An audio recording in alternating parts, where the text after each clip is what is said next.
Hello, good morning, good evening, wherever you are in the world. Today is the GSA Pace Qualifiers, round one, week one. This is the beginning of the next round of qualifiers where 120 runners have a chance to compete to earn themselves points and a spot to compete in the next Pace GSA in Laurel, Maryland. And can't wait. I'm Beeve. Joining with me is Menace Monk. How's it going, Menace? Hello. Yeah, I'm ready for some Mario. It was a good showing last summer. Well, yeah, for the summer pace. So, yeah, I'm Yeah, it happy to should be see a some great more. time. Yeah, can't wait to see what all these runners have in store. I know a lot of these runners have been working really hard lately. Me, myself included, I've been working super hard to try and dwindle my time down even further. After I'm done with my qualifiers, I'll actually be hopping in with the runners to see if I can compete as well. So I cannot wait to see what the runners have in store for us. And just like that, 11 a.m. Eastern, all these runners have basically no reset, or basically have time to qualify by just doing a bunch of runs in an LTA format. And then we go up until, I believe, 8 p.m. Eastern or 7 p.m. Eastern. I'm not 100% sure on the specifics, but they have a set amount of time before they can no longer do resets. So basically just doing runs at your leisure and seeing how well you can perform. Yeah, So I'm really excited to see all this unfold. I've been waiting for qualifiers for a while, so looks like we got Callie, Wilco, Cryptic, Horror, and Guy-Nye. Guy-Nye, older runner. I haven't really seen him since 2021, so it's cool to see him back in, doing runs again. yeah, but I think one thing is we've got the magic of the SM64 Fantasy League going on, so you've got a lot more people that are actually just playing the game in general. Yeah. Yeah, we have the I wouldn't be SM64, surprised. the SM64 League, so everyone is just playing a bunch of Mario right now because of that. Yeah, I say I wouldn't be surprised if throughout today we might see some faces on here that are not really that usual, for us. Some new people is always fun. Yes. Yeah, most definitely. I know the But yeah, underdogs from last pace were Gothic Logic and Blue Bob, so that was a treat to see both of them in action right on yeah. stage.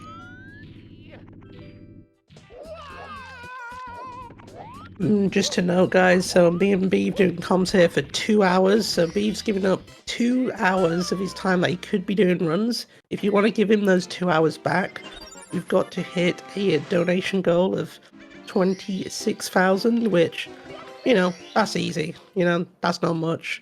We're Just a close measly already. $700. I mean, Yeah, y'all we got got that this. spare. Yeah, and come on, you guys owe Beef, he's here just for you. No, I do it for the love of the game. I do it for, Mario 64. I love talking about this game. I love watching this game. I love like the interaction with people as well. It's always a good time in the Mario 64 community. It's super fun. I always enjoy myself. Yep, and we've just got Deku Dude on screen now as well, representing England. Go Huge. Deku. Deku on a heater yesterday. He was 138 pace into Tippy. Oh, I'm getting Oh, bopped by that Goomba right out the gate as soon as I say that. But yeah, Deku definitely getting a lot of pacers. Horror, like multiple 139 pacers into Rainbow Ride. And I know Guy and I also on like a few heaters as well. So a lot of these like runners that you don't typically see like on the big screen, definitely popping off these past few weeks. yeah. I say one thing about Deku. He's very I'm trying to think of the right word to say, but he doesn't get as much viewership as other of these streamers, which is really weird because he's actually cracked at this game. Yeah, There's I'd some, say yeah, Deku is just very he's underrated, sure. yeah, definitely. it just makes no sense to me. He's like, he should be this big time streamer. He's great at the game. Yeah. No, he is great. He's got a 47 in 70 star, and he has a mid 140 pre carpetless. So he can definitely nab himself at least a 139.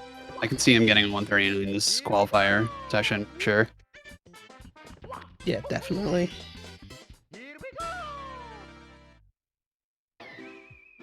Speaking of Gothic Logic, looks like he is doing runs as well. Yeah, this is the fun when the event starts. It's just a mad panic trying to see who's actually playing the game because Yeah. it's already populating quite a bit on the run.gg right now.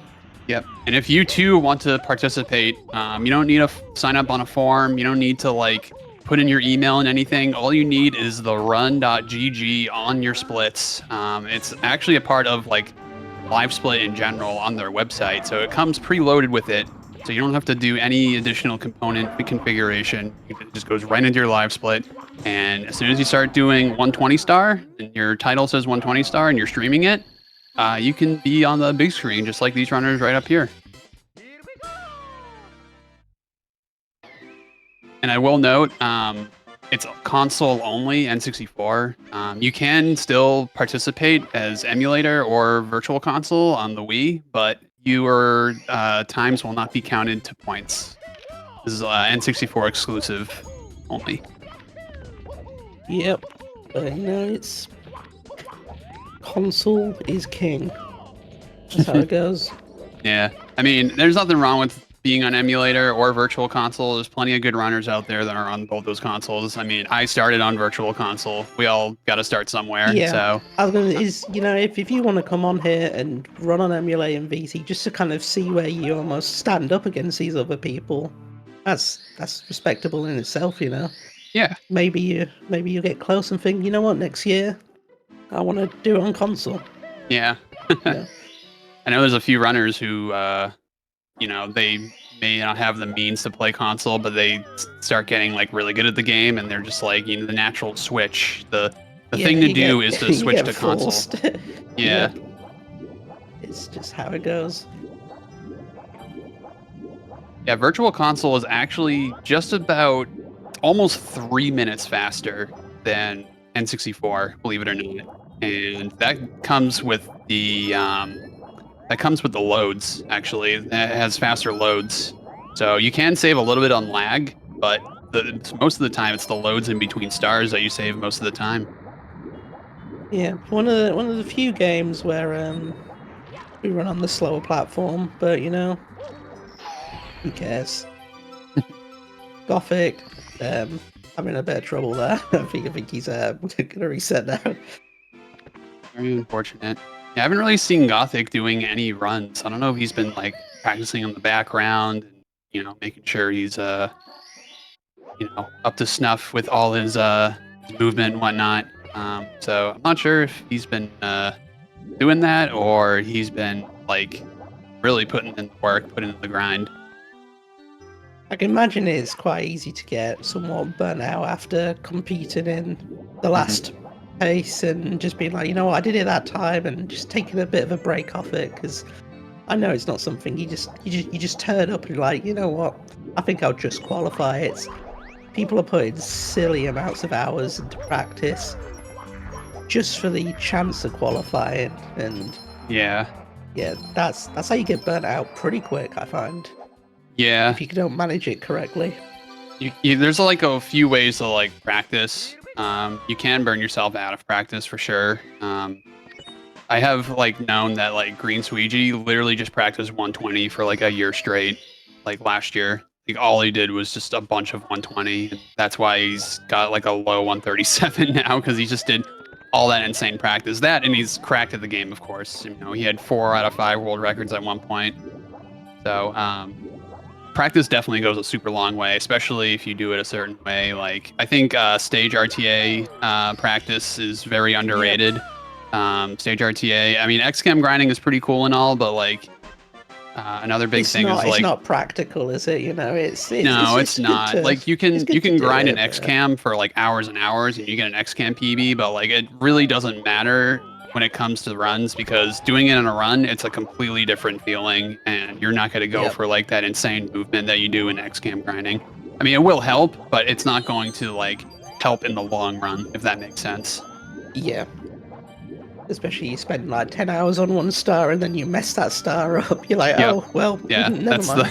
that's the classic where you was like, I spent like 4 hours on this stage and like I keep messing it up in runs.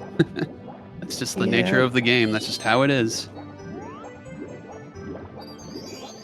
But yeah, on our screen right now, we've got Kali, Horror, Gyno, Gothic, Sab, DQ, and Cryptic. We've actually got a few runs in JRB, so 10 minutes deep, which is good. Hopefully, they can get past this and just get out of lobby. Yeah, And I know get to see the Callie. gauntlet. Yeah, I know Callie always does a no reset for the first week of every qualifier round, so That's good. why Put he time on has. the board.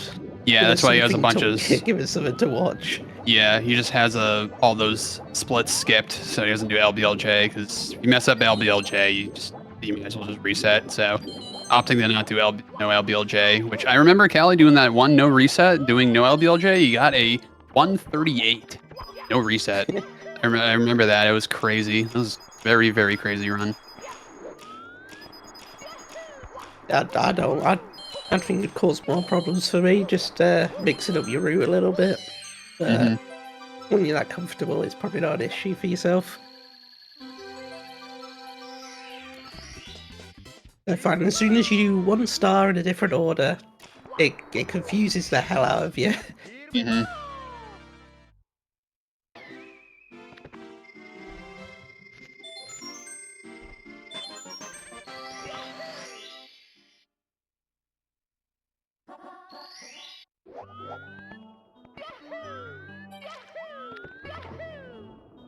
Nothing much happening right now. We're just all in JRB.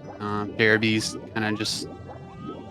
It can be tough sometimes because a lot of runners, like especially the top runners, they end up doing like crazy strats in JRB now. Like you're seeing a lot of frame walk from people. I think frame walk is that's a pretty challenging star.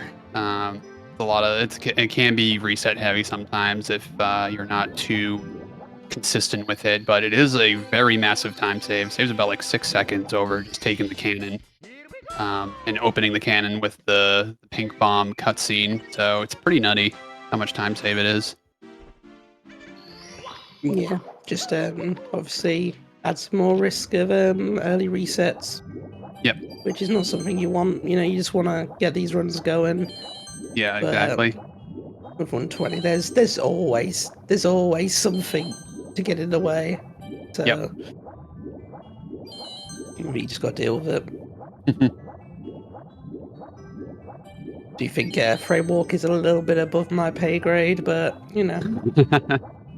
Yeah, I wouldn't necessarily start doing frame walk until you're like probably like a 142, 141 level, and even then, like maybe not, you shouldn't be doing it. But it's such a good time save, and if you can get it consistent enough, it's basically like 6 seconds free. Yeah, I just know my issue is as soon as I learn a new strat, I'm like, I should just do this in runs. You know, I'm like, I shouldn't. I have no right to be doing it in runs. Yeah. Like, always practice what you do. Always practice what you do. Never change it up Yeah. on the fly when you're doing a run. Yeah. Well, you've seen him. I've seen it many times where people will actually play it incredibly safe in a race situation, and it causes them more trouble than them doing harder strats. You know. Eel paying Callie a visit while he does Jetstream. Never seen that before. Yeah.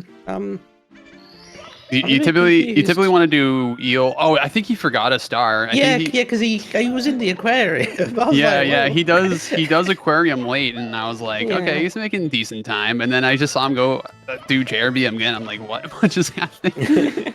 He forgot Jetstream. So funny. And Callie's one of the few players that does aquarium late, which actually aquarium late is actually slower than doing it early.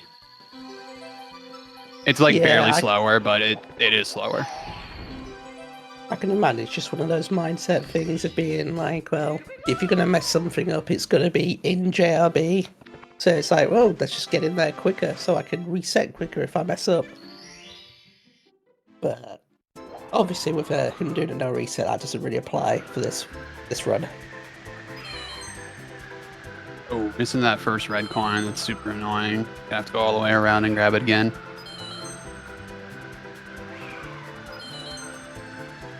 Yeah, like I said earlier, the runs that are going to count with points is console runs. N64 console runs, NTSC U or NTSC J, and you would not be playing on the PAL European version because it's actually a slower frame rate.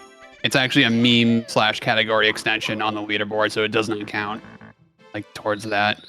And that goes with Virtual Console as well. Virtual Console is the US version, because the Japanese version Wii VC is actually the Shindu version, which has BLJs patched. So you won't be able to use that one either, technically. And then same goes with emulator. No emulator runs, no IQ runs, no Switch runs. Wii U VC, none of that applies here. It's only the original hardware from 1996.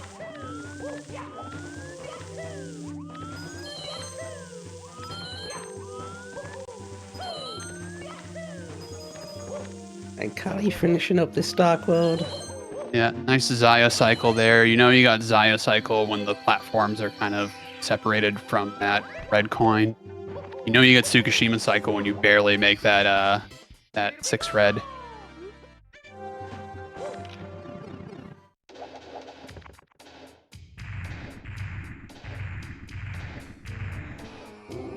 Just noticing we've got Avatar on the screen as well. Don't know how I didn't notice that. Very nice. Avatar. Putting in the work lately, noticed. Oh, oh, and okay, he's still there. I thought he just got taken off. Oh, okay. Yeah, no, he's still there. Yep. Yeah, trying to go for a frame walk, but fortunately not getting that snap back the way you need it for frame walk. You have, I think, roughly, I don't know the exact amount of frames, but you have some wiggle room to bring the stick to the right and then go to neutral. I believe it's 6 or 7 frames you have to go back and forth. I'm not 100% sure, but it is a bit lenient, but it's not super lenient. It's definitely a very tricky strat. Not for the faint of heart. And so for framework, is that so? Do you do that on Hori? Because I know some people unplug, but I don't do it. I don't know anything about it. Yeah, most runners do use Hori controllers, but I think some runners actually do use OEM. They get a backup controller they use for frame walk. I think Just Callie slam it was into the notch. Yeah. Yeah, I think Callie was messing with an OEM frame walk, I believe. Okay. Ooh, not waiting too much, or not waiting enough for the Bomb King to start running in place.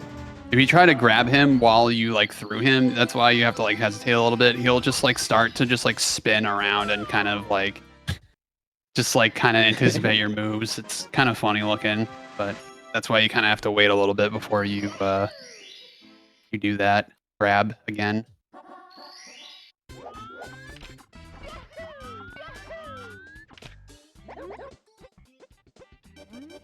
We've got Callie racing the Cooper and Horror, both of them pretty much neck and neck at the minute.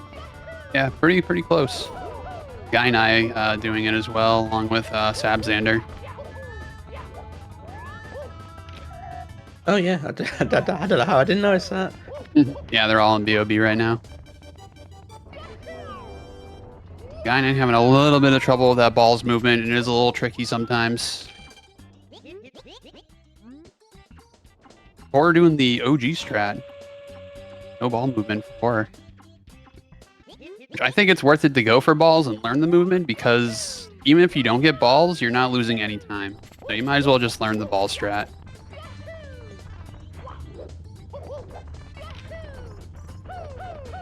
I'm too lazy for that, but I mean the thing is that's the difference between between runners. There'll be some people that would do this stuff for, like I say, for the hell of it, because there is that slight chance.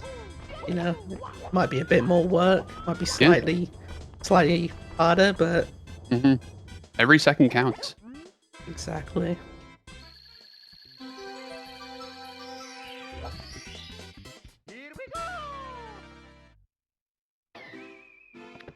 EOB is definitely one of the trickier stages in my opinion. 100 coin definitely is like it's harder than it looks. It's a very tricky star, and like there's a ton of RNG that comes into play too. Yeah, and it's one of those I find that even if you do it well, you'll suddenly be like, oh, this is 10 seconds slower than my best. It's just Yep. you just lose time so quickly. Yeah. And it's sometimes not as obvious. I mean, most of it is down to flying, which I think people really don't realize how much time you can lose to flying. Yeah. 'Cause Flying it is looks like like you've done it right, but yeah. yeah. Yeah. Flying is like swimming. Like you can lose a lot of time in swimming. You can lose a lot of time in flying, depending on like how you dip your flights. Going down and up can really make a huge difference in a good BOB time. Ooh, not getting coins from that second ring. It's gonna give him a 48 here. Typically, you want to look at like 50 or more here. Like a good benchmark for that cannon shot. Getting 58 here. I think he's gonna get 63.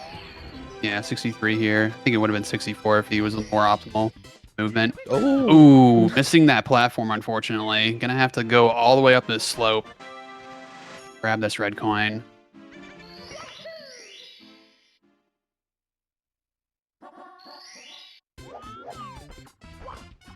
Gonna go around, and this is one of the bigger parts of the 100 coin here where the RNG comes into play. You run around these poles a few times, and these coins just explode for some reason out of the pole. And before even doing speedruns, I had no idea this was a thing as a kid. Like, I didn't know running around this pole 5 times or 3 times would guarantee you 5 coins. I don't know if there's anything that indicates that. I know there's a sign there. I've never read that sign. Don't know what it says.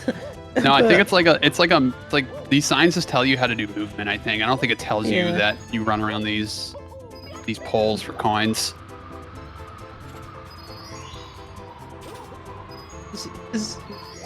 Can you get the 5 coins from running around the pole at the chain chomp? Yes, you do. Because Okay, when yeah. I did nonstop 120, that was a part of the route. You ran around that Okay. pole. Yeah. Because the Koopa doesn't spawn for Star 2, so you have to do the hundreds plus Koopa. So that's why we ran on the pole.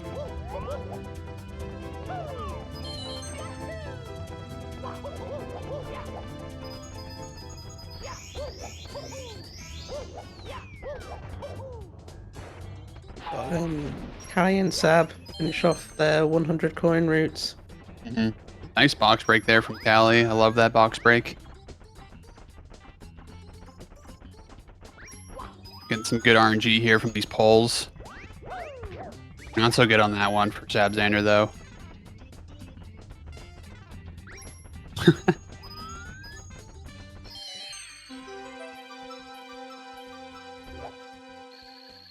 And sometimes you can get something rare called a double star spawn, where you collect the 100 coin star, or you spawn the 100 coin star and the red coin star at the same time, and it's a frame perfect trick.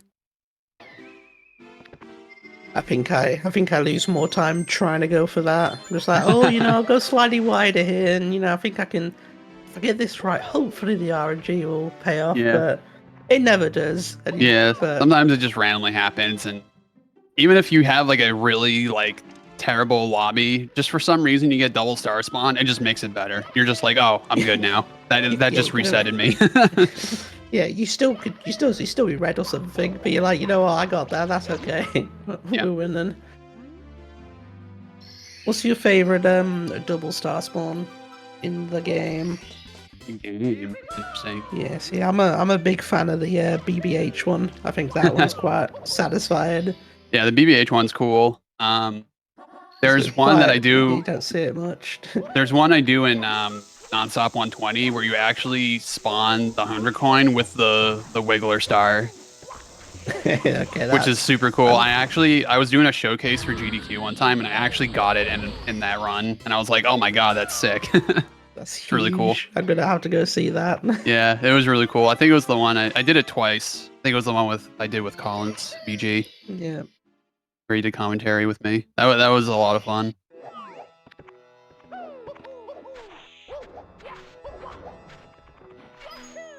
Horror did miss Pillarless, so having to back it up with a Talon Star.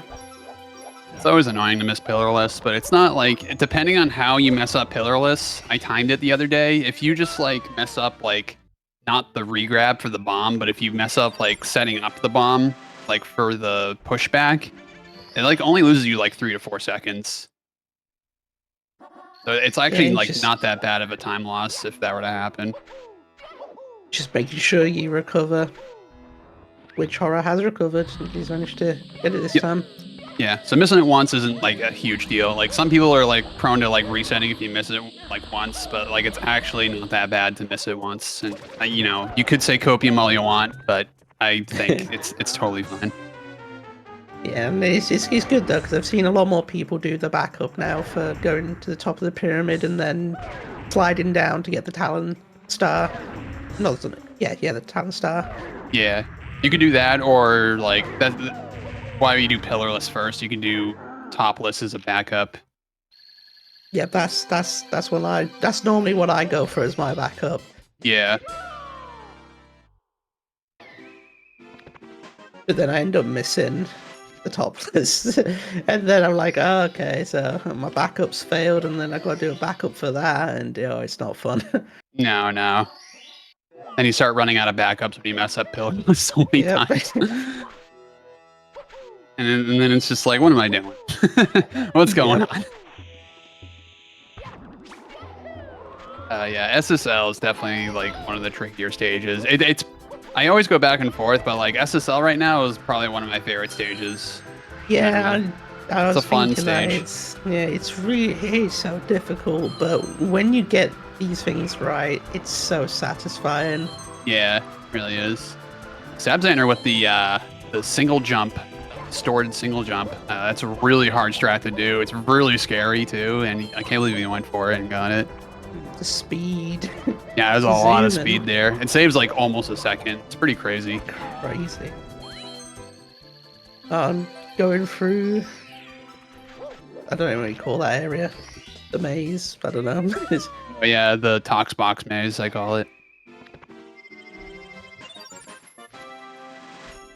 So if you're to miss Z slide, which is also a frame perfect trick, I think you have like a few frames to get that rollout from like before you do the rollout before the Z slide part, and you go for the Z slide, which is actually a frame perfect trick. Like as soon as Mario touches the ground, you gotta press Z, and you store all that speed, the slide. If you miss it, it's roughly like 3 to 4 seconds time loss. So that's another thing that's like not the worst thing to happen. Oh, this RNG for Sabzander was looking terrible. Very unfortunate. Oh no, Callie taking a death, unfortunately. Yeah. Trying to go for the new SSL movement. I mean, I was calling it a Corey route because Corey was doing it. Now people are calling it Karen route because Karen's doing it. But it's where you go to the right pillar first instead of the left pillar. And that saves about a second as well. I know Simply picked up that strat as well. And I was messing with it a little bit too, but it's definitely risky. Like what exactly happened to Callie, where he like just falls into the quicksand here. So right here on Callie, that movement right there, that part is a little tricky, a little scary, but you do end up messing it up. You do take a fall and you are dead. It's over. Yeah, I mean, all that for 1 second, but like I say, it all adds up. Yeah, especially if you're a top runner, like it's going to add up all those seconds.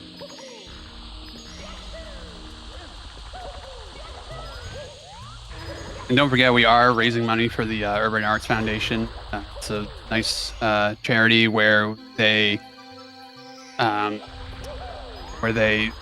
help kids in need who are trying to look for an opportunity to like, make games, make art, and it helps underprivileged kids, give them that opportunity. So it's a really good cause, and you should definitely donate if you have a few dollars to spare. Our goal right now is $26,000, and we're about like $650 away from that right now. So if you have a few dollars to spare, it'd be really nice of you to.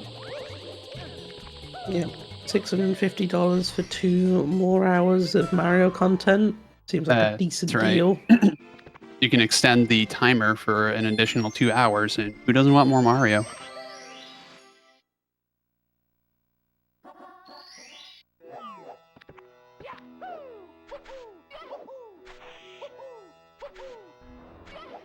Alright, looks like we've got Sab finishing off SSL. Very solid 29 exit. That's a good SSL time.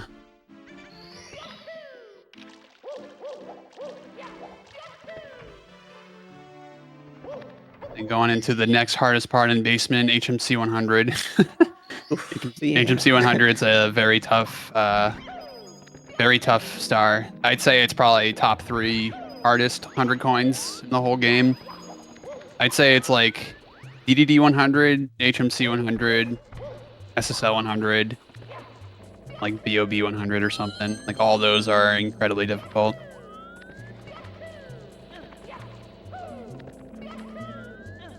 Depending on the day, there's always another one that's harder. When we won that, just for some reason, just keeps giving you trouble, no matter what. Grabbing that 4th red, that's a really hard jump to make. You got to make sure you have the right angle and the right height to grab that red. Otherwise, you will just bypass that red entirely. It's really scary if you miss it. You lose a lot of time that way, but luckily Sab did get it. There's also a lot of RNG in HMC. You may not realize it, but these sniffets here, when they drop coins, they can fly in a multitude of different directions. And also, the dreaded blue coin at the end from the eyeball has roughly a 50% chance of falling. It's probably a little more than that, I think. I think it's like 56 to like 60% where it falls or something. It's something like that. All right, got the 1 extra air BLJ for the BLJ through the crate. Not too bad. I mean, getting an insta-clip super nice, but the 1 air BLJ is not too bad. Not gonna go for a bog jump here, salt bog jump, which is a really cool strat. Saves about like 2 seconds where you jump into the hallway where Sabzander is right now. It's really flashy looking, but it is scary. So if you don't like clear the hallway, like if you don't get through it, you just fall right to the bottom where Nessie is, and you basically almost lose your run. You can continue, but you lose a lot of time.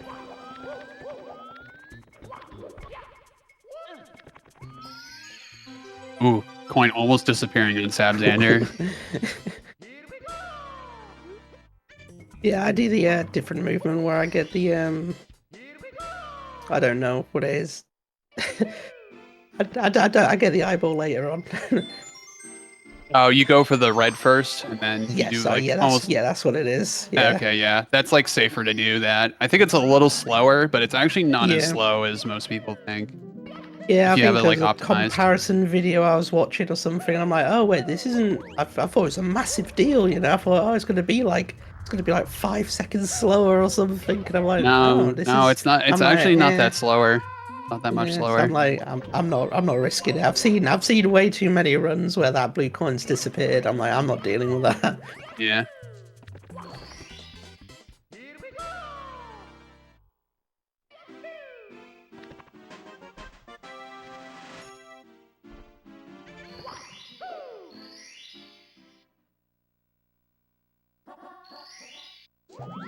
Callie going for a Toxic Maze BLJ here. This is actually like a newer iteration of Toxic Maze BLJ where you just fly right through the door here. Let's see if Callie gets it.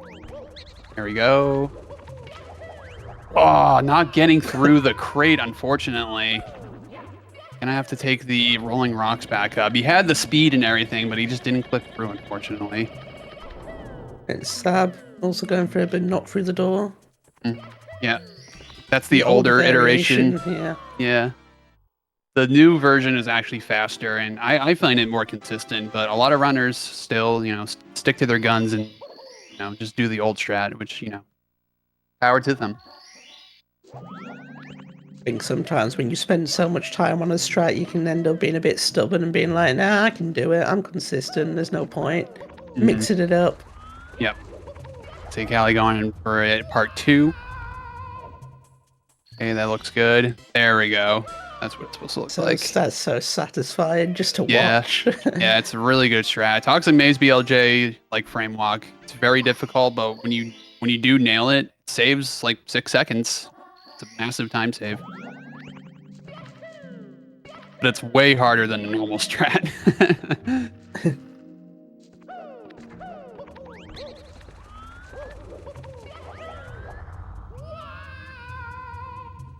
Cool thing is with that strat, though, is I've seen quite a few runners doing it, and they're not at this time, you know, the top time. Yeah. Which is always fun seeing runners do these hard strats when they don't need to do them. But it's cool to show what people put the time into.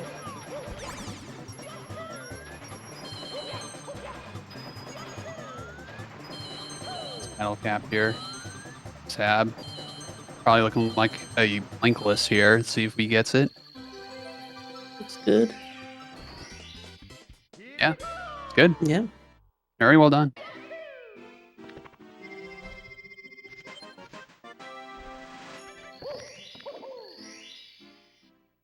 Ali also going through. Will we see another blinkless? Who knows? Let's see. Oh, Probably not. moving onto that pole, yeah. Yeah. I'll be honest, I've not seen that direction of getting the red coins. Oh yeah, I think that I don't know if that's faster or if that's just like an option you can do that's roughly the same amount of speed. But yeah, some runners do it they do it they going up instead of going around down.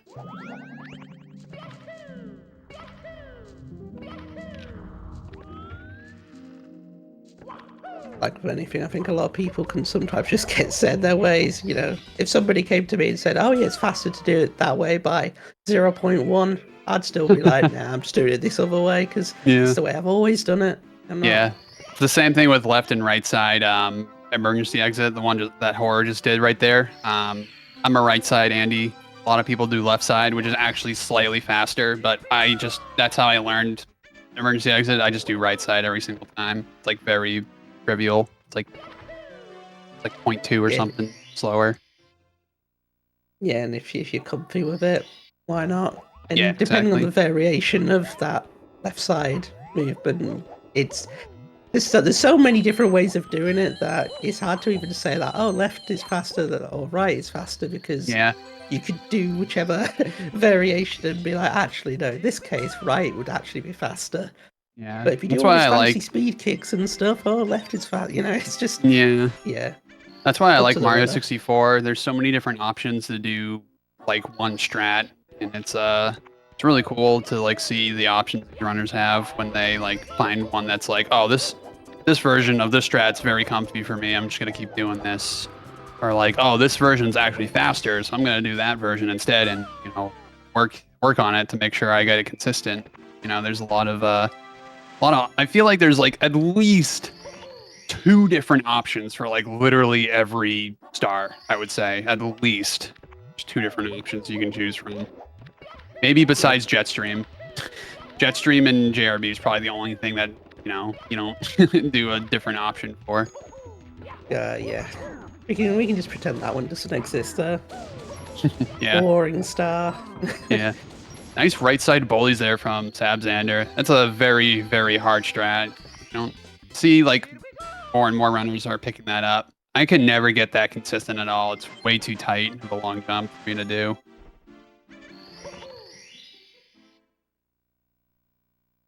Yeah, it just seemed a bit crazy.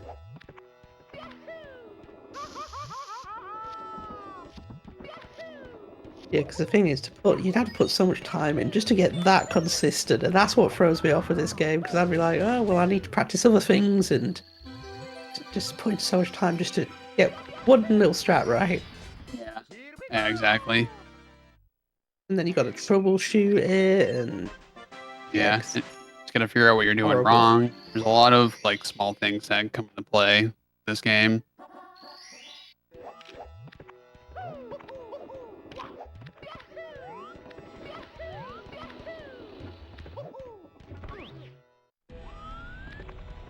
So the runners are on screen now. These are their deepest runs. We just started doing runs for the LTA, and whoever is live with the run.gg component in their live split and their streaming, that's who you are seeing on the screen right now. So your favorite runner may not be up here now, but they may be up here later. Yeah, but I say there's quite a lot of people doing runs right now. And yeah, some of them are on the screen, but we'll see some later. We've got, I think, Beast Assassin. Is also doing runs. Wilco. Who else? Vista. You know, there's loads of people on here. Mm-hmm. Obviously, as a few people lose runs, we may see some new faces popping. Yeah, it looks like Green Sweegie just went live too, so you'll definitely see him on board at least. Gonna try out qualifying for 120. Very exciting. It's huge.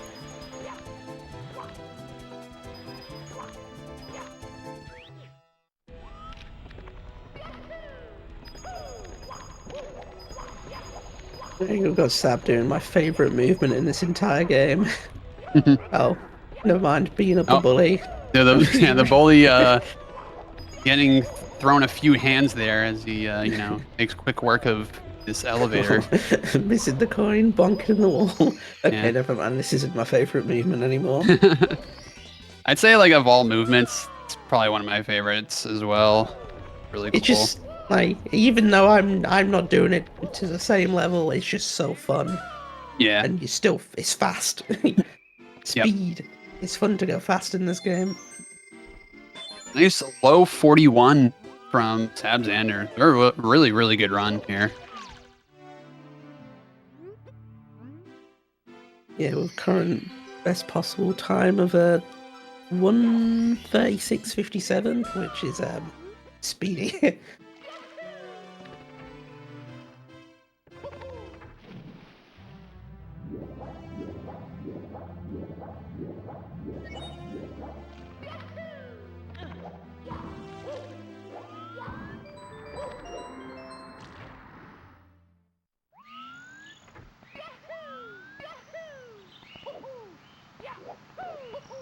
Just to note something that was mentioned from chat, I would actually classify pretty much everyone here as a top speedrunner.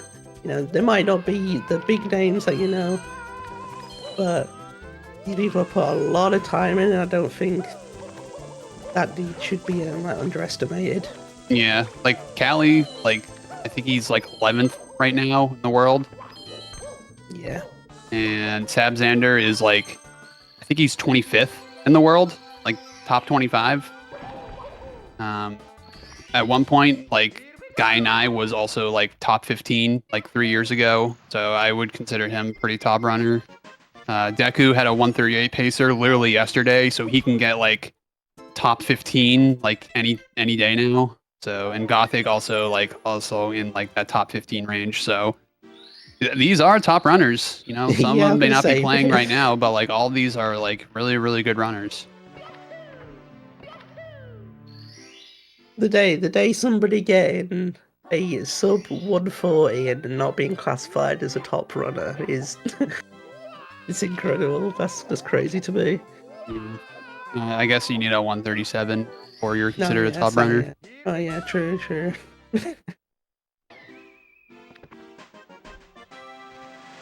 Horror taking a fall and Vanish Cap. Oh, that's unfortunate. I've also got Guy and I just going into Vanish Cap, so we'll see how that goes. Vanish Cap's tough. Especially, it's one of those nerve-wracking stars, especially if you do the super hard strat with the triple jump clip. It's slightly faster than doing the normal movement. It's I think it's 2 to 3 seconds faster. Oh, that was really close for Guy and I.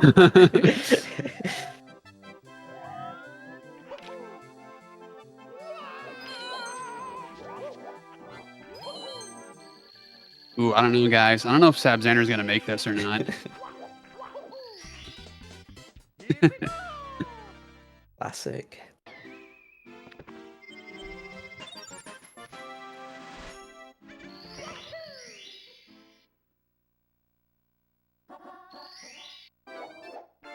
Yeah, horror. I'm glad horror's keeping this no reset going. It seems, taking a death in Vanish Cap. I would not want to be keeping that going.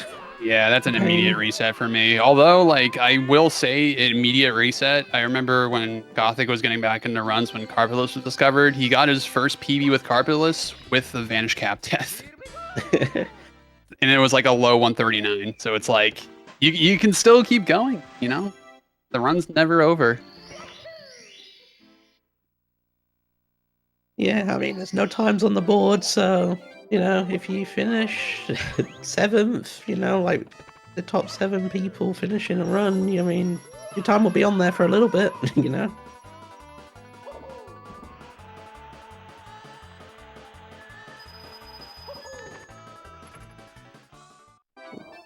Oh, we got a sync here from Callie and Sabzander and Gainai. They're all doing the same star.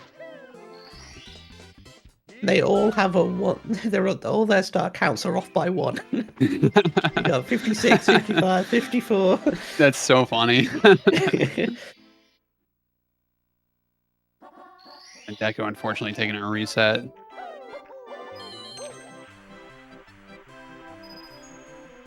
Gainai doing Penguin, Callie doing Reds, Sabzander doing 100 coin.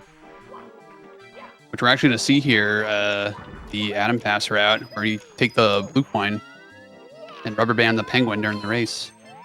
Saves roughly a second. And new info brought to me lately, actually, is you can actually still manipulate the Penguin with the rubber banding if you are in a certain spot on the slide, which I didn't know about, which actually also saves even more time. So you can save like a second and a half on this route. Yeah, Right here, some manipulation for. Yeah, so right there's the slide skip. Right. And then if you're right here, if you're like to the right of those coins a little bit, apparently it manipulates the Penguin to finish even faster, which I don't know if that's 100% true and like accurate, but that's what I would heard lately. Oh, that was scary. That was close. Avatar having a bad time. He seemed like a really nice SSL, but seems to struggle right at the end. Unfortunate. I think gonna have to take a reset because you die in the pyramid during hundreds, it spawns you back in the pyramid and basically lose like 2 minutes. So you might as well just probably take a reset at that point, which is really unfortunate. Wow, really crazy backup there from Gothic. That was crazy. Essentially just like clipped the top of that little platform and then did like a dive right after and still grabbed all 5 coins. That's rare. Like you don't normally see that.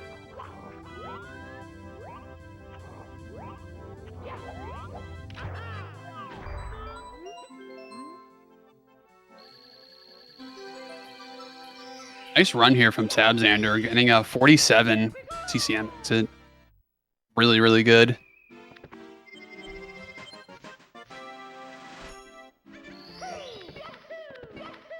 Definitely a very solid run. Definitely.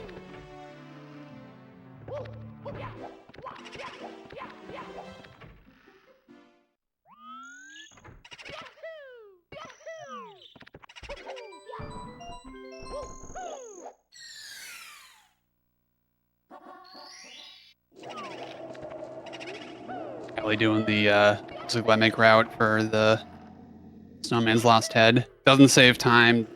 There's no reason to do it. It's just for swag. Sometimes that's all you need. The style points are worth more. Nice door skip there for Sabzander with the first boo. It's a JP exclusive trick only.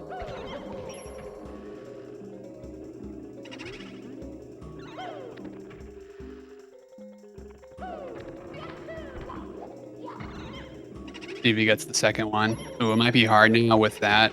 Oh, he's not even gonna go for it. Sometimes if that boo gets killed early, it kind of messes up the setup for that door skip. So I think he just opted not to go for it, which, respect.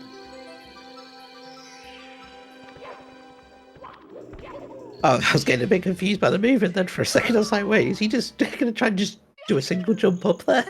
But Looks like we got newer names up here. We got Beast Assassin on can't tell what he's comparing against. Looks like a 140. He's in HMC right now. And we got Green Sweegie and JRP. yeah, so we can all calm down. Sweegie's here, guys. Yeah. On the screen. Don't worry.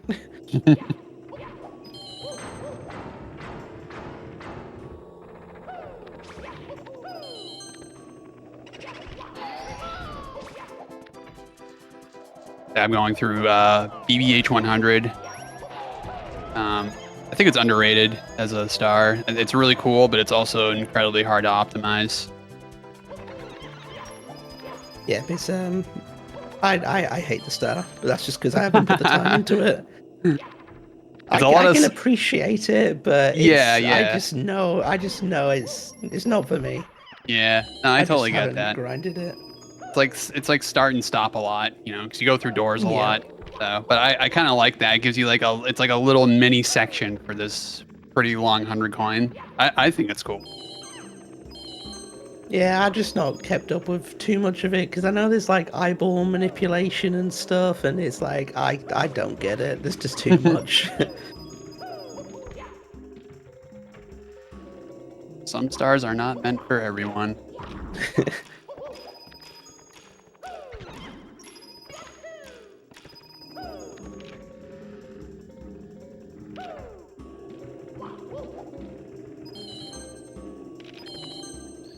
Nice little boo manipulation there.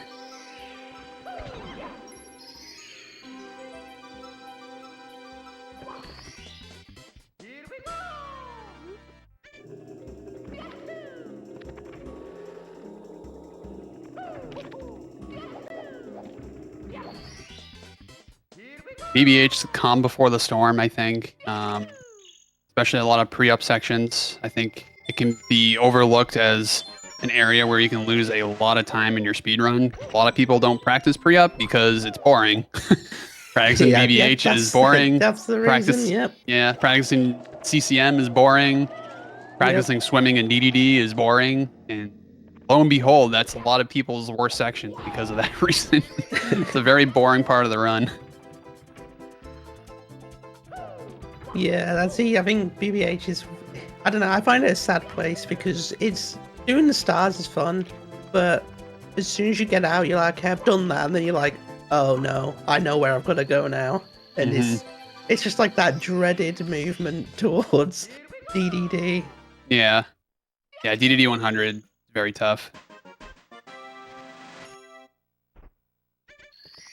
Okay, and as we're going through BBH, and before we head into DDD 100 with these runners, we're going to take a short commentators break. Don't forget to donate to the Urban Arts Foundation. Remember, if we reach $26,000 by the end of the day, we can extend the stream by an additional 2 hours, so these runners can get more runs in. And who doesn't want to see more Mario? So yeah, stay tuned, and we'll be right back.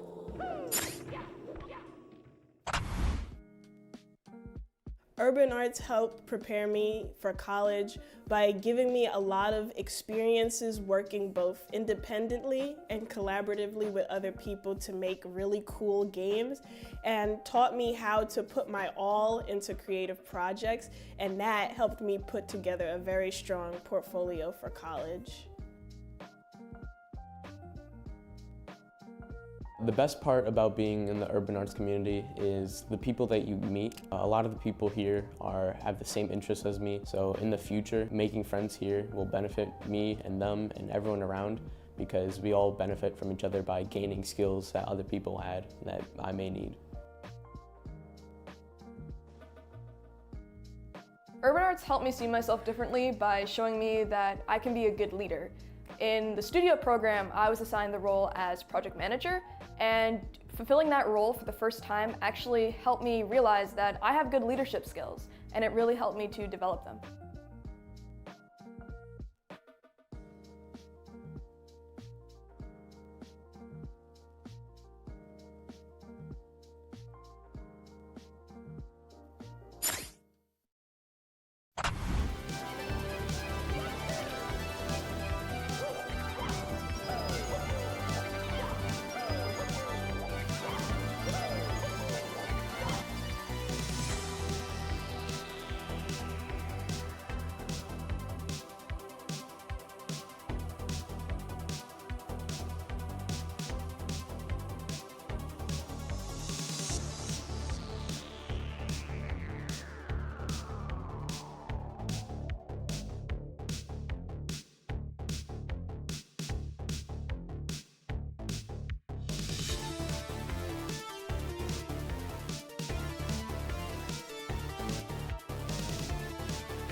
Alrighty, welcome back to a really unfortunate death that I just saw right in front of my Oh, no. eyes. Me, oh my, that was so unfortunate to see. We Welcome start back again. welcome back to Pace Qualifiers, round 1, week 1, for GSA's Pace. Runners are qualifying to nab themselves some points to see if they can earn their top 7 spot to get to Laurel, Maryland. And compete for a cash prize in 120 star in Super Mario 64. My name is It's Beeve. Joining with me is Menace Monk. How's it going, Menace? Hello. I'm refreshed after that lovely commentator's break. I'm ready for more Mario. Yes. Yeah, I was watching a little bit, and we did see that. Like, Sam he was playing really well for that 7-minute break, but then, unfortunately, taking a death right as we came back. Yeah, minus 29 on PB, so definitely great. Or maybe not minus 29. That's comparing against like some comparison. I can't tell, but I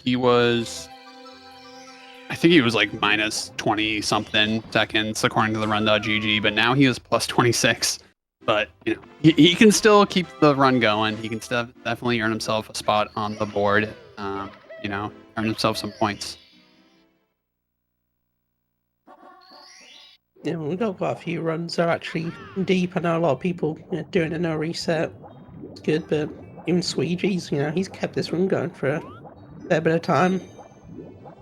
Yep. Considering it's Most only, I don't even know if he's done any resets. I don't know. No, I think this is the first run he's doing. So comparing against I think a 139 flat. Which is a very missing that respectable red, unfortunately. time. Yeah. Okay. Gonna do a turnaround there. Luckily, he's gonna have enough speed to make that turnaround and That's keep very it going. impressive. And yeah, there's quite a lot of people. You miss that red and they'd be panic and wouldn't know what to do almost. Yeah, that's essentially what you need to do is turn around, or worst case, go on top of the pillar and then take flight again, which loses you a lot of time. But like, if you have enough speed, you can like do a turnaround there and grab the coin heading back. I would probably assume it loses probably like 5 to 6 seconds. Yeah. If I had to guess. I didn't time it, so.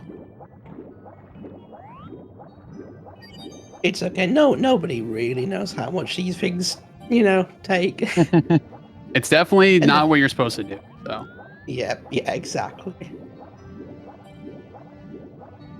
Beast Assassin just running straight into the eyeball.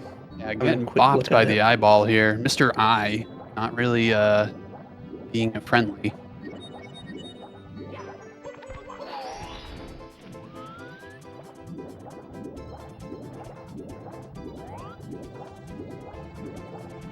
We have Gothic here in CCM, or Guy, Callie, and Sabzander in the illustrious Dire Docks.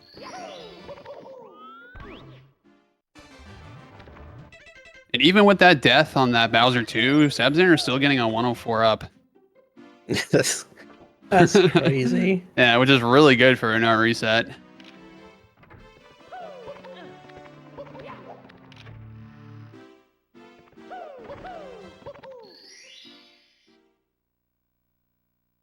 Yeah, I think no resets are scary because it's got the risk of going either way. You either have a really, really good run or you make a mistake early on and you just feel like you're being held hostage by your own run.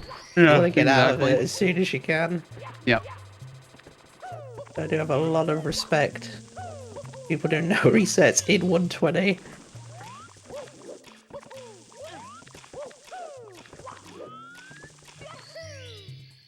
Yeah, 120 especially, because it's such a long category. So much can go wrong at all points and all times. Yeah, it feels like you have to live with your mistake for almost an hour and a half or something, which is a crazy amount of time just to. And no resets it's especially tough when you get like a terrible like lobby, like you miss Canlis like 4 times, and then after that you literally just play like so good, and it's like, bro, this could have been such a good run if I didn't just mess up Canlis 4 times. Yep, there's always something. Yeah. Always something. Got Sweegee attempting a topless. Ooh, that Nicely angle looked a done. little suspicious, but able to nail it. See, I'm a big fan of the side flip setup. I know it's slower, but it just Oh, seems yeah. so I, consistent. yeah, whatever works for you. I cannot stand that side flip strat. No offense. I I'm know, not a no, fan of it's it. fine. It's just I don't know, something I just know I can snap into those notches, and as long as I do that every time, it will work. Yeah, But I just whatever works. yeah, I struggle trying to get that angle, just doing the normal jump. Allie with the faster top of the town strat. Very precise. Surprised he went for it.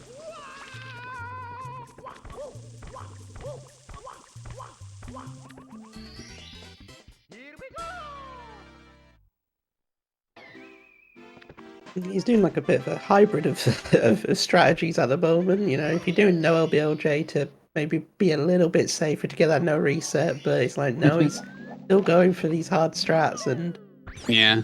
yeah, Always practice what you do, or always do what you practice.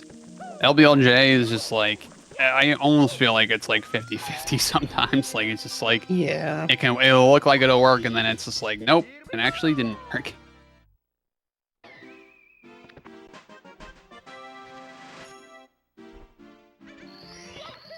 East Assassin having some trouble with these ghosts on the carousel. Ooh, bonking there, unfortunately. Getting that last hit on that big boo there.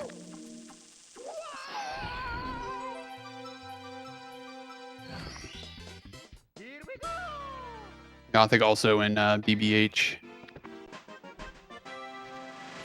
Or as I like to call it, BBH.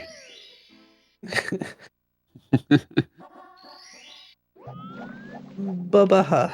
Bubbaha. That's the real Yeah. the real name.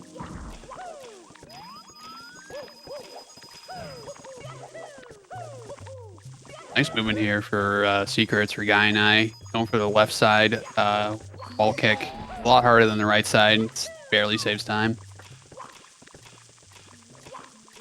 Oh, missing the fence clip though. But still a really solid Secrets from Guy and I.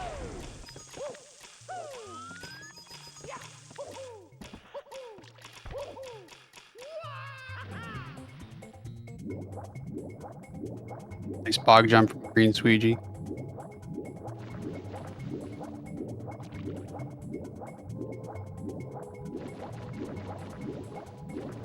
Seeing Suiji play like this to me is just insane. Like he's had like a year of practice pretty much, and it's kind of like just what he's a new runner to 120 in like my mind, you know, really. Yeah, somewhat, yeah. I mean, he really has been. I mean, he hasn't really been doing runs for that long.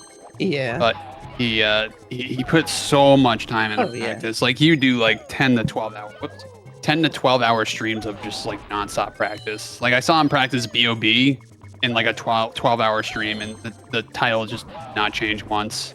That's just what he did that entire time. Just a BOB stream. That's you know. The dedication's there. Each to their own at that point. Mm-hmm. You can definitely get very motivated and really enjoy listen, but I don't know, I think it's very easy to also get very annoyed about it and frustrated, so it's being efficient with practice, and there's so many resources now as well. Yeah, like Uzumune is such a good help, especially with what you can do in it. Yeah. Save states for everything you can do. There's like timers. There's in real time. There's like input display. You know, there's like different like benchmark times that you can look for when you know like if it's good or not. Like it's such a powerful tool, and it really has helped Mario 64 like tremendously in my Yeah, I opinion. can say we're incredibly lucky because there's not many games that have a dedicated tool that's actually useful. Yeah, you know, for real. I've speedrun like a plethora of games, so I've dove into a lot of different practice ROMs, and I always say like Mario 64 is the best one by far. It just the way it's made, it's like you don't even think of it as a different thing. It feels like it's kind of part of the game. It's just natural. Yeah. Where, like, I think it's the Ocarina of Time, the GZ, or what, I don't know what it's called, but that one, GZ. it took me GZ. It took Yeah. me ages to like try and work out how to like get around the menu and stuff. It was like, God, this is a nightmare. Yeah, it's a tough practice ROM to understand, but once you understand it, that's a really good practice ROM as well. There's a lot of like presets you can download where if you just click a button, you're just there immediately, and it has Luigi. Oh no. Oh no. Oh, wait, what? wait. What? The scuttlebug coming out of nowhere. Oh my God. So he fell off and he actually landed on, there's bats in that area, I believe, right? Yeah, yeah. He landed on a bat and then it was like, oh, it's over. No, and then he dived, he slid. And Yeah. that was Dude, insane. the scuttlebug being a homie there, sacrificing his life to make sure Sweegee's run continues. God. That was insane. Guy's helping. Yeah. Somebody's watching right now. They're like, no, we cannot see this run be reset. It's got to be a good one. Yeah, no, definitely. That was crazy. Oh, sad missing that blue coin. Or Gyne. It's such an annoying blue coin to miss.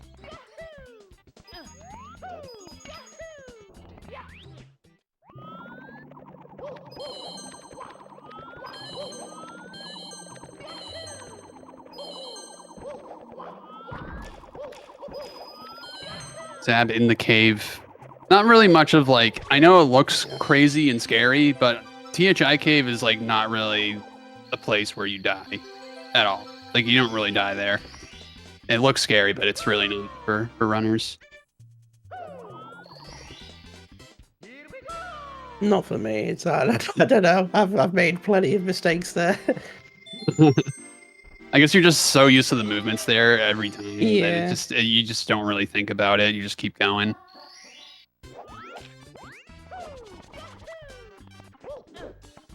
I just want to see someone do the sicko kick there. That's all I care about. Oh my God, no. Sicko kick is a scam. It actually does not save time. Yeah, I don't think anybody should do it, but it's just so cool. Yeah. Yeah, the double or the side flip dive, the sicko kick, and then the wall kick off the back wall, they're all roughly the same time. Like maybe frames for like one strap, but it's like barely worth it to go for anything else other than what you practice. But sicko kick, that's the definition of a scam strat in my opinion. Yeah, I seem to get quite a few people call me out for doing the wall kick strat. Just long jump wall kick. I don't know why. Everyone seems to just like that side flip. It's a super safe side flip. Yeah. Yeah.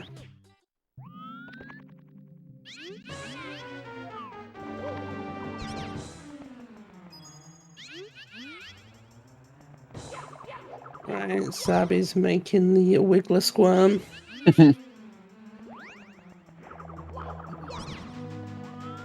Yeah, this is pace number 2 for the year 2024. It's the fall pace rendition, and qualifiers are happening right now for all these runners.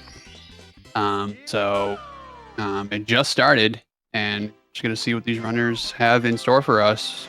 We will see some familiar names up on the leaderboard, or maybe we'll see some new names this year or this time. Yep, and you can actually get tickets now. Get the tickets. Turn up. Go. Go. Yeah, let's see some faces at pace. Yeah, the summer pace for 2024 was the biggest one so far, I believe. Biggest turnout. I did not go to Pace Summer, no. When are we gonna see Menace at pace? I would love to, but it's flights. What other excuses can I come up with? No, it's expensive to get there from England. That's my excuse. Yeah, I totally get that.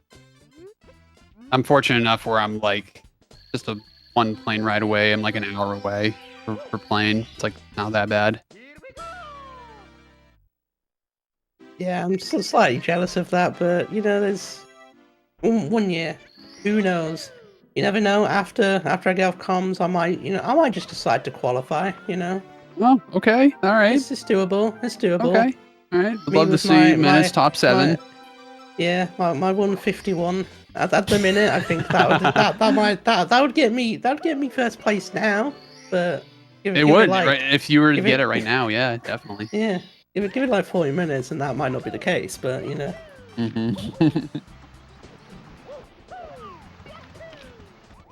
Nice insta clip there from Xander. Really fast.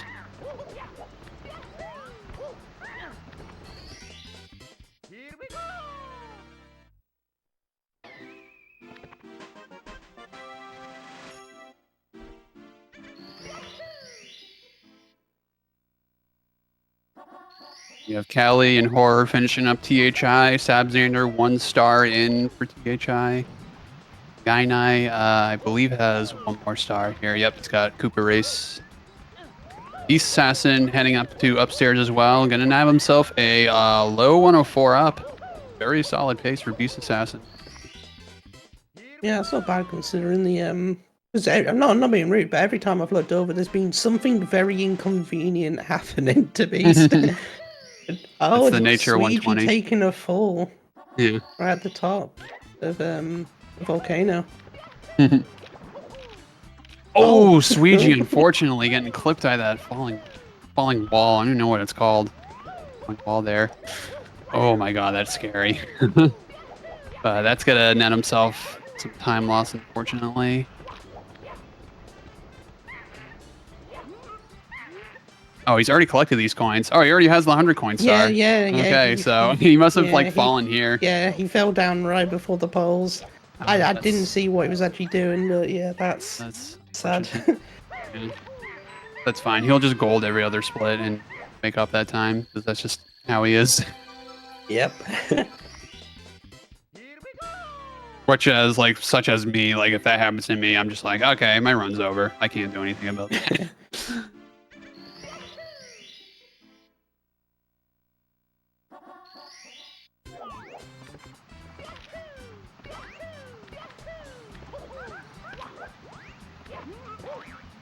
Nice wall kick off the cage there for Callie.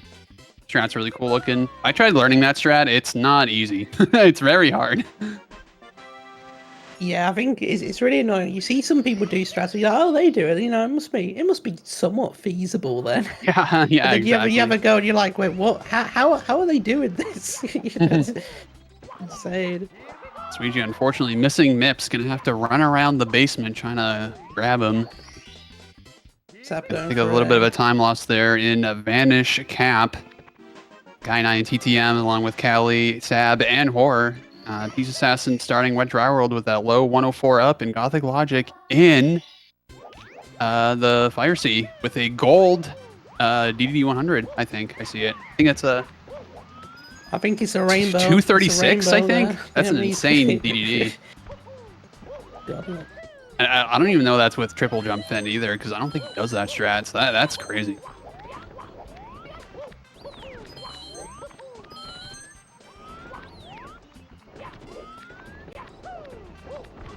Actually, is he live in the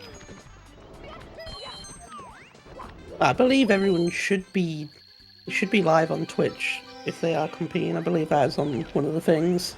Oh yeah, here he is. There's so many Mario runners right now, so it's a difficult one, especially when you got 602 going on or whatever.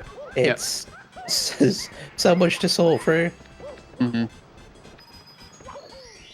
Oh, it's a 239 DD 100, so definitely really solid.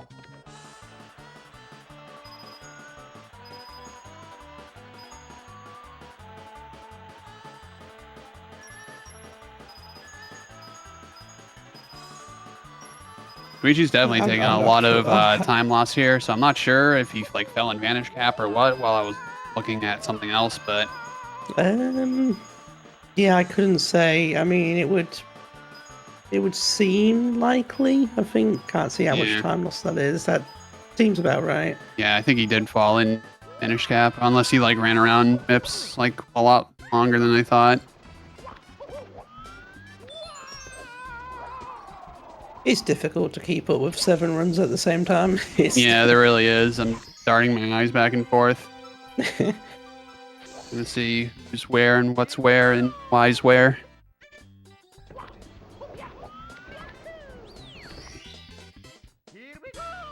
And not too bad of a TTM for Sab, 521. Not the worst. And Callie doing the late red strat, which is actually faster, believe it or not. It's an option you can do that makes it faster, but I've practiced. Oh my god, horror. Oh my god. That was scary. Ooh, nice igloo clip from Sab. That's beautiful. It's a really cool looking strat. But yeah, the late red strat for TTM 100 is slightly faster than the regular strat, but I practiced the regular strat so much that I just didn't change it. Yeah, it's just so much effort to actually decide to change it. When there's other things I'm sure you'd rather prioritize updating and stuff. Yeah, yeah, exactly.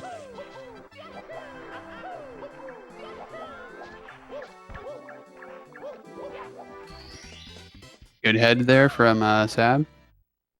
Beautiful.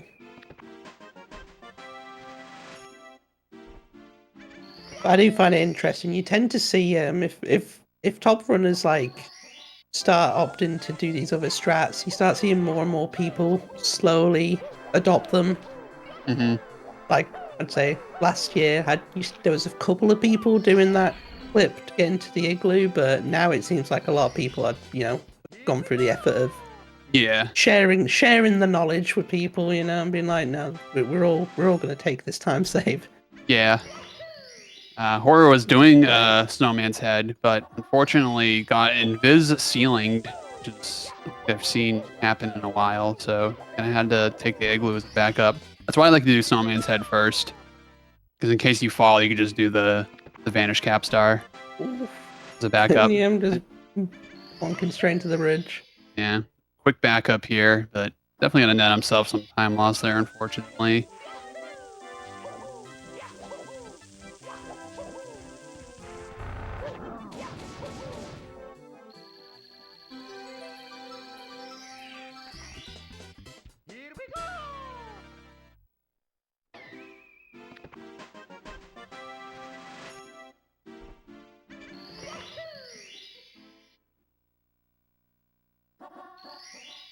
I'm flying through that igloo. That was so fast. Man, that was a really fast igloo.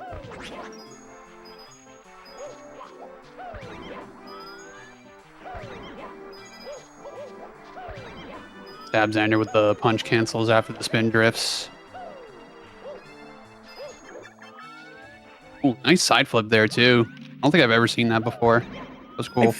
I don't know. I'm pretty sure I saw something on either on Twitter or Discord somewhere. There's something about that. It seems to be a recent thing that more and more people started doing. Interesting. I don't know why. I don't know. I don't think it's necessarily faster, but I think it might be faster in the odd situation. Yeah. It might be like safer too. Yeah. Didn't think to do a side flip there. God, missing the spin drift. Run around for all these coins.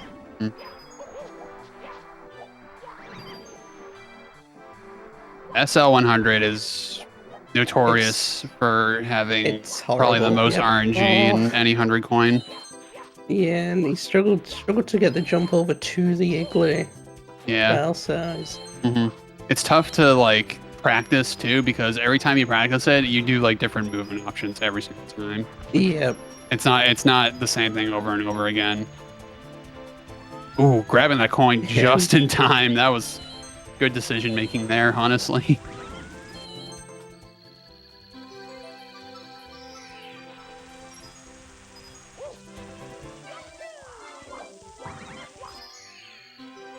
Alright, ground pound for safety. It is a little slower, but definitely safer. Ooh, that was close. Falling down there. Alright. 429, not too shabby. Not too shabby. It's pretty good.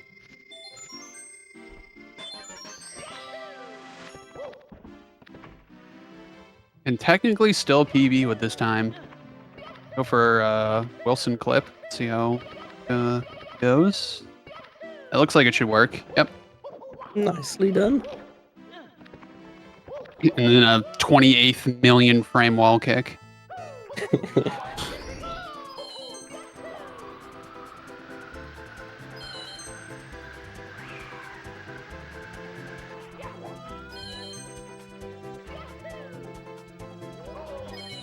I'm gonna go for a stored angle. Stored angle saves about like 3 to 4 seconds. But it does look scary. Yeah, I was messing around with that the other day. Yeah, I'm not doing that.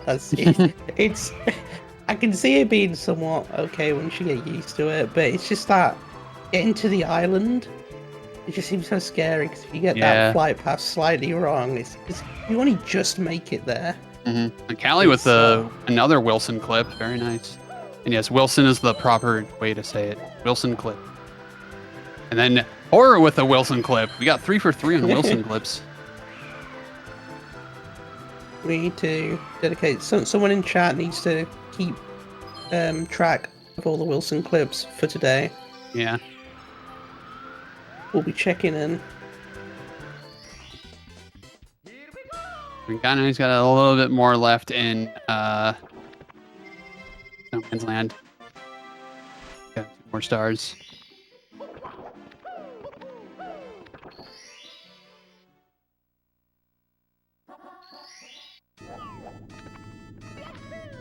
Heading into TTC. It's the shortest stage in the entire run. Shortest segment, at least. Like, full segment. That doesn't include Vanish Cap. Oh. Ooh. Fortunate. Yeah, I didn't actually know it was the shortest segment. Yeah, I think it's the shortest one, aside from Womps. Maybe Womps is the fastest. I don't know. It's pretty fast, though.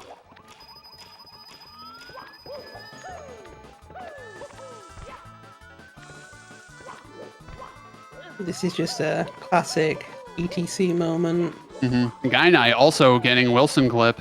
4 for 4 on Wilson.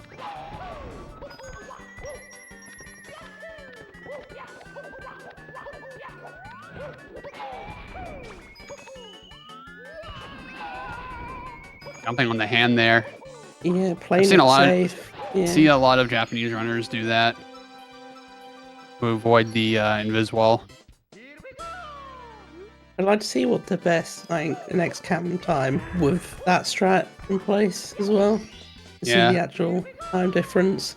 I know it wouldn't be much, but no, I think it does lose time. But like if you're trying to avoid the invis wall, it might be worth it.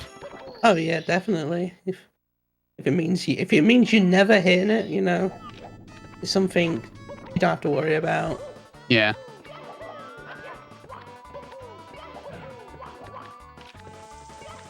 Going for ape down. Finishing off this 100 coin. Oh, that was close. Going for moving bars. This is like a newer strat that a lot of people have been doing lately. It's very tough though. Yeah, it's crazy that we're at a point where every star minus TTC 100 can be done moving. Yeah. I think I saw a tweet from Kano that he did TTC 100 moving and he called it like a 2050 strat. You never know. One day. Yeah. One day. He did do it like in the video. Like he did do it moving, but he was like, "This is a joke, not gonna be a thing." when you got Kano saying this is a joke, that's when you should be like, "Yeah." I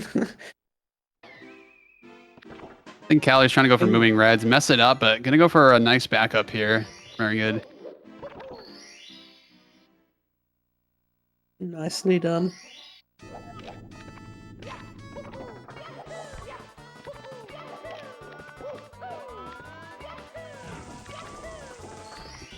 Going for get a hand.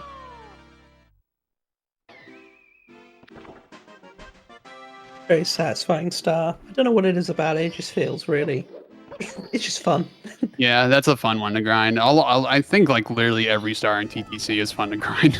Maybe except standing alone reds. Standalone reds is probably the worst fun to grind in Yeah, TTC. no, yeah, that is it's pretty boring, but, Yeah. but it's It's not even boring. It's just Yeah. dumb. It's a dumb one. yeah, yeah.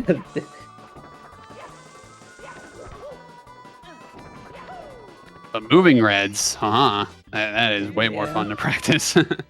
Yeah, we're at that time where just everybody can do it for some reason, which is just Yeah. crazy. You know, we I really just are at that remember point. just seeing it first, come to light, and it was incredibly hype. It's still hype seeing people do it now. Yeah, But I it's agree. everyone's like, oh yeah, he just hit moving reds, and it's like, oh, we're acting like this is nothing. Yeah. This is still difficult. It's just standard at this point. Yeah.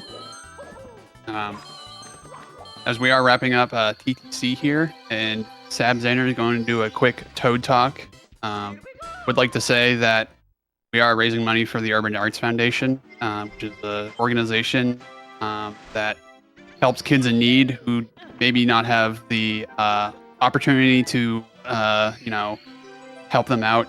These kids are learning how to, make video games and do other sorts of different artwork. So it's a really cool cause. I really do love supporting Urban Arts Foundation, and you too as well with the donation that's linked in chat right now. If you have a spare few dollars, we would really appreciate it if you were donate today to the Urban Arts. And if we do reach our goal of 26,000, we can extend the stream to an additional 2 hours. So we would really appreciate it if you would do that. So thank you so much for being here and listening. Really appreciate it. Sad missing that first red coin, but having to go back for it, not a big issue.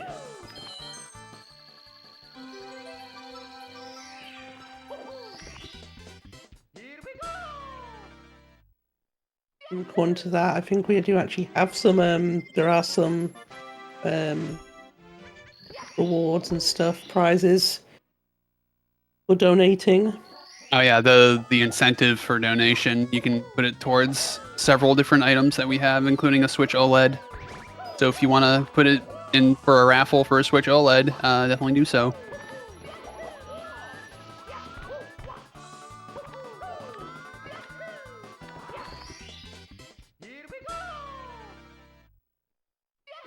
We are getting to that point where, it's in the back of everyone's head. Yep. The Carpulus.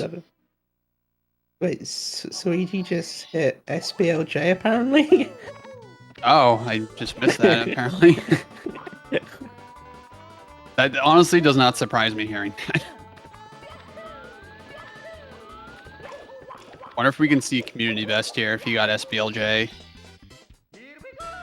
Maybe see a 3-2x, which is just disgusting to say out loud.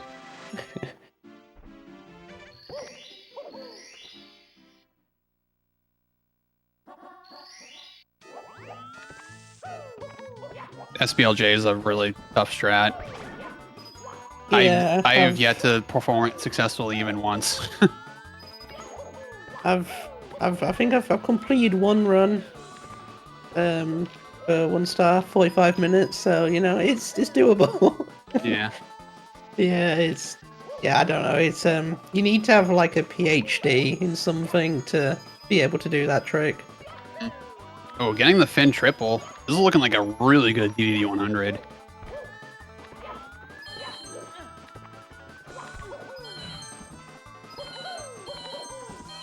See the triple jump here.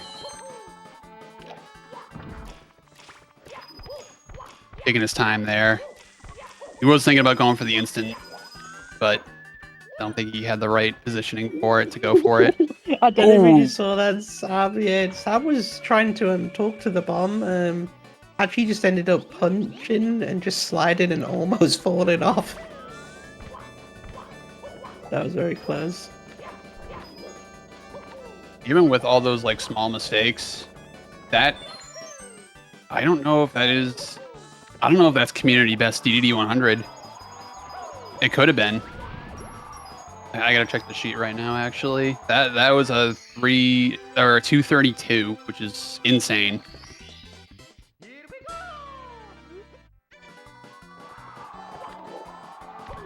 So right now, community best is a 232.50 by Liam. So I don't know. We'll have to like check that, but that could have been community best right there. DD 100. Even if it wasn't, it was so close. Like that's Yeah. that's just that's crazy. Even think.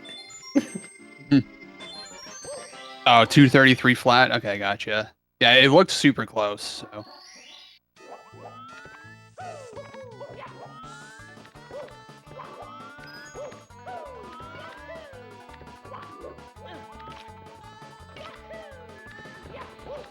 Sab going for swinging in the breeze. All the good players are currently on the screen right now. Yeah, these are good players, man. Like, what? All right, Sab is on what he split is labeled as easy. So let's see it.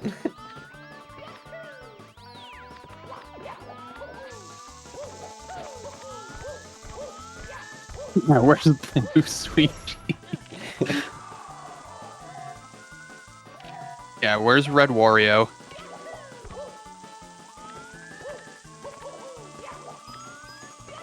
Rages in chat for Sabzander. I know I'm being quiet. He can't even hear me right now, but I just like to be quiet for these moments for some reason. I get Let it. me get You that don't know lineup. some-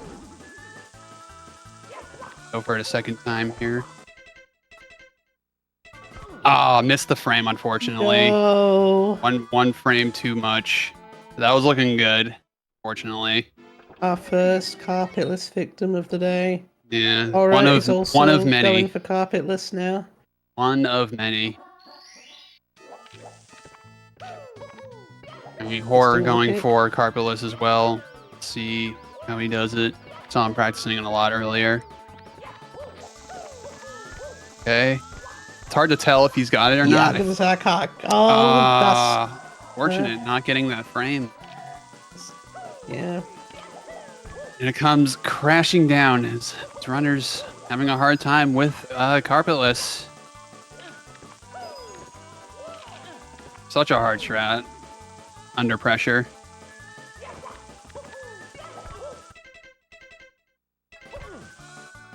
Missing it again, Oh, unfortunately. I think that was a 5th frame, but I wasn't sure because the stream skipped a little bit, so I wasn't sure. Yeah.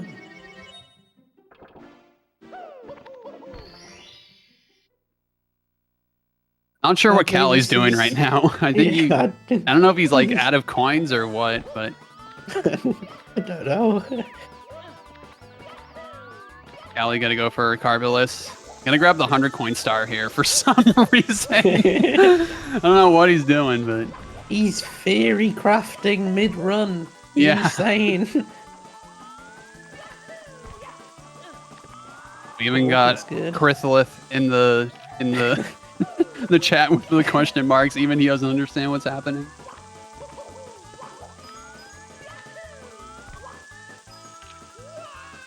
Oh, sad missing the wall kick in the window. It's so unfortunate.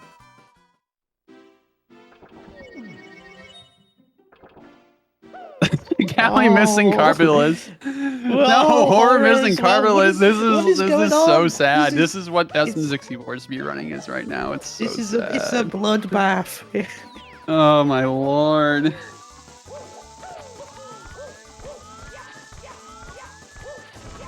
Holy.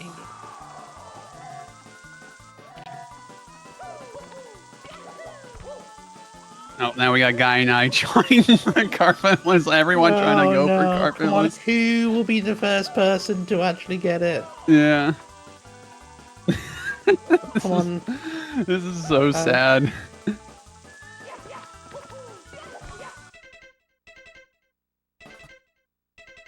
Okay. There we go. Yay! Alright, first Woo! carpetless. That was 4th attempt for Sab. Oh, Not sure. And that looks good for Callie too. Oh, sliding Oh! off. Gonna have to. he's gonna. Oh, my God. I can hear it. I can hear it in my mind. He just let out a yell in Callie fashion.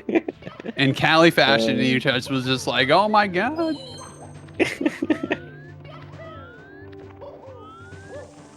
Yeah, he's just getting some practice in before he gets Yeah, a I really mean- good run going. Doesn't feel like switching cartridges, you know. Guy and I attempting carpeless. And there it Hey. is. Very nice. And Hard to tell, Death. honestly. It's hard to tell, and Horror getting it as well. Also get it, yeah. I think Guy and I does Deza Jones setup, which I'm not familiar enough with the setups and visual cues. So I'm a orthogonal Jones enjoyer myself. I'm a big fan of the Desert Jones. It just seems to take away a little bit of the variance early on, but it is slower. Yeah. So, and Yeah, like it is. if you've got used to one setup, it's one of those like if you think you're consistent, why change? You're just gonna end Yeah. up second guessing yourself. Yeah, I already like put time into orthogonal Jones. I just didn't want to change it. I'm pretty comfortable with it. Yeah. One of those things in the far future, if you end up just being like, you know what, maybe I do want to shift, you can, there's no pressure, Mm-hmm. no wrong way of anything. Yeah.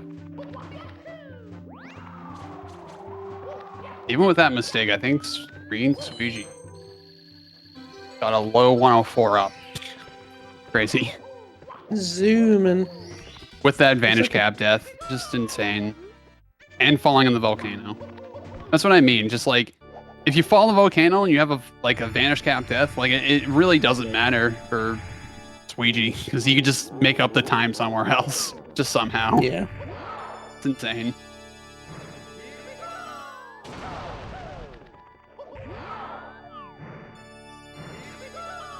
When I'm gonna stab on throws, going to be the first finished run of the event, hopefully.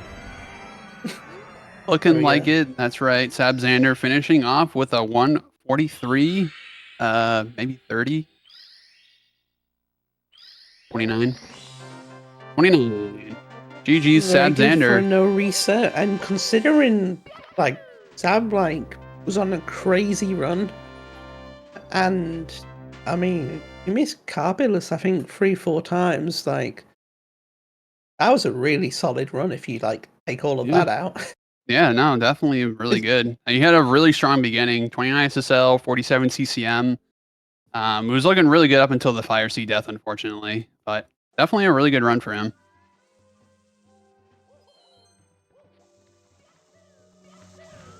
And then now we got Guy and I here finishing off 143.44. It's taking that second place. And Horror here finishing up with a 144.48. Yep, 48 on the flat. dot. Yep. Good lord. Nice. Well, seeing the GG's to these leaderboard. gentlemen up on screen. Good luck. Callie finishing up his run here. We also got Yeah, we've Beast also Assassin got- here heading into Rainbow Ride, and Gothic on a little bit of a heater here too. He's 138 pace for sure. We've also just got Packer Zilla for the final throws.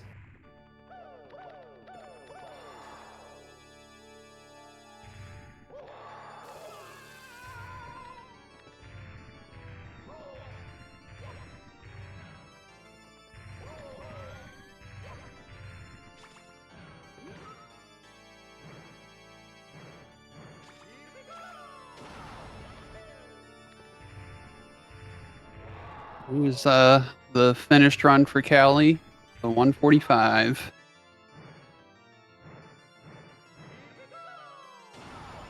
I'll be honest, I can't really remember much of Callie's run now. I'm trying to think. I didn't think there was too many things that went really wrong, but I'm sure there must have been a few.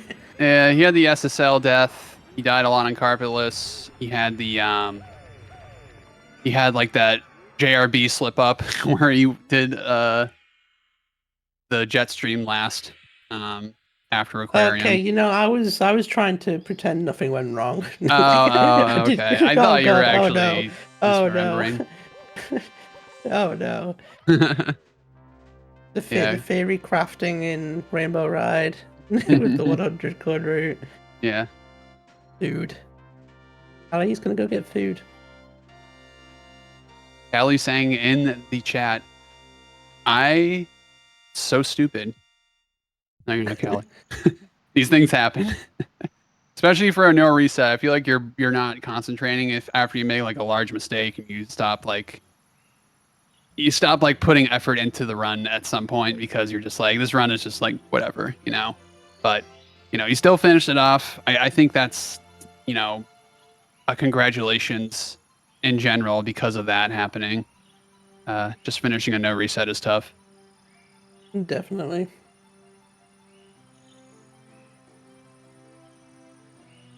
Oh, Gotha getting Will Inviswald in TTC.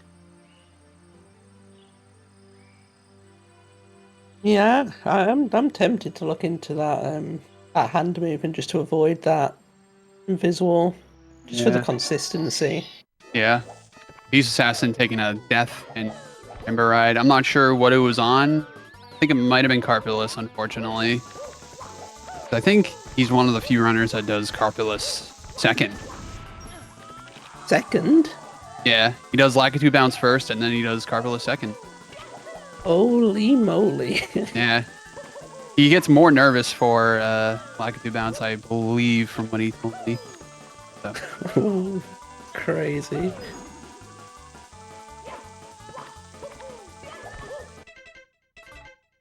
Okay, that frame looked good. Oh, not getting it, unfortunate. I think he might have been a frame early on the second frame. I wasn't 100% sure, but that first frame looked good.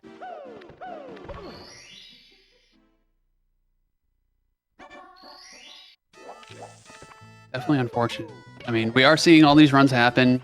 We got plenty of time still for another amazing run to happen. Runners, also have tomorrow as well. This event still goes into tomorrow, where these runners still have a chance to qualify for Pace, Xanadu, Laurel, Maryland. You get enough points, and you get top 7 with all the points accumulated from the 3 weekends that are hosting qualifiers. You get a paid expense trip to go to the event and compete even more 120. We all love 120 star. There's Carpulus right there for Beast Assassin. Very nice. Beast is actually a crazy run, really, so far. Yeah, I would say so. Like, I mean, yeah, two Carpulus deaths. Yeah. I think that's going to. I think he can still squeeze out 139, maybe, but I'm not 100% sure. That's from the current leaderboard. That would be a sizable, gap. Yeah, and we are in the beginning. Like yeah, anything can happen. I mean, we got 4 top runners playing now. We got, Sweegie playing. Wow, that was a really good backup for Beast. And then Callie's gonna keep doing runs, of course, and Cheese is also starting attempts as well. So definitely gonna see some more action.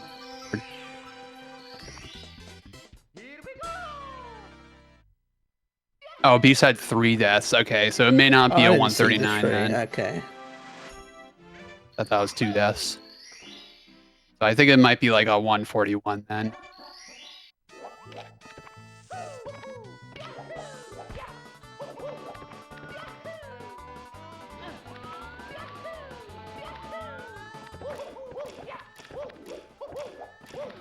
Yeah, as you can see that time slowly ticking away. Mm-hmm. I think that's going to be one of the worst feelings when you look over and you're like, I've still got this many stars to do. You see the time going. It hurts. Yeah, it's so frustrating.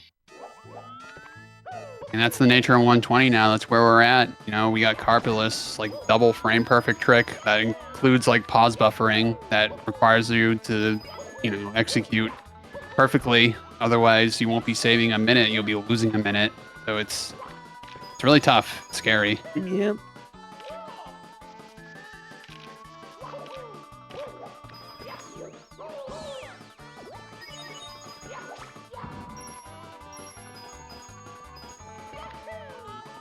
To not doing Beast any favors. Most of those coins flying off the ledge. Gonna have to go for a Chuckia backup. Fortunately, getting the firstie off the back wall too. Be able to grab the ledge right after that.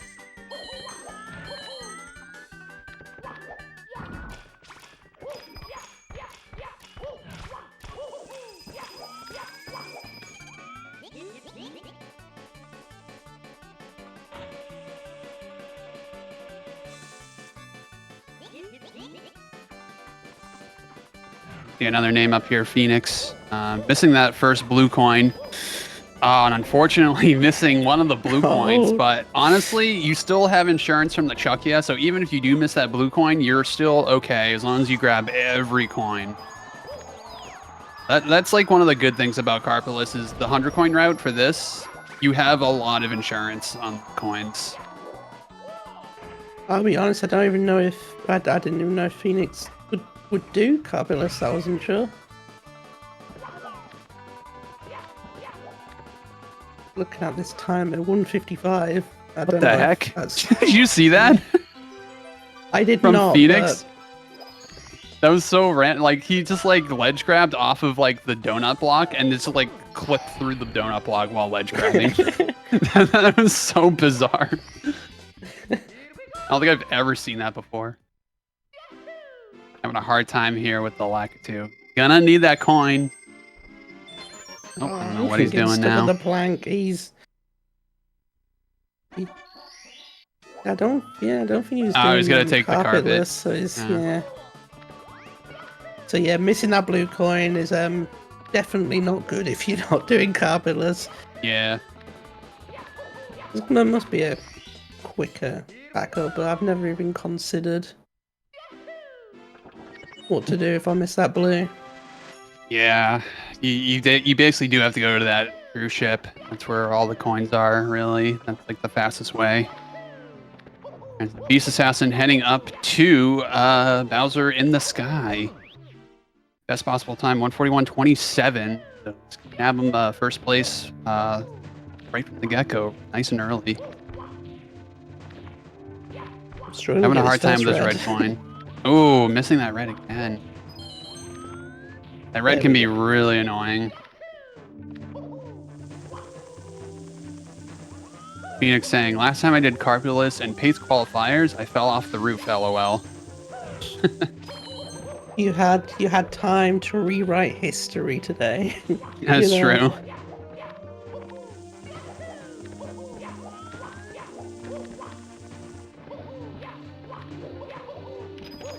Looks like we got Calyptic in THI.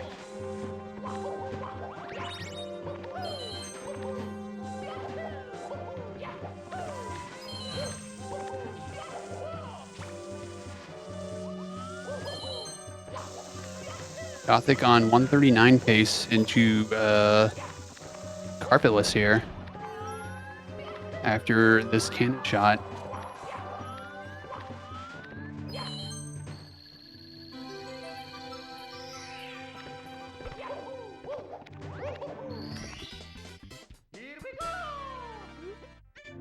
Nicely done.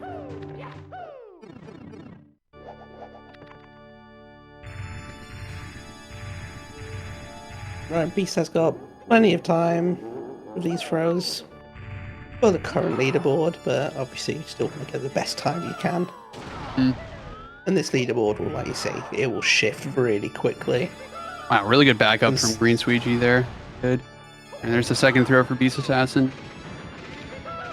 And there's throw number 3. Very nice. Getting him a 141. As Beast finishes that run, we get to see Gothic's attempt at Carpulus. Yeah, Gothic, the Carpulus king, in my opinion.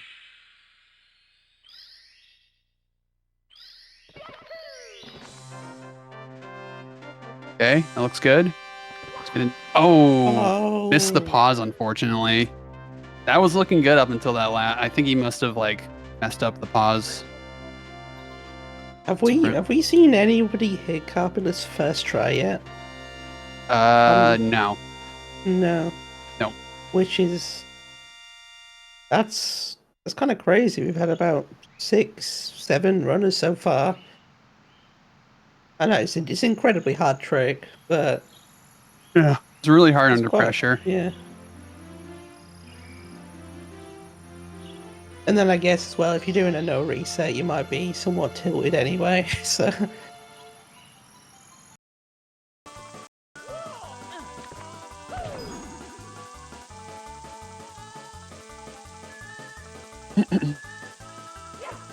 Luigi's just zooming through this 100 coin. Yeah. Rarely zoom in. There's Carpulus for Gothic. And if he plays Love to see it. if he plays bits correctly, he can get himself a mid 140 here. Yeah.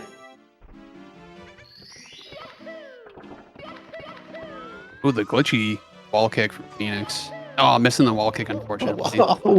Just jumping right off. I mean, they're plus 6 minutes. They're just trying to go for swag at this point. You gotta go for the style. You're on the screen, you know. Mm-hmm. You gotta show off. Yeah. Yeah, glitchy wall kick kind of lost to the sands of time. Normally see assless nowadays. Gothic, unfortunately, taking a death in bits. So 140 is going to look a little tight now for Gothic.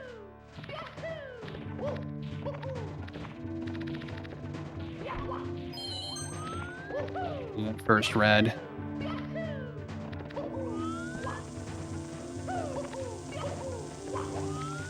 There's the triple jump.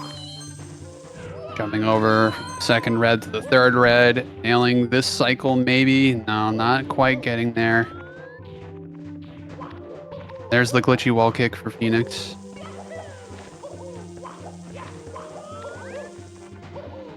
Oh, Falling right off the cruise ship. You hate to see it. yeah. It's just unfortunate. That's all we could say. Yeah. We've got Cheese on the screen now. And we got Cheese, Wilco, and Avatar on screen right now. Yeah, because we're seeing quite a lot of these runs finish. We'll start seeing a few more runs from the lobby area. Yep. Yeah, and with that, with Gothic finishing up, I think we're going to, I think after Gothic's done with his run, we're going to head to a quick commentator's break. But with that, I am done for commentary for today, and I will be joining the fray. My runs as well, so. Best of luck, and guys, remember, if you donate money to Urban Arts, you can give Beeve more time to play Mario. Yeah. Come on, Beeves. He's been here for 2 hours, providing brilliant commentary. Like, come on, it's the least you can do. Yeah, and not only that, you're not only that, by giving me 2 hours, you're giving all the other runners 2 hours as well, and you're donating to a really good cause. So definitely. Screw the other runners. Screw the other runners. It's all What? about you. No, Come on, come on. Everyone deserves a chance. No, Everybody. Only Beeve gets the extra 2 hours, guys. Come on. Yeah, it's just a stream of my gameplay only, and no one else. GG's to Gothic Logic, nabbing them the first place 140-110, but you know, the leaderboard can definitely shake up at any point. It doesn't matter. It's still really early. But yeah, thank you for having me. As always, GSA. I always love commentating the PACE events. I love doing it in person, love doing it online. It's always a super fun time. So thank you again. And any last words, Menace? Mario. All right. Stick around for more Mario, guys.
everyone, and welcome back to the first open qualifier of Mario 64. 120 stars. I am the Mr. Wah, even though it says Wah 2.0, and I have with me Elisa. Elisa, how you doing?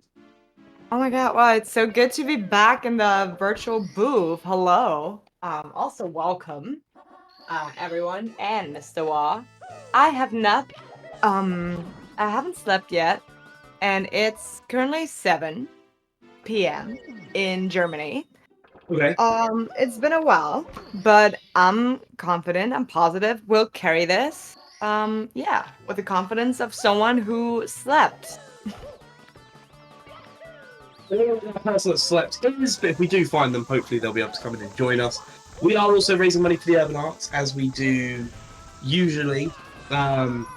It was last season. Here we are, new season. Do you know what? I'm still trying to get used to that fact there. You can donate to to Urban Arts by doing !donate. Urban Arts does some fantastic work helping children get an education in video game design, development, for all those that would not necessarily otherwise have that opportunity. And if we hit $26,000 today, you will also be able to get 2 extra hours of resets. I love that. You know, I always, oh my goodness, the Suigi fall down. I always love an extra 2 hours of resets, so count me in. I'm ready for it.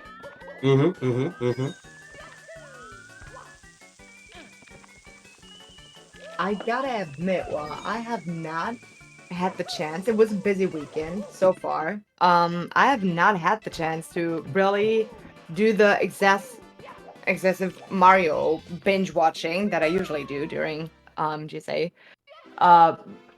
the pace qualifiers. So I'm really excited to now finally get to catch up a little and see what has been going on. Checking the leaderboard right now with Gothic in first place currently. That's so interesting. So nice to see. The Gothic Logic season, Gothic season, you already know.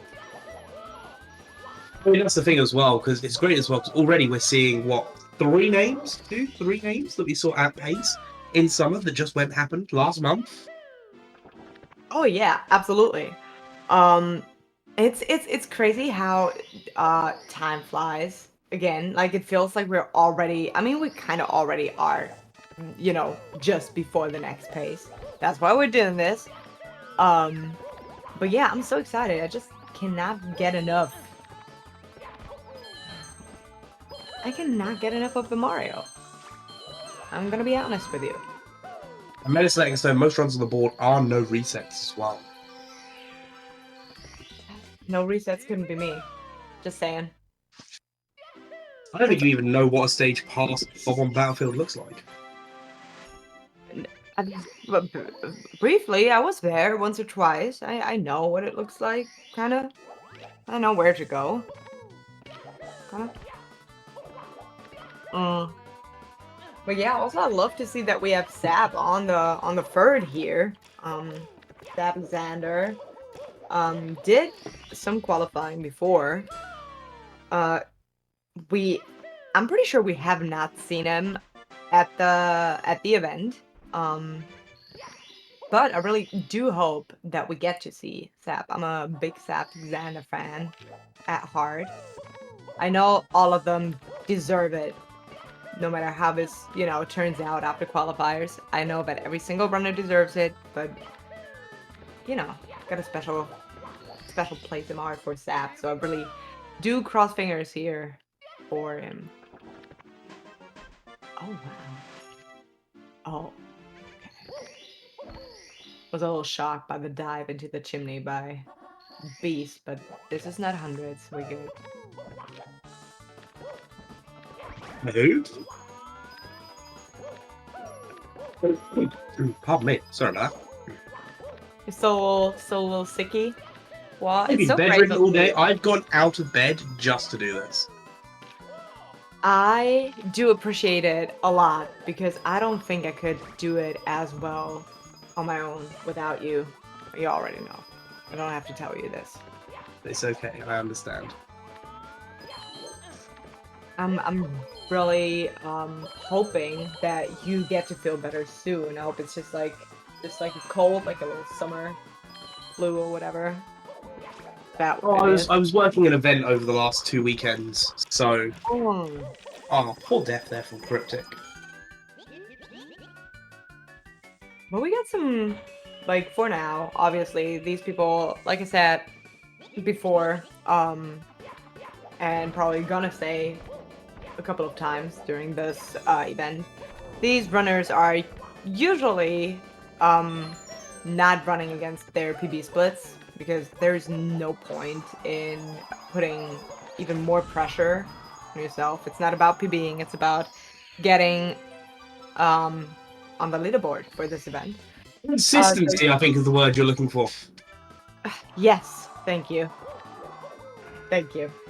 But yeah, so most runners are not comparing against PB, which can be a little confusing, but also we get to see some more green splits, which is obviously also very nice. I don't get to see them as often, so.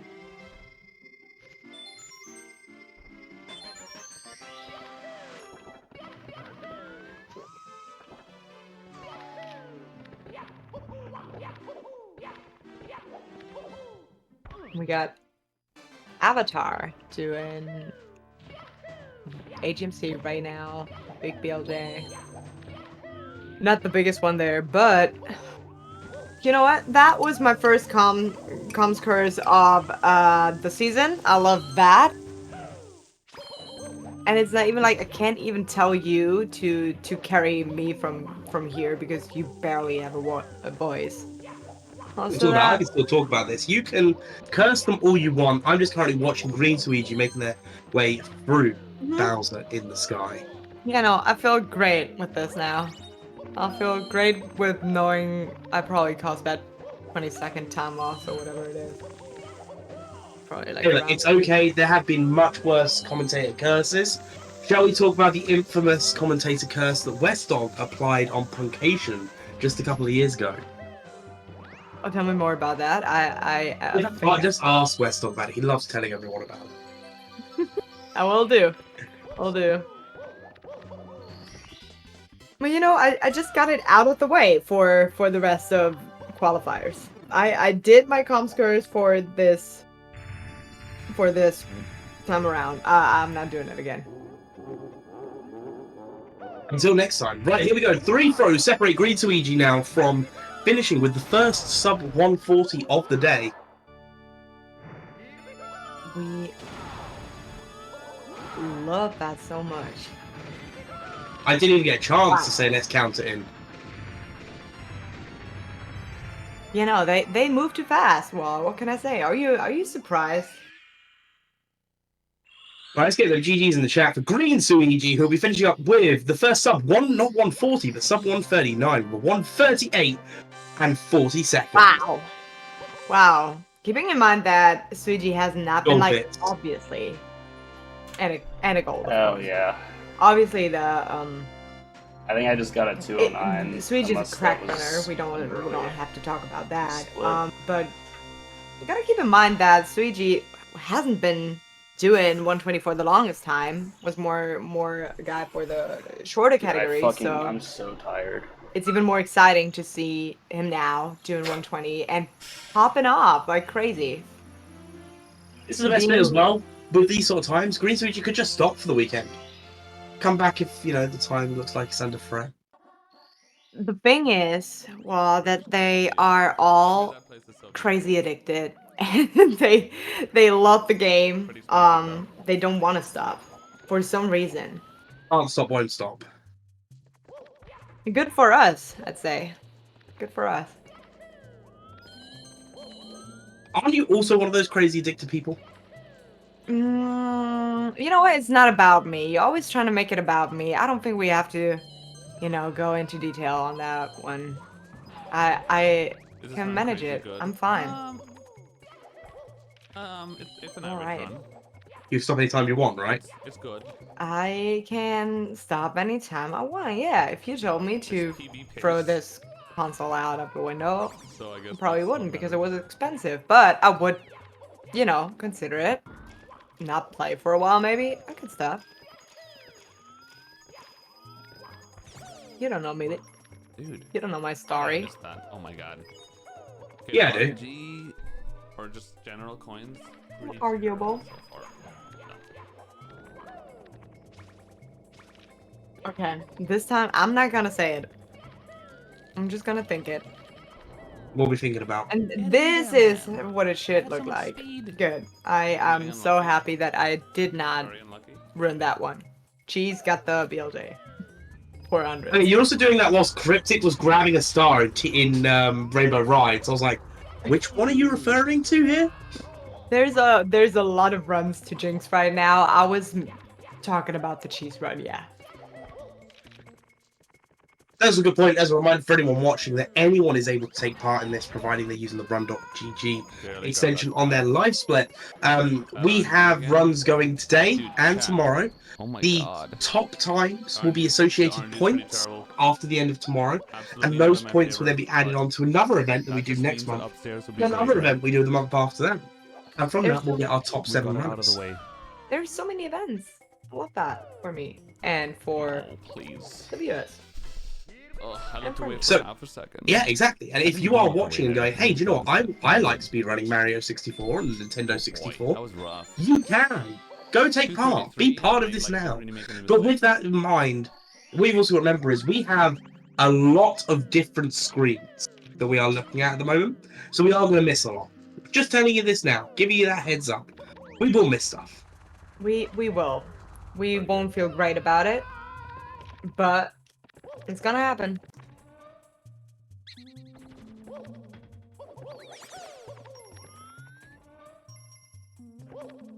All right, let me see where we at. We got Cryptic on the screen. Avatar wrapping up HMC. Hi Cam, what's Probably up, one man? of those like I figured. I don't know if you know if I told you, probably not. But I've been learning 120 at the moment. You know, I've been around for 10 years now. It's a decade. It's not great. I've been around playing this game for 10 years. I always avoided 120 because I thought it was too long. It's taking too much focus. I can't focus this long. But I gotta try something new. Gotta do something else. pretty good, And definitely. now I get to practice all of the stars that we're seeing right now, especially HMC 100 commentary has minutes. been a big grind for me. And I feel like it's one of those stars that is super fun in practice and when you get to grind it just for fun, for X-Cams, whatever. But it's a complete torture during runs. And I'm not looking My forward favorite to it. star. Are you gonna be running this weekend? Your mother is my daddy. You know, I still have to learn around 26 stars still, so maybe not. Oh, Probably just not. going blind. It's fine. It's pass, thank you. It was good considering it, but the answer is no. Because I don't, Whoa. you know, I wanna come in and get the craziest 120 first run time ever, which is already done by Suigi, so that's, but maybe, you know, like, also a good time. Not the greatest, but the good first time. Yeah, imagine properly learning how to play this game instead of just doing runs and suffering. Jeez. Be me. Oh wow! What? Holy Wow! shit. That was a crazy save on that cheese movement, cheese run. I missed the button. Not falling into the pit of despair. What the There, fuck? there was a I had a too lot late, going I had a on. late wall kick. Usually you don't get Oh my to god. back No, that up. dude! Oh, fuck! Wow! Oh. Wow! I No! couldn't. No my way! destiny was to die there. He even got I the couldn't last stop wall it. kick. I just couldn't Sad. stop the death, dude. Was fighting Oh till my the God. very end. Holy fuck, what a roller coaster. I hate my life. Okay, I don't know. I don't know. Oh, That's a huge mistake. Casual. That's like a minute. enjoying I'm gonna enjoying the restart, view here. unfortunately, man. Oh, that And that is sucks. unfortunately a reset. I can't believe that. Jeez. The first death would have been fine, but at that point, I'm losing like a But minute there's plus. plenty of Like, it's just time, way too much time lost. left, and there's It's too also big. even more time It's left whatever. if It's we early hit enough the in the game donation that goal it's for okay. today. That Because is right. if we hit Jesus the Christ. I just couldn't avoid it. $26,000, the Mm-hmm. stream will fate. extend for another 2 hours, which means gives our runners 2 more hours to reset and get a run, get the mech rommel, the romlet. You know what I'm saying? That was a good warm up. I'm going to pretend that I do. Yeah, So for I'll those who are now coming in the stream, make sure to preview read in the a, title. Very important. after comes, I'll show you. Because show you a today's mech a special rommel. stream.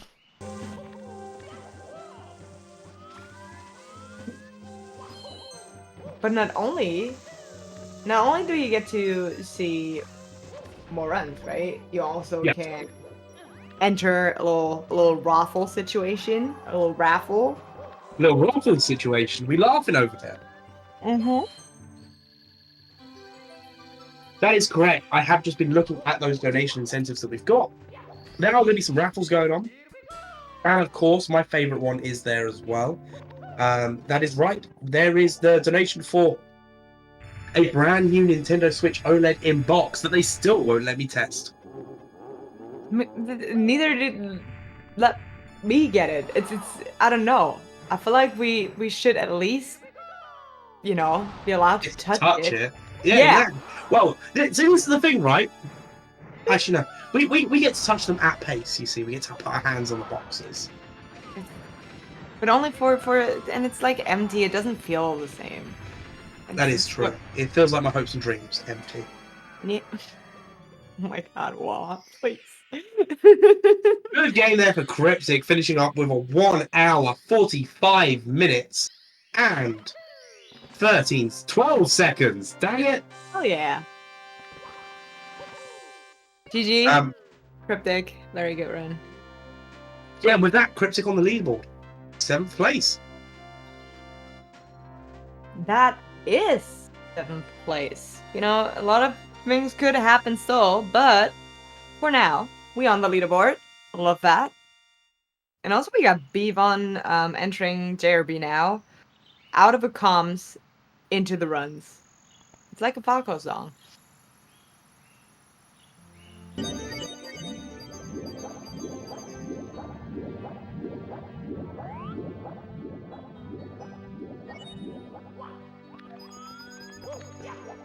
Being 0 frame by the 13-second mark. I know, right? Gotta grab that 1 red coin. Alright, got that.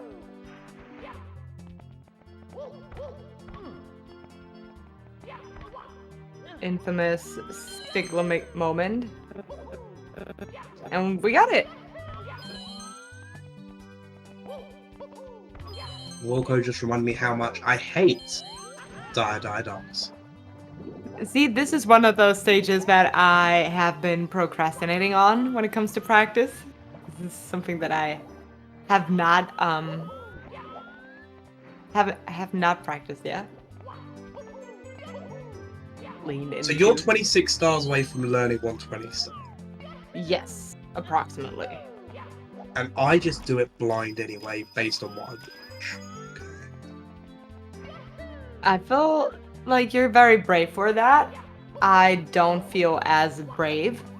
I don't feel like I got the coolness that you have to do it. So I take a little more time to prepare. It's people like you that don't have to prepare, and there's people like me, and we gotta study till we drop that. Or And that's why you have better times than I do. I honestly, I'm not even proud of having the time to practice. Oh. Okay. Good. Are we? Oh, Wilco. It's like such a classic DDD thing to happen. It's just like DDD's. That is How? horrific. It's insane. Wilco gets the craziest things in runs. Come on, Wilco, pull it off. You know you can do it. That is insane. It needs to be a triple jump and a dive right at the pivot of the corner of the star to even make a connection to that hitbox. Yeah, either that or Wilco wants to grab those grids. Can you do that? I think you. No. Oh, Oh. wow. Oh.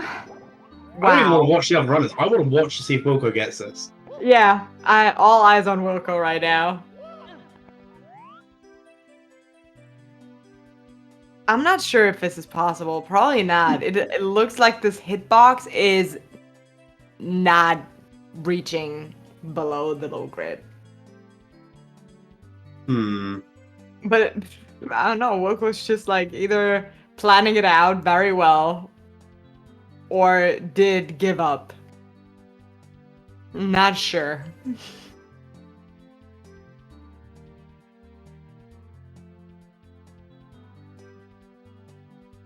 Yeah. Yeah, I wish I did see how this happened. Definitely gotta watch it back later, but that's crazy. Alright, I'm probably on the big screen, but I'm not even gonna look. Oh, I don't want to know. You know what I love about this event, is that not only is it for a good cause that is, already given, but also I'm a big pace pal at heart, and it allows me to just like constantly see good runs. Just gotta think of my brain. Like you never there's always at least This one is not person 129 pace that sometime. is Not 40 seconds further in than PB. Worms Fortress, unless you have the opening shift and then people just Oh, start doing runs. okay. But then the good thing is Just that work on people a run. usually finish the first one out. So Beat yeah, also I might be a constantly good get one, to too. see Mario and far gameplay Mario. I mean, it's true. We do have a massive caliber of amazing runners. I bet V's gonna get on some heaters today and tomorrow. So we've got runners also as That's well that pretty maybe, cool. you've That guy. never heard of. They might still be running well. They may not be the best, but a lot of them are coming out just to showcase what they can do and just be a part of the event itself.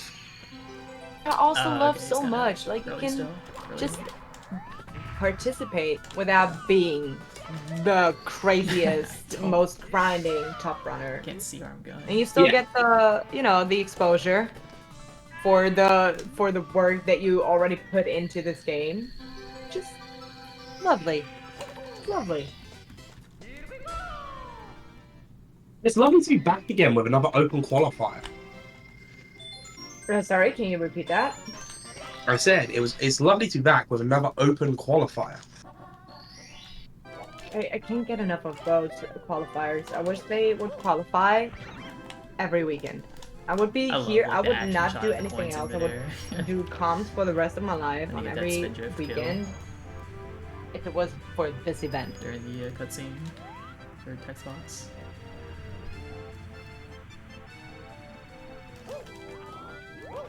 For some reason, I really love CCM. I don't know. It's bright.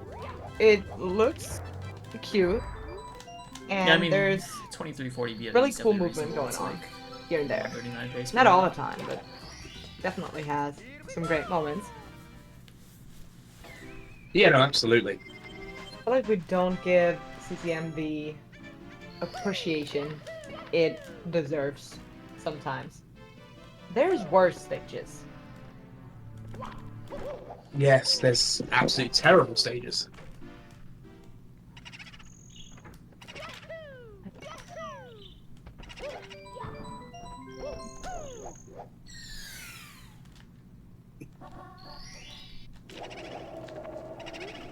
And Beef is just about to finish one of them. Beef collecting the last star in JRB. What the? Dude, it didn't even, like, put me through And the just door. like that, you're already, for like for 70 star, it's I just, like, hit it right away. definitely only Worms Fortress, and when you watch 120, when it's like past JRB, this is kinda where it starts getting momentum. Yeah. A lot of this is always early run. It's always early run until we hit tipping. True. True, no, I agree. Oh, God, I love At this least I little got this one. door skip, the little text box skip in PVH. I was kind of cutting it close too. And I don't know, with a clean flip there too.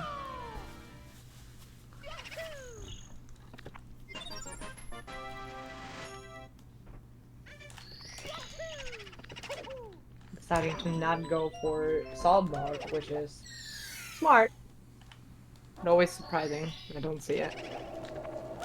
Though it's common that people don't do it. I don't know. Just I always expect it for some reason. And it doesn't happen.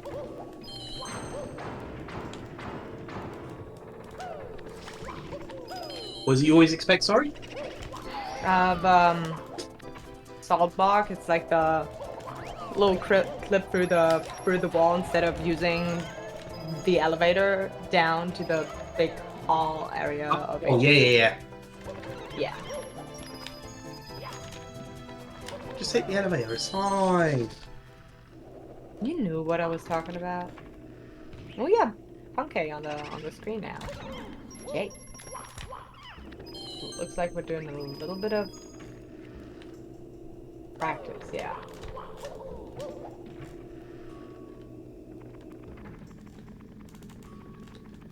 She's in the meantime taking a little break. Pretty chill overall so far. Got some runs going, we got some people recharging.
You just hear the controller clickings, and it's making me really happy. Just like did not want to talk because it was enjoying the little ASMR that we're getting here. Oh yeah, I'll be honest. That's exactly what was going on for me. I was just like, going, "Oh, this sounds nice." Yeah, sometimes you gotta enjoy the quiet moments in SM64. Moment where they just play, you know, you hear a little bit of button clicking. Sometimes that's all you need. We did have a $10 donation from Ellie Elza. Thank you very much for that $10 donation.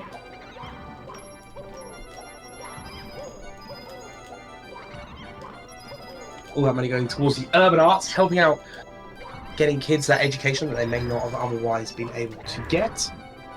Video game development and design, absolutely fantastic. They have got some great acceptance rates for further education afterwards as well. They get to learn all the skills that they need that would help set them up for their future. Exclamation mark donate towards the urban arts. If we hit $26,000 today, we're currently on $25,351. So we're under $650 away. We will be able to get 2 extra hours of resets for these runners, which is really, really important for those that have been unfortunate enough to either not be able to finish a run or have been suffering those deaths from that long, terrible disease, carpetless. Takes off some pressure, you know, knowing that we reached the goal, they have another 2 hours, and all the pressure of having to get one right away, the last one has to be it, kind of feeling, and that drops up for the runners. It's also very nice. Just each month, hundreds of SM64 120-star runs fall victim to what is called as carpetless. And for just a small donation, we can help fight against that injustice. give our runners what they deserve. And also, we're doing this for, like, first of all, good cost, great kits with great ambition. But also I gotta be a little selfish. I'm looking forward to some new indie games. Like I want to see some new game development. I want to see new games. If you're saying there's something that supports people that want to make new video games, count me in. I'm here. That's what I want.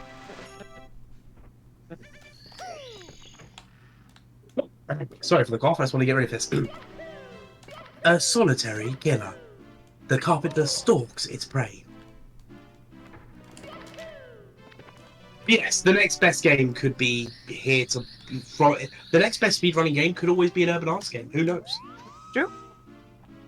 I would run it. I don't know what it is. I would run it. Probably. Most likely.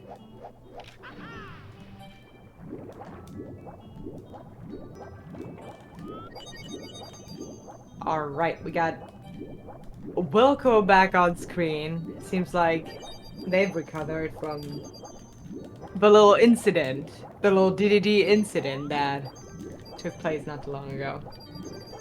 We don't talk about that. We don't, nah. Someone clipped it. Someone else can talk about it.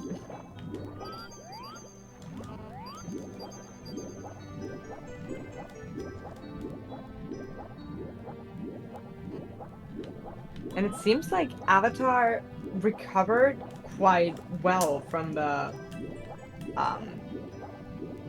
bigger time loss in HMC. Dropped from like a 20-25 ahead to a -8. And now seeing him back on the 23. Oh my gosh. Yeah. Turns, dude.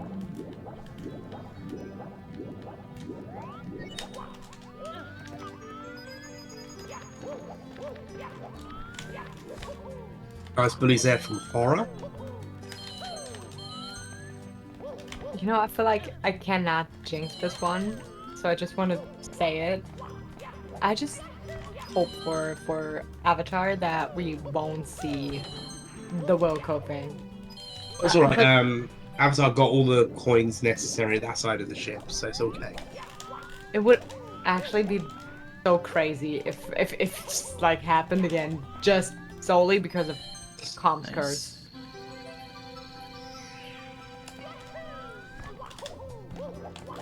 Yo, thank you, Memphis. Okay, you're okay. You're okay. You're not cursing people today. Not anymore. I did my part. Wow. I'm not even gonna cap. I haven't done the star in like 3 weeks. Surprised it went so well.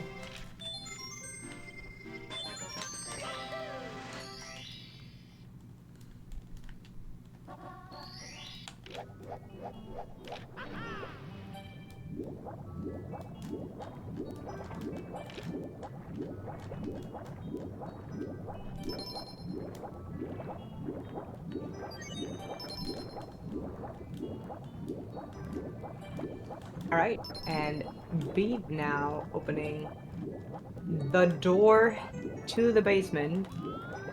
Like, this is where most people, actively start watching. SSL is super difficult, especially in 120. It's already, no matter what category you do, Animation. if it's in, it's probably Time save right there. a difficult one. Most of the time it has pillarless. The really crazy people do fly guyless, which is also just insanely difficult. But 120 is really adding on top, and you can see it right there with our good old Beeb SSL reset. Beeb, I'm so sorry if you're listening. I feel for you. Of all places. Would probably blame it on myself and be like, oh, that was a comms curse, but no, it's SSL. That's just SSL things. It's not an Ely thing.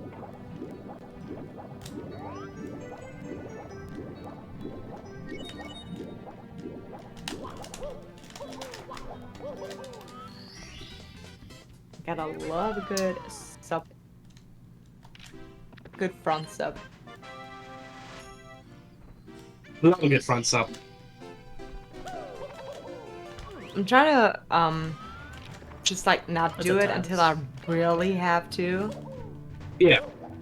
It's one of those things where it seems really easy in principle. You know, it's something that seems simple, that you should be able to get, and then you try it and you're like, nope. Mm-hmm. The tricky thing about it is, that, I don't know, because The there's, Irish Mario if you don't Prodigy. do the life production, for example, the way it slows down already gives you a feeling of, oh, I have to hold A for a little longer, but what makes the front sub work is giving it short A presses. This, what I mess up Cheeky most of the Lee time. and When Pace I go Squidward for side it, flip for you guys. I just like, you know, push it a little too long and then it doesn't work. Makes Even me though get I like know very well that I cannot hold those buttons down for too long. It's even worse for me because I've now switched over to console from emulator.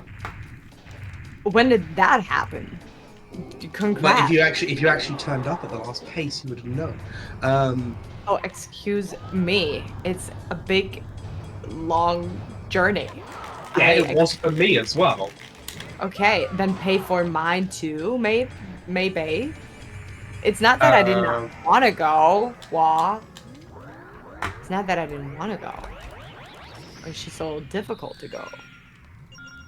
But I will be there for the next one. If you're there. What, November 3rd through 9th? Oh, I'm there. See, you can still show me the console and tell me about it, but you could also just tell me now. When did you switch? After pace, after last pace. Was it 4-pace that you... No, I started after pace. I had the console and everything. I was like, do you know what? I'll start doing console instead of emulator. Oh, I love that so much. You know what you should get? The signed cartridge. The signed SM64 cartridge that we have as an incentive. I mean, I've already got one, so I wouldn't want to deprive it from anyone else. That's fair. That's very, very kind and sweet of you to leave a chance for the other people as well. There's only, you know, a donation of a minimum amount, $15, which is a steal for a signed Mario cartridge. If you don't get it, you win because you did a good thing. And if you get it, then you win because you did a good thing and you won it. Does that make sense? Was I clear? You want to get that feel-good feeling or that materialistic and feel-good feeling?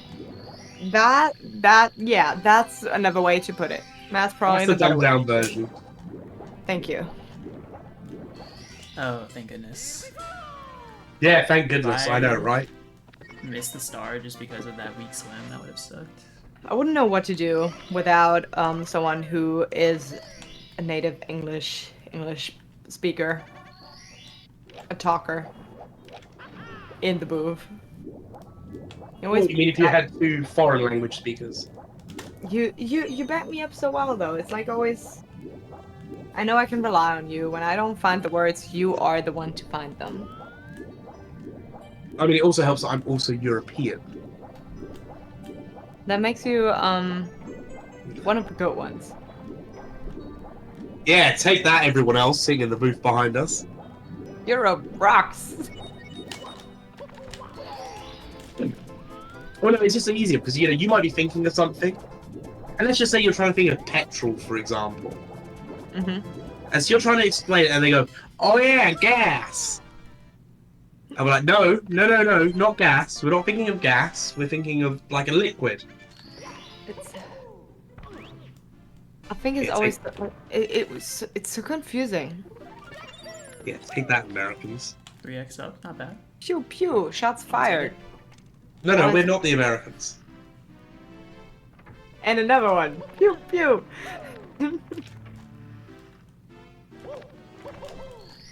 All right, we got Avatar. Coming back to the game for a little bit. We got Avatar with an upstairs time of 104, which is really a good time. We're having 433, quite nice. Yeah. And there's a lot of things that are happening in what Dry World. Also, a lot of stars that I still have to learn. This one, is one of them. Hundreds. I gotta learn a whole new hundreds. Do you know how stressful that sounds? Oh no. I don't know if I can fully commit to that. Well, you're gonna have to. Probably, yeah. Yeah. This game would be much easier as a speedrun game if we could just grab stars we already got. You know? Like, why make it extra hard? Because we like to push ourselves. We like to go on to the next challenge. Push it to the limit. Exactly. Yeah, true. Got to achieve the 80s training montage.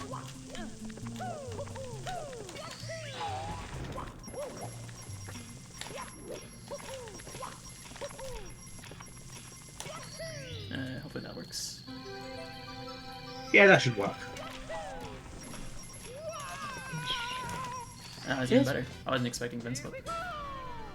I feel a little envious seeing Cryptic getting like perfect blue coin RNG. You know what I get? No blue coin is what I get. Nothing. You don't even get the RNG, do you? It's really it's not great. I feel like my cartridge is cursed. I think I got one of those cartridges. I do believe that every cartridge has its own little RNG thing, and I got one of the bad ones. Wait, how do you say cartridge in your language? I forgot. Module? Like a module? Yeah. Like a module is, you know, a module, whatever.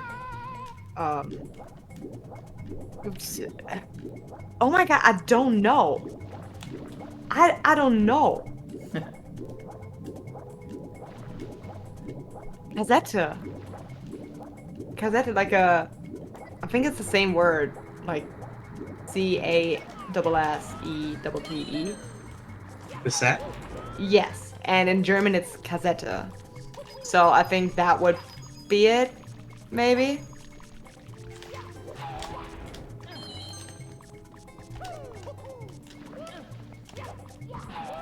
I don't really know what to do there. That's a weird situation.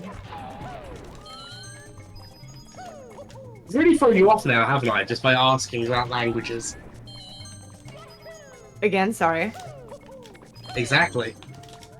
I heard language, so I already knew that was gonna come. You know, I had to give a pace. I said I've really thrown you off now, haven't I? With asking you like questions about languages. Getting them served up to me on a steaming platter. Yeah, because I should know my own. I should know the language that I have been speaking ever since I know how to speak. But I cannot come up with the word for cartridge. Yasmin, you're German too. Do you know? Okay, so the reason I asked, right? Yes. Is because you say cartridge without saying any R. Oh yeah, that happens. So I was curious as to whether there was R in if there was an R sound in the German word for cartridge. The goat himself. You know, it's like maybe comes with Casetta. There's like, you know, also I don't know. I might just also have like a very weird accent. I heard that. You do, but that goes without saying. Oh, thank you. So charming. Can't believe I wished you to get well soon. It was a little off. I don't really know what it was. Oh, you've missed me. Don't say it. Cassette is definitely wrong. I mean, that's not what we used to say, I think. I don't know. I think my dad said it. You don't know me. You don't know my story. Spiel. We don't have a name for it. I'm Googling now. No. Oh, so am I. I'm investigating. Apparently, Patron. Absolutely not. No one's ever said that. Gotta stand on business though. No one ever said that. Wait. Or Daikatish. Never back down, never what? How do you spell it? Kartuschhe. Yeah, this friend like isn't even good. Oh. Well, that would be more so for a Getting AR printer. You know, And then the you got Patron. that's not a game thing. Modul. It's modul. It's like MODUL, and for you guys, there's an E in the end. That's how that's what we say, I think. I don't freaking know.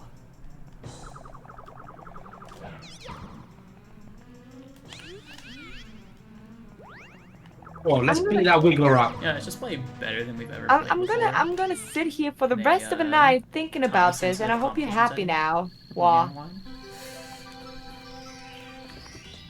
Yes, I am happy. Good. Good. I was born to make you Playing to me. happy. Kinda. Not really. You know, it's a nice coincidence when it happens.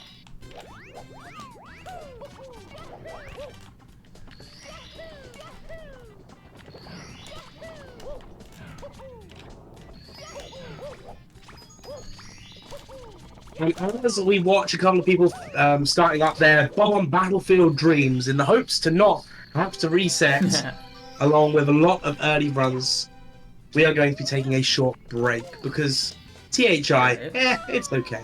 So what we're going to be doing is we're going to be taking a few minutes of a break and a breather. I'm going to go cough my guts up somewhere, and we will be back with you shortly. But for now, here are some words about Urban Arts and the GSA Straight to in general. PB. See you in a bit. Urban Arts helped prepare me for college by giving me a lot of experiences working both independently and collaboratively with other people to make really cool games, and taught me how to put my all into creative projects, and that helped me put together a very strong portfolio for college. The best part about being in the urban arts community is the people that you meet. A lot of the people here have the same interests as me, so in the future, making friends here will benefit me and them and everyone around, because we all benefit from each other by gaining skills that other people had that I may need. Urban Arts helped me see myself differently by showing me that I can be a good leader. In the studio program, I was assigned the role as project manager, and fulfilling that role for the first time actually helped me realize that I have good leadership skills, and it really helped me to develop them.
All right. And we took a little breaky.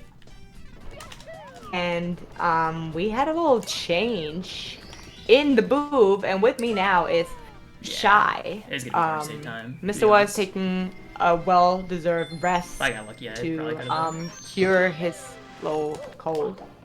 And that gives me the opportunity Just to got be greedy and with lucky. Shy. Hi, how you doing? What's poppin'? You know, I'm doing amazing. It's been a while since I've been in here, with pace going on and everything. So definitely excited to get back into it. Definitely excited to see all these incredible runners in front of me. Doesn't look like much has changed with who's participating from the last time. So, but I'm doing amazing. Definitely excited to see what kind of runs are pulled out as Simply is now joining us. True, we got Simply on the screen. Surprising, but definitely a nice surprise. One of the ones I like. Also, again, Shy, thank you so much for quickly, last minute, short notice, jumping in. And yeah, I'm also very excited. I wasn't able to be at the last pace event, so I was hyping myself up for those qualifiers and the next event even more. And now it's already happening. Like, time flies. We got some great runners. Guy and I recently had his little comeback and is already on the leaderboard, on 5th place right now. Obviously that could change throughout the weekend, throughout now. Today even, there's plenty of time left for those runners. And it could be even more if we hit that donation goal that makes the day extend by 2 hours, well, at least like the run time. Extend by 2 hours for our runners, for more resets, more attempts. And yeah, we got Avatar, Gothic, obviously. Known face. It's Gothic season still, all day, all year. Beast Assassin, sure. Zap took a longer break, but is also back and determined to the grind. On 4th place right now. Definitely a hidden gem. Like, I feel like not too many people know him that well, or do follow up with what he's doing with the PBs, unless you're like, you know, in the same range, then you know. But definitely a guy to have on the radar. You should definitely check them out. And yeah, overall, you know it.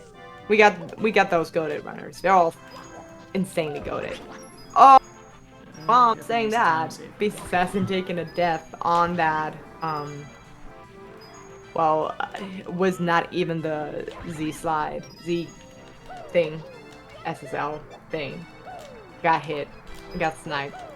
We fell, is what I'm saying. Yeah.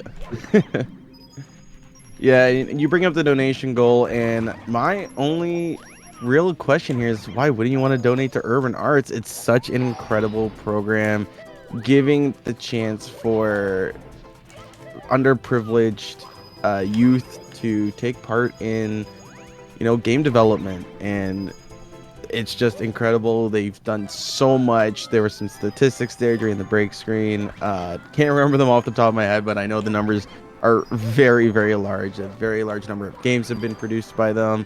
Lots of students have succeeded through Urban Arts, and not to mention Urban Arts has been supporting GSA for a good couple years now. So, I mean, why wouldn't you want to donate to such a great program? I mean, if you got a couple extra bucks that you can spare, any donation is always welcome.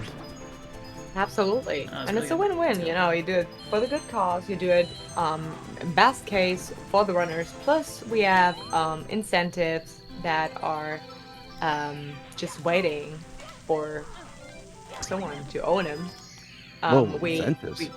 We got the signed SM64, the Japanese cartridge in the original box. Oh my all the runners that make it 2 pace off the qualifiers to the actual event in Laurel, Maryland. They sign it, and then you get the signed cartridge, which is pretty cool. And I feel like it also, if you are a speedrunner yourself, it immediately increases your skill just by using it. That's my theory on it. Yeah, collecting all the aura from the top runners, you know. Yeah, absolutely. Also very clean vocal clip from Avatar right there. And yeah, we also got the Nintendo Switch OLED. It's a great console. It's really expensive. And How's it going? here, you pay 25 minimum for the chance of winning it, but if you do, then you got a Switch for 25 bucks. Just saying. That's pretty awesome. I'm gonna say I'm still running the OG console for the Switch, so. Same.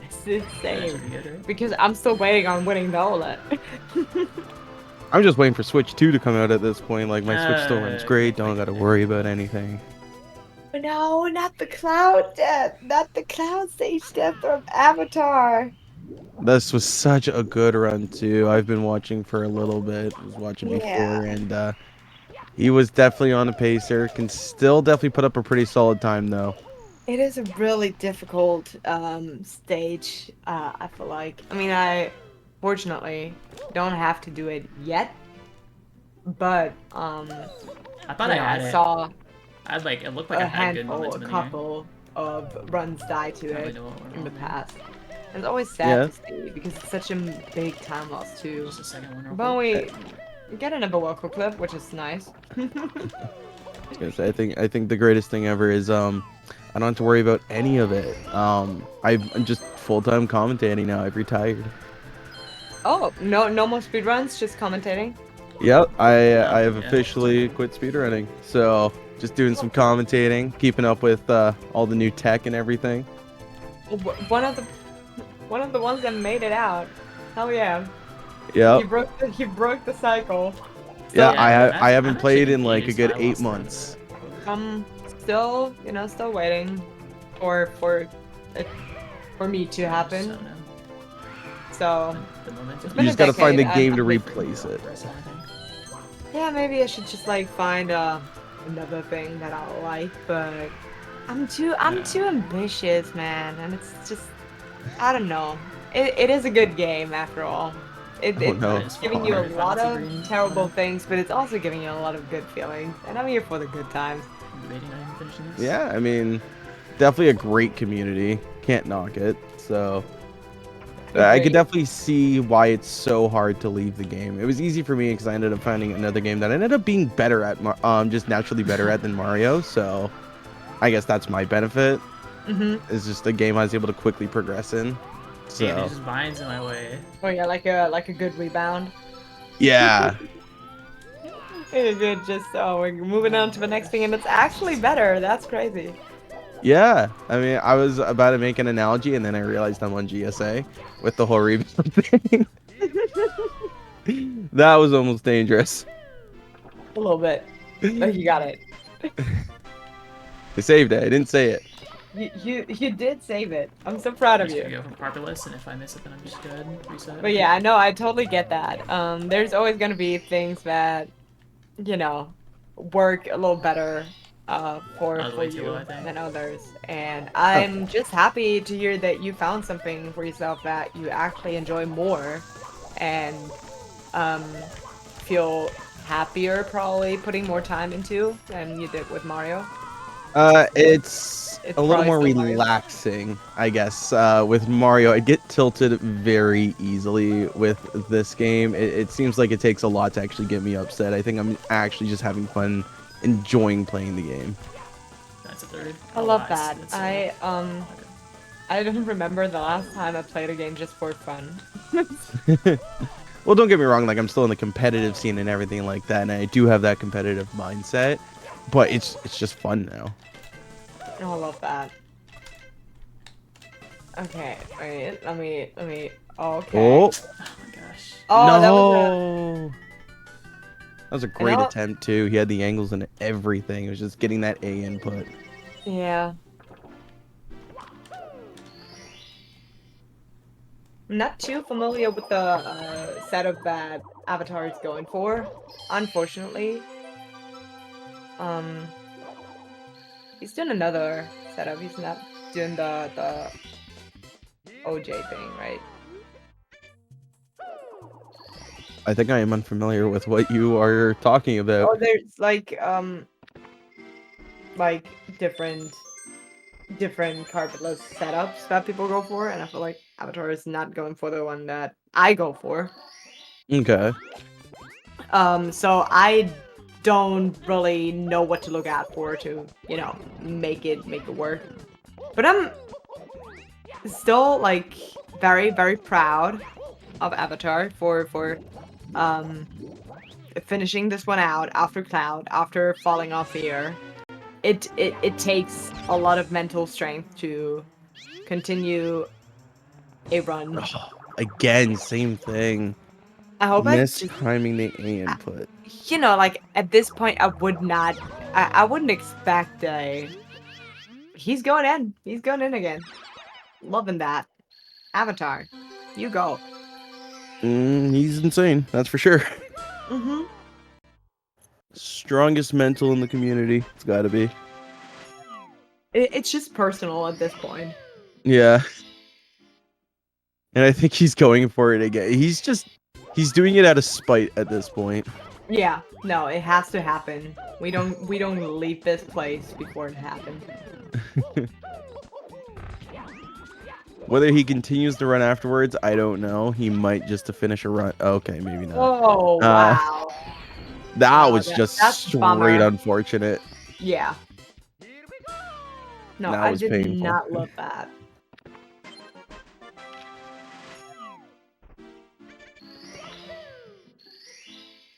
God, this mental strength that Avatar is showing right now.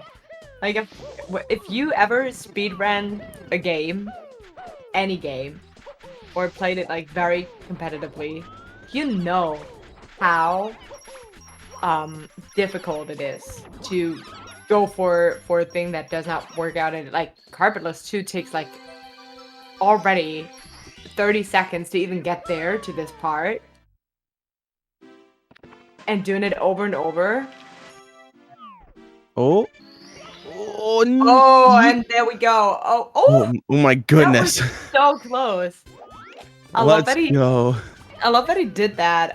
We were talking about this a couple of days ago, and even though I'm not a crazy 120 runner yet, yeah, I do practice a lot of 120 star things.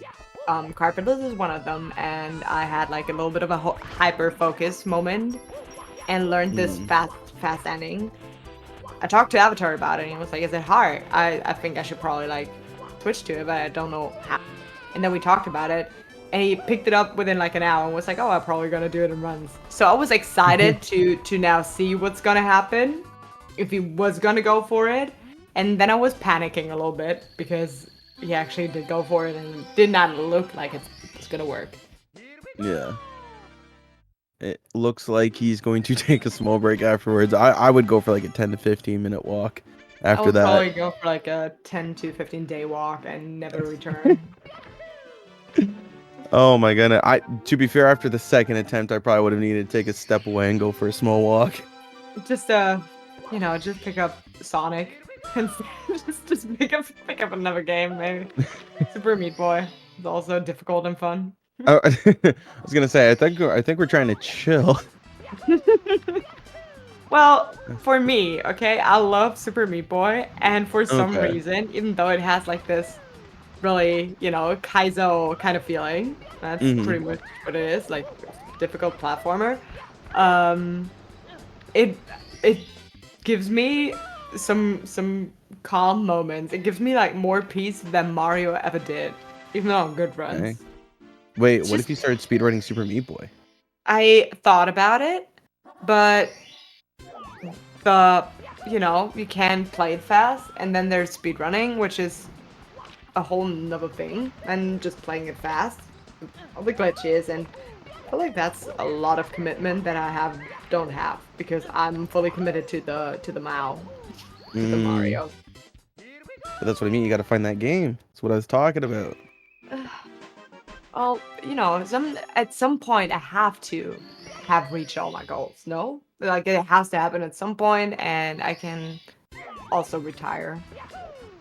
Maybe. Yeah. I mean, I had goals, but then I realized Mario was actually hurting my mental health because I would stop hanging out with friends and I wouldn't do anything, and I would just be playing Mario way too much. And then I'm like, oh, this is not healthy physically or mentally. Well, then it's but again, you recognized that and did something about it. So Yeah. you know, that's a good thing.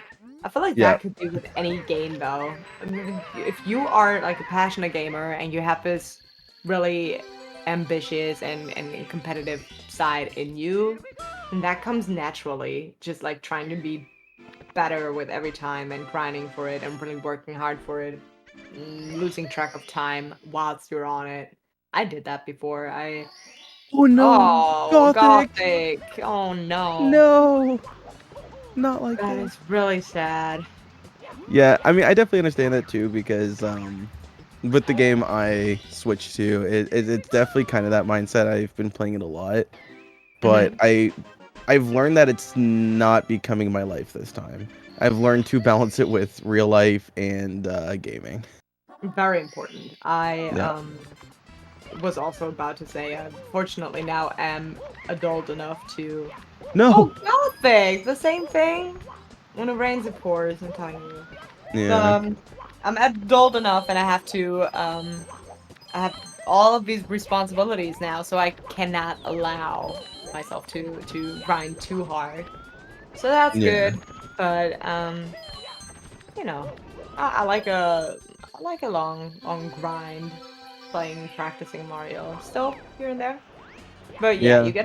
you gotta be responsible with it and not overdo it and neglect all of these other things that are happening in your life too. Yeah, I was gonna say. I definitely recognized that I was putting too much time into it. Because I am completely okay with leaving the game, and I actually did this for the other speed game I was into, leaving the game without hitting the main goal I had in mind. I am just completely okay with it. I realized it wasn't worth it. Yeah, I mean that's a good thing to recognize too. Maybe it happens to me at some point. But I don't think because it's been a decade and I'm still here, so might as Oh well my goodness. get the goal. Yeah, I mean, as long as you're still having fun and it's not like still destroying you or anything, then I say go for it. Yeah. Yeah, no, it's definitely a healthy balance. For me. Yeah. Okay. Well, I mean, hey, if it's working for you, if you're still enjoying it, I mean, why not continue? Yeah, it's your party. You can do what you want to. That's a Miley Cyrus quote. Yes, I did it. And yeah, no. As long as you enjoy what you're doing, do it. That's one of the reasons we get to see the gamers here today. Yeah. And this whole weekend. It's true. These are people who I hope enjoy playing this game and aren't just doing it to do it. No, every now and then they do. I'm pretty sure. Just have a good time. I hope they actually enjoy playing this game. Whether they're frustrated at it or not, I hope they actually enjoy it. I do think they do, and it's also like when you combine it with streaming, and you have like all these people you talk to. I feel like, at least for me, the whole running and doing Mario things becomes a little bit more of a side thing. You know, like you gaming on the side, what you really enjoy is having people to share it with. That's why I don't like. I could just run offline if it was fully and entirely about the game. But it's also, like it's this whole community. It's like, you make friends, you have people to compare yourself with, and you, I don't know, have people to learn from. It's like so much more than just you and the game. Yeah, that's very true. I mean, especially when you surround yourself with people in the community, it definitely makes it a lot easier. I found that with my new game is I'm a lot more involved in the community than I was with Mario, surprisingly. But I've found myself integrated a lot more. I'm just there's always someone to talk to, and the community now, just because I've branched out and actually talked to people. When I was running this game, it was just same like 3 or 4 people, so not always someone to talk to. Got boring, so. Oh yeah, no, I totally get that. Just gotta find the people you like long term want to be around with. Oh yeah, absolutely. I also love how you always get to see like a bunch of not only no resets from Aura, but also just like trying to really, you know, don't do those low resets. I think he's running against some of best right now. It looks like it. Or is that, am I missing something? No. That is definitely. I was gonna say that would be absolutely I would have insane. missed something big then, I think. I was gonna say, like, don't get me wrong, I know horror's good, but 136? Dang. Well, maybe. To be fair, a 136 sum of best is impressive on its own. Maybe we're just uneducated on this. Maybe. I don't know. Maybe. Let's see. Will SRC answer our question?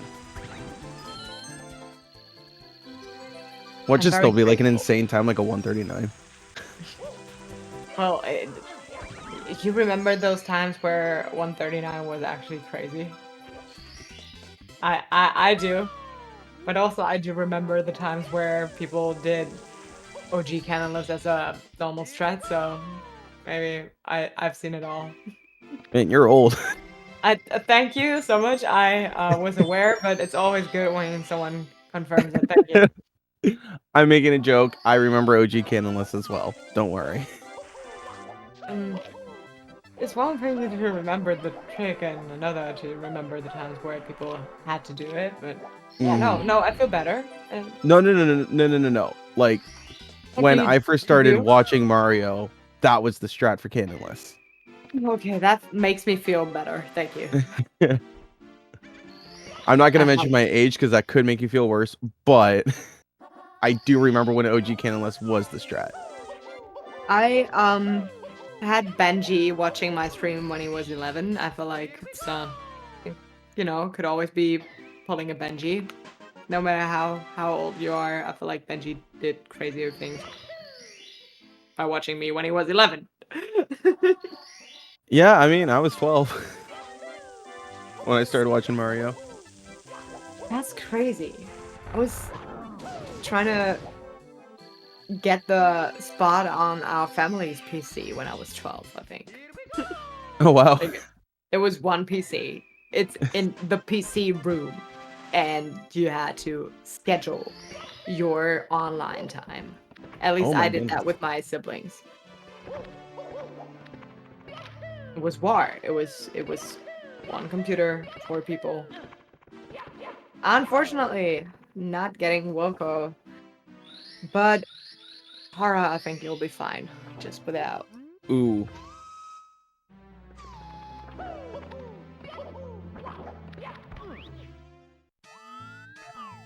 Cryptic's asking for McDonald's recommendations. I'm gonna give him mine. You know, I don't eat meat anymore, but if I did, I would probably go for a Big Mac. I mean, it was just yesterday I devoured a quarter pounder BLT, so I think I gotta throw that in there. I don't think we have that. There's like differences in the menu. That is true. That they offer. For example, I've figured that we have also like a lot of plant-based vegan nuggets that I haven't seen in the US, like at least at some spots. I don't think McDonald's has yet, but a lot of fast food restaurants have been doing plant-based meats. Well, yeah, no, I'm talking specifically about McDonald's. Like, they just don't. That's crazy. No, here in Canada, they haven't done that yet. But you were talking about feeling old. Maybe this will make you feel younger. Someone in chat was 13 when Mario 64 was released. Oh, yeah, that helps. That helps. You know what? movie guru, you're just as old as you feel. It's a feeling. Age is a feeling. Yeah, tell that to my dad. Well, I don't talk to your dad as often, so. But Yeah, and as often, what? I'll try to keep it in mind for next time.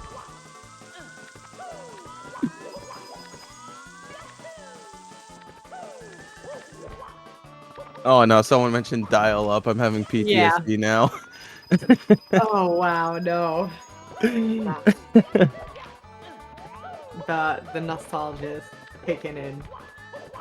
And not the good kind either, the annoying kind. No, it's just like the frustrating thing where you're like, oh damn. I'm having That's flashbacks old. of me trying to watch YouTube while my sister was on the phone. Oh my goodness. It's crazy times. I I feel like I make my sound. I feel like I make myself, but also everyone around me sound a lot older than they actually are or should feel. Like it's not like we're 100, okay? We're what was that? Invisible. Why do I even like? Why am I still surprised about invisible walls? Like they do happen. I know they are there. Just like God, you know, just because we don't see that it's there. It's true.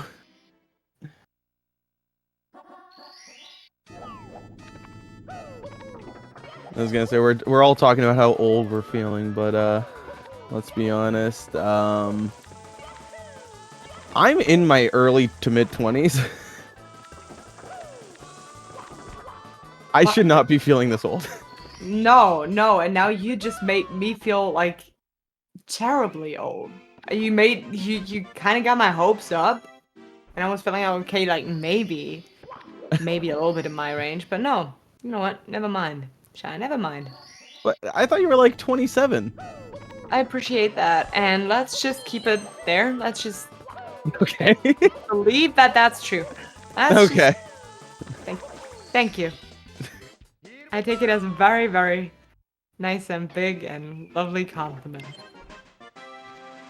I am definitely not going to your Twitch right now to see if it's in your about. Don't do that. You should not. I mean, I was close. That's not exactly far. Well, but it's different. That's still very young.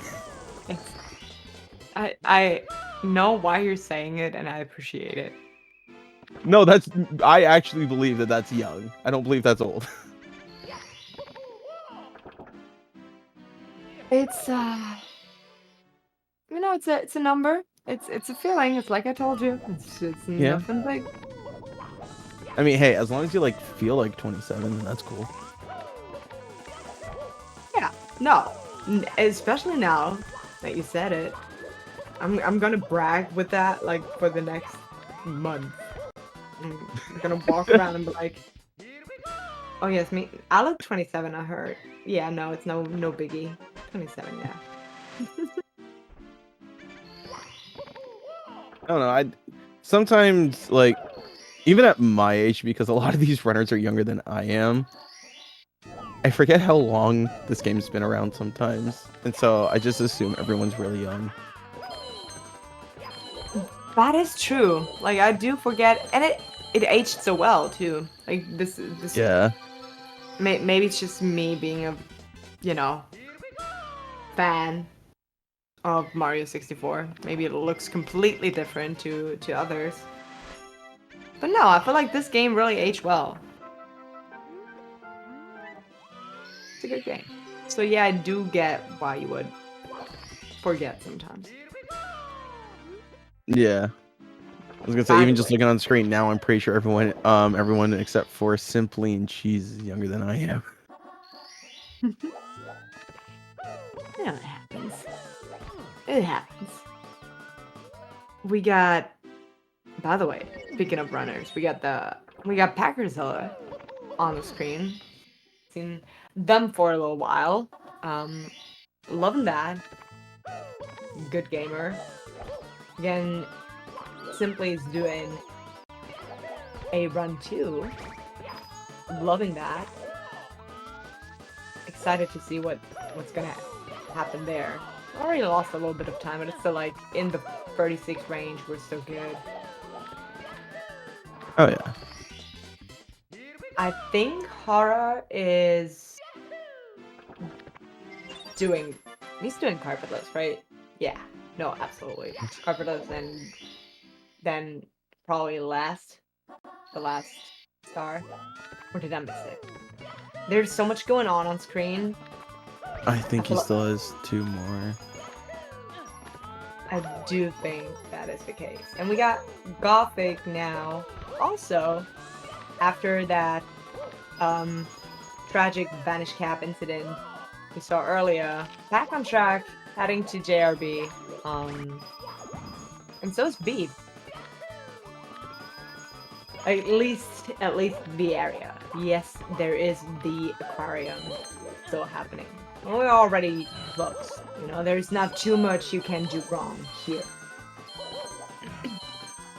I barely seen a run die to the aquarium. Yeah, I feel like even if you miss a coin, it's not really worth resetting with how long the category is. Yeah, no. Unless you're like really aiming for the perfect run, you know, we got some runners that are not only aiming for a personal best or a world record, but when it happens, it has to be the one thing. It has to be the run, the perfect movement, and like as clean as it can be, and just very perfectionist about how the run should look. Yeah. So then I do get, if you like really aim for the crazy run, the impossible, I could see people resetting to it, but most of the time, it's a pretty safe stage, yeah. I was gonna say, I feel like very little can go wrong in that stage. There's definitely worse ones, yeah. No, we do have worse things going on. I did say it earlier. I feel like I can't jinx the same thing twice, so I'm gonna say it. SSL, really difficult stage. But looks like Beast Assassin is going quite well right now. I did not see any major mistakes happening.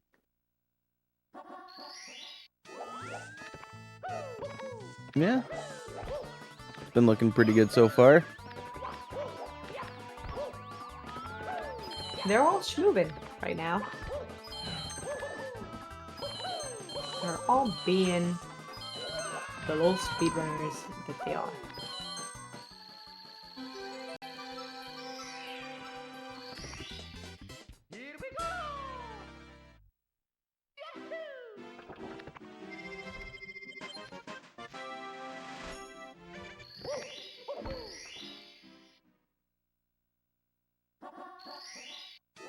Honestly, what I'm surprised to see is that Cheese has not set a time yet.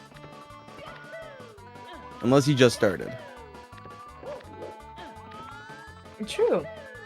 I said this earlier when I joined the booth with Mr. Wall. I said I did unfortunately not have enough time. I was like super busy throughout the whole day and couldn't watch Mario as much as I wanted to.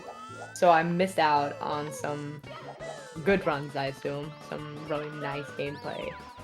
So I don't know if he has been attempting to get a run for quite some time now and just like decided to take resets over finishing one.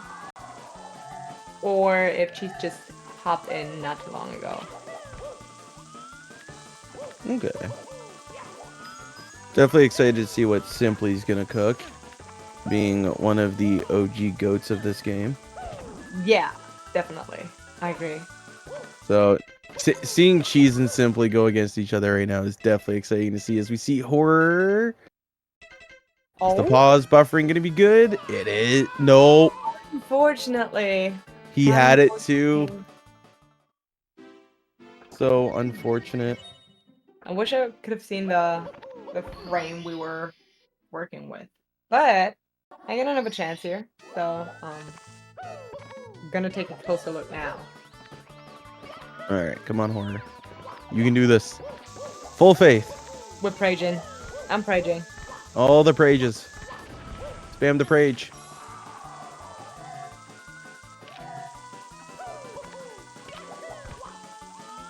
You get one in chat going too.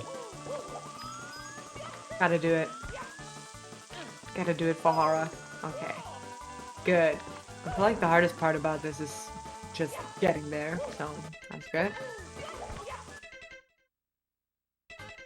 This looks like a fourth. Yeah.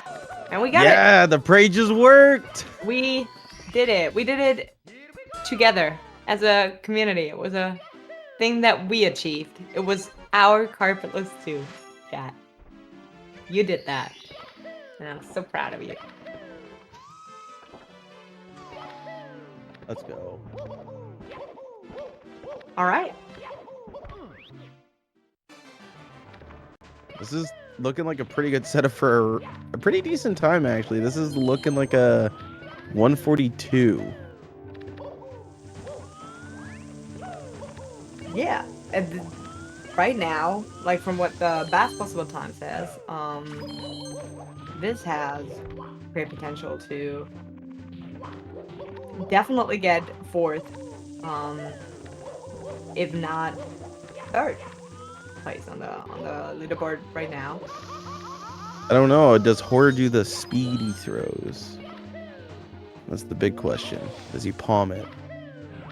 Well, considering that there's like a little bit of a gap between third and fourth, I would probably, if he can, assume he would go for it because it's not too much to lose, you know? We'll see. True. Oh, wow. That was, a good little Tony Hawk moment there. Yep. 140, 142. I mean, yeah, if he has at least somewhat decent throws, he could pull together a third place time. Absolutely. I was a little, scared that Haru was gonna go for the dive there to grab the star. It was all low jumps. So I was like, please don't, please don't, please don't. Okay, we got it. Alright. That's Okay, one. there's one. Gotta count. Good recap. Two. That's two. Okay. Come on, take us home. And that is... Oh Not my god, three? how was that not? How was that actual scam? Bamboozled by the game, but there we go. Just barely missing out. That misses.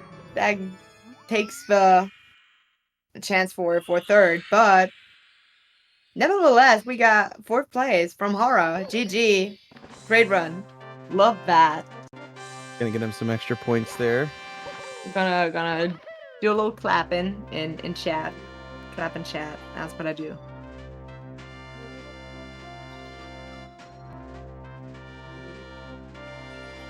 Absolutely love that.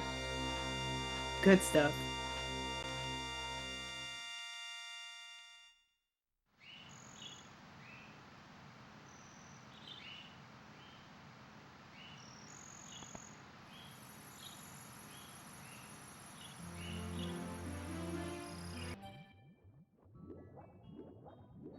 I mean, As we move obviously, on to these Packer. runners do have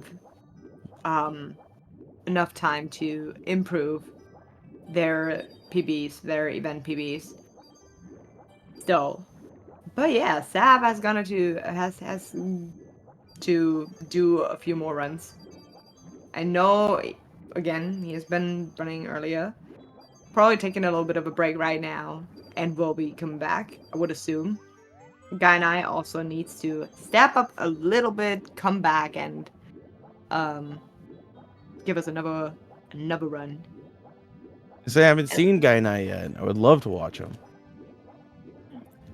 Gaina is also one of those people that I've known for forever now.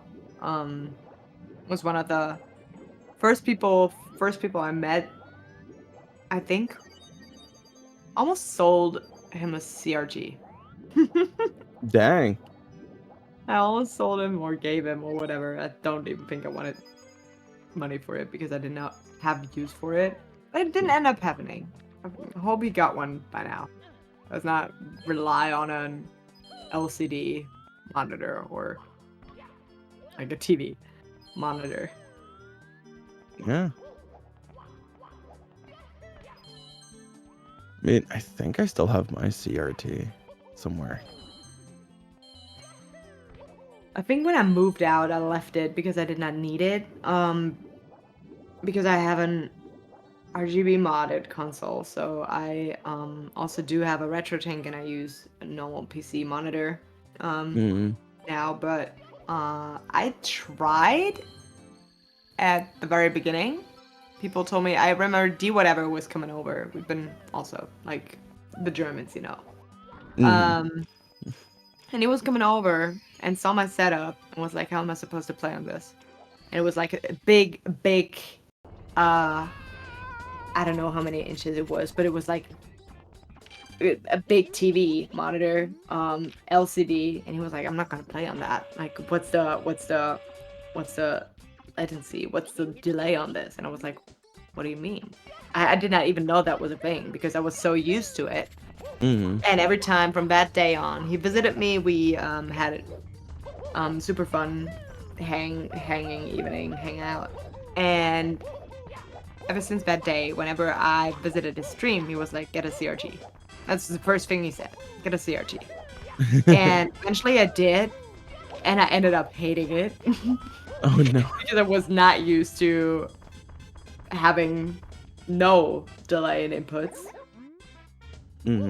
Did not like it, and went straight back to, I think, then I had like a middle thing between the no delay and having huge delay, and that did it for me. It was like a little bit in between. Not fully accurate, but also not terrible. Yeah. Oh wow, that was a wild bonk. Definitely one that you don't see very often. Oh Yeah. no. Simply. Like a Please. classic front up moment. Yeah. That's how I remember it. Alright. Okay, quick setup.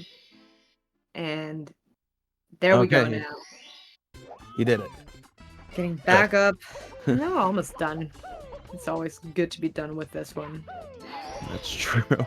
Always impressive seeing people like not setting up the cam. I know it's like for pro runners, obviously gonna be the most normal casual thing in the world, but whenever people set up this triple jump without actually, you know, like waiting for the cam to turn and see where it's going, crazy.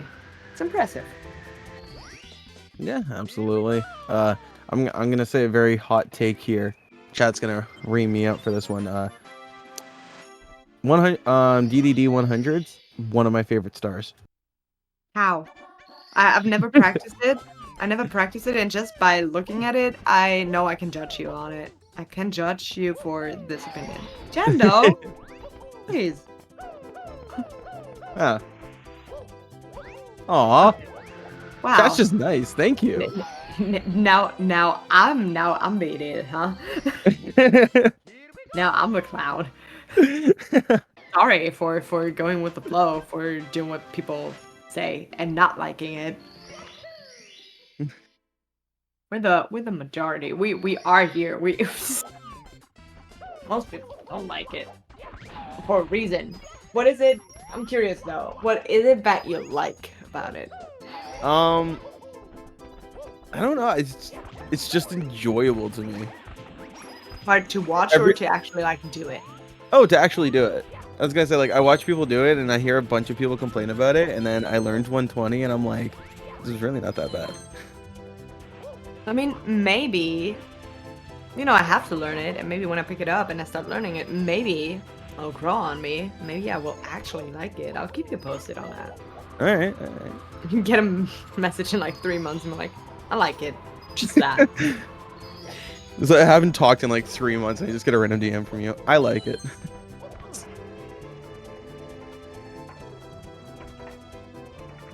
And that's all I'm gonna say. Like, no hi, no bye. Just, I like it. Just letting you know. That's The funny thing is I'm pretty sure I'll be able to like understand what you're trying to tell me as well. I'm sure it'll be like a good couple minutes where I'm like, what? I'll be like, Oh, we'll see. I mean, I gotta learn it, so we'll keep you updated. all right. I was gonna say I haven't been watching much Mario recently. Maybe it'll give me a reason to pop in your stream every once in a while, see if you're doing it. I'm planning on picking up 120 in October, because it's around that time when I learned Mario and did my first Mario run. Was in October 2014, so it's my 10th anniversary. And I told myself that after 10 years, you know, full decade, then I have to do it. Okay. That is a personal goal of yours. Oh, yeah, I kind of became one. I was trying to avoid 120, and then I saw more runs, and then it also got, it was always the probably like most popular category. But back when I started watching, people really were on the 70 grind, and people loved watching and doing 70. So I always was a 70 star person as well. Never cared too much about 120. But yeah, so within the past like 4 or 5 years ish, I really started picking it up more, seeing what it really is about, what makes it interesting, and especially with like when you start grinding it, so many things that people do in runs look easier than they actually are, and I always like the little challenge, so yeah, I definitely do see why people enjoy it, because it's challenging and because there's like really cool movement. Plus it definitely like came with doing comms for GSA and also like other formats where I had to watch it constantly, and I was like, hey, like there's actually really cool things happening. Why did I not watch this earlier? And now I gotta do it myself. Yeah, I mean, all you gotta do is beat a 426.52, and it'll be pretty solid. That was my first run. Knocked it down to a 3 hour and 28 minute though. So you know, I have high goals. I have high expectations that I'm probably not meeting, or you know, exceeding. nah, you can do it. Have faith in yourself. I do have faith, but I have like really terrible goals, like high ones or low. You're talking like what? Are you talking like highs in like a 141 or something, or are you talking like 138? So ideally, in a perfect world where that was not completely out of, you know, possibility and far away from what's likely to happen, then I would love to get a sub 150. I'm really like putting in the effort and I'm really putting in the grind, but it probably is gonna be like I would be super happy with something in the 150 range, yeah. I think with your knowledge of the game and your dedication to the game, you can definitely get a sub 2 first run. I have no doubt about that. That is really what I would hope, because that is like I'm putting a lot of work in, and like you said, I've been playing for a while. I know this game, the movement, and I feel like that's a good goal to have. Oh yeah, I think your first run could be sub 2. Definitely. We'll see. We'll see. See, chat agrees. I mean, I'm watching the best of the best, the bestest players we have right now. That is true. You actually know what they're doing. You know the inputs they're doing. You could, yeah. Most of the time I do, I would say. Sometimes I'm like, sometimes I do things and I'm like, huh? there's like this. For example, they do it in, I think, they do it in HMC, they do it in CCM2 for hundreds, and they do it in SSL. It's like the little turnaround, the little side flip, ground pound on the switch, the blue coin switch. And I did not know, I did not understand what was going on because it's happening so fast. You can't see that it's like actually a like micro side flip ground pound. So what I did, and it was crazy, is you know how if you tap the stick, like you run and then you stop and then you tap the stick again, then Mario stops entirely, and if you then tap again into a certain direction, it's gonna do a quick turn. So what I thought is they would like land on the ground, land on the blue coin switch, they would tap the control stick like twice really fast without moving too far. So they turned around very quickly and then did a ground pound. And I was on a call with Blue Bob complaining about this, and I was like, how do you actually do it? Like, this is so crazy. How do you do this quick turn thing on the switch? It's like, we don't. We side flip, Ellie. We side flip. And I was like, oh, that makes it a little easier. But it took me way too long to really understand what was going on there. So I don't know if I'm too familiar with the movement at all. I think you got a pretty good grasp that you can kind of mimic exactly what they're doing to a point. You know what I really would love is that you and also like people in chat are hyping me up intensely and crazily, and then people get to watch my first run and I'm like just terrible. Like that, like that's just this fantasy of That's the mindset you got. Like, you got to remove that mindset. You got to go into it with the utmost confidence. No, but I'm being like, imagine me being like really just having unrealistic expectations, and I'm like actually playing like someone who has picked up 16 star a week ago and is now going for 120. I mean, hey, even if that does happen, you still did 120. You still did the goal that you set out for yourself. And I think people should just be happy with that on its own. I feel like you're very, very supportive, and you're really watching out for me, so I'm not self-sabotaging, and I appreciate you for that. Thank you. Oh, you're welcome. I'm trying to be better. Well, it's definitely a hard mindset to get yourself into. It took me, I think, 2 years of training my brain to just go like, you know what? Even if you don't do your best, you still did it. And I've been trying to train my brain so hard to mimic that mindset. And so now I'm just doing it for other people because it's a great mindset to have. You live life a lot happier. That's for sure. So I really do think that is so important, and I'm so happy that you own that for yourself, because it's really, especially when it comes to speedrunning, like you have to just stay positive and sane with everything that you do. It's like so much that is going on, and you cannot control everything that is going to happen in a speedrun. There's always gonna be mistakes, there's always gonna be unexpected things that you cannot do anything against it. Like, it just happens. Some things, invisible walls, for example, best, or RNG. Like, some things you just don't have any control over, and you gotta, like, remind yourself that you did everything that you could. And I also, had to learn that throughout all of the years that I've been playing now. It's like, when I think back of when I started, I was, like, so emotionally involved, even more than I am now. But now I get a good run and I lose it, I'm like, oh, man. That sucks. That's not great. But back then, I was like so angry with me and the world and everything, and probably the same amount of angry that Beav is right now. yeah. Resetting on the HMCBLJ. That was unfortunate. I want to give Beav a hug. You can check, can I?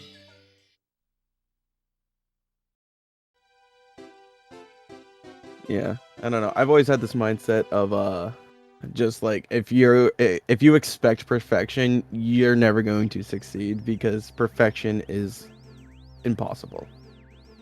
And so, but I'm gonna let people ponder on that as we head into a break here. But we will see, both of us will see you guys when we get back. I am now covering for another commentator. Really? So yep. So Oh, I will be back in here once the break's over. But yeah, enjoy this commercial break and go get some food, use the bathroom, do what you got to do. Hydrate, guys. I'll see you back in 5 or 6, 7, 7.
All right, and we are back. The ones that you heard just around 8 minutes ago. It's still Shy Yeah, with this me in the run booth. before that My death, name is this run Elisa. was pretty We're bad, still and now it's here really for the bad, pace but qualifiers. I kind Loving of that. We're still seeing some good runs. just Shy, want to did you get like a get a somewhat little bit of decent a time on the break board for quickly. yourself? Could you? I did. I I don't have to chilled play, like, outside for a amazing. bit. It's a beautiful day here where I live, so it's like it's a little bit warm, but if you're just sitting on a back porch, just enjoying the weather, it's a pretty good time. So soaked up a little bit of sun. Uh, Feeling pretty good. I got some water here next to me, so staying hydrated during this warm day. It's I love that so much for you. It's raining in Germany, at least where I live, oh no. but I do enjoy rainy, cozy weather. You know, might as well open a window to get a little bit of fresh air. That is always good. Fresh air is very important. I find mental health improves actually just by being outside for even 20 minutes a day. I absolutely agree. No, sometimes I really sit like for me, I'm doing a lot of things, right? I'm like a streamer, I'm a musician, and plus I work for a retro store. So everything that I do is happening at a desk, at a computer. I swear, the and amount of speed it happens so fast that you just I like have sit there at that section for is just hours completely and hours, random. and you don't even notice how long you've been doing that. And every time, like when it actually hits a point, a breaking point where I'm like, oh my god, what am I doing? And then I go outside, it's like the fastest thing in the world. Oh, yeah, I definitely understand that. I work remotely at home. I do some gaming stuff that earns me a little bit of income, and I'm also a video editor. So I definitely understand your mindset on that. Now, thankfully, I do live with my parents, so every once in a while they will go like, "Hey, want to come outside with us?" And I'll be like, "That's not a horrible idea." It is, yeah. No, you definitely want to. At some point, you learn how to appreciate the those opportunities when people actually reach out and be like, "Hey, you want to go outside?" And for the longest time, I was like, "Nah, I'm gonna, just be by myself and do my little hermit thing, and I'm gonna sit here and just, in my little cozy cave and not see anyone." But now, when friends reach out and I'm like, "Hey, you want to go for a walk?" And I'm like, "Please, yes, absolutely." I need that real life, cutoff this nature moment, for and touch what? some grass. Yeah, a day like today, I wish I had time in between a break. And just enjoy like an ice cold glass of like lemonade, just with the nice weather, and just sitting, like whether you're by yourself and just scrolling on your phone or whatever, or you're just talking with people. It's just a good time, and definitely happy that summer is here. Sometimes it gets a little bit too warm, but on nice days like today, I definitely. No, I totally get that. I found that very very That is nice for myself too. crazy. Haven't, again, for the longest time, did not know how to appreciate it. Now I do. Like, you actually have to sit on a computer because that's what you do for a living. And it's if not I wasn't in a run, I would purely love to because you replay that. play games or you enjoy whatever you're doing. It's like no free time, then you Well, this very sucks. fast I wanted know to that, do the okay, new movement no, I at also the end of the need pyramid, time but now outside. I can't because. As a friendly reminder to Chad, also just like, serious? go outside sometime. No just way, for a couple of minutes a day. I'm down Yes. 3 coins. I mean, hey, even if you have a mobile device, There really just bring ain't no GSA out way. with you. Just enjoy the weather. I was I have to probably kill thinking 3 for a Goombas. split second, I thought you were gonna I have say to you could kill also the like just Goomba watch genocide. videos of nature. Like you could just Oh. I'm pull down up 4 coins. I video. don't know if I've Someone ever been feeding down ducks. 4 coins That's the at thing this on the part. internet. Like You this can might I be mean- the first. enjoy nature from home. That's I mean, if that's your crazy. thing, I mean, if it's gonna boost your serotonin, I say do it. Oh yeah, no, absolutely. If that's Oh what my you know, god. helps, please. 1 in Please do it. 1,000. But Who I do thinks- feel Oh, like go ahead. 1 in you should, 1,000, 1 in you know, 1,000, 1 also in go outside. 1,000. Okay, where Yeah, did I was you gonna get say the 1 in that 1,000, especially 1 in if things 1,000? are going That negatively in is your life, unbelievable. take time That's to actually appreciate things that definitely so give you unbelievable. serotonin. If that is some gaming for you, do that. What I find helps a lot is even just taking like a 10-minute walk down the road, or walk to your local convenience store, buy a soda or something like that, and just enjoy being by yourself for a moment, because I feel like sometimes we get so caught up in just doing everything and just trying to live a fast-paced life, we forget the small things about life that are so crucial to Very- living happily.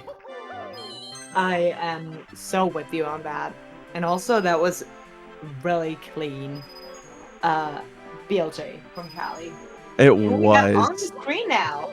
We got a couple of new people. We got Guy and I back, so you were waiting for that to happen. I Now you actually get to was. see it. We got Guy and Let's I, go. and we got, how do you pronounce their name? It's Zakinator? Zakinator? The Zycanator? Yeah, I'm a little German. I Zycaeanator? wouldn't know. I'm English, I don't know. We got another name that I'm second guessing on how to pronounce it. Is it Rhino 64? We've seen them before leaving and, you know, like going into break. I know that they've been there, but also just recently popped on the screen. And yeah, Callie. Yes, of course, Callie. Can never forget about him. I know that's one people have been waiting for too. Callie also, you know, don't even have to say it. Just a very, very goated runner, very determined, very ambitious as well. Knows the Yeah. game, knows what to do. So something that I feel like some people don't know about Callie is that this man is a absolute grinder. And by that I mean, when I used to play Mario with him, he was talking about his CSGO ventures, and he would just spend hours upon hours in training and just practicing his aim. And it's very similar to what he's been doing with Mario. He spends hours upon hours practicing strats. I mean, when you see him hit a strat, it looks natural to him. Oh yeah. And so it's just insane. Like, that man is someone who strives for perfection, but gets the serotonin out of striving for it, not achieving it. Oh yeah, just like learning about it. What makes it work? What is the secret sauce, if you will, to Exactly. getting whatever it is, what he's practicing. Yeah, no, I do see him doing a lot of RTAs too, which is so underrated. It's sort of like, not underrated, but it's, you know, not enough people are taking stage and segment RTAs as seriously. I think that really comes, the more you grind and the longer you play, you actually learn to, you know, push through those stage RTAs and segment RTAs too, because they're so helpful. Build a lot of consistency. It's like just pretending, doing as if this was an actual run. And it also helps with the nerves, and so I'm doing that for you know, probably like every stream that I joined, it was part of his either like prep, or maybe if a run did not work out the way it should have or could have worked out, doing it after, just to, you know, then grind it out again and see where was my mistake, what could I do better, what actually caused this run to die.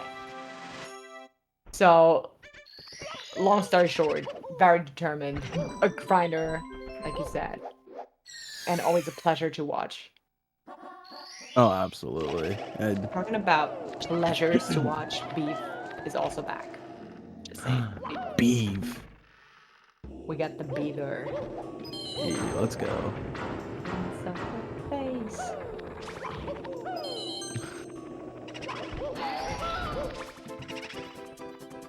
I love how that's where your mind went to. Like that is such a unique thing to think about after saying beef. It was like I tried to go further. I was like, no, Amber, it's beaver. It did not work out, so I did not want to continue. Well, no, you can go like when I when I saw his face. Now I'm watching it beef run. Oh my god, no! How did I not come up with that? I'm so disappointed now. That was so obvious. How could I not?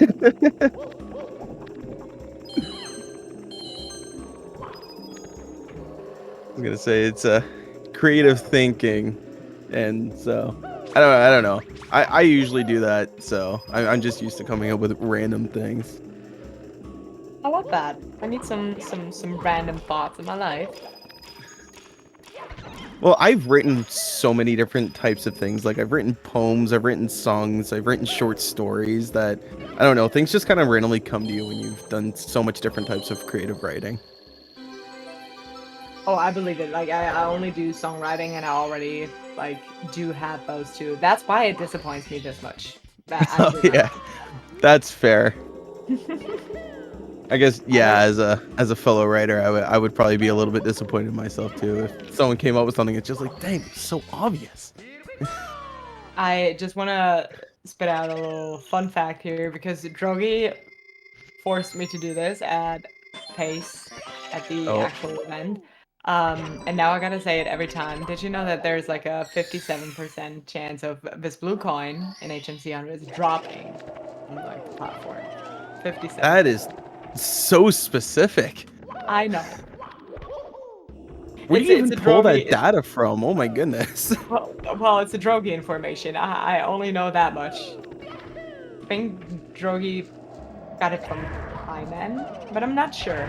I don't want to spread any lies, but I definitely got it from Drogi, and Drogi is a reliable source, so I feel like that's good. That's good enough. That's all we need to know. Drogi knows.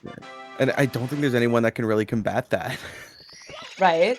Because I don't think So- anyone's ever thought about the percentage of that blue coin dropping. And it's also a little frustrating because you definitely do see it a lot of times not dropping and knowing that there's like the chances of it dropping is higher and you still don't get it. It's like a little more upsetting to me. Wow, Simply was doing a lot for those moving reds. A lot of backing up was happening. Oh, we got there. He did it, which is impressive. Loving that. I always love a good moving reds. I love a one of good my Mario faves. run, which is what we're seeing today on GSA. And if you want to see an extra 2 hours of awesome Mario running, be sure to donate. We're getting ultra close to that $26,000 goal. We're only a few $100s away. What is that? $648.68. 68 cents? 30, 50? I'm so terrible 58 with cents. numbers. Don't expect me to help you on this. Like that, I cannot. So yeah, so we're $600, $648.58. So going, I lost track already. I think we can do it. Urban Arts, amazing program. Anyone new watching, it is a program to give underprivileged kids an opportunity at a higher education. And they have been sponsoring GSA for so long. Incredible company. I've talked with the guy sponsoring us and running it with running GSA sponsor, and he's an amazing dude. Great people over there at GSA. If you have a few extra dollars, even if it's just $1, $2, whatever, any small amount, try to donate it if you are feeling cold to. But please, I cannot stress this enough. I've seen people do it. Do not donate if you cannot afford to. Yeah, no, you should only spend money when you have the money. Even if we appreciate the thought of you wanting to support a good thing here, you should never, go over your limits. Just, you can also support by watching, by being here, by supporting those runners. And I love a good them. That's a fourth. And we got it. So, yeah, there we go. And a complete side note here, because I've decided to read chat. Ellie, care to Huh? elaborate? What? No, I don't know. I'm just trying to save my own butt. Yeah. I don't even know who the person that from this comparison is. I don't know him. Just a little silly little German. Silly little German. Silly little German. I'm sorry. I'll never do it again. I'm just picking on you. You did it to me in chat. I thought I'd do it to you in the actual booth. That's fair. That's a fair payback. I get it. I'll become the same.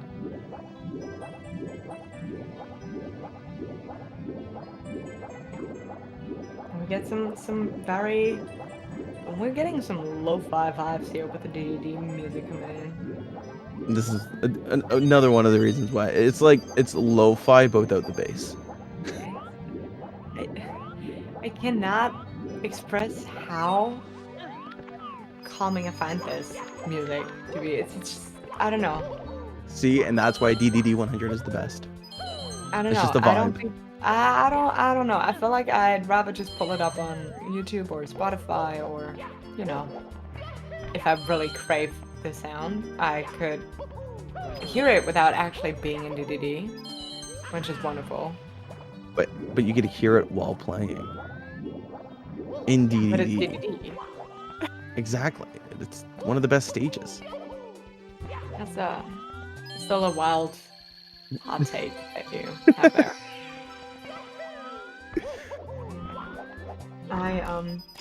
No, I support you. If that is what you're into, try go for it. If that's your cup of tea here. You are not making it sound like it's Mario. That's I know. I totally little German. I don't know what I'm saying. I don't know who invited me.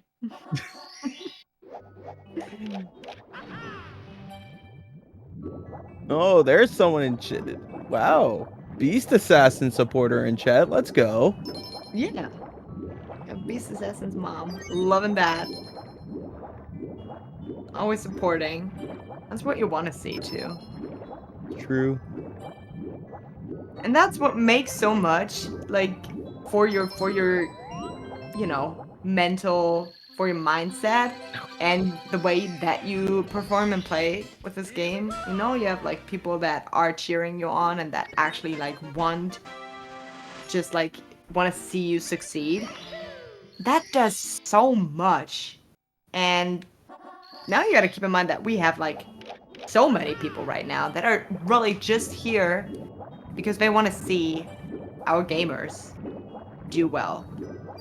Isn't that crazy? Like, we have them all gathered right here, right now, to support people that do what they love. Most of the time love, I would assume. That's fair. I was going to say, if you're not enjoying it, you should probably take a step back. Take a couple days off, recalibrate your mind, and just come back at it with a fresh mindset. Definitely. I'm with you. I'm with you when it comes to that. But I feel like when you stream, when you play this game for a little longer, or just like any game, simply, that's such an annoying one to get to. The wall kick there, tricky. You can't see it.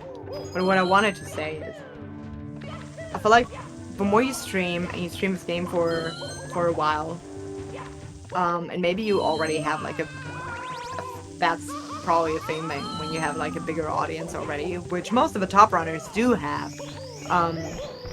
Probably you forget that there's like so many people that really hope and like pray for your success, for you winning, for you PBing.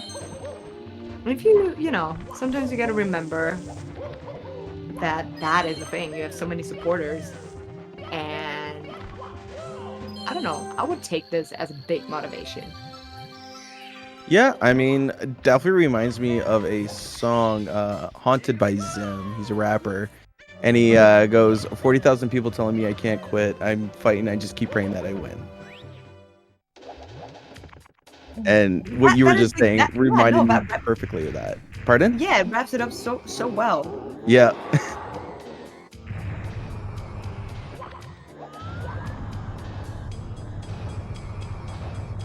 Yeah. And it's just that's exactly what where my mind went. It's just like, wait, I know it's a song where the artist actually recognized that fact. And I'm like, I'm gonna apply it.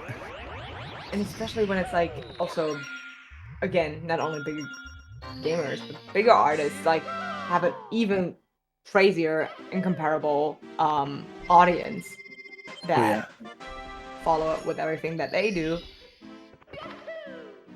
I don't know. It's just a nice thing to see that they, don't forget. Hey, there are people, and without those people, I would be a lot less, or not a lot less, but I would feel a lot less while doing. Simply's doing throws. Oh, okay. I'm ready. I'm ready to count with you. Yeah, this is for second place. Yeah, definitely. Can we get the big screen? We get There's one. That's for sure. Dude, why has that happened? Oh. Okay. There we go. Here we go. That's a There's second. two. I don't even know where to throw him. Come There, on, take us home. And there's there we go. three. That is 139 and gives us second place for Simply. That's GG. actually gonna give him some solid points starting out. He did one run and he's probably gonna end up in the top 4. Yeah. I mean, this is a qualifying That's run. insane. 139.49. Wow. That was a yeah, I'm not very sure yet. nice I'm run definitely going to pace, watch. I'm so glad if that I'm we not- were here if I'm for not competing, I'm gonna all of it. commentate. GG's and in maybe do chat. an I'm Ultra's gonna run or do a something. little clap, and I'm also gonna But do yeah, I'm not sure yet. a little bit of if I want to compete. an but, I Aboba mean, situation for Simply. This puts me in second place. Second place. Yay. Get some GGs in chat going. Could have maybe been I mean, yeah, with Carpetless, definitely 138. That Rainbow Ride was a fucking nightmare, though. And now we got the stream happening. Big boy Infinite word. stream. The stream never stops looping. You try to contain it. Simply. The paramedics call Simply talking about the 911. The stream loops. Everybody's watching. They're watching themselves. Oh, wow. Existential crisis. Interlinked. The streamception. My brain. This is perfect. Well, GG. Thank you, Pona, once again for providing a cool idea for the stream. Chat, what'd you think? This is what I want to see when I come here. Yep. Just chaos. Love a little streamception. Oh yeah. If you're just It's always a tuning good in, time. we're going to post this.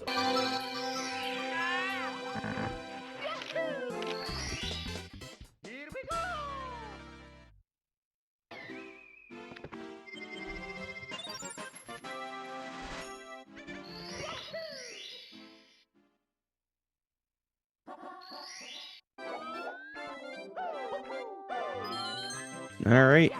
Now that the streamception is over, back to your normal scheduled program here with Callie doing some CCM Reds. It's already hard focusing on the initial seven streams that we have up, and when it doubles, I don't know what to look at anymore. I'm very glad that we're back to 7 now. Yeah.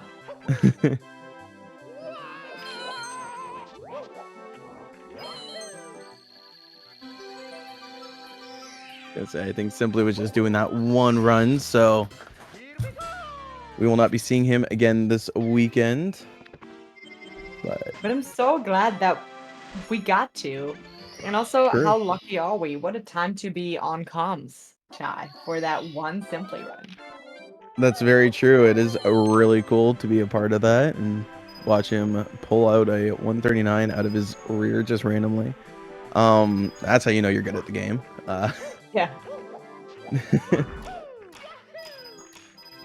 getting a little BRB, a little EP Mao.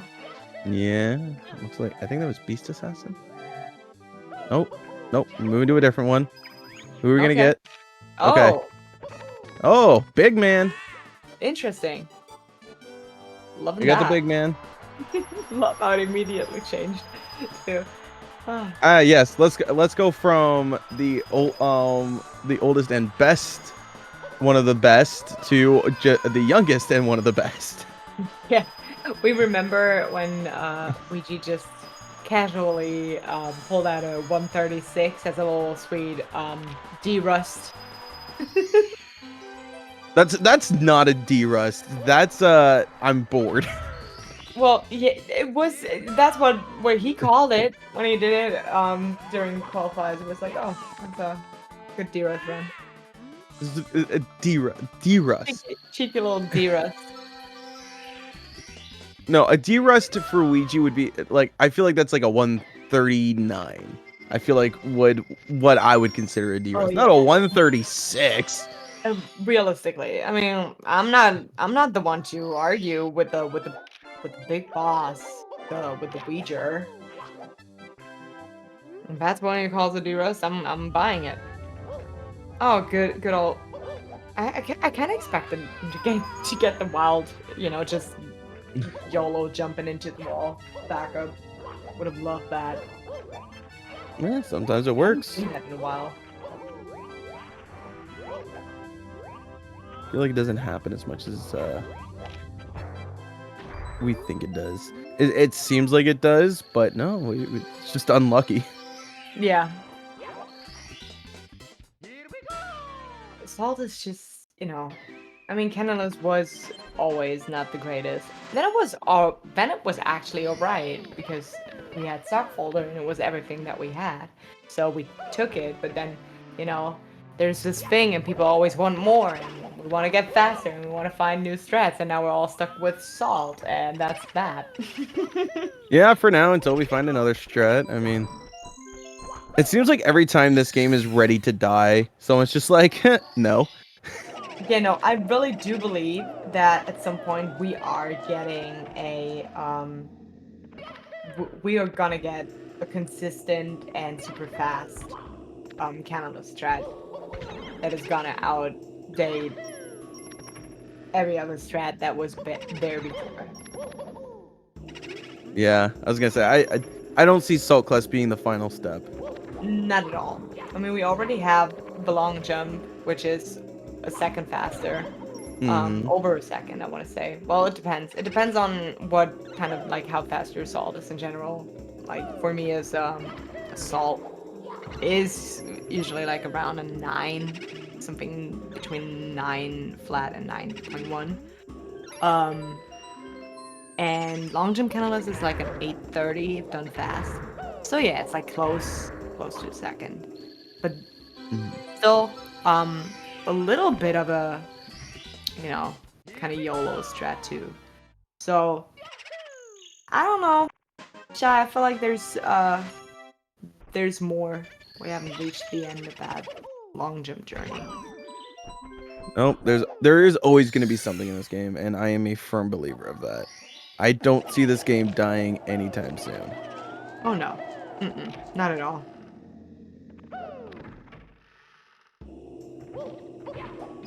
Especially with like competitions like this and stuff going on, like I don't think this game's gonna die anytime soon. Not with speedrunning becoming part of esports now, which is amazing. So that's gonna keep games alive a lot longer, especially games like Mario, one of the, if not the biggest speedrunning community. Yeah. No, I would agree. Yeah. And I do think. There's also not only do we have, and Gibbed in chat mentioned that too. Not only do we have the runners for like actual run PBs, category PBs, we have people in the community that solely do single star. And then there's also people that don't even really grind stars, but rather just like analyze and check for strats and try to find faster ways. Which is Critholith. for example, does that. Well, they're also playing the game, but it's a lot of research too. And I think as long as we have those people, there's always going to be something new. And also, Skip, what I was referring to was more like a consistent class strat that people will find at some point that is going to outdate Salt in a way there. Don't get me wrong. While not consistent, that glitchy wall kick strat may very well come into practice if this game gets too intense. It's going to happen in 16 star. Someone is going to start doing that in 16 star. Guaranteed. It's so early in the run. It doesn't waste much time. Like, you might as well. Maybe. Well, if No, someone don't get me wrong. I actually- still think that's a solid 2 to 3 years out. Yeah, no. It's there it has to be some more research and time going past this, but yeah. The No, keyword I in totally this see that. the keyword in this chat is only. I would like to highlight the only in the Yeah. friggin' Only like it's no, it's not a big deal. It's no biggie. Yeah, you know. 6 to 8 frame perfect inputs. I can do that. I'm lucky to get 2 in a row. 2 frame perfect inputs are hard to do. That doesn't sound too hard. I'm sorry, What I'm not were- Suigi, I'm not a Tass. What were we thinking, Shy? What do you mean? Like, what were we thinking talking about it as if it was hard or anything? Oh, right, yeah. No. It's just free, honestly. Yeah. Like, people should just start going for it. You're probably gonna get it. Yeah, might as well throw a single jump balls into. Why not? Yeah. Might as well. I still think that's crazy that you can do a single jump owless. That actually blows my mind. Bro, I remember when double jump owless blew my mind. Thank God for glitchy wall fix. They Right? did so much for us. It's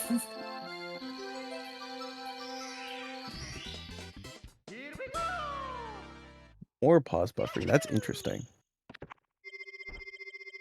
oh.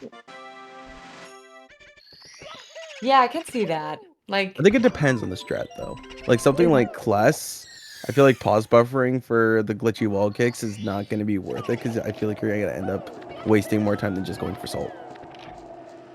yeah. I don't know. I feel like Something like carpetless though, which is usually a minute and a half long star. Yeah, no, that is definitely one where I would recommend it too. Yeah, I was gonna say pause buffering definitely worth it there. It's But if not we- going to waste time. You know, if we think about other strats that we might not even like know about that could exist in the future, there's probably gonna be like more pause buffer things that will be implemented in run at some point. And I know, you know, Mario runners haven't used them for a long time, unless it was like single star grinding. Carpetless is actually that one thing where it got implemented with and where people actually use pause buffering. But I can also see that it's gonna be a thing in the future for more stars than just carpetless. Oh yeah, I think there's so much undiscovered about this game. I genuinely can't even predict when I think there will be a roadblock where people just aren't finding anything.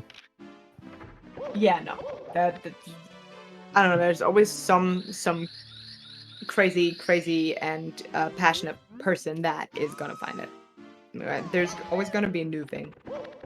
I don't think this will ever die. I'm gonna always find something new. I was gonna say I'm gonna be married with kids and everything like that, and then I'm just gonna randomly go like, what's going on in the Mario 64 community? We found 50 new strats. Oh, what? Oh, the world record is a 125 now. That's cool. What's bizarre is I can kind of see that considering when I started watching it was like a 140 something.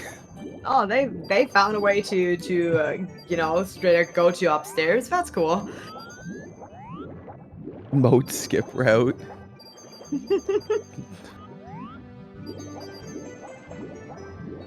when people start getting a friggin' microchip put in them to make frame perfect movements.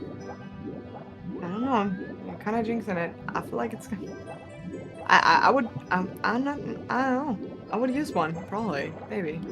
Depends if I had it 48 by then or not. That's fair.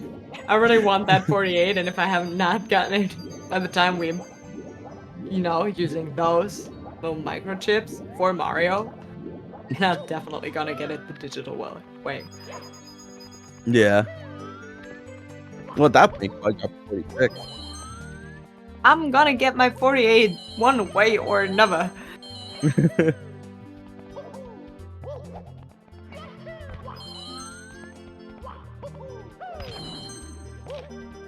I actually have no comment for this chat. I have no idea. There's a lot of Okay. in-depth talk going on, I think, right now. I was gonna say we're starting to get more in depth than what I know. Yeah, no, we try to, pretend and do a little bit of what we know. The little bit of what we know, we already shared it with you, and that's the end of the road. We don't know. I don't know. I was gonna say. No, what we need to do is get friggin' Meter in here and talk about the history of this game. Meter is actually, if you in chat get to see Meter on comms, you better put everything that you're doing aside and you just listen, because that man has some crazy knowledge. Yeah, ask him about Marshmallow. Guy knows PBs and like obsolete PBs from every runner back to 6 years ago. You ask about a run that happened 6 years ago from this and that runner, Meter knows. Mm-hmm. And also which mistakes caused it to not be the sub whatever. This man has got the stats, and it is crazy. Yeah. No, yeah. That's all I say. Yeah. In the most German way I can. Yeah. I don't think there's any other way to say it besides that. Well, The knowledge is crazy. What do you mean? The knowledge that Meter holds is just absolutely it's bizarre. It is. It's inhuman. And I thought I knew a lot. But apparently not. Also, can we just like quickly take a second and acknowledge this beautiful run that Guy and I is having right now. Yeah, and something else beautiful. We have a donation. Oh, tell me about it. We got one Guy? from Crab Storage here, donating $40. So getting those incentives. But however, apparently we're gonna see Crab Storage in November. They said, just booked my room. See you in November. So really ahead of the game, booking your room for Pace months in advance. I feel like people usually wait for like 2 months. You got it before. though. It's not getting. This event is crazy popular, and you want to have a spot when it happens. You want to have a hotel room. You want to be there. You want to get your tickets. It really is such a great experience. I love Pace, and I can't wait to meet you there, Crab.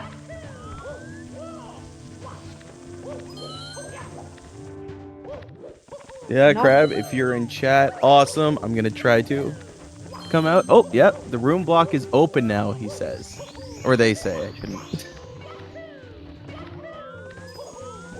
Where is Pace hosted? Where is Pace hosted? Well, you can see right there from Drum beat me to the punch there. Absolutely, Drum is like shooting them out faster than shit. And we got warning track now in chat too. He's made it home. We love that. Good to know you're home, track. Glad to know you're safe, buddy. Fellow commentator in chat right now. Who, actually, funny enough, is going to be joining you. Or no, not you. Not me. You're out of here. It's gonna be a warning track in Pando. I did my thing here. I was here for 3 hours. I feel like people need to hear another voice. It just, you know, not because I think I'm not great to listen to, because I feel like you got blessed with this Apple setting that we are having here. But I feel like I need a break, and I feel like you might want to hear someone else too. Yeah, I was gonna say I've been here for 2 hours myself. I'm sure I'm getting on some people's nerves with my voice. So Spontaneously too. Like you just were there. yeah, Big I up. mean, Big again, up I to was just Sai. spending some time outside, just scrolling on my phone for a bit, and got a notification from Discord from the Mr. Wah. It's just like, oh, I mean, I'm not doing anything, so Well, thank you so much, because I had a blast on comms. glad I can make it enjoyable. You did. You did. All right. I feel like we have some time to enjoy the rest of Ganai's Fire Sea, and then I think we both would probably call it for now. And that is Yeah, perfect, bro. Love that. that was speedy. I love for Cam too. It was like a little bit of a lag reduction, I think. I should probably learn that. Not that it would do anything for me, but might Hey, as well. maybe your first run with it, you'll get the 48. True. True. True. All right.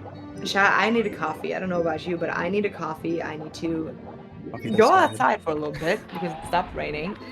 And Oh, take advantage of that. I will. And guys, we'll leave you to Pando, you said? Pando and Track? Yes. All right, we're going on a little break, so you grab something to snack on, something to drink, use the bathroom, maybe catch some fresh air too, and y'all be back when Pando is here and Track, and you're gonna have a great time. Thank you so much, Shai. I loved it, and I'll see you again.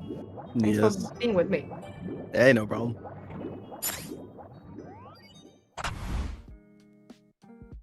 Urban arts helped prepare me for college by giving me a lot of experiences working both independently and collaboratively with other people to make really cool games, and taught me how to put my all into creative projects, and that helped me put together a very strong portfolio for college.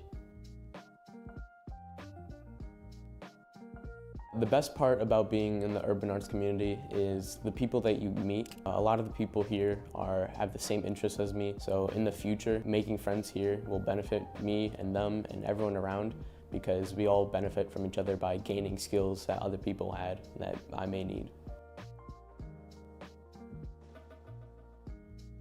Urban arts helped me see myself differently by showing me that I can be a good leader. In the studio program, I was assigned the role as project manager, and fulfilling that role for the first time actually helped me realize that I have good leadership skills, and it really helped me to develop them.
Hello and welcome back to the first day of the first Pace Qualifiers. I am Warning Track, and I am joined by one of my favorite caster bear combos. He's so endangered, there's only one of him, and you greet him just by saying his username.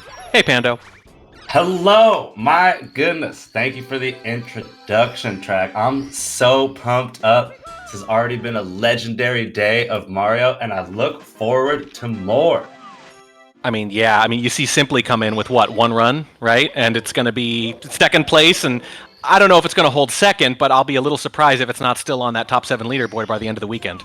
Yeah, I think it's going to be tough to put up a time faster than that. We've certainly got some runners capable of doing so, but let's be real. A 139 under pressure, even at the top level, is going to be tough. It's going to be tough. You got to imagine it's going to get you some kind of points, maybe even quite a few. Sub 140 in a live setting, always a really good time. Speaking of, Green Sweegie, absolutely freaking cracked. Just casually puts up what would be this, I think, the 17th fastest time ever on the first day, morning of the first day. Insane. And I really think that the Suigi 120 arc has been something that the community has been looking forward to for a long time. There were rumblings for a while. A long X-Cam grind, lots of RTA. He's finally grinding it out. He's finally making moves, and it's been an absolute delight to witness. Once he captured 70 star, everyone's minds went to the same place. How could they not? Is he going for the sweep? Carl Jobst, did a video about it, right? Hello, you absolute legends. And then it's 20 minutes of Suigi just absolutely destroying people. Of course, since then, has lost the 70 star record. So he would have to regain that if he wanted to hold all 5 belts at once, so to speak. But if anyone can do it, he can.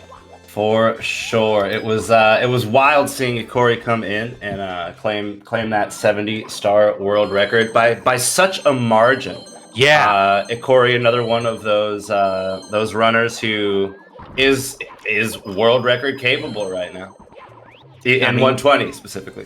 I agree, and I feel like there's never been a time where more people were capable of taking the record. Like the list of people who you wouldn't be surprised to take it tomorrow, it's in the dozens now. It's insane. I genuinely believe that there has, and I say this as someone who has only been around for a few years, but I genuinely believe there could not be a better time to be following the 120-star speedrun category. I agree with you, and I've only been in this a few years too, and I feel like each year for the last few years, what you just said has been true. We're like, wow, it's hitting new heights that we really didn't think it would ever hit, and then next year it does it again, and then next year it does it again, and we're at like 4 or 5 years running consecutively of this is the best year ever for 120 star, and you kind of got to wonder if and when it's going to stop.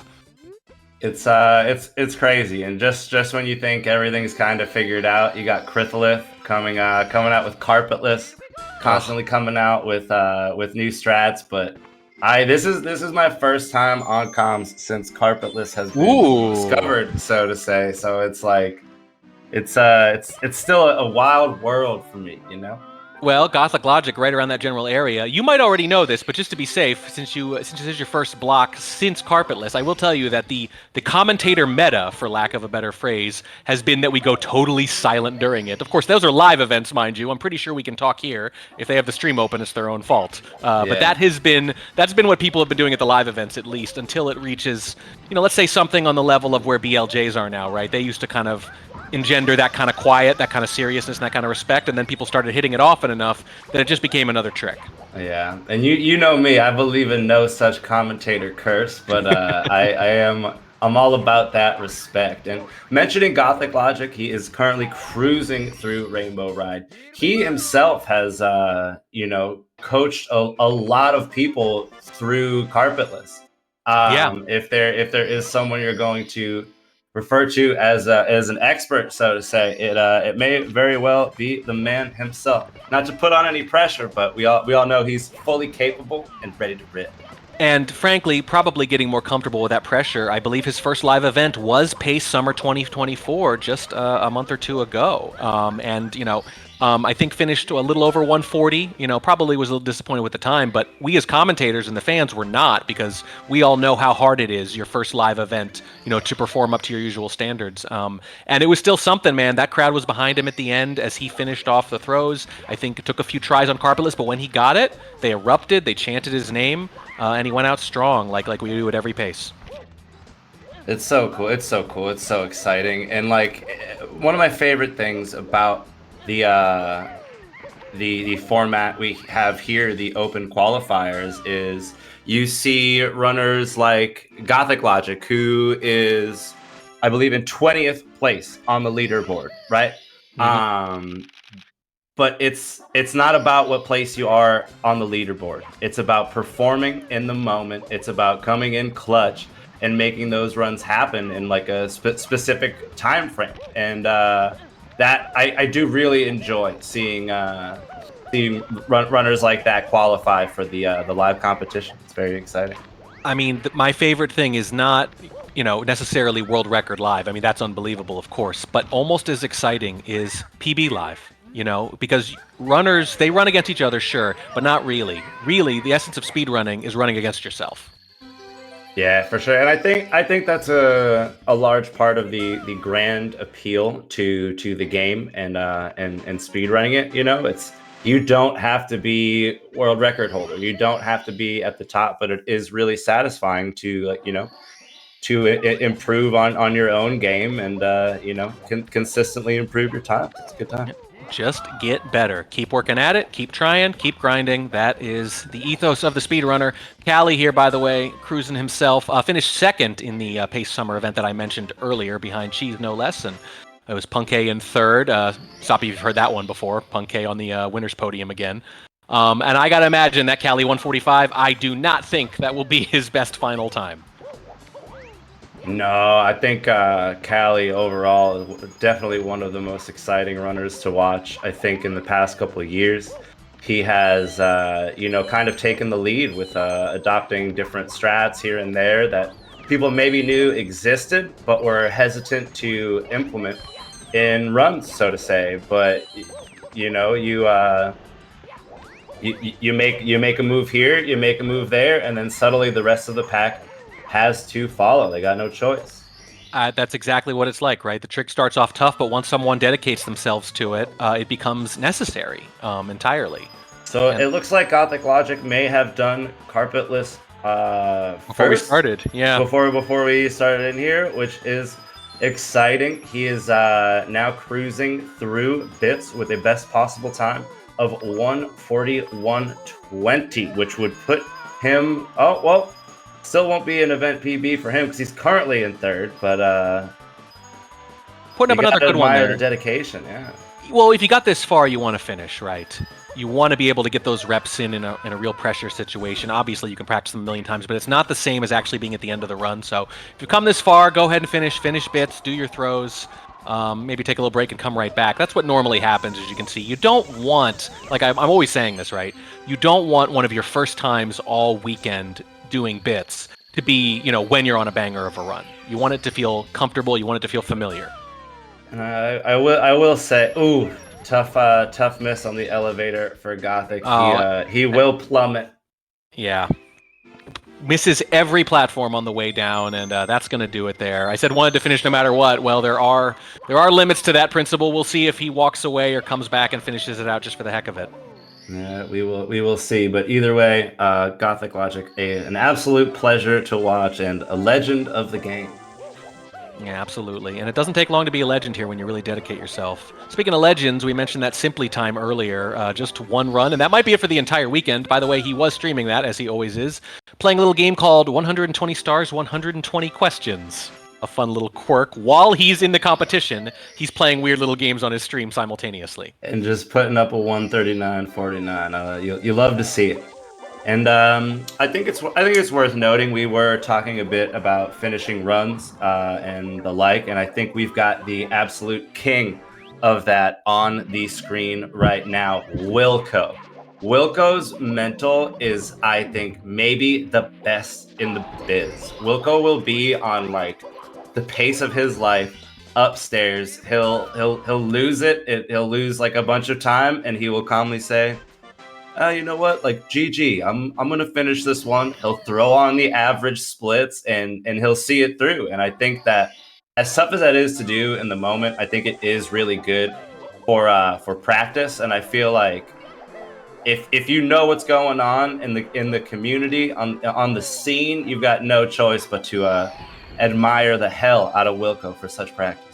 Yeah, he's already a legend. You probably hear his name in reference to Wilco Clip more than you do in terms of competition at this point. But that's kind of the fun thing about speedrunning is even if you stop after a while or you don't run as much, if you find something, if you're the first to do something, you can live forever.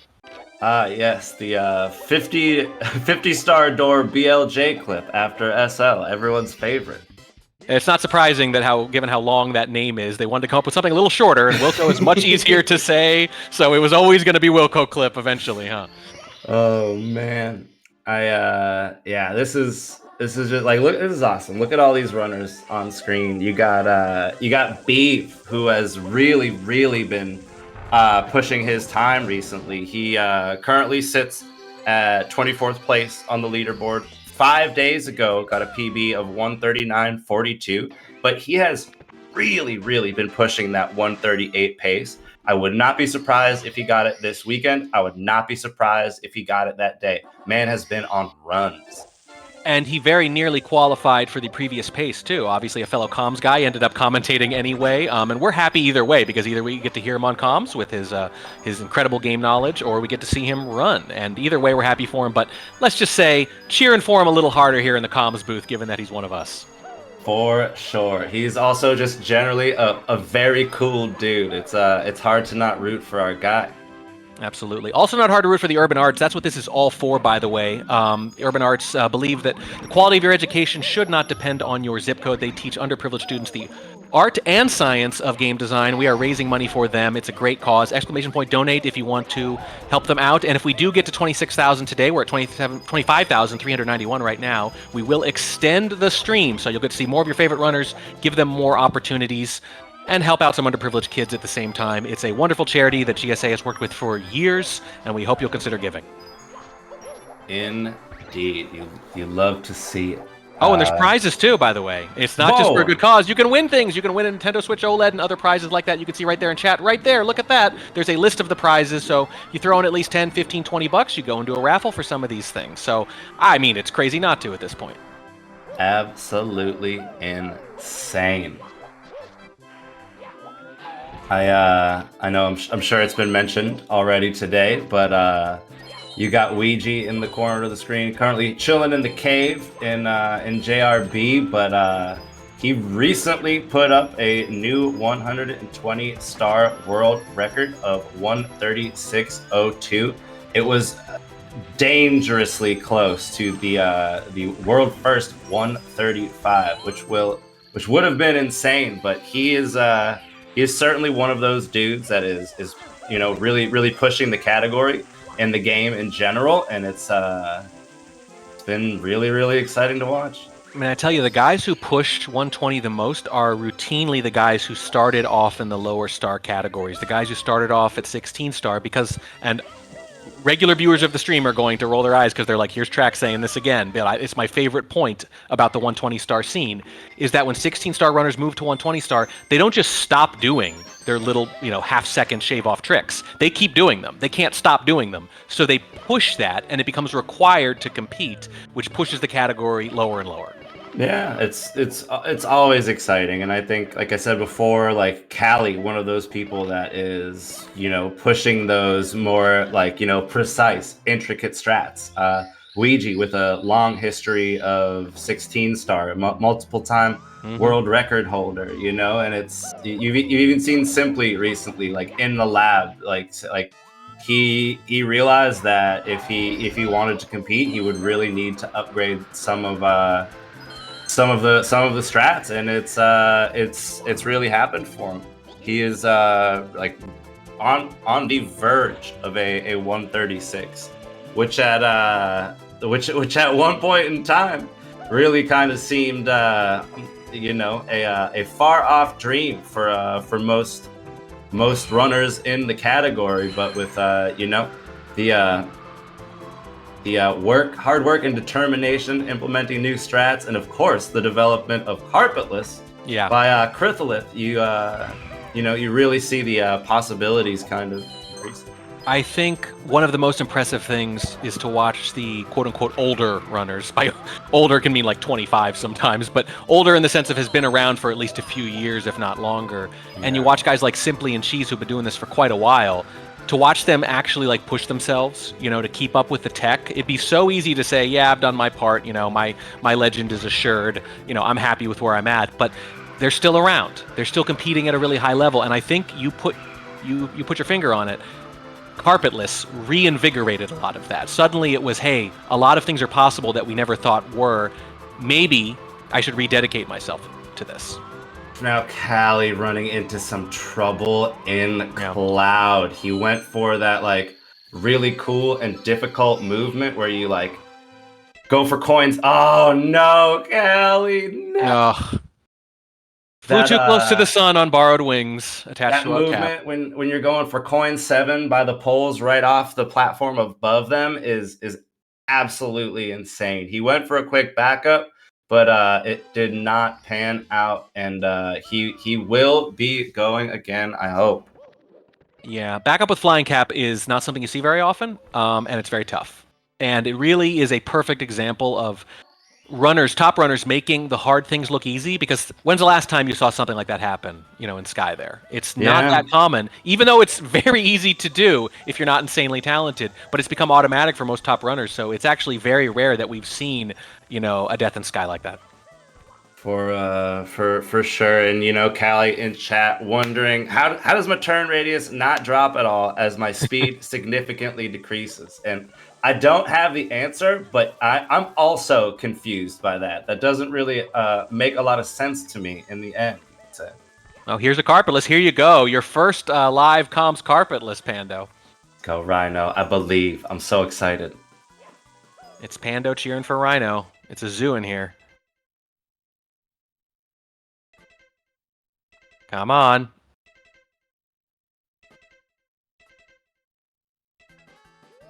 Oh, goodness.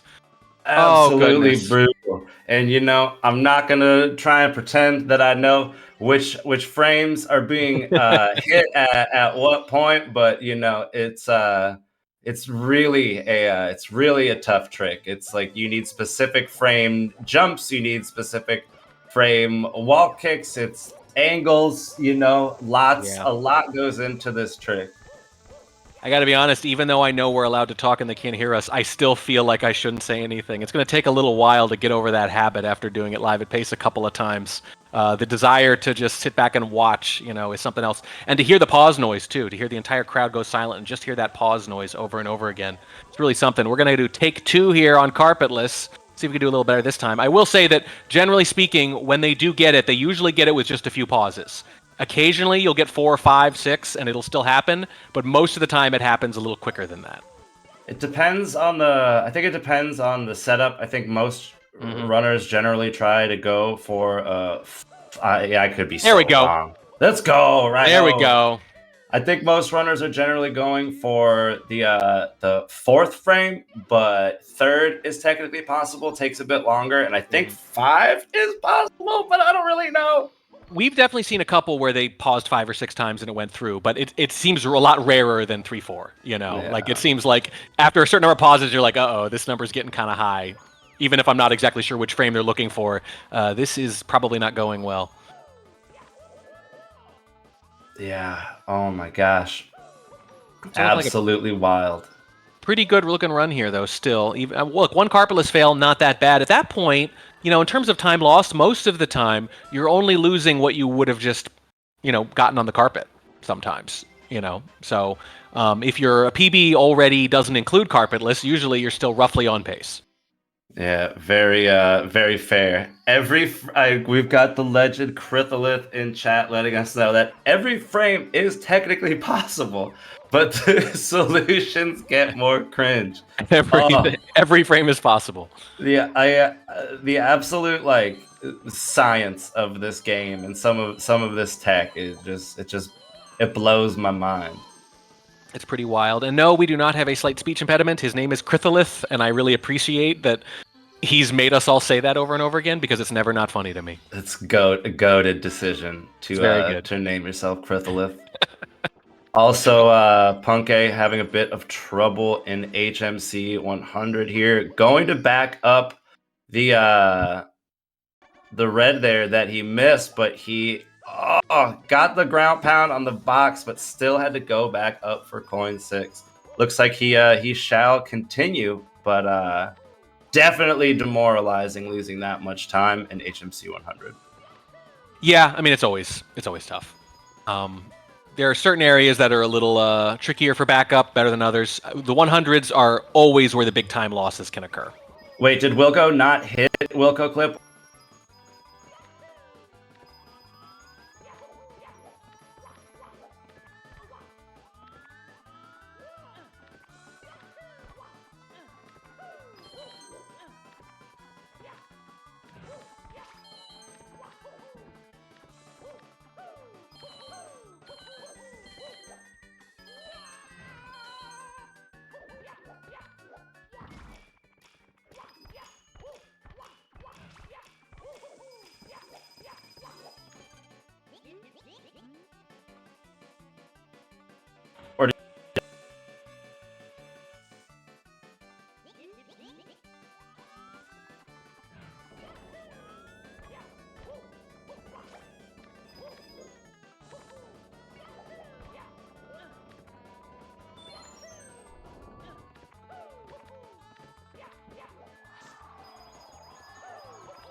BLJ. Some of these runners like Karin, Parsi, you got Ikori, all people running that are possible or that have this. Okay, very cool. Yep. So chat, we're back. I think we're so back. That's great. Small tech I'm problem, guys. Inquiring, Thanks, guys.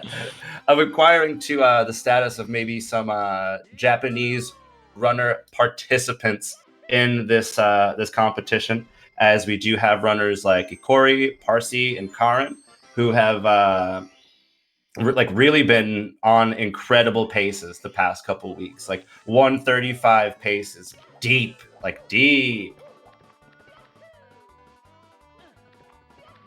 Yeah, deep into the runs.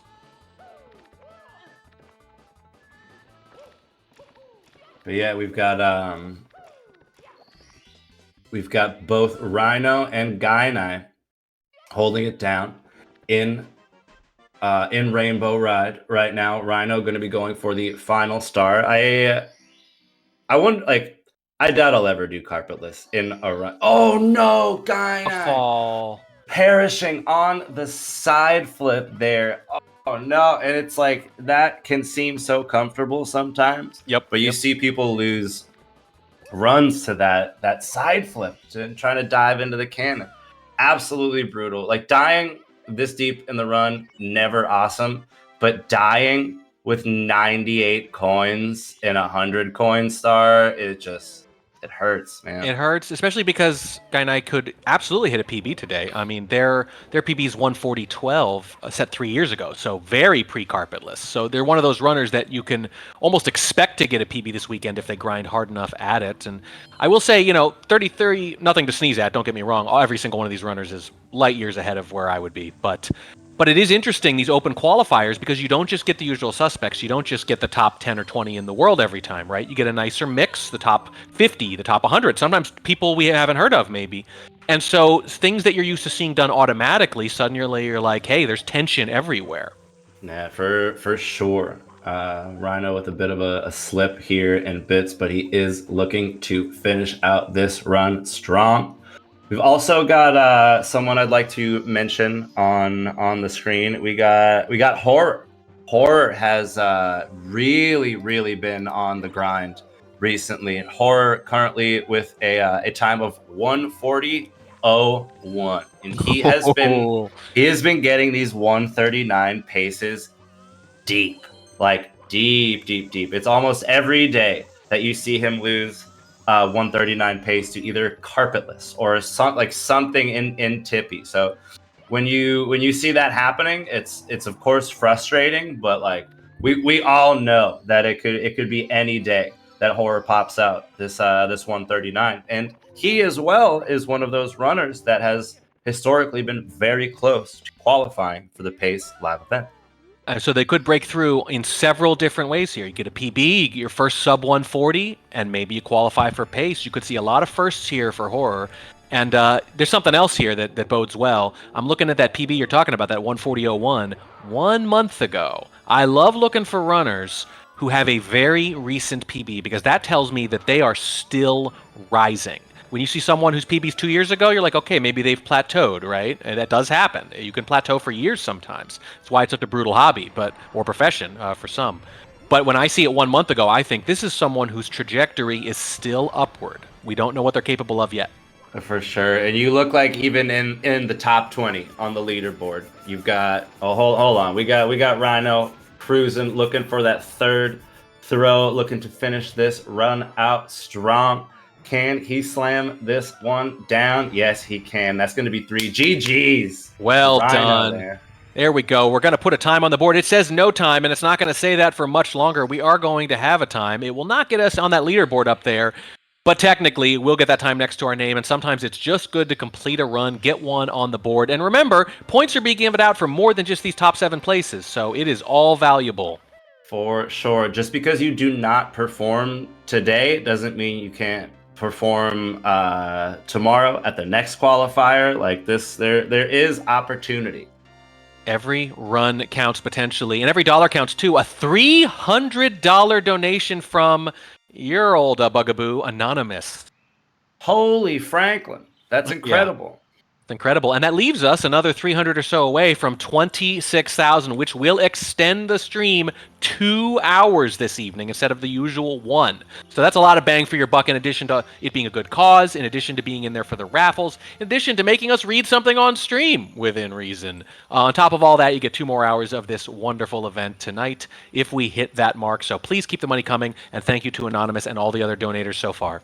That's what I'm saying. Like, imagine you're the dude that pushes it over to that 2-hour extension with your donation. All of a sudden, there's 5 minutes left. Someone has like a reset, and then they get the 135. They get the world record. That you'll be fractionally responsible for that accomplishment. No, take full credit. Be like, I made that happen. I made that happen with my $25 at the very end. You know, one of my favorite things about these big round numbers, these big goals that we're trying to hit on this stream, on other charity streams I've done, is that when you get really close, like 5 people try to rush in to be that hero, you know, to be the one to push it over the top. So you'll top the number, and you'll get like 3 more immediately because everyone was doing it at the same time. I love it, and we've got Wilco here going for carpetless. He has no patience. He will not ride the rug today. He got it. Oh no! Oh my God! But he lands on the ledge. The emotional swings of I got it, I lost it, and oh my God, I get to do it again, all within 5 seconds. Take 2 from Wilco, mere seconds later. Here we go. Got a little trouble with the setup. I have never seen that before. Get to do it, have to do it. You know, it's different for everybody. And guys that are doing it at the same time, by the way, might actually get it done first now. These are happening dual carpetless. Here we go. Oh, that's a miss, and we do not land on the ledge the way Wilco did. Wilco, by the way, taking their time now with this setup, making absolutely sure it's perfect. Let's see if this time that looks good to me. Take 2. No! Bonk. A little bonk. We're being very careful now. Oh my goodness. My heart's pounding right now. It's like these aren't like oh, and there's the long kick, and we are not going to land on the ledge. We are going to dive into the nothingness like a Disney villain. That was quite a dramatic sequence. It was excitement, and then doom, and then reprieve. A call from the governor, stay of execution last second, but it was just a stay. It happened again anyway. And here's the guy and I going back for round 2 themselves, in the more traditional sense. Oh my God, anyone who does carpetless is so brave. I've really just got to say that. You do it without a net.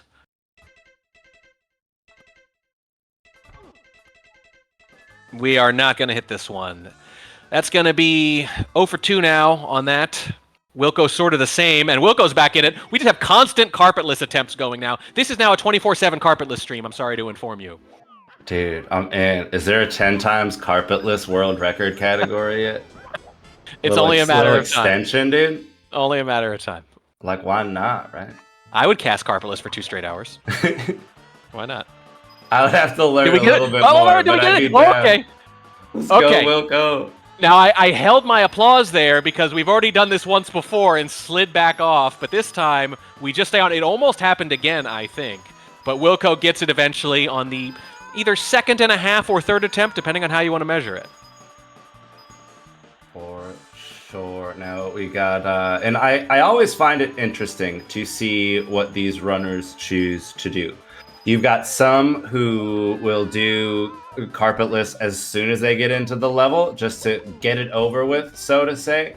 And you've got others that wait till that 119th star, waiting till the end, just to, you know, abate the nerves potentially. Yeah, I think there's something to that. You know, you want it to feel as routine as possible, like I'm saying. I do think there's a weird thing here, which is that in any other point of the run, in any speedrunning game, actually, in any category, in any game, if there were something very high risk and high reward, you would do that as soon as possible, right? Because you want to reset if it doesn't work. But this is already so late in the run that a couple more minutes barely makes a difference. So it really is just down to mental preference. If it were, you know, even like 20 minutes earlier in the run, I think everyone would do it first. Oh no, Wilco missing that blue. I think he can still. Oh my god, the firsties. What a legend. No! He missed that blue. That's impossible. Oh my goodness. Me. Oh. Wilco, always entertaining for both the best and worst reasons sometimes. Wilco is an absolute pleasure to watch and a very cool dude. So if you do ever have the opportunity and you see him live, you definitely want to click on that stream. Yeah, big fan of Wilco, not just because of what he's done for the game and the knowledge of the game, but also just, like you say, great community member and fun to watch. Listen, there are people who are fun to watch just because they're excellent. There are people who are fun to watch because whatever happens, it's a little different than what you're expecting, which is to say the failures are interesting, the successes are interesting. It's always just interesting. And Wilco, absolutely one of those players that is fun to watch regardless of the outcome. For sure. And I do want to kind of finish the point I started to make earlier, but kind of talking about how 120 star is absolutely red hot these days. And I can't imagine there is a more exciting category to watch in potentially all of speedrunning.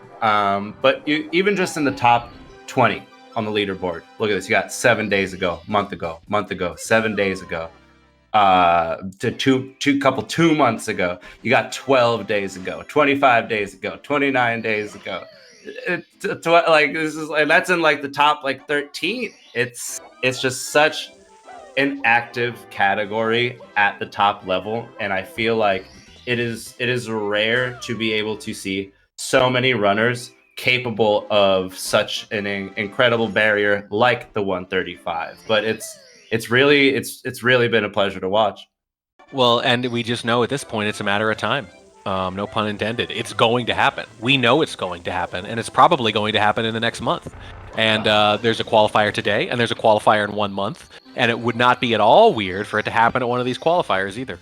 For real. And, you know, there's a chance that it happens today. What if you hit that extension? What if we get those extra 2 hours and we get a 135 in this live competition? Can you imagine? Yeah, I mean, you want to talk about a way to be a part of speedrunning history. There's a way right there. As exclamation point donate if you are interested in helping us out, helping out the urban arts, keeping this stream going, keeping GSA doing events like this, and maybe winning yourself some cool prizes too, including a Nintendo Switch OLED. It's win-win-win. Great cause, great events, more of what you love. That sounds incredible. I almost said Papa John's at the end there, you know. Dude. Oh, man. Here's Beeve. Here's our man on one of the 2 big screens going through, as I always point out, kind of the RNG heaviest portion of the entire run, and that's a relative term. There's not a lot of RNG in this compared to, Mike Tyson's Punch-Out or so many other games where RNG is maybe the single most important part for the top runners. There is still a little bit of it in Mario, though, and it's the way these coins fall or don't. Yeah, I do think that SL100 is one of those stars that is more commonly known for its RNG. It is, always a challenging star, and always interesting to see how those frog money bags, spit out those coins. That's right. We have a $10 donation from Andy Ketagami, I think. Please correct me if I'm saying that wrong. Says, let's go for all the runners. You love to see that positivity, We're fine with people who want to call out their favorite runner, cheer on your favorite runner. That's cool too, but also very cool to just cheer on the entire event because, boy, it's really easy to be a fan of all these people. Indeed, you love to see it, and I will say it's very exciting to see Beeve on this pace. While it may not be it may not be a PB pace at this point, it is most certainly a pace that could end up putting him up in the third place on the leaderboard today. Yeah, third place, the only the third sub 140, and actually only I think about 15 seconds off his PB too. So in a live setting, the first half of the first day, you would take that for sure. Indeed. We do not hit Wilco. That's okay. That's okay. By the way, what is that that graphic in the top? Is that bowing or is that face palming? It is, or falling, flat in your face kind of thing. I'm so glad you asked because I have the full scoop on. You have the full story. Fantastic. Specifically, and it is originally like a fail emote, like a face plant, like he's fallen on his face. However, there have been many inquiries as to whether or not it is a thank egg emote style emote, and he says at this point he is just it's whatever you want it to be. It's a thank egg, it's a fail, but yeah, it's kind of both, which is sick. That is excellent, and I can't think of a better logo for speedrunning in general, which is simultaneously abject failure and praise and thank you and gratefulness for things going well, because those are the two sides of it. Indeed. Gonna have to steal that. Definitely gonna have to steal that. Dude, be flying through Cloud right now. That finishing movement was very, very fast. Flying in every sense of the word, and we mentioned earlier making it look easy. That's the thing about the flying cap is it's actually very hard to control unless you're very, very good, and we take it for granted. But we know that's tough. This is top 20 stuff here we're seeing from Beeve. The TTC. A lot of runs die here, though. It is a challenging stage for sure. Now we got Wilco finishing up this run. It is not going to put him in the top 7. It's not going to be a PB for him. But like I did say earlier, Wilco is that dude who is going to finish the run. He is going to get that practice in.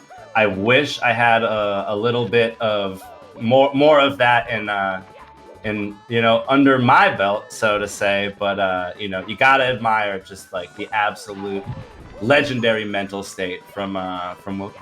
Well, to your point earlier, you could see Wilco his PB 1 month ago. So this is someone who's been around and is still setting new personal bests, which is fantastic to see. There's a little bit of a miss. Oh boy, we're gonna get up here into the 148 range, but like you said, we're gonna finish this out.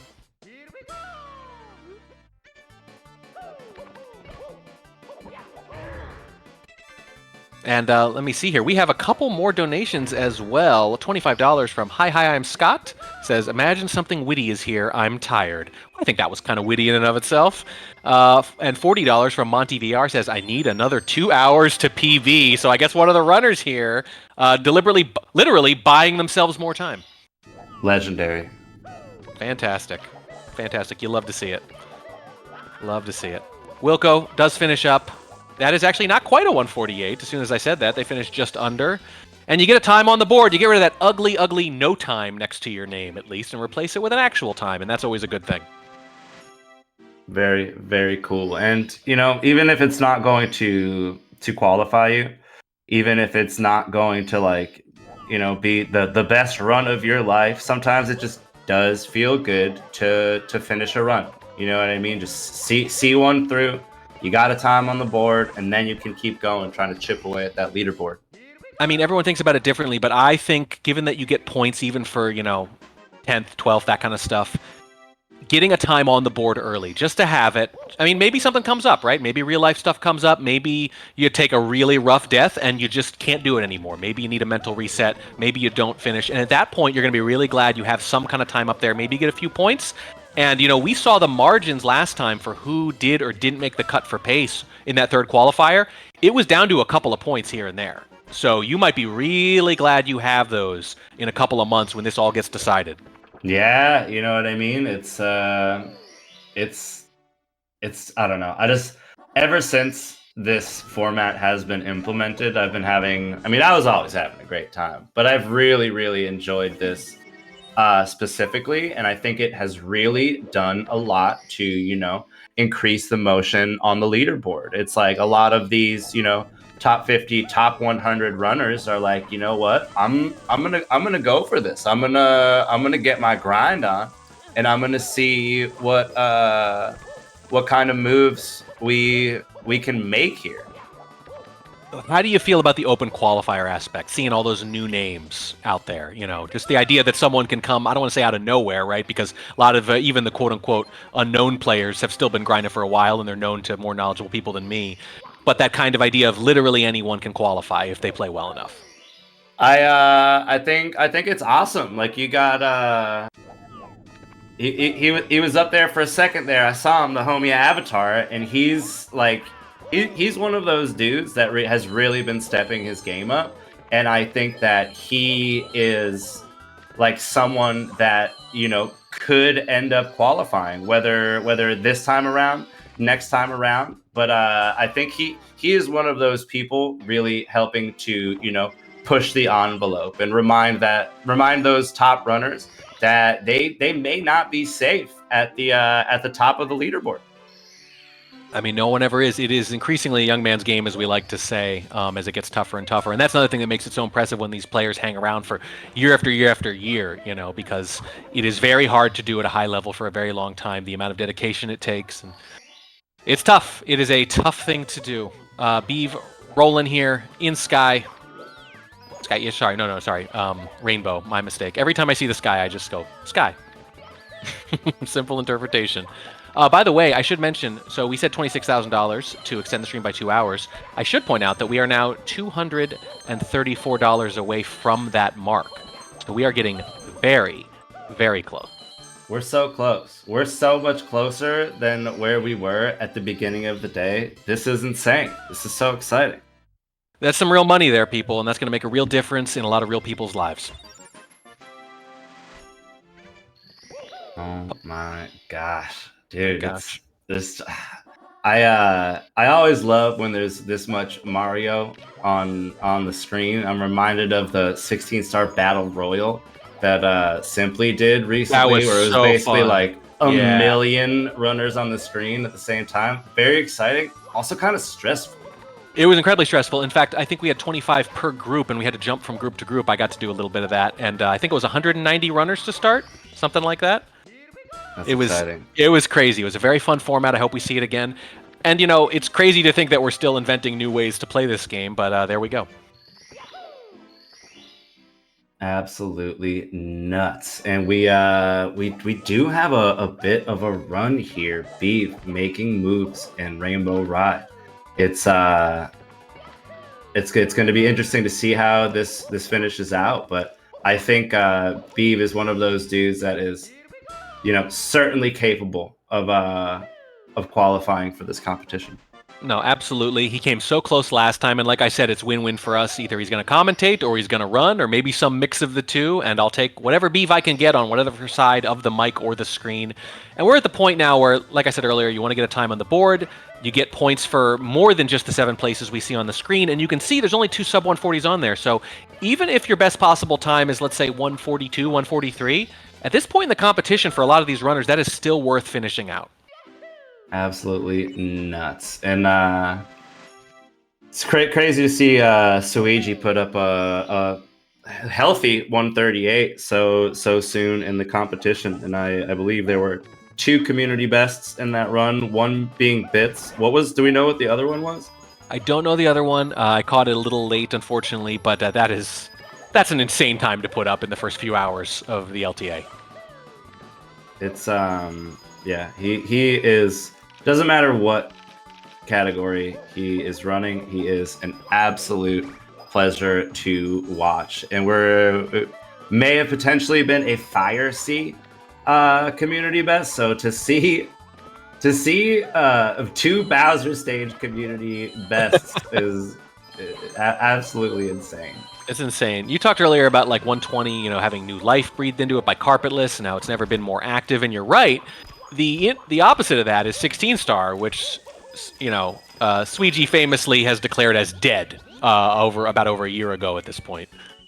And that was one of the coolest speedruns of all time. And I don't know if the category is necessarily like dead 100%. I think there are a couple people who very well could make it happen. I think Slippery Nip is one of those people. But you're not seeing as many people competing at the top of 16 star as you are in 120 these days.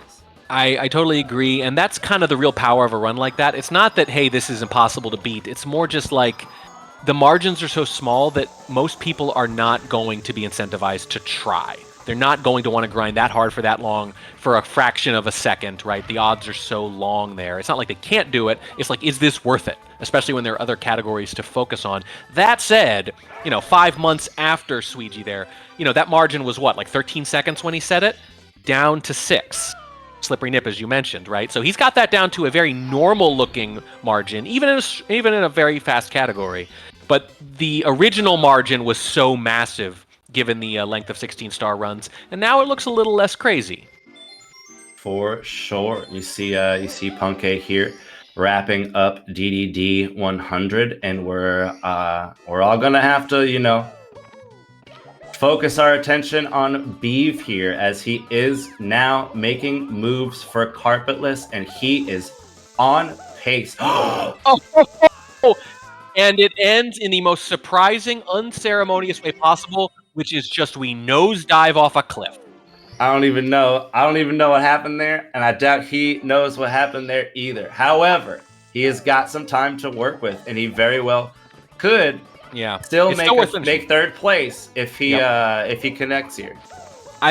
My best guess is that the camera looked a little out of sorts to me. I remember thinking, like, this is not the angle the camera's normally at when I see this. Now, everyone's got their own angles, right? Some runners like the side view, a lot of them, some of them like right behind, and it can throw me off.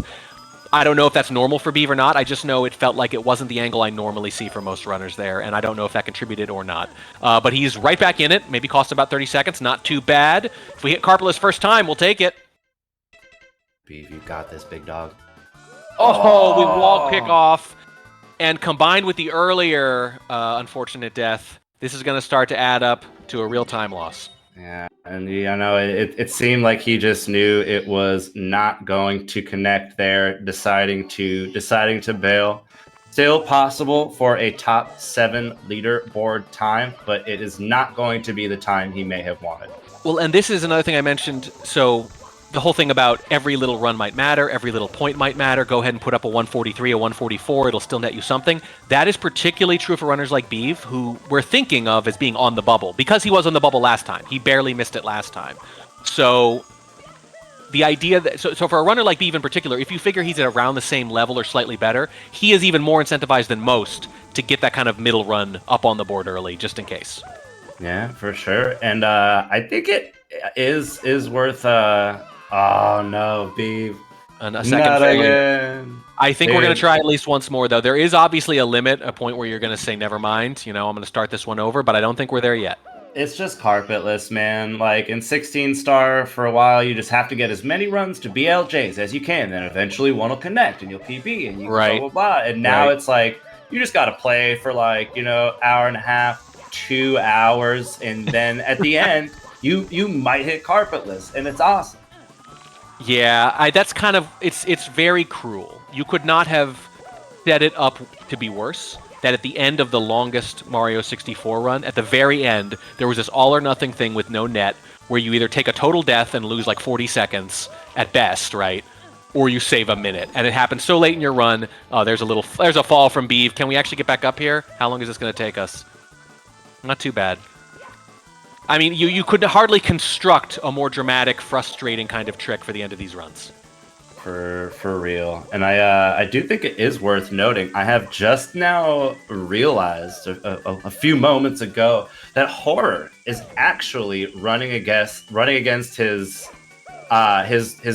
best splits. He's running against his golds essentially. So while he is a little bit in the red and he did stumble a little bit on that TTC 100 coin, I believe the 139 is still technically alive. And even if he, doesn't get that time, it's like he is still well within reach of a top 3 qualifying time. That's a very good catch, very relevant, certainly. And, obviously we look at best possible time, and for 95% of the run, that's just like, oh, that's cute, right? It gives you a general idea of what's possible, but no one's going to be perfect the rest of the way out. However, we're in the final 10 minutes here. And as we get deeper and deeper into the run, the idea of actually hitting the best possible time and not making any significant mistakes becomes more and more plausible. Also, just like running against your golds, I feel like that takes some like special kind of like mental ability. I can't even just seeing yourself like in that deep in the red, quote unquote, is like right. Yeah, it's a lot for some runners. Like I try to avoid that as much as possible. The clock is going to be moving here. We don't always care. Sometimes we do. Some runners don't care at all. I always like to point out that Simply does moving reds and doesn't care, and it's probably my favorite star. Done my favorite way is moving reds in TTC.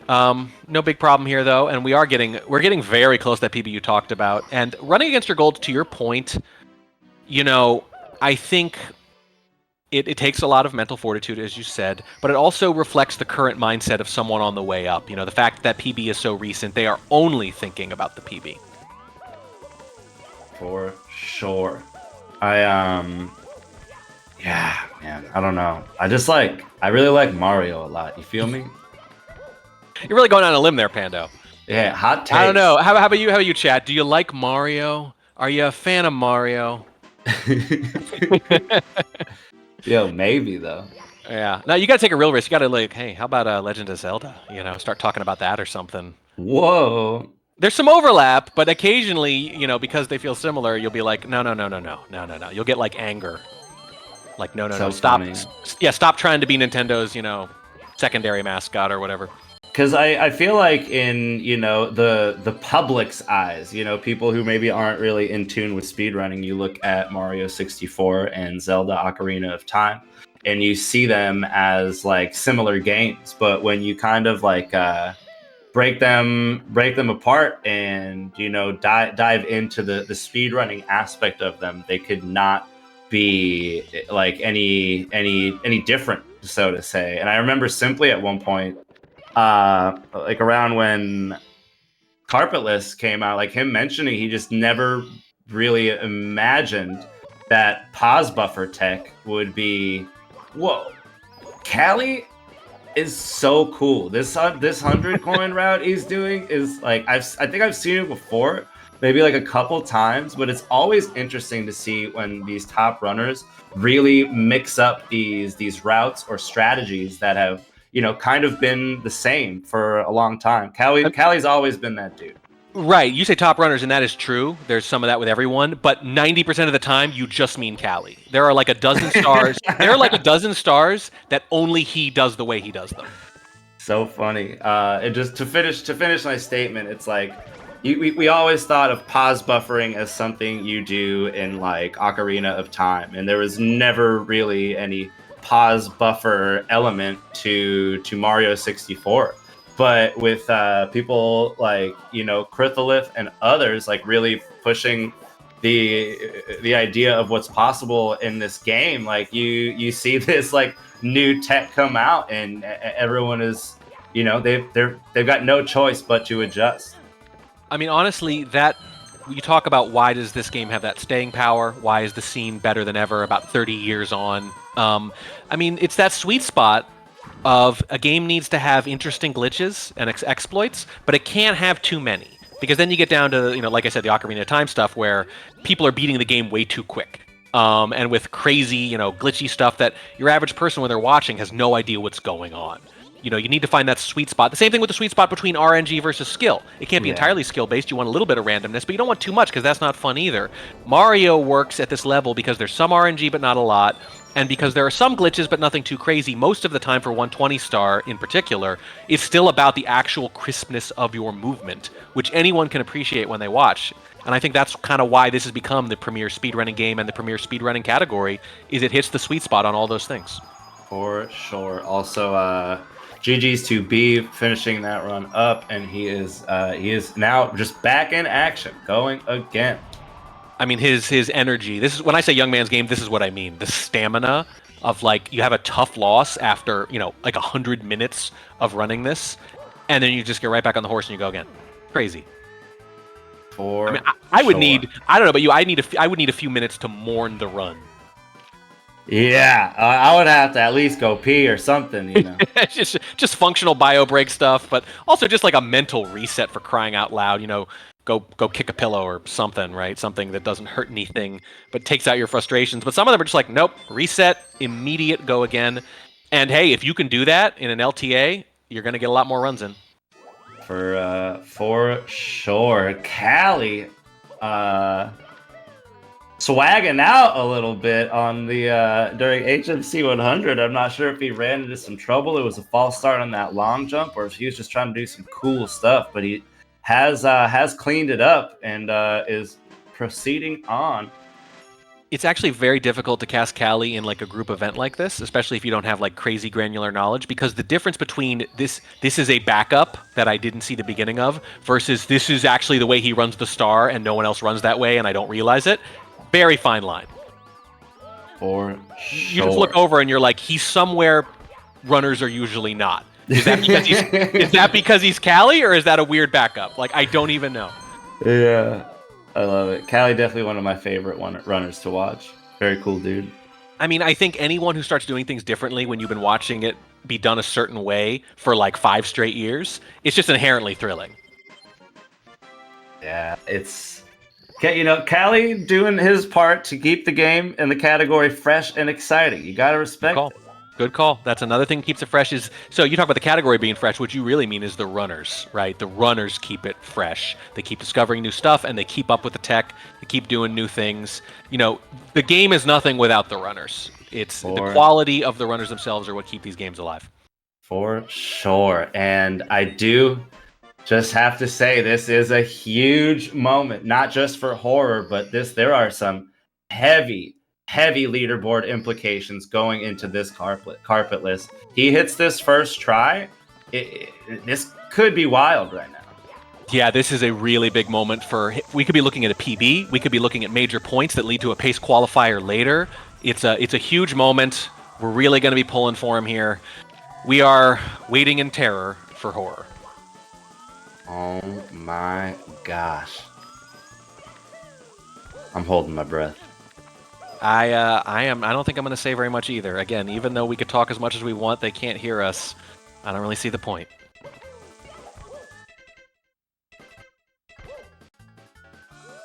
Oh, so that one looked close too. Shakes his head. Going to get right back at it. This is still going to be potentially a good time if he does hit it on the second time, but you know, every success is built on a lot of failures in speedrun, and we just got another one out of the way. Absolutely brutal. The PB is dead, but a solid leaderboard time is not. Let's see if horror can connect on the second attempt. I got nothing but faith. Sometimes that's all you got.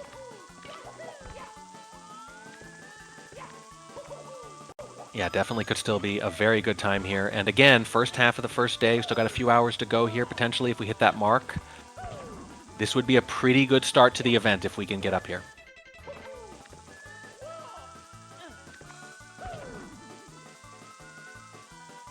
Oh, setup's got to be so precise. Promising. Just missed it again. I know it might sound silly to say close, right? Because it's always kind of close, but both of those looked pretty good there until the last pause. Little frustrated. That's going to do it there. He is not going to finish this one out, unfortunately. Took 2 cracks at it and just has to walk away for a little bit. He does have a lot of time still. It feels like a matter of time, though. Like you said, has so many of these runs, these sub-140 runs, late, maybe all the way up into Tippy, right? Gets up into carpetless, gets very close, but just not consistent enough on carpetless. And right now, that is still a huge, huge deal. Yeah, and we have Drum here confirming that there are about 60 minutes left of resets today as it stands. But if we can raise another $234, we will extend today's competition by another 2 hours. Think of the possibilities, people. Fantastic. 2 hours, that's a lot longer. It's usually 1. And you can see, look at how close these runners are. Another 2 hours could mean everything to 1 or more of them. Please keep giving, and please do not go anywhere. I have been warning Trek. This guy over here has been Pando. It's going to be Pando sticking around with Sorry in the next hour, I believe, yeah? Yeah. You will not want to miss that. You're going to not want to miss the next run. And Carpetless Galore coming right up. Don't go anywhere.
All right, party people, we are back in action here for these fall pace qualifiers.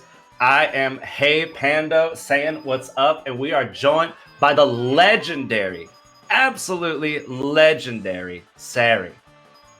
Sari, not Sarah Staronka, as you have called me before. I used to call you that. I don't call you that anymore. Yeah, I've been Sarah Stronka. I've been sorry. I've been everything. I've been everything in the Senate. I'm happy to be here. I just rolled out of bed to Sweegie having a 138, his first 138, mind you, and having it in this qualifier and being first. He's relatively new to 120. It's very cool to see, but makes lots of sense considering the amount of practice he's putting in. Just a quick review of the leaderboard here. We got Simply in second place with the 139.49. Gothic in third with that 141. Beast Assassin with the 141. Horror with the 141. Unfortunately missing that Carpulus attempt right before I hopped on here. Sab Xander in sixth here with the 143. And last but not least, we got, Guy Nye, right? Yes, with the 143. Honestly, there's a lot of room here to see some crazy switch ups. We got a lot of mid, throughout, not mid, like they're not mid. You know what I'm talking about? Like mid. I know what you're talking throughout about. you know what I'm talking about. They're halfway through the run. We're going to see what's going to happen. There's a lot going on. I'm happy to be here. And you know what? We also got Snelm here with a $50 donation saying, Whoa. Good luck, runners. Prayed for an extra 2 hours. If you would like to see those extra 2 hours, get us to the end of that donation goal. We're not too far out, less than $200. And unfortunately, if we don't hit that donation goal, these runners only have 50 more minutes for their final resets. But if we do get that less than $200 left, they have until 8 p.m., I believe. It's like $184, give or take some change, man. Like, we can make this happen. This could be so sick. Think of the potential. Think of the implications, you know? Yeah, what if we are accidentally paywalling the next world record? And by we, I mean you. And you should go to the press thing. Yeah. It would be your fault. Yes, you. Yes, you can hear me? You. You hearing this? Your fault. And no, Sweegie has a 137, but this is his first 138 ever. Wow. And Sweegie is on a minor pizza break, but then he is so back. And yeah, true to what Punky said, he's been practicing so much.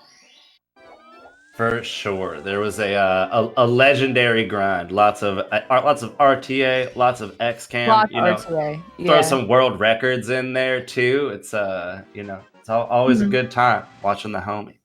It is very cool seeing him blast.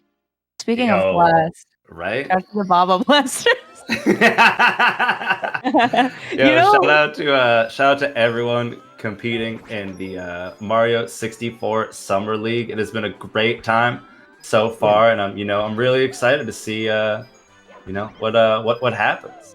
Yeah, and shout out to the people Pando drafted because my condolences. I'm kidding. I'm joking. I'm kidding. It's a little joke. We're both captains though, but it's really cool to think about the fact that some of these runners that are competing here not only are collecting points for the pace qualifiers going on now and for the next 2 months following, but they're also perhaps grabbing some points for the community-driven league, which is very cool. Shout out to the Summer League, a very, very cool event put on by some of the leaderboard mods. Shout out to Alara Saxdale.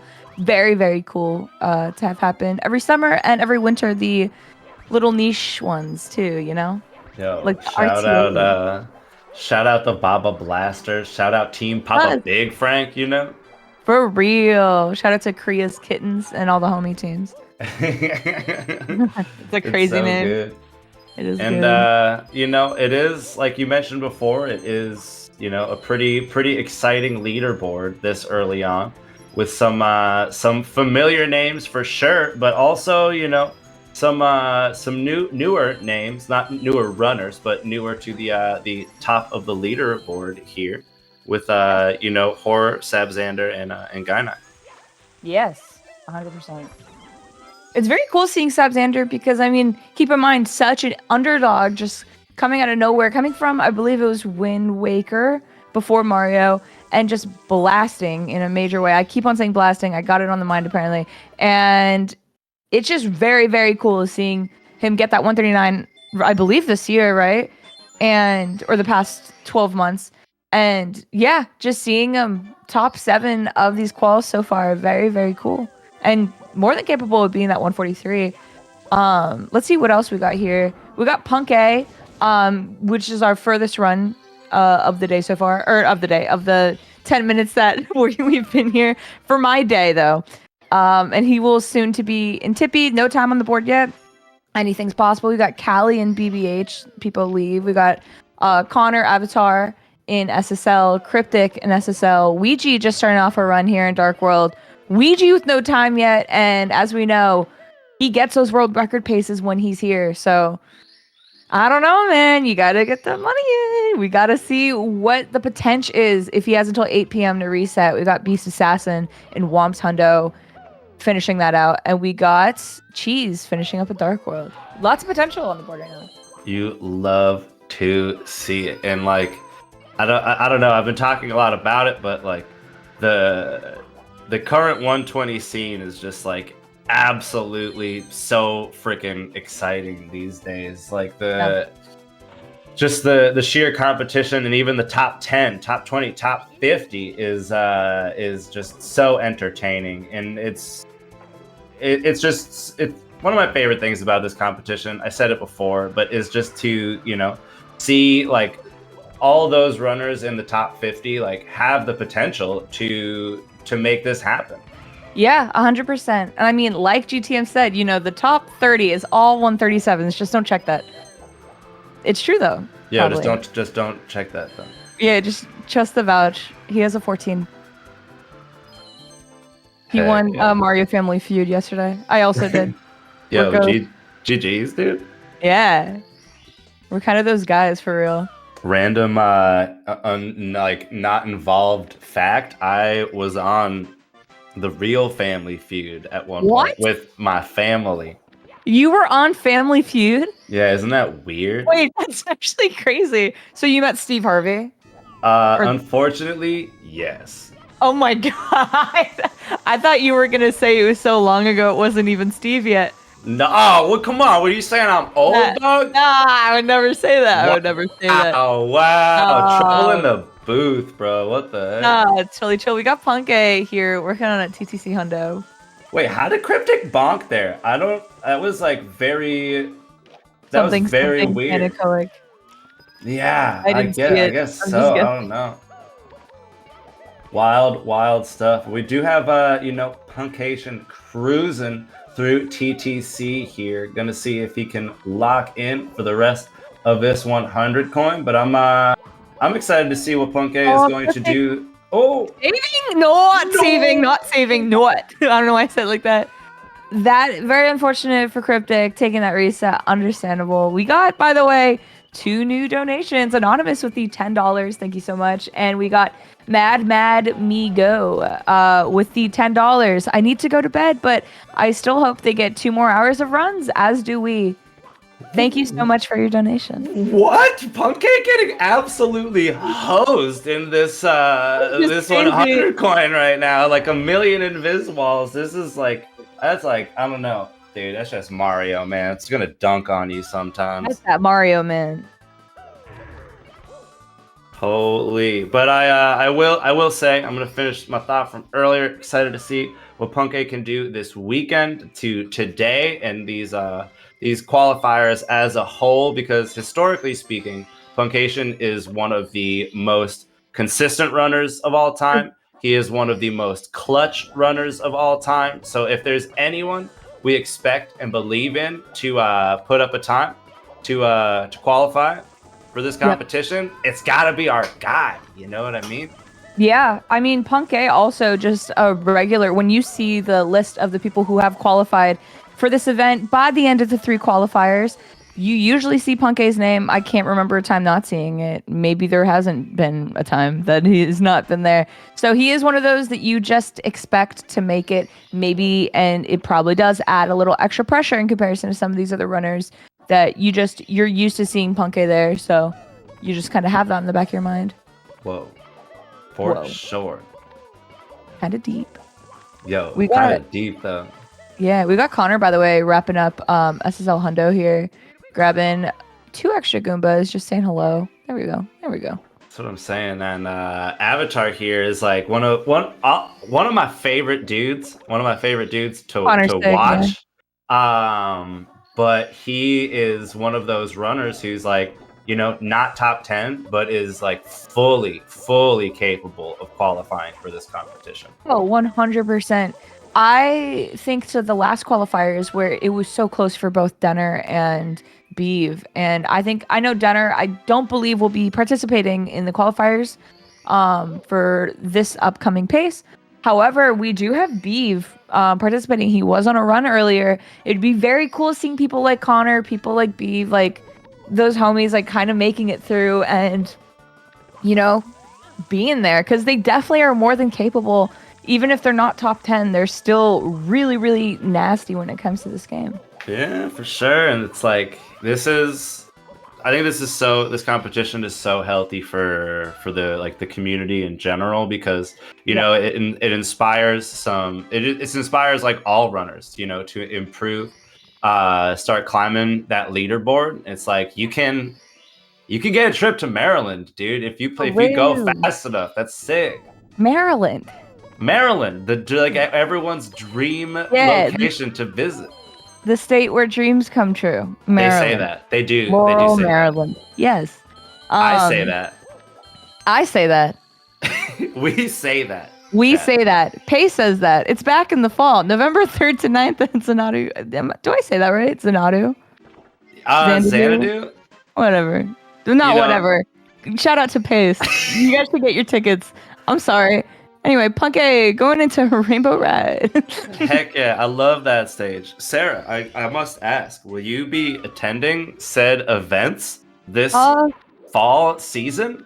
I must ask myself the same question because I don't know yet. I'd love to, though. I attended summer of 2023. I had an awesome time. I went with some of my best friends, Jake and Radu, and it was awesome just hanging out and meeting everyone. Pando, you gave me a croc gibbet while we were there. Yo, and I still have it, man. A little SpongeBob. And that's friendship, man. That is friendship. It's very cool being out there. If you're on the fence, I think it's something everyone in this community at least has to do once. It's very cool and surreal meeting all these people you've met through this game, or even seeing some of your favorite streamers, favorite runners. I highly recommend it. I don't know if I'll be out there myself yet, but I would love to. I would love to. Dude, shout out Bob Esponja, and you know, shout out everyone who will be attending PACE this fall. I will be there myself. I'm very excited, hoping to you know, meet a bunch of people, have a great time, and just blast in general, you know? In general, yeah.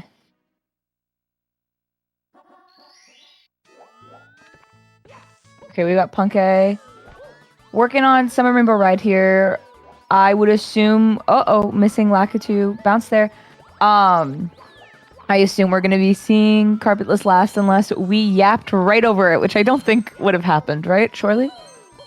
I don't know. I think we're pretty good at yapping, but I doubt that we did that.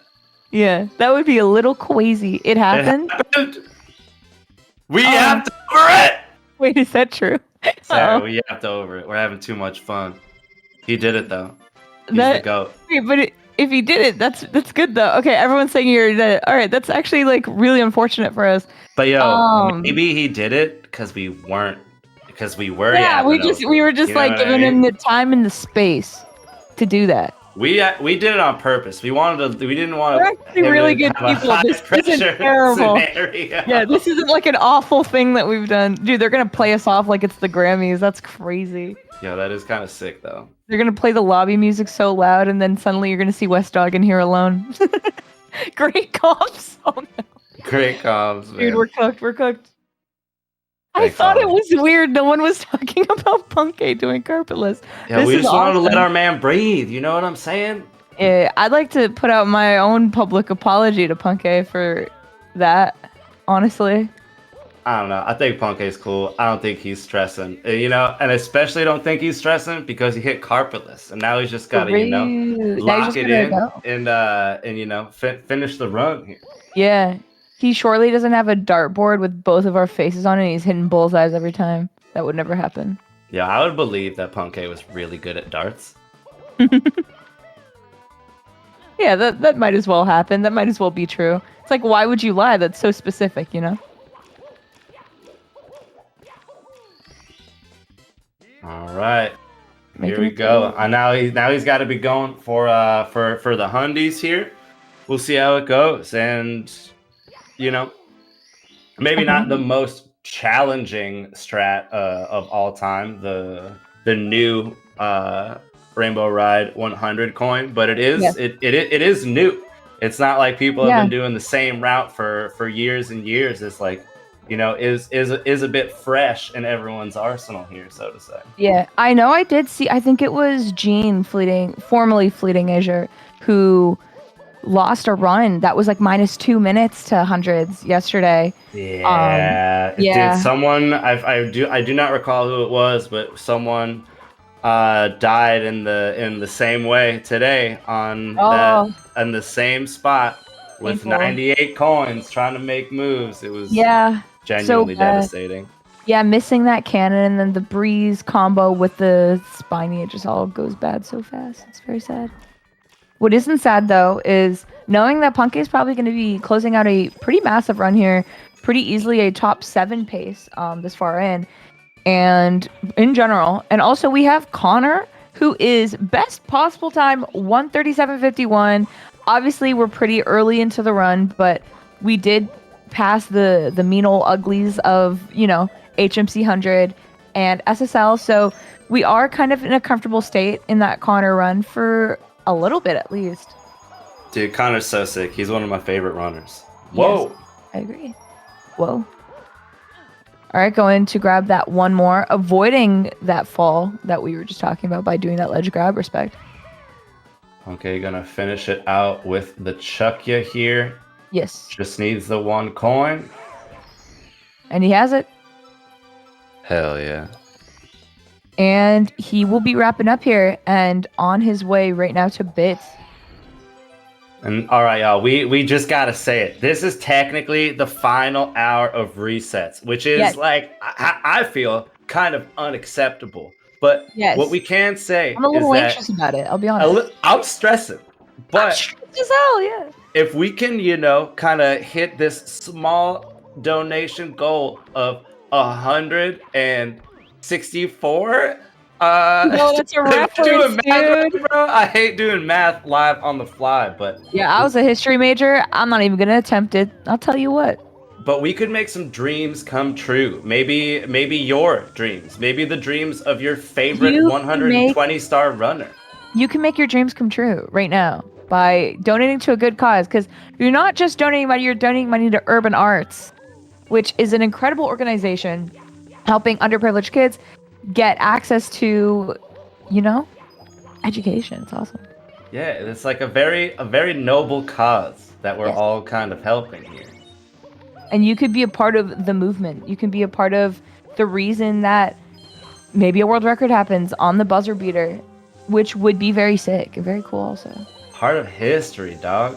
You could be a part of history. Woo! Love to see that triple jump coming really nice for Punke. Nice. Going to, you know, collect this final star, and then we are in for throws with potentially a very low 140 pace. This could be an easy 3rd place for our guy right here. Yeah, low 140 is looking really realistic, especially with those 3 throws. If we can hit 3 for 3 here, there's no question. That's 1. Holy. Unfortunately, a little too wide right there. Still very comfortable 140 pace. Like we said, it was a low 140 pace before that. That's 2. Also, shout out to Milo in chat. The legend.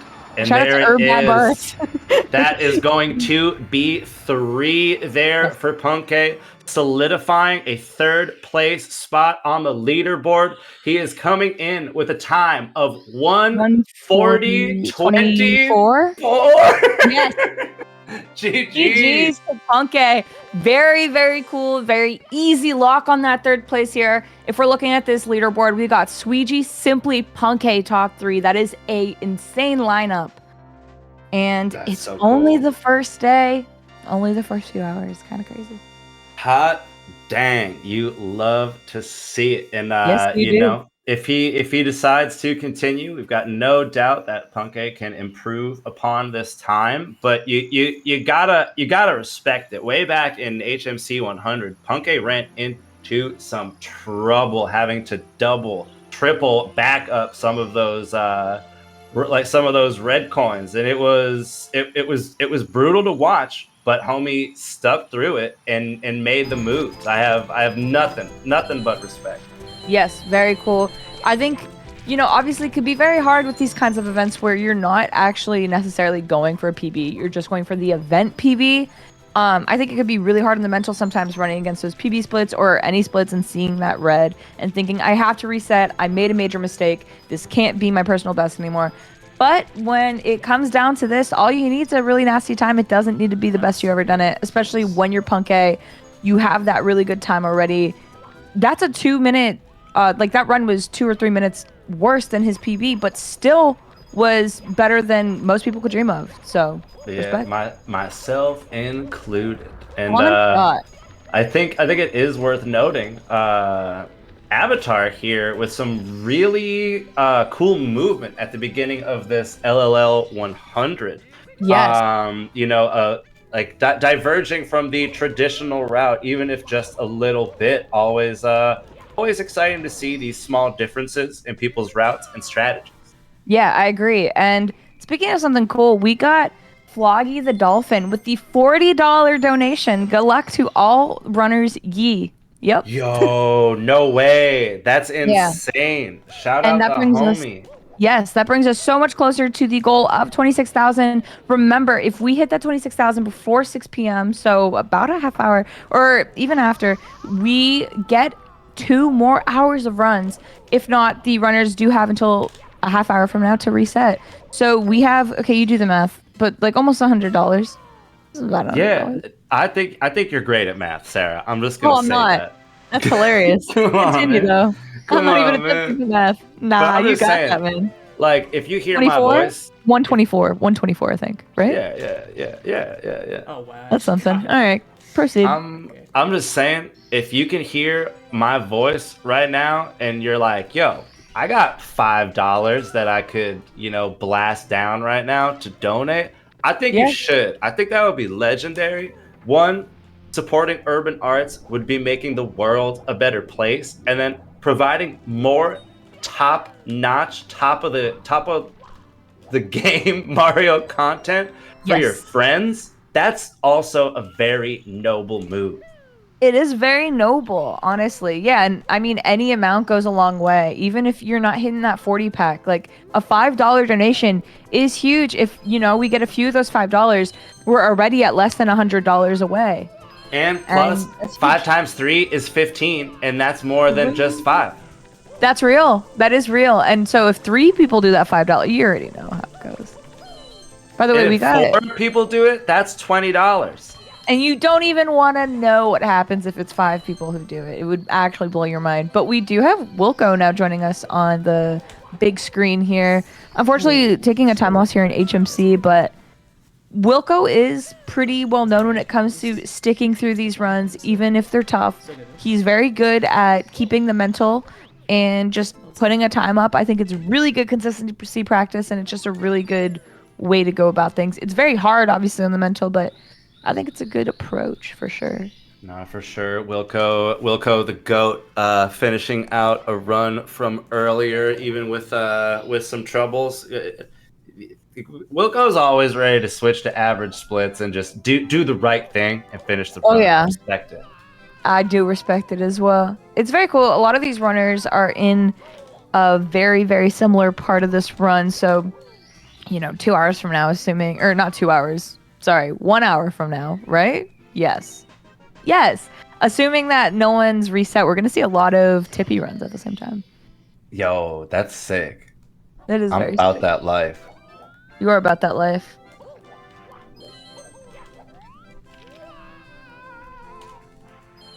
Yeah, I don't know. I'm very excited to see how the leaderboard stands. Yes. At the end of this weekend, but just because you're not at the top after this weekend doesn't mean you can't qualify for the event. How many weeks of qualifiers is there? Is it 2 or is it 3? We have 3 separate weekends, I think. That's so sick. What the heck? And another sick thing, Taco Belsky with the $10 donation. Thank you so much for contributing. Yo, no way. That's like more than 5. That was crazy. Wait, I cut out. My bad. How much did I cut out for? After you said that's 10 and you were like, cool. Nice. Anyway, Taco Belsky, thank you for the $10 donation to Urban Arts. Is that good? Is that Yes. Are we fine? That was like chef's kiss, dude. That Thank was a great God. It was a great donation announcement. Yes. But yeah, actually I can pull up the dates. Please hold. But yeah, for anyone who doesn't already know what's going on here, this is the first of 3 qualifiers for PACE. These runners are competing to have a spot at the live event going on in Laurel, Maryland this November. If you would like to, obviously see these runners have more time today, you know what to do. And yeah, so they have today to put up times and 2 weekends following this as well. And yeah, they will be competing for points. And yeah, just because you don't score high this time doesn't mean you're out for the count. I'm pretty sure Ouija hit first place back to back and didn't even need to put up a time the third qual. I could be wrong on that, but I'm pretty sure that's how it went down. I don't know. Ouija just, kind of be really fast like that. That is true. We can't all be Ouija, but we could try our best. We are indeed so close to this donation goal. We are like, oh my God, I can hear it. I can smell the goal. He can smell it. It smells great. Yes, it does. I guess. The qualifiers are July 13th and 14th, so what we're dealing with right now. August 10th and 11th, and September 7th and 8th. So those are the days that if you are competing or you want to watch the competition, As the furthest longest. those are the days. Also, we got Anonymous with the $15 donation, which brings us to the finish line of this donation goal here. Less than $100. We got CC with $25. Good luck to all the runners, but especially to the Goat Cheese Heart. Very, very sweet. No way. I'm freaking out. That was like 5 times 3 and then 5 times 5. These are some big dog donations right now. Yeah, and like I said, you don't want to know what happens when it's 5 times 5. It's 25. It's kind of crazy. And now we are at $74 away from these runners getting 2 extra hours to reset their speed run. Very cool. Ooh. And you see that penguin getting all up in Avatar's business for that 100 coin. Oh my God, that was a crazy curse. That was a crazy curse. Like, I was like, what do you Oh, there it is. How is that possible? How did you do that? What did you do? Pando, do you have a controller? Yo, I'm just saying, 1, commentator's curse ain't real. But 2, that was absolute hogwash. I can't believe that just happened. It's crazy that you've denounced commentator curse at such a convenient time. Yo, what does everyone want me to do? Not talk about the Mario? I'm talking about the Mario, alright? Talking about the Mario. I'm talking about it. No, but that was just some wild business. That was a crazy coincidence, is what we can say. Oh my God. And we got Cryptic with $80 donation, putting in my play to win ticket. And we got $25 from Geza who said, Obama. We did it. We did it. We have hit the $26,000 donation goal here. And we will be getting resets until 8 p.m. today. So thank you guys so much for contributing. I'm popping up. Very cool. Can we get This is some claps in the chat? That's awesome. Yo, shout out to the legends, pushing us over the line to that goal. There's so much Mario yet to happen. Cryptic's like, I'd like a little more time to reset. Let's make some moves right now. Respect. Very, very cool. Wow, that was quick. You know what? I'm good at that math. When I see $26,031, I think that we might have hit the goal, you know? Oh my god. That's easy. I missed that Avatar run. Yeah, the one that you cursed. I'm kidding. I My didn't. bad. It wasn't. It was the penguin, dog. That dude's a jerk. He is a jerk. Oh, we got Beef, who is in another run. This is the first Beef run that I've been here for, commentary-wise, today. Yeah, Beef's been holding it down today. You love to see it. He's holding it down in general, honestly. We've been seeing some nuts 138 paces out of him, like time and time again. For anyone who doesn't remember, the final qualifier, the third heat, for this pace that just passed from June, we had Beeve close out the event with a 139. So anything's possible with a PB by I think like 0.5 or 0.9 or something like that. So I think, yeah, and Beeve's been getting insane paces. Lots of 138 paces into endgame here. And I think it's more than possible to see a 138 from Beeve this weekend, and if not very soon, which is very cool.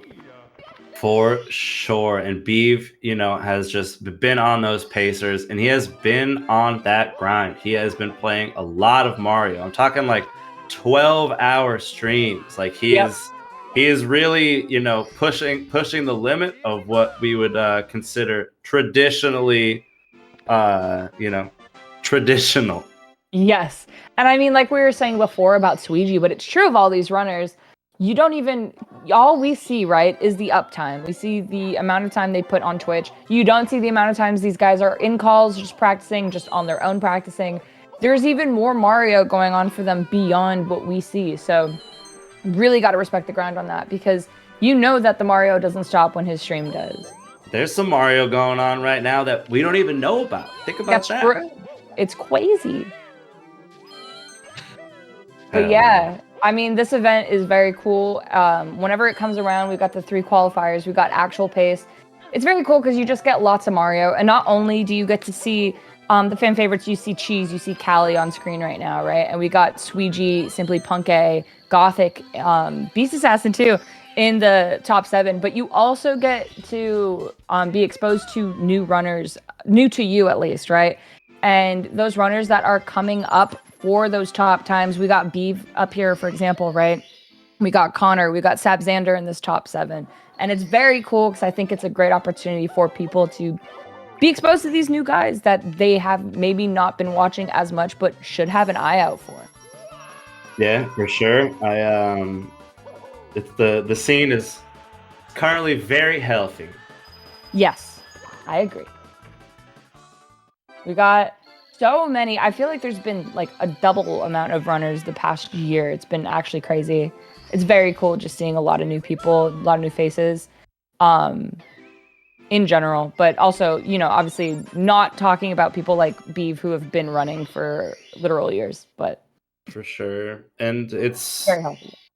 Yeah, for sure, and it's also exciting to see all this movement at the top of the leaderboard, and just all this improvement with runners across the board. I feel like we've even had some people who are maybe gone for a little bit, or didn't really have the motivation to compete, but then you've got new developments like Carpetless, for example, or just the general excitement of the category at this time, and it's really lended to a lot of hype, you could say. Yes. I guess someone I think about too with that in mind is Turia, who actually, walked away from the game for a little bit when Carpetless was found, and now seeing him come back post Carpetless, and I'm pretty sure just whipped out 2 records on XCams yesterday.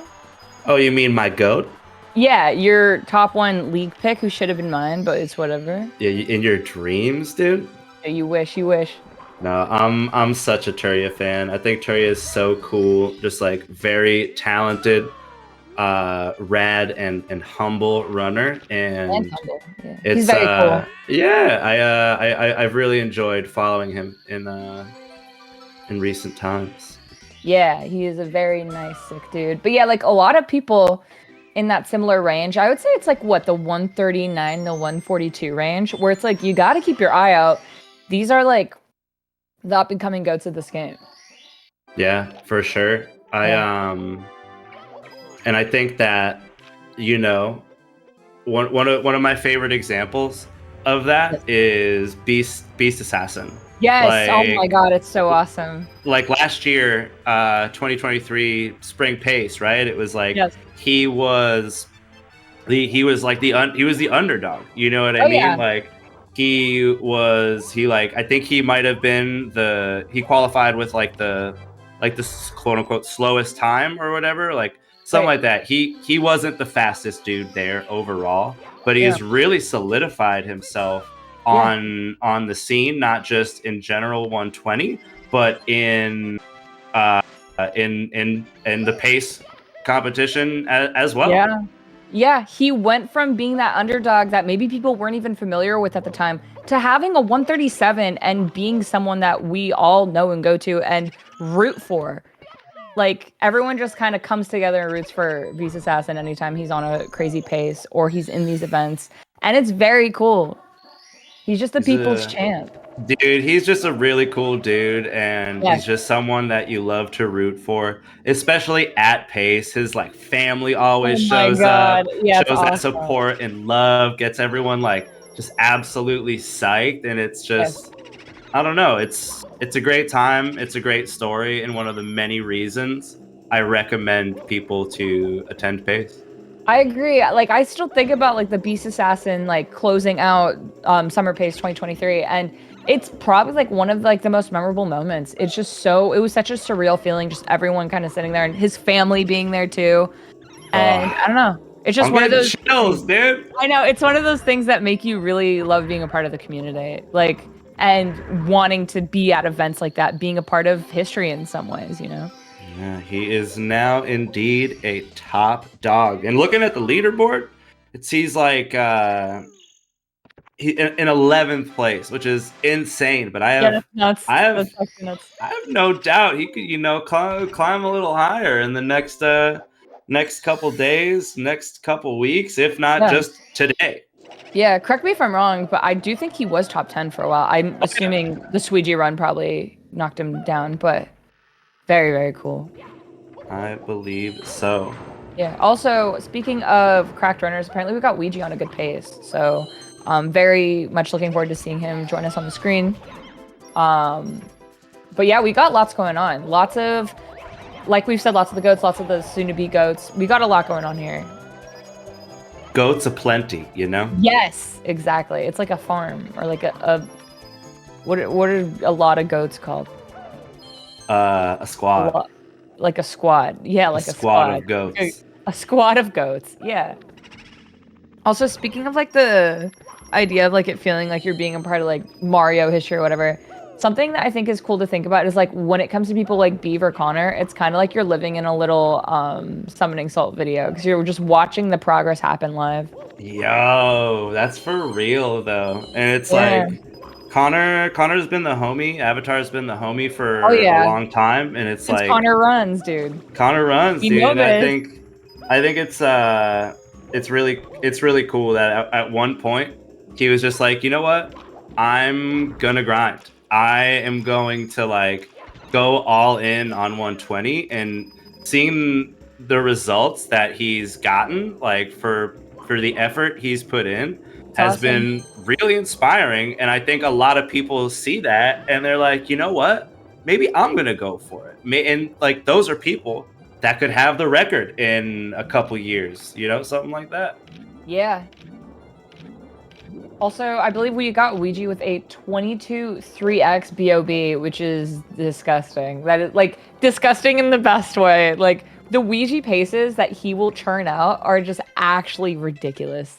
I don't know how and why and how, you know?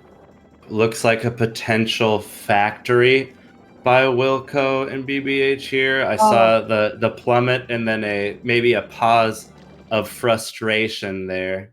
Yeah, that is going to be a little maybe a little reset from Wilco potentially, but we now do have We have to run. Ouija up on the main screen here with a dazzling pace in Yeah. SSL. For anyone who doesn't know, or has been under a rock the past week, Ouija had a 135 pace world record just waiting there, right? And unfortunately, there was a regrab mishap, and he got that 136.02.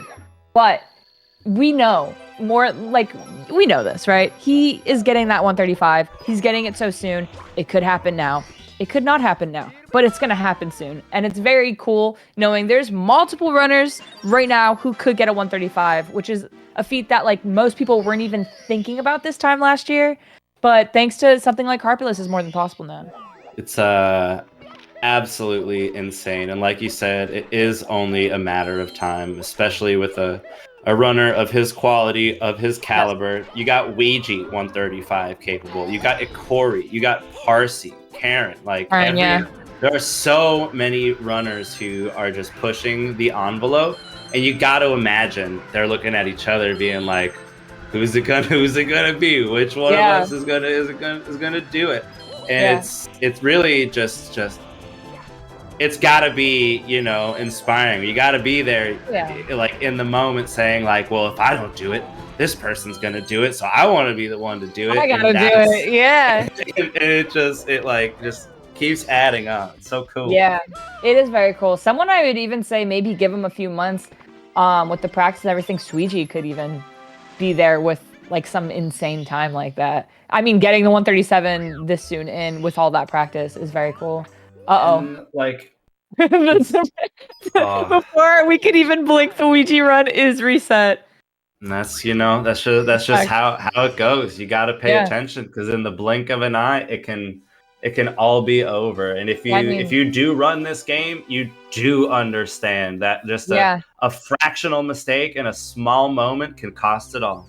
Yeah, like Ouija could reset, Punkay could do an entire carpetless, and we just don't notice. Things like that, Yeah, for sure. And I just kind of, oh my God, kind of like you said, it's, looking at Ouija, like what is he capable of? What is he going to do? He is a shorter list, in the next 6 months, so to say. And I think it's just like nothing short of thrilling.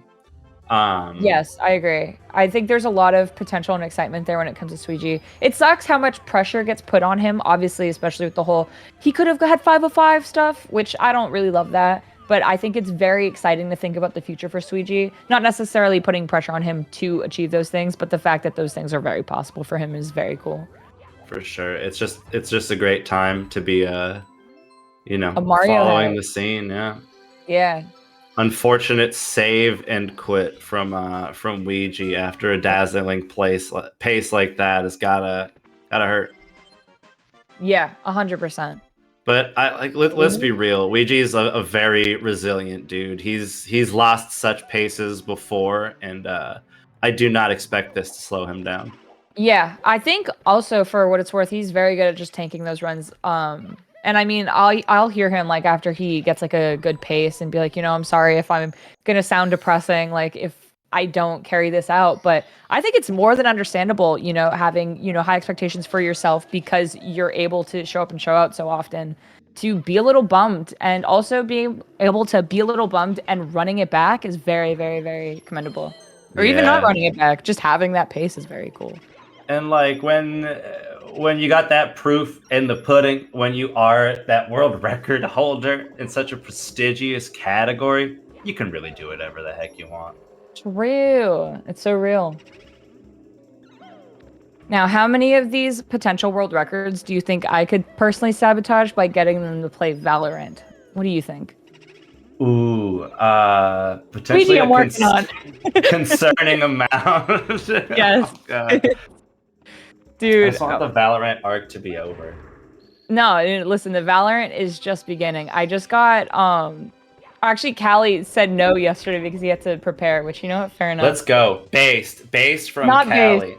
Not based. We got Ouija on. That's what matters. On that note, we are going to be taking a short break. Pando, thank you so much for joining me for the hour. We're going to be joined when we get back by myself and West Dog. I don't think me and West have ever actually gotten a full 2-hour shift together, so it will be very cool, something you don't want to miss. Been 2 years in the making. So. And this was actually our first time doing comms together. Very Was it exciting. really? Yeah, I had That's such crazy. such a blast, but that will Me too. be it for me, my friends. Please enjoy the rest of the day's competition. Thank you for all your donations, and we will see you soon. Yeah, and remember, Baba Blasters over Team Big Papa Frank. All right, see you guys soon. Team Papa Big Frank, you gotta say it right. Whatever. GG. Urban arts helped prepare me for college by giving me a lot of experiences working both independently and collaboratively with other people to make really cool games, and taught me how to put my all into creative projects, and that helped me put together a very strong portfolio for college. The best part about being in the urban arts community is the people that you meet. A lot of the people here have the same interests as me, so in the future, making friends here will benefit me and them and everyone around, because we all benefit from each other by gaining skills that other people had that I may need. Urban arts helped me see myself differently by showing me that I can be a good leader. In the studio program, I was assigned the role as project manager, and fulfilling that role for the first time actually helped me realize that I have good leadership skills, and it really helped me to develop them.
Hello and welcome back to the first heat of the PACE qualifiers. There will be PACE qualifiers going on now and to the 2 months following. I'm Sarah Stranka joining you in the booth again. With me for the first time is West Dog, and I'm very excited. It's been 2 years since we've done comms together, so you know we've been waiting for this moment. We have a lot of runs coming to you. We had Sweegie just running against a 35 flat, and he was green. Unfortunately, taking that reset there, though. We got lots of crazy runs here. And also want to mention, we hit the $26,000 goal, so we will be getting 2 extra hours of resets. We're not resetting the deadline to reset is no longer 6 p.m. It is now 8 p.m. And we are extending that goal to 27,000 for tomorrow. Yes. So yeah, if you would like to see the resets go until 8 p.m. tomorrow, you want to hit that $27,000 goal. And thank you so much for supporting Urban Arts. Wes, how are you doing? What are you thinking? What's going on? Would love to talk about how excited I am now that this is the opening qualifiers for Fall Pace. We're seeing Sweegie making his debut, which is going to be huge, and we're getting a chance to really explore the depths of the community and all its 120 greatness. But I am completely focused on the wrong thing right now, Sarah. I completely forgot that GSA shows our Discord profile pictures when we go onto commentary. Now I have to explain to the world that my profile picture is Thomas freaking Brady because I lost a bet with Zeus, and this is my profile picture for the next 4 days. Oh, and I hate this. I'm now associated with Tom Brady, and I hate this. Bro, I'm gonna be so honest. When you joined and then it was whatever the audio played, right? I thought that said West Dog, like the rings, and that was you. And I was like, you know what? I won't question it. But no, that's Tom Brady. Oh Lord. See, I'm that'd be such a fun and cool idea to have my own rings. But no, I'm I'm Tom Brady. Oh no! During the quals, come on, man. You know, I should just embody that I am Tom Brady, and instead of making my network debut for football like everyone would expect me to, I'm here doing speedrunning opportunities. Yes. All right, yes. That aside here, I've unfortunately not had a chance to really watch the qualifiers throughout today. It is my understanding that Sweegie got that 138.40 on his very first run, if not the very first run of the event, and simply got a casual 139. It looks like we've got Punkay, Gothic, Beast, Horror, and Sab Sander rounding out the top 7. Yes. What I've heard, because I did perhaps roll out of bed a little late, as I do, as we know. Apparently Simply was doing a one and done run, and it happened to be that 139, and he went out a hero. So Wow. Yeah. And yeah, I'm not too sure, but I would believe what you just said about the Sweegie run. I just know that's his first 138, and it's just right there, and it's staring us in the eyes. It's crazy. Oh my god, that's true, because he actually skipped 138 to get his PB. 100%. So yeah, not only is that his first 138, it's probably a very comfortable first place for this first heat here, which is very good pace, no pun intended, into getting him, you know, to that final pace finals there. I think it is something that we have all been looking forward to here in the Mario 64 community. At least I can speak for myself here. Seeing Green Sweegie finally, after a year plus of grinding out stage RTAs and going for world records or near world records on every single one of them, now actually taking 120 runs seriously, shooting up the leaderboard now almost into the top 5 of the 137 personal best, and now competing in pace qualifiers. I mean, this is we're officially in peak 120 now. Yeah, I think we're in a really, me and Panda were just saying this too, a really cool era of Mario 64 right now. I think it's very cool, yeah, seeing Sweegie finally doing these full 120 runs on stream and getting these times that we were expecting him to get, like that 137. It was like shocking and it was very cool, but it was also kind of to be expected with someone who's as cracked as he is. It's something, it feels weird, but yet so right at the same time. Green Sweegie, I mean, he's still new to the category, but knowing that he is a former 4-time world record holder of this game, we literally expect nothing but the best from him. If he just suddenly were only doing 150 runs, we'd probably go, bro, seriously, come on, get good. Yeah, it is very, very cool seeing him here. Also, we got a Beast Assassin on a pretty nice run, going against a 139.59 here, though. But green on it. So honestly, like during this first day, a 1-3X is going to solidify you, obviously, in this top 7. Might even solidify you in the top 7 overall on the weekend. For sure. He did, unfortunately, lose some time during DDD 100s. He missed on the jump dive for the 7th red behind the great classic DDD 100 mistake. But Beast Assassin still powering through, still on a solid pace. Mid 137 best possible time still there, possibly. It's good to see Beast Assassin, a once former underdog, now making himself known as a mainstay for pace to continue forward. Yeah, 100%. Something I was saying actually earlier, the past hour, is that a lot of the runs were like kind of in a similar place, and pretty soon we're going to see everyone kind of in the exact place, like going into endgame. But we do see Beast and Cheese in very, very similar points of the run. Cheese is working on that DDD 100 that Beast Assassin just was. Beast Assassin himself going into Fire Seed Reds here. We got Connor back on a run. Horror's back on it. And we got Ouija, who is in Princess Peach Slide. And we know that Ouija gets these insane lobby times. So 12-5. 12-5? Ah. 12-6. I think it was right at the end there, the very quick rub on the wall. But still very crazy. Something I couldn't even dream of. Very cool though. It's so cool seeing like Ouija, Sweegie, seeing these guys like do 120 in general, let alone being able to do comms over it. Very cool. For sure. Horror down there in the bottom center is somebody I've been keeping an eye out here for the last couple of months. He has a 140.01 as his personal best. It basically means 139 is his next PB, and he has been flirting with it constantly. It seems like every day I go on Twitter/X now, it seems like he's posting a run where it went into Tippy, and unfortunately one death or a failed carpetless attempt cost him the 139. He was right there on the edge of glory, and I would love nothing more than to possibly see a huge horror pop off right here in GSA. Yeah, I 100% agree. He's so close to it that I actually thought he did have a 139, so I just right now realized it's a 140.01. That's crazy. I feel like I get a pace pal ping from him, like, or about his runs, like, every day. It's crazy, crazy stuff. Also, we got Rhino now joining the big screen here. Is it how it's pronounced, Rhino? I always thought it was Rhino. I'm probably wrong. You know what? I'm gonna give you that, Rhino. We might need some confirmation here in the chat if they're perhaps listening to commentary. Yes, we might need that. Well, it looks like Avatar might have taken a death there on shifting Sandal at a red, so they're just standing there now contemplating their life's decisions in front of a wall. Yeah, it's very unfortunate for Connor, but it's okay. Knowing him, we know we can get a good run posted by the end of the weekend. We got Punke, speaking of good runs posted by the end of the weekend, who just put out that 140.24 a little while ago. And like we were saying, he has been in every qualifier, or at least the ones that I can think of in recent times.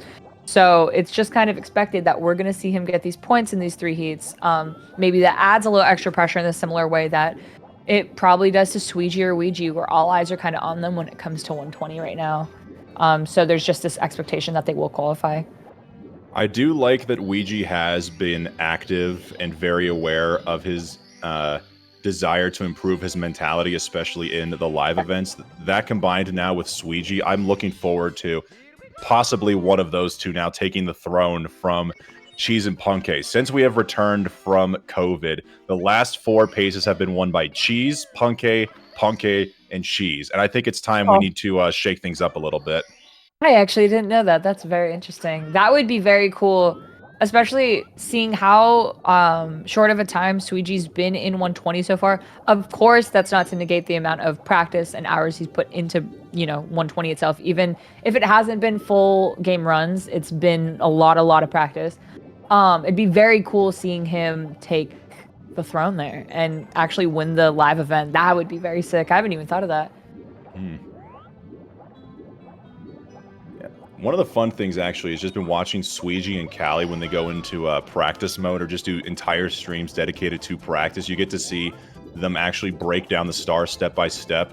Oh, yeah. Sometimes just even talking to themselves or chat, it's just like, no, the camera here just doesn't feel right. Maybe I need to move over here. Yep, there we go. That corrects it. Or just the little nuances like, okay, I need a wall kick here, not there. Then that way I save 2 frames. I'm like, guys, what the heck are you talking about? How do you see this? Yeah, it's actually really interesting. It's something Wes and I were talking about on the BRB screen here. But yeah, just like seeing the little ways that, especially at the level of Sweegie, of Callie, seeing those small optimizations and seeing how they add up, like having a 0.5 time save and having it a bunch of times, you can go up to a minute time save total when you're just like very, very closely examining those kinds of like strats and trying to squeeze out as much time as you really can in these runs. And it's very cool seeing the pros at it kind of work their magic.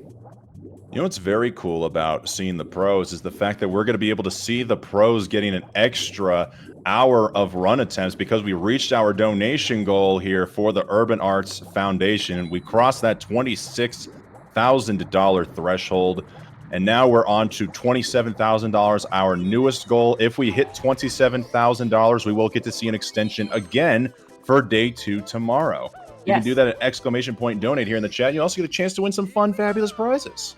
This is true. You could win the Nintendo Switch OLED and other prizes. So yeah, make sure you're contributing. Urban Arts is an incredible foundation.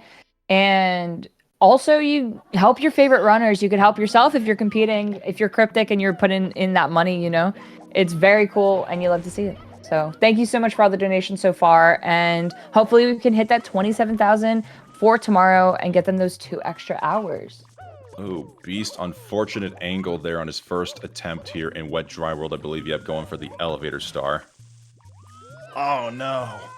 Oh, no.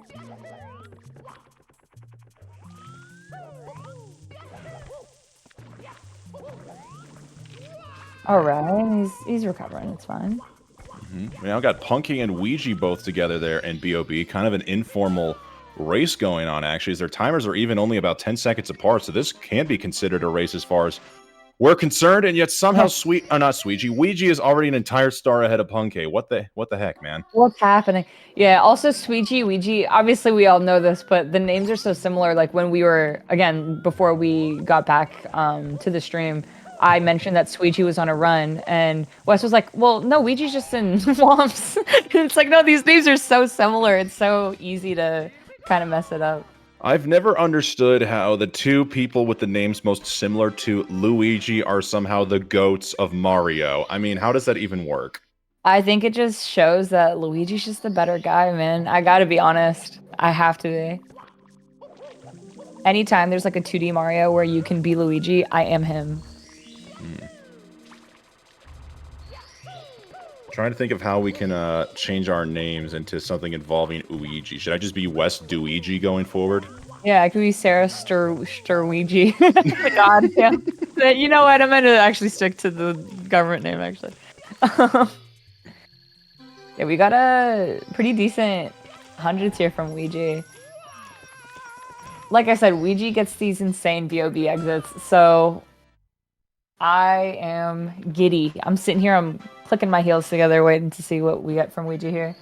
I am also very giddy to now see Guynai27 on the big screen. I followed Guynai back in 2021 when he was originally on the 139 grind, still sitting at a 140-12 PB, and he almost upset Slippery Nip in the 16-star tournament that I hosted, improving his PB down there to 15, 3x in the process. The dude is really cracked at Mario.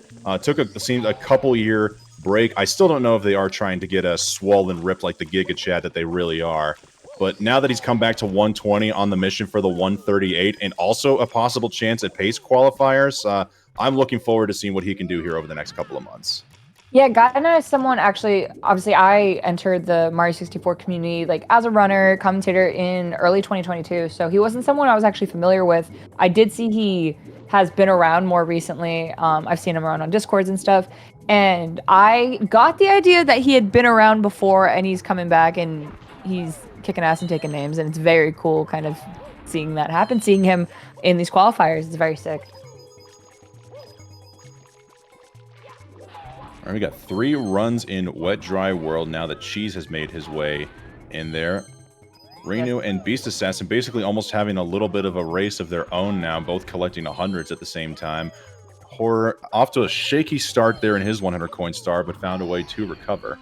Yeah, Ouija, unfortunately, with that bonk, but he is still on. Oh, missing MIPS twice. Okay, yeah. No, and yep, it's a reset.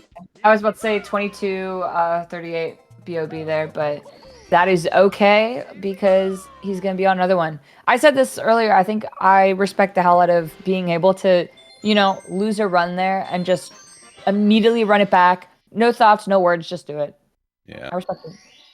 Well, that's one of the things I've never even had thought about until just grinding 70 recently, is that if you miss that MIPS, there really is no opportunity for a backup. In 70, you can just wait until you have to go to DDD, but in 120, if you miss the first MIPS, I mean, you have no choice but to go get it because you need MIPS again once you're leaving basement.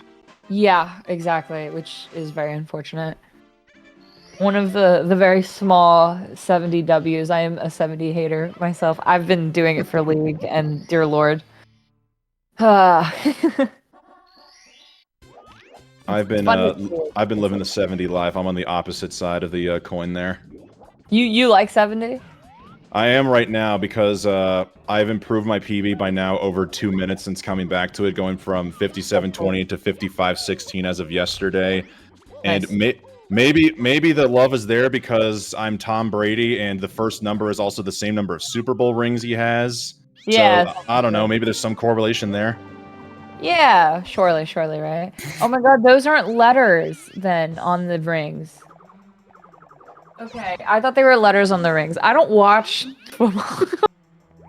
Classic Canadian, not watching American football. I know about the Niners. Shout out to the Niners. That's my hometown team, so respect. But yeah, that's all I know. Yeah, normally on the rings it's the logo of the NFL team. And now we know. Or I know. Everyone else probably knew. But yeah, I don't know. I have like baby's first sub hour in 70 right now. I feel like I should have a free 57 to 55 also range. Let's go. But I haven't gotten it yet. So it's just like, why am I doing this? So yeah, hopefully soon. But I think it's very fun seeing top level 70. Like anytime Denner or Benji are on, I love watching that. But when I gotta do it, it's like, I don't know. I don't know about all that, Chief. But we got Ouija on a reset here. Punk A on SSL Reds, what we know to be as one of the more annoying stars in the 120 route. Beast Assassin being our furthest along run here. And he's close behind. Rhino as well, also on an amazing pace. I can't tell the splits they're comparing against. It doesn't look like their event best 146.50. Could that possibly be their real PB? It maybe is, if we could get confirmation if anyone knows, but... to the website. Yes, to the website we go. Also, something I'm noticing here, so Beast Assassin does have a time up, but Cheese, who we know just won the Pace, live event, no time yet up. So, we got some potential here. See a shakeup on the top 7 leaderboard. Right, so... Rhinu's 120 PB is a 145.38, which is what they are comparing their splits against. So they are fat in the green right now on a real PB pace.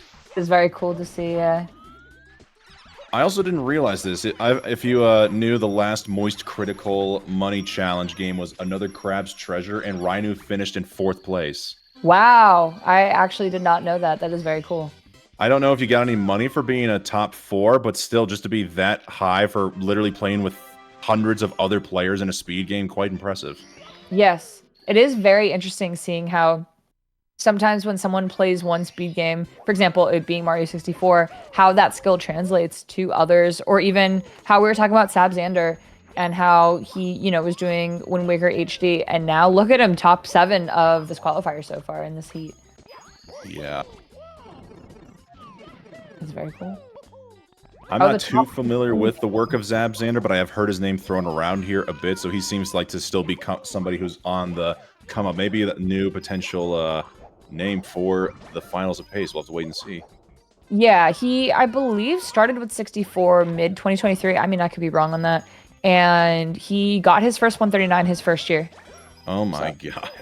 Someone who I feel like lots of The top runners, lots of people who are just familiar with Mario. Everyone's had their eyes on him for a little bit here, and definitely someone to be looking out for, like you said. When Oh it my comes god, to what is Cheese doing? He just went the intentional way for secrets. I'm gonna be sick. Listen, trust the process. This is Cheese we're talking about. You can fit so many mistakes. But in yeah, this like bad boy. Sokoto said, Sab is the GOAT. Oh, and now that Cheese is the main audio, we can hear him in a phone call with Snomes Deep, one of the legendary PACE attendees. You're, like, everything is very pixelated for me. What are you? Oh, you need to focus. What I'm doing right now. Oh my god, so there's like 4 comms if you think about it. True. I mean, do we really even need to do our jobs anymore? Can we just let them take over? Yeah, we could like run a tight 5 right now. Just. You got it, bub. But yeah, we got Sweegie now and JRB. Gothic, who is now joining the screen. 4th right now overall for this heat. And he's making his way through SSL hundreds as Punkay is wrapping it up himself.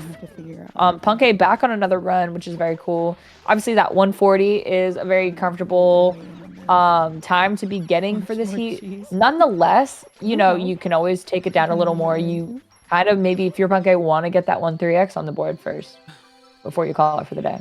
And you got 2 extra hours, so why not, you know?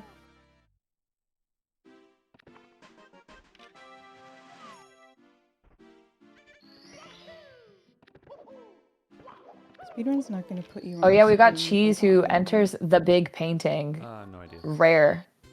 Oh yeah, so he's going to be going for the red coin star. Oh no, this is a 100 plus Cooper race. This I don't is know who did 100. it. Yeah. This is really cool, honestly, seeing it. I believe it's him and one other person, right, that go for this? Yeah, Callie. Yes, it's very cool. What? Oh my And god. if I recall, I believe their approaches to starting the Koopa race are a little bit different. I think Callie goes directly up to the Koopa, but Cheese goes for a slide down the hill and turns it into a extended double jump, like the kind you see when people are going to talk to the red Bob-omb buddy in a Bob-omb Battlefield after beating Koopa to the top. Yeah. Oh no! Oh. Wait. Well, Blue Coin was a homie, but let's see if he backs us up.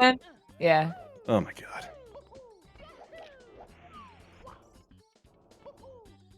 Dude, how do? Oh my god, how do you do that? What is? Oh my god. That. And now he's going into his best Luigi impression. It looks like we've got Luigi now in the booth. The classic. I can't. You can do it. I can't. I really don't, especially. Oh, okay. Oh! What just happened? Oh my god. Balls. That was crazy. Oh, I have never seen a death to balls in the Koopa race before. That is hilarious, but At also first I very, was very like- sad. Yeah, I was like, that's looking a little sussy, a little suspicious, but you know, he's cheesing. He's dead. It was a very quick 0 to 100 on that, but Beast is in TTM. Hi, Sweet Kodo. Hi, YouTube. Hi, Cobra. I miss you. Yeah. Shout out to Sweet- Kobe Babobi. Kobe is still playing the game, but I can imagine taking Still time. the GOAT, yeah. The editing of the videos, especially with how detailed and he was getting with stuff like the Lakitu and HMC around the hole, was just very time consuming. Oh, 100%. Yeah.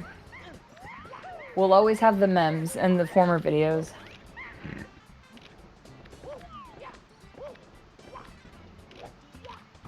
Monkey. I don't know if Okay. you've been watching the Beeve paces recently, but there was one really fun one where he was on a crazy 138 pace. And after the start, he went monkey. And then he didn't say anything else until the run was over, except for monkey, but like spread out maybe every 5 minutes. Who was this? This is Beeve. the Oh my goat. god. So fun. Yeah, I don't know who started it, but I've been hearing a lot of runners now saying monkey all the time. Monkey, yeah. Rhino waiting for the monkey, speaking of, to walk his way down, which I respect. I didn't know until I learned 120 myself. You can actually soft lock doing that quick monkey situation. And ever since I found that out, I was like, you know what? I have a 215. I don't need the time save. And I let him walk. And I mean, if Rhino with that 145, I think you said, does that, then so the hell can I.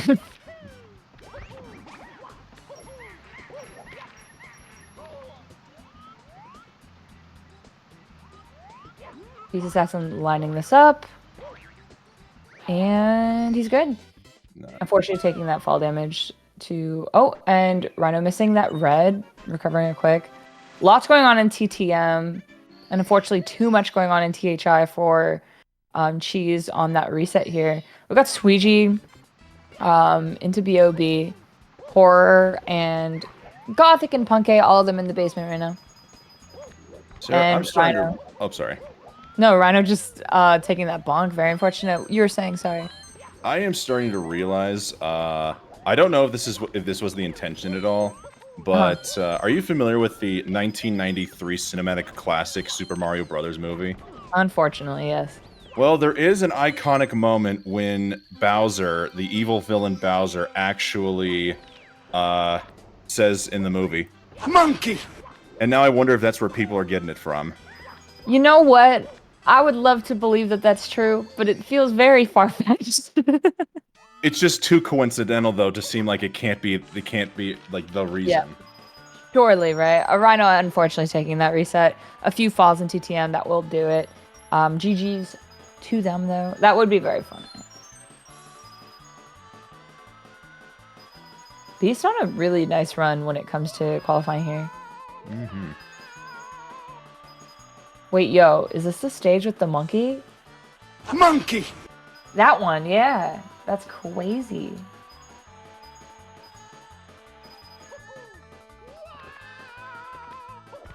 It's recorded.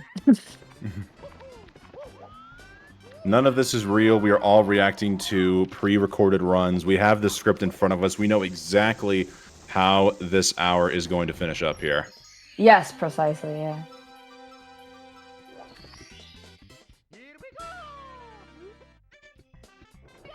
Is Sarah the Harry fan? Are we talking about Harry Potter? Maybe Yeah, Harry from Osborn from Potterhead. Spider-Man? Yeah. I could see you being a Harry Osborn super fan for sure. Yeah, definitely. Also, my internet has been so annoying today, unrelated. And it just cut me out as you were saying, and I couldn't even defend myself, man. What is it? Even the internet is trying to gaslight Sarah. It's so crazy, dude. I can't win. I can't win. Well, hopefully somebody who can win is Beast Assassin by winning out this run. I don't know if that's the segue I was looking for whatsoever, but I'm still loving the green here in Snowman's Land. I mean, you got there, man. That's all that matters. Yeah, you love to see the green on this 139.59 comparison. Beast normal or Beast actual PB here is a 137, but that doesn't matter. You don't need a PB to qualify. You need a good 10, and a 139 is a good 10. Mm-hmm. We got someone in chat, by the way. West Dog's voice is so deep, it makes my laptop shake when he talks. Oh. Oh my. My internet cut out as I was mid-speech. I love this. This is really fun. Anyway, West Dog's voice is so deep, it makes my laptop shake when he talks. It's crazy. Oh, I heard you the whole time, actually. I don't know how your internet cut out. I don't know either! Dude, I'm getting sabotaged. Like the guy. Shout out to Sabo. Mm-hmm. I'll say, yeah, speaking of Sabo, his best friend, or one of his best friends, Gothic Logic, they're chilling on the middle of the board. Do we know if he's done for the day? I imagine so, because he's across the pond where it's extremely early in the morning. All right, Wes, so look a little bit above Gothic's placement right now. Oh, god dang it. Yeah. Wow. He's still doing runs. Yeah, it's the guy from I saw the timer, but I did not even bother to read the... Okay, well, maybe I'm the one who needs to go to sleep. Yeah, you said middle of the board, and I looked at his run. You're like, I wonder if he's done. And I was like, uh-oh. I was like, bro doesn't know. Speaking of Beeve before, though, yeah, he's there. He's on the main screen. I thought he went away right at the same time. Beeve and Sweegie both working on hundreds here, on the little shell, doing their little thing, you know? Just sliding around. I don't know if I'm allowed to talk about this, Sarah, but Okay. you're aware of the Pace Pals podcast hosted by Zeus and Gio Gringo? I believe so, yes. So, I'm now a part of the cast for non-interview episodes, and the first we're going to be talking about the qualifiers here for this upcoming season, and we had a list. We each had to come up with a list of 7 people before the start of the qualifiers on who we thought was going to make it. And of the 3 of us, I am the only one who picked It's Beef to make it through to the finals. Really? Yes. Wow. I truly do believe Beef is capable of taking the leap forward. He is my wild card pick, I will say, but Yes. he has improved his PB, racing them by 15 seconds. His sum of best is now in the low 136 territory, and the man is just grinding and grinding and grinding away. He has actually locked the heck in right now. It's very inspiring. Yeah, I would say Beeve is definitely have a shot. I'm surprised that you would be the only one there. I'll blame for Geo the Valorant brain rot that I've unfortunately put on him. You know, he's smarter than this to... Oh my god, that's true. How am I not in the commentary booth and have the desire to play Valorant right now with Sarah Dude. Staranka? Yeah, what's so funny is I like this week, right? I've been like, oh yeah, the quals are this weekend, and me and Mitzi have been like, yeah. So after I do comms while she's watching Callie's runs, we're gonna play Valorant. So my idea, right, is the Mario 64 Summer League is going on right now, the community event, and every time I get a Valo 5 stack together, that is 5 teams I'm sabotaging, and I think that's beautiful. It's what we all come together for, you know? It's either that or RuneScape, and I choose Valiant. But is one of your teammates in Valo also on your league team? Sometimes, Or do and you that's purposely the make that worst. not happen? Sometimes it just ends up happening. It'll usually be like me, Karina, Mitzi, Geo. Oh yeah, Geo's in the league too. There's so many. I'm just sabotaging everyone. It's honestly kind of amazing. I'm making a change here. I haven't volunteered myself to be sabotaged and to come out of retirement to play Sage, and yet I'm still all alone. No. It's okay. Sometime soon we'll get the Valo 10 stack of Mario runners. Also, 2 of my teammates. I'm a captain. 2 of my teammates in chat cooking me right now. Come on, man. Come on. Shout out to the Baba Blasters. I did find it hilarious that when you said no, it actually cut out first syllable, so I heard it was no. No. Wes, how has the Summer League been for you so far? As we have Beast Assassin, by the way, entering Tippy here. Yeah, making Wilco very sad, not even contemplating going for Wilco Clip, which honestly can't say I blame him. Yeah, fair enough. The Summer League, it's been good. Team, as far as I know, is still in the top 20. Mama Miyamoto popped off the first night. Couple of teammates have also gotten some huge PBs, Joey and Dackett, shoutouts to them. And I mean, I haven't really been grinding League, but I mean, I guess I've concurrently been doing it while also practicing for the 70-star tournament of Zeus's that I've been in. So, you know, 2 birds, 1 stone kind of thing. Gotta say, it's been fun. It is weird being a captain, but it also feels good. Yeah, Something this is I'm my sure you can second. understand. Yeah, this is my second year being captain. It's been very fun so far. We were 4th, and now we are like 24th. We are getting hard carried by Lucid. Shout out to him. But yeah, Connor in chat, Dino in chat, also Baba Blasters. I'm just praying on the Squimmy 140 to carry us to the finish line. Let's go. There's one of my teammates, Flaming Fistix! Let's go.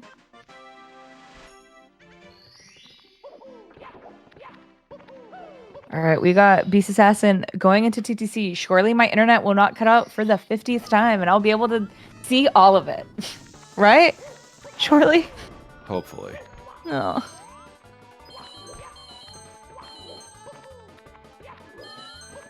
All right, we're starting out with hundreds. Yeah, I've been going for safety red. Respect. Somehow not landing on that 5th line coin there. So, again, one of the reasons you go for safety red, it's providing that extra level of cushion. Now he doesn't have to worry about breaking open an extra box. Exactly. In the grand scheme, it doesn't really waste that much. Like we said, right? 0.5 adds up either way. But right now, I mean, 0.5 isn't something you have to worry about. Or not even that was 0.5, but like small low time losses don't really matter. Exactly.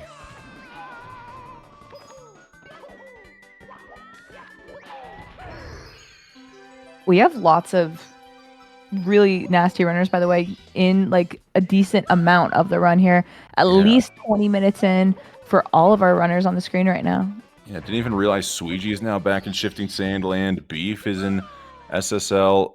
Gothic Logic still going strong here in Vanish Cap. Wilco and Lethal Lava Land. Punky and Horror now out of the basement. I mean, my gosh, we got a good lineup going on right now.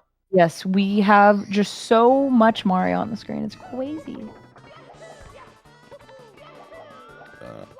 What is the command for the Run GG? I did want to say, though we have 7 runners on the screen, we can figure out who all is playing in the qualifiers by going to the Run GG.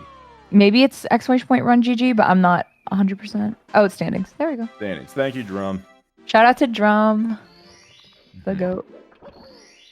Actually, true. He helped consume all the chicken nuggets from Pace. He is the GOAT. Oh my god. But yeah, I mean, I say it every time I'm here, but Drum is the person who is here. Like, we get to do our 2 or 3 hour shifts, you know, a day. And, you know, then we get to watch the Mario or not watch the Mario for the rest. Drum is here the entire qualifiers every weekend that they happen. So shout out to him. He's running the tech. He's getting these streams on the screen. And even though you're not hearing his voice, he's doing the most. So shout out to him.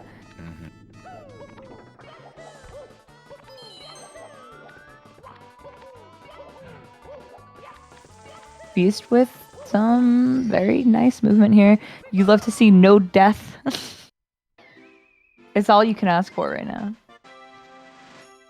2 more stars before we get into the stage that has the thing. You know? Earlier, me and Pando. Oh, actually, hold on. My internet's interneting again. I couldn't even get through a TTC. All right, and I'm back. Anyway, so me and Pando yapped so hard throughout Punkay's carpetless attempt that we actually didn't know what happened. So, but he got it. So it was okay. Surely that won't happen now.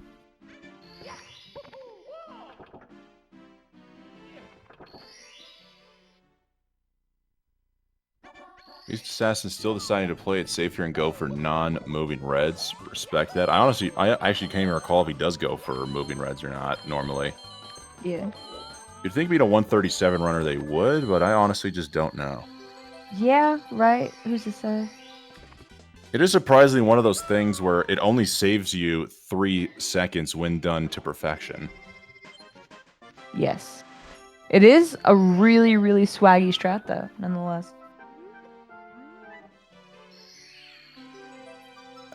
Seeing Green Suigi now taking a reset, I'm guessing they might have lost it on HMC 100. Yeah. Yeah, definitely could have done it. I want to grind 120 and get a lower time, but the movement here for these first 6 red coins is honestly so brutal. Yeah, 100%.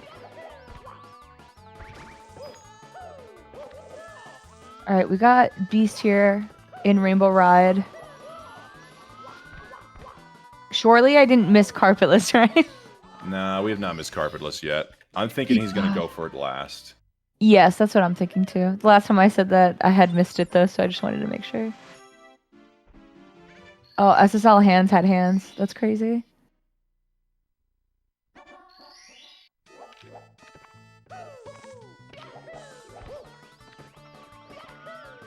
We got Beef here, by the way, on HMC 100. Wait, actually, Beast is going for Carpetless now. Oh. Interesting, they go for it second. See, I would have missed it. This is why it's good it's not just me. All right. Here's the best part about not being in live commentary. To my knowledge, I don't think talking over Carpetless is distracting to the runners, but it's still nice to just have that collective moment of tension. But we can just keep yapping away as we watch Beast now going for Carpetless. Yes, that we can. And then we go silent. Oh, and he gets it. Oh Woo! My god. Dude, I swear to God, anytime I'm watching like a really nasty 120 pace, like a friend of ours or just like a world record pace, I actually just freeze on Carpetless and I'm like, how do I do commentary? Like, even it happens now too, like watching Beast go for that Carpetless, I just can't say anything. I just get too nervous on his behalf. This is where I think maybe if we had like like Beeve or Simply in the booth, people who know how to do carpetless. I mean, nothing against us. We just have never learned the trick, but maybe they can actually throw in some commentary like, all right, based on that, it looks like they got a 3rd or a 4th frame wall kick. Here's what they're going to do. Oh, they did it. Yeah. Oh, no, they paused too quickly. Oh, it's over. No. Yeah, 100%. The only thing I really know is I know Emmy Bella gave me and Elisa some tips about carpetless about a year ago whenever it first was discovered for commentary reasons. And I know the difference between the DESA setup, I believe, and the not, which is like the frame or the pause buffering as you're doing the triple.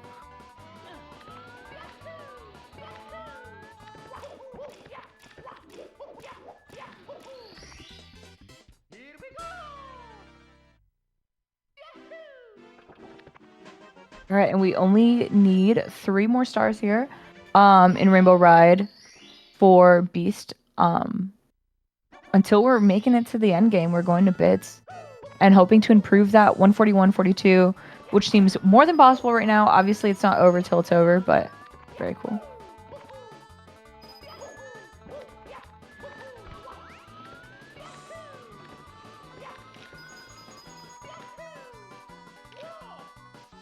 So, Wes, when are you learning carpetless? Somewhere between never and unlikely. Oh, so soon. I think soon is on the way opposite end of that spectrum there, but if you wanna huff some of this copium with me, perhaps we can think about it that way. Yeah, for sure.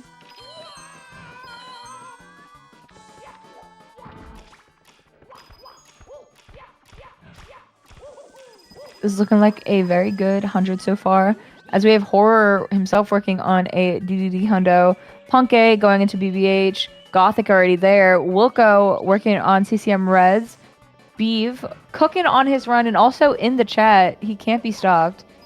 Getting that clip, and we got Sweegie going for an LBLJ, probably resetting this. Beeve, I know we're complimenting you here in the booth, but maybe we gotta just keep all the focus in on the run and not the commentary. He's getting ready, dude. He's the goat at everything. Everything he touches turns to goat. Oh my god, that is so brilliant. Yeah. I feel like I need to do that for Cheese or some other top level runner going forward. I might be stealing that from you. Oh my god.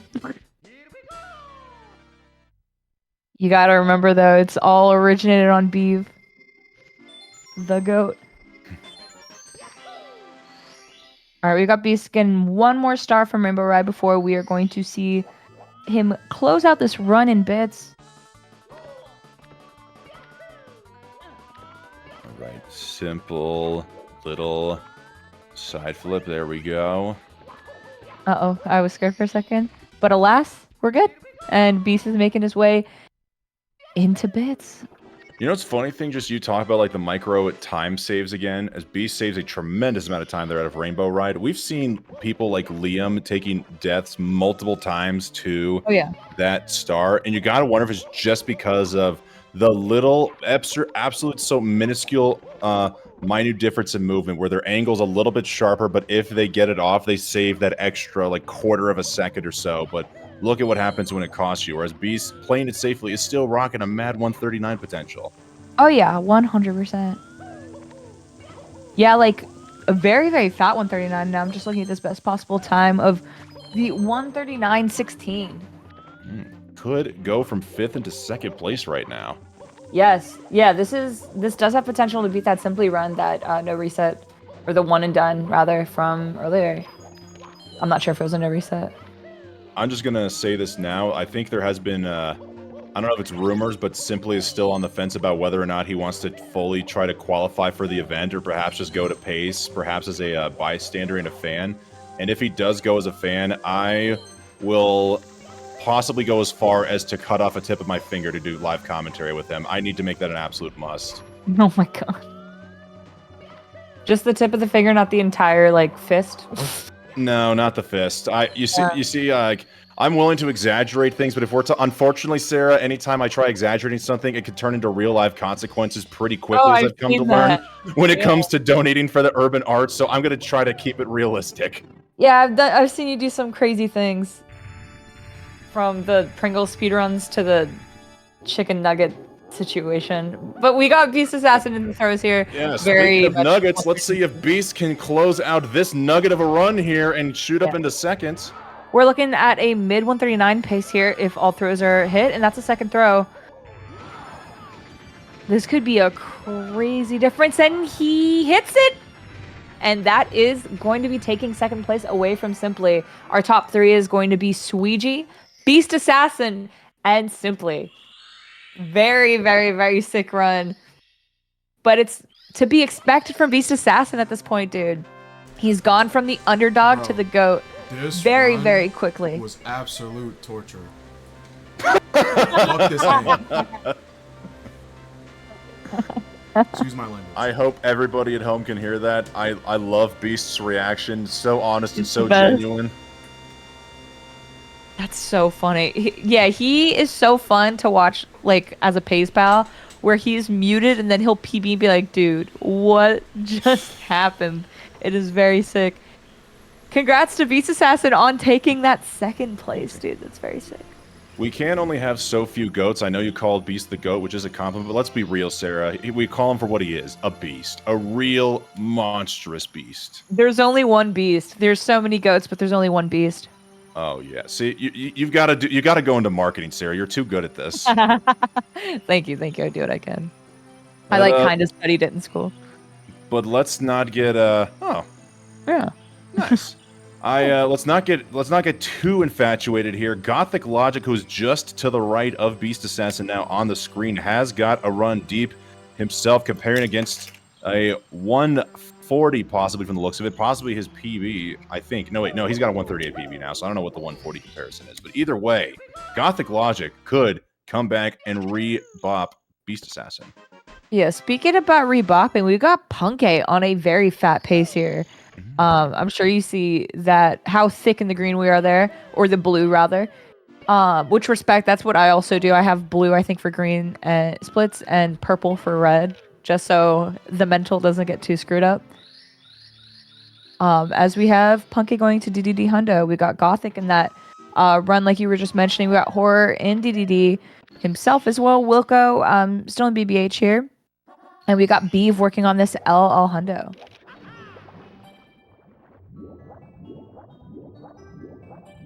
Just looking, we now have the 4th, 5th, 6th, and 9th places right now on the screen. And Wilco also perhaps trying to creep into the top 10 as well. Yes, perhaps. It would be very cool actually seeing Wilco in the top 10. He's been, I'm pretty sure sometime recently he got his first PB in a very long time, but he is someone who's always really been on the grind, and it's very cool seeing him continue. Most runs that he starts, honestly, when he's doing those PB attempts, like just going for that consistency, which I think is super important and something people don't think about. Oh, he's not going to make it? Oh my god, he made it through the wall. Holy moly. Holy moly.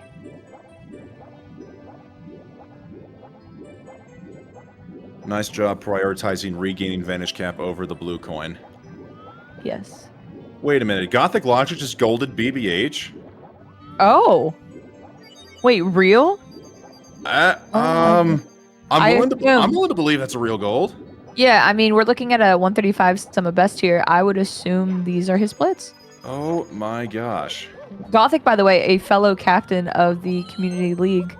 True. And not only if he can like clutch out a really nice run here, it would be great for pace points. It'd be great for league points.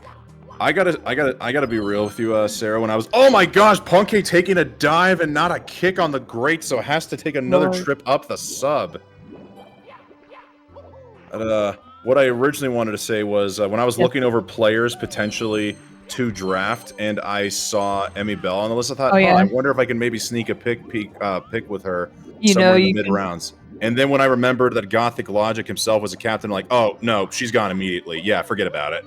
Yeah, Gothic, Emmy, and Sawa are just kind of like the dream team when it comes down to it. I was in Emmy's chat a few weeks ago before I knew Gothic was a captain, and I was like, yo, I might try to draft you in Savo, and Gothic pinged me and he was like, bad news, and I was like, yep, no, totally understand. There was never a chance, gotcha. Yeah, Emmy going first round. Deservingly, though, she is sick, and she's someone that I would not be surprised at all seeing on this screen in the near future. Yeah, I do believe the current reigns of the Queen of 120 do belong to Taki, but now that they have taken an indefinite break for law school, shout out to Taki, maybe Emmy can now step up and take the throne.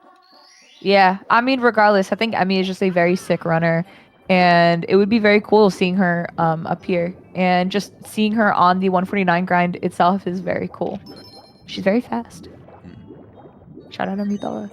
She's got to turn it into a sub goal where she'll come on the pace qualifiers, but she'll have to do her speed runs wearing her carpetless Halloween costume. Oh my god. Or doing, I don't know if you've ever seen this, but she has a custom Usamune where she does all the sound effects and it's Oh awesome. my god, It I is forgot so about good.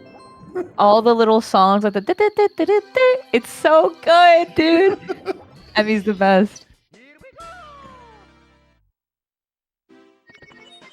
And Horror, meanwhile, in the green. I want to see what splits he's comparing against. So 141.46. I'm guessing that must be his event PB, or at least within a few seconds of it. Perhaps some theory splits, but 53 seconds ahead of his event PB. So maybe we're also looking at Horror as well as Gothic trying to greatly improve their times here. Yes, yeah. We could see lots of improvements. Like I've said, like we're still on the first day, right? We only have three 1-3Xs on the board right now, only one 138. We could see a lot of crazy shifts here going on. And I mean, we still don't have people like Cheese up yet, so the weekend is still young or something. Surely that's a thing. Has Callie or Ouija done any runs today? Do we know?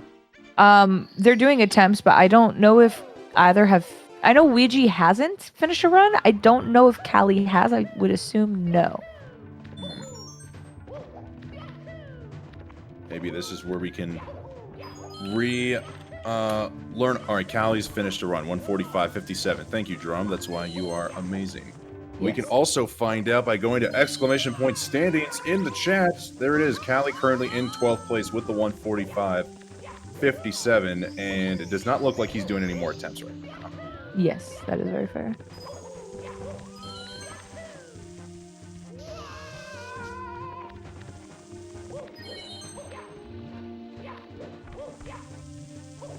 I'm just now realizing I haven't had chat load for like 20 minutes, so I'm just silently trying to figure it out.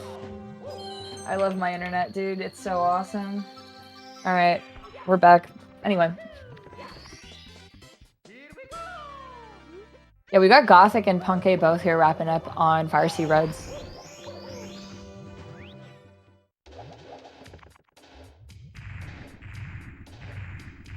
As Beeve is starting out with this CCM Hundo Wilco, moving into DDD 100 right now, and Horror is upstairs. Slipping off of the boxes, unfortunately. It's very unfortunate.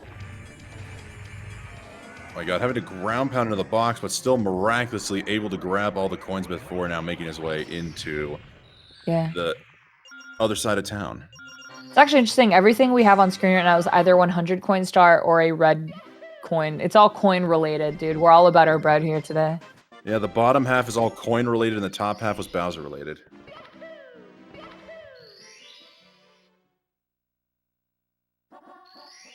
Alright, now with Gothic finishing Fire Sea, now might be a good time to go to a quick break. We're going to rest our voices and we're going to allow the runners to go into cruise control. Don't go away. We'll be back after this word from our sponsors.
glad we got that out before. Oh, crud, we're live. Hi, everybody. Welcome back to the 120-star LTA qualifiers day 1 here. West Dog joined alongside Sarah Staronka, watching Punkay now deep on a run in Tiny Huge Island. Bro has the iCarly remote. That's crazy. Yeah, we got Punkay here in THI. We got Gothic also in THI. Horror in TTM. Wilco in What Dry World. Beef and Corey. It's me, Corey, both in BBH. And we got Cheese in BOB Hundo. Like we said before, Cheese doesn't have a time up yet. And I mean, he won last time. I mean, there's been times where he hasn't qualified. There's been times where he takes it all.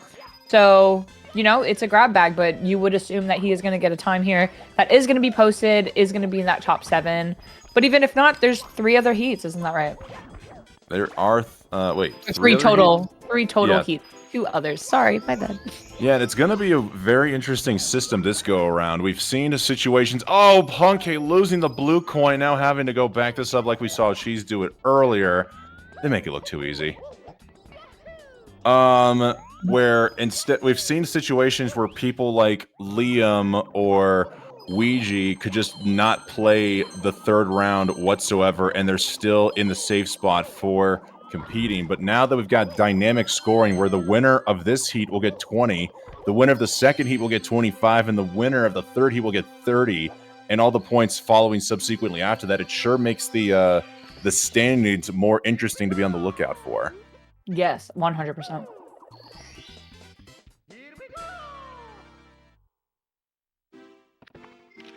But you know what also might be interesting to be on the lookout for, Sarah? What's that?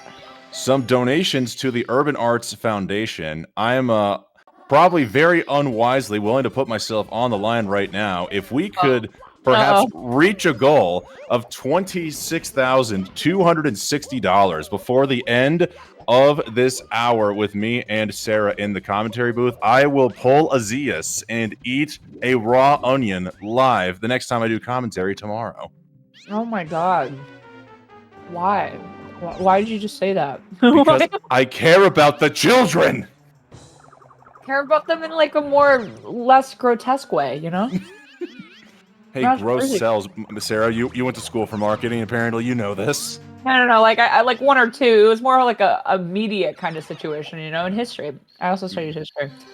We didn't study raw onion eating though, so like. Well, that's then you not- know what, Sarah? History repeats itself, and guess what? West Dog doing something for the urban arts in a grotesque way is repeating itself. Horror taking a fall in tall mountain.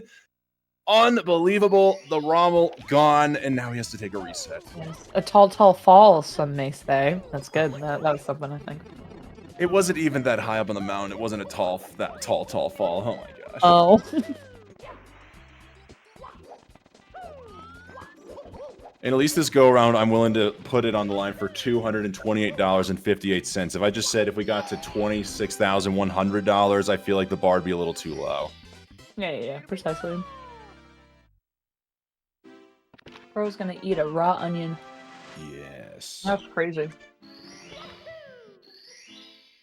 I mean, shout out to the kids.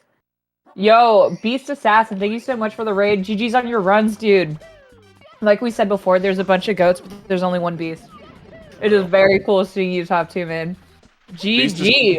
Beast Assassin, as a fellow NBA fan, I'm a little disappointed that you just happen to be a fan of Mike Conley because he's currently on the team that took out my Denver Nuggets. But you know what? I can respect it. You stay true to your guns. Nuggets? They could have picked. No, I'm talking about the basketball team. Don't even go there. No. Okay. I actually wasn't, but that's crazy. But of any, like, they could have chosen any word in the world, and they went with the Denver Nuggets. So, because Colorado was a hotspot for gold mining back in the 1800s, you could find gold nuggets. Oh, dude, Yeah. they want to be the Niners so bad, dude. It's crazy. Or, you know, maybe in today's day and age, because we have a certain type of crop out here that people really like to ingest, perhaps they could be those kind of nuggets? Yeah, sometimes they ingest them in Laurel, Maryland, though, so it kind of loses all meaning, you know? True. Yeah. We got Punkay. DHI. I'm gonna guess. Oh, it's not a 14. Looks like he had a little bit of a slip up on the slope there, so cannot manipulate Koopa. Unfortunate. Which I didn't even know that was a thing. I guess if you finish with a time between 14.8 and 15.3, you can manipulate Koopa's actual position on the side. Someone please correct me in chat if I'm wrong here, but I guess we'll see. Check it out with Gothic Logic. You're talking about like rubber banding, right? Maybe it's rubber banding, yeah. Yeah. Oh yeah, look at that. We got Gainai joining the main screen once again. We got Wilco in the green going against a 147.55 here, which is his event PB, so he is looking to beat that here. Looking to upgrade that 14th placement overall right now. Our Cheese is working on SSL 100s as with Gainai.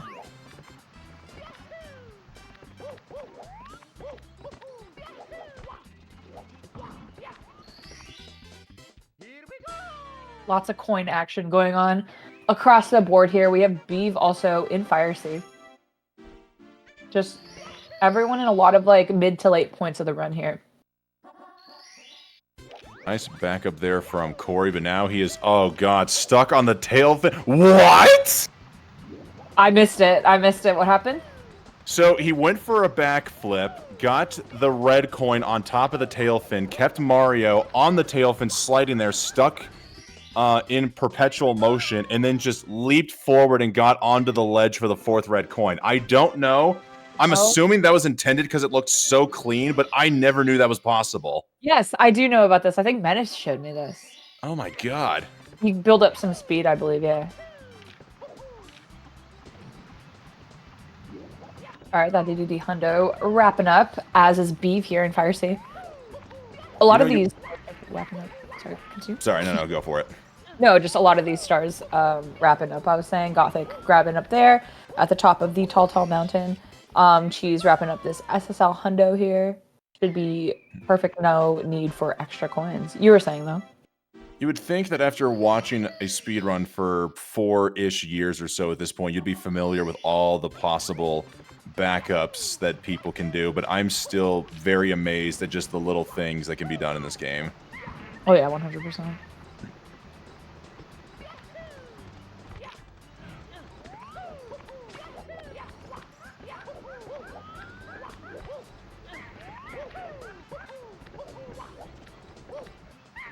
You know, it's something I'm trying to figure out here. I know one time when Wilco competed in 120 qualifiers, when I was commentating with Elisa, he had Glassy, one of the legendary community members, as his anime girl in the splits. I'm trying to figure out if that is perhaps based on somebody in the community.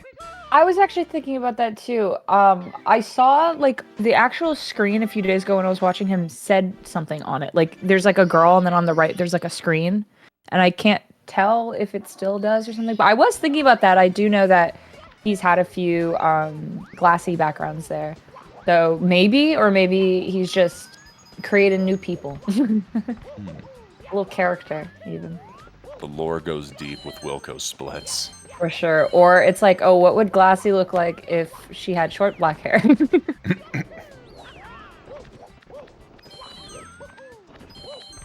It's like a different like Smash Bros skin, which you know about Smash Bros. Of course. Yeah. Naturally. Well, at least I do about the older games, the 64 and the GameCube version. I'm not too familiar with Ultimate. Yeah, that's super fair. I do my best when it comes to Smash. All I know is when I was little, I would play as Peach and get like the Daisy skin. So when they announced Daisy, I was like one of 2 people who was like, "Oh my, it's Daisy," and that's it. That's all I got. The excitement is still so pure and so loud that the internet cut out there for Sarah. Oh my god, dude, my mic settings are bad. It's awful. But yeah, and I'm also a Yoshi main because I'm annoying at heart. But the good news is... I can respect that.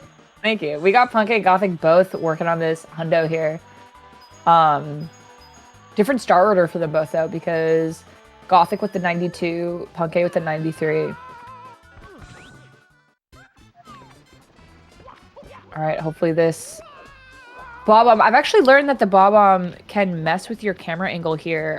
Scummy a few days ago actually got invisible because his camera angle was just the slightest bit off But when you hug that wall that Gothic just did, I'm sure Punke might also, you usually, it's like a foolproof way to be avoiding that invis wall there. For anyone who doesn't know, there's one as you do that long jump going to the star. Uh-oh. Okay, not uh-oh. It's fine. But yeah, right here, you want to have that exact camera, and you can avoid that invis wall on most occasions.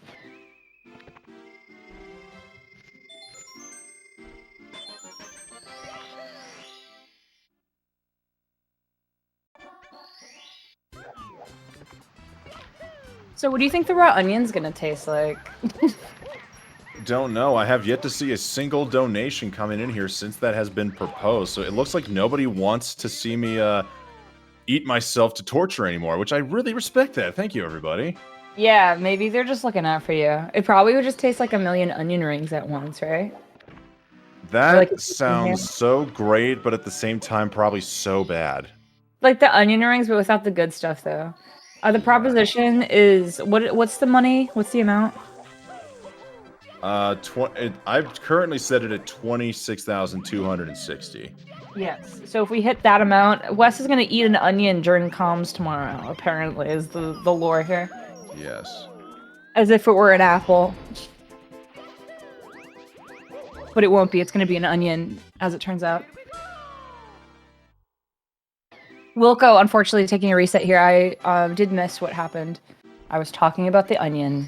He, I know, was messing around and lost a couple of coins in THI. I'm going to assume he probably got into the cave for the Reds and took a spill. Oh, yeah. A classic, unfortunate.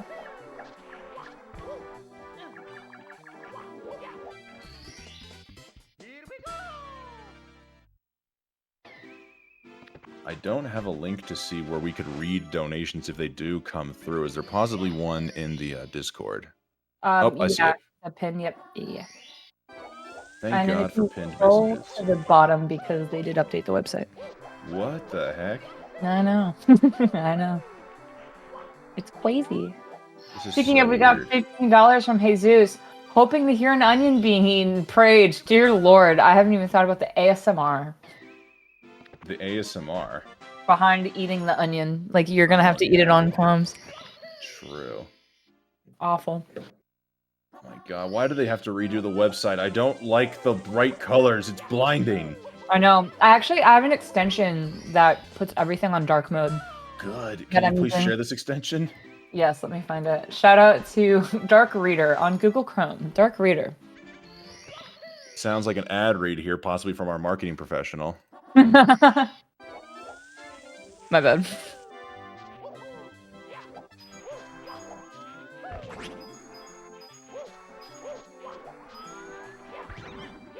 We got It's- B wrapping up here. Sorry, on what Trial 100? You were saying? I was going to say exactly the same thing. I was going to say it's Beeve on a massive run, but you took the words right out of my mouth. Oh my god, yeah, we do have Beeve on a run actually here. Beeve, like I said, has been on one recently, just been getting pace after pace, so it's very cool to see him participating in this event. Like you said, I do think he is definitely someone who would be in the final qualifying group of the 7 going to the pace live event. Surely Gio Gringo thinks the same if he wasn't so Valbrained right now. But it is what it is. Do you know, by the way, the lore on the Gio Gringo 15?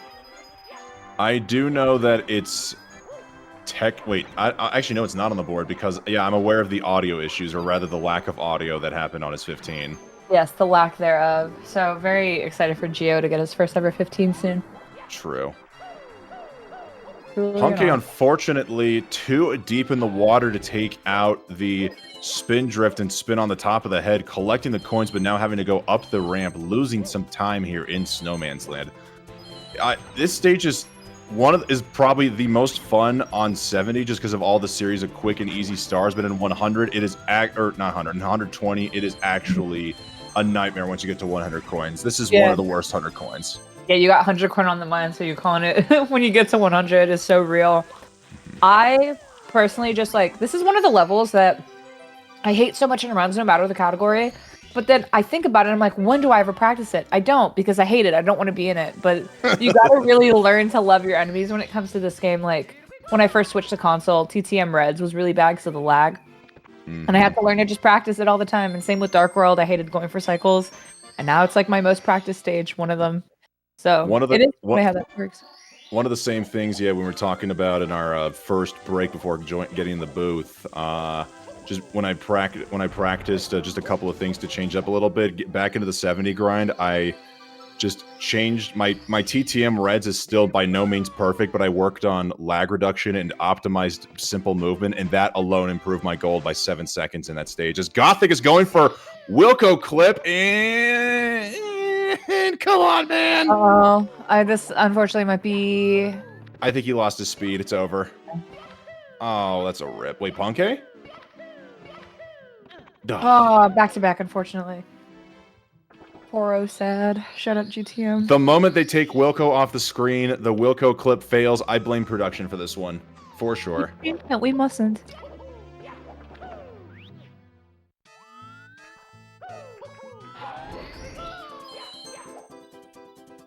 Oh, all right, we've got two cloud stages back to back with. Are these different routes? No, this is this. It's the same route. Yeah. Oh my god, the anxiety, because it's bad enough when it's one cloud, let alone more than one. I am nervous.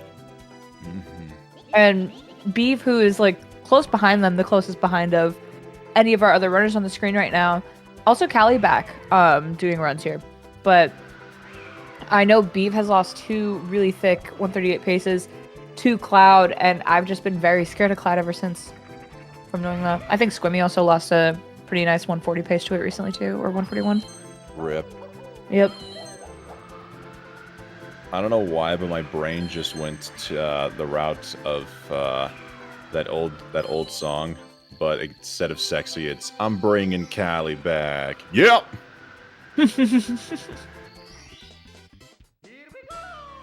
And now Callie's no longer back, so that was a quick little That's a fling good thing there. you said it, yeah.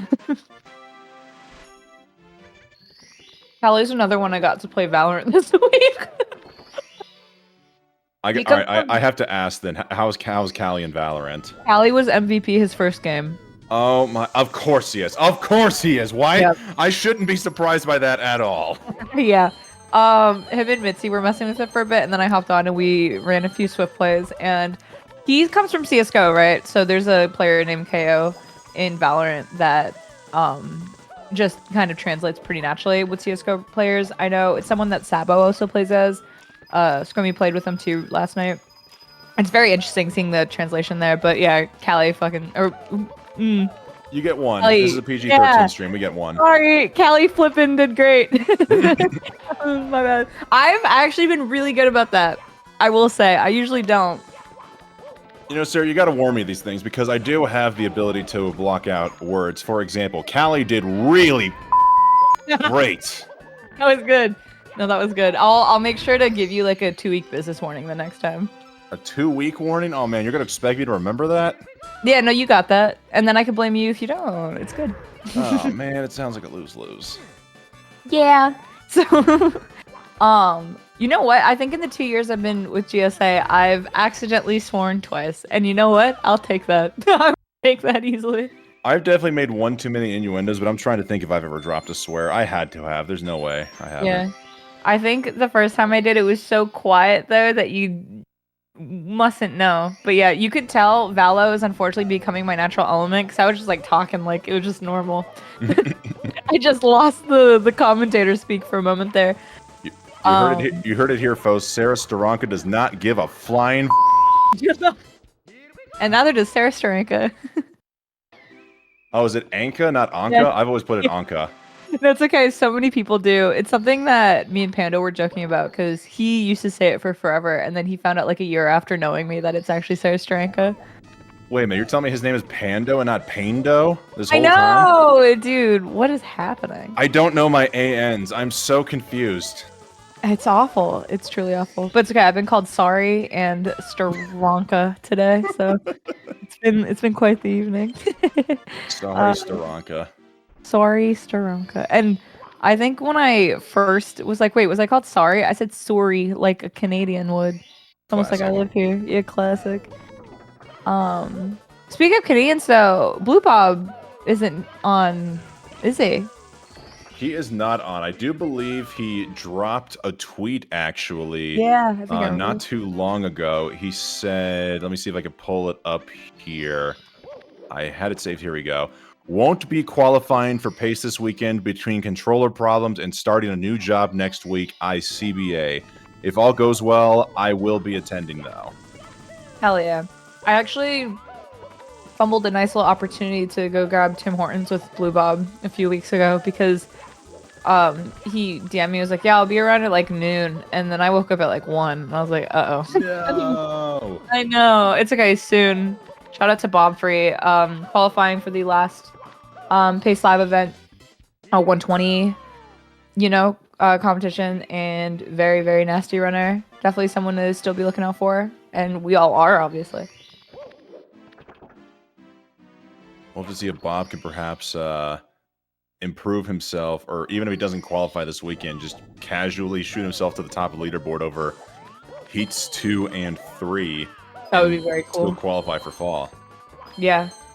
Because, I mean, I don't think Blue Bob is someone that we've seen get, like, that first placement or be, like, the first few. It would be very cool seeing someone like that still make it to the live event despite not being the first placement for the other 2 calls. And I wonder if Bob honestly might be playing with a fire under his keister now, because he's no longer the Canadian GOAT of 120. Fire under his keister is a crazy little sentence, but perhaps. I feel like since it's Canada, right, and we all have the reputation of being so nice that we're all just rooting for the fellow Canadians because there's so few. It's like a little group chat of me, Sweetie, and Blue Bob, and that's it. And they're like, damn, you gotta catch up to me. And you know I won't. I'm trying to think, is there any other Canadian Mario runner? The only other person I can think of is Jay, but he's a multi-Mario guy. Jay. King Oh! Jay. Yes, sorry, yes. I was thinking of the one who lives in Europe. Oh, yeah, Sand. Oh. Me and Sand are both in Ontario. Shout out to us, for real.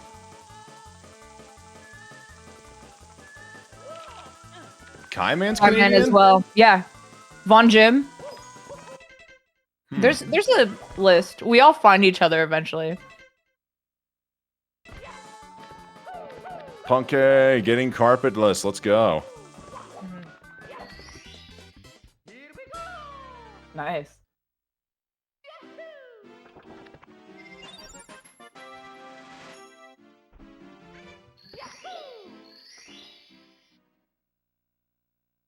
What time does it end? Oh, Sarah already answered it in the chat. No need to explain it. Sarah's on top of it.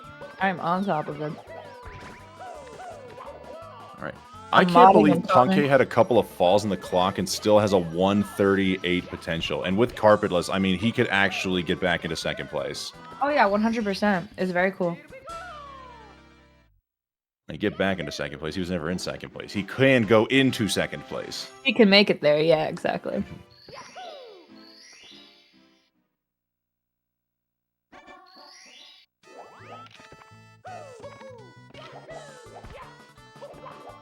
I don't know if it was Punkit. Yeah, I think this is very interesting. I don't think I've really seen this strat often.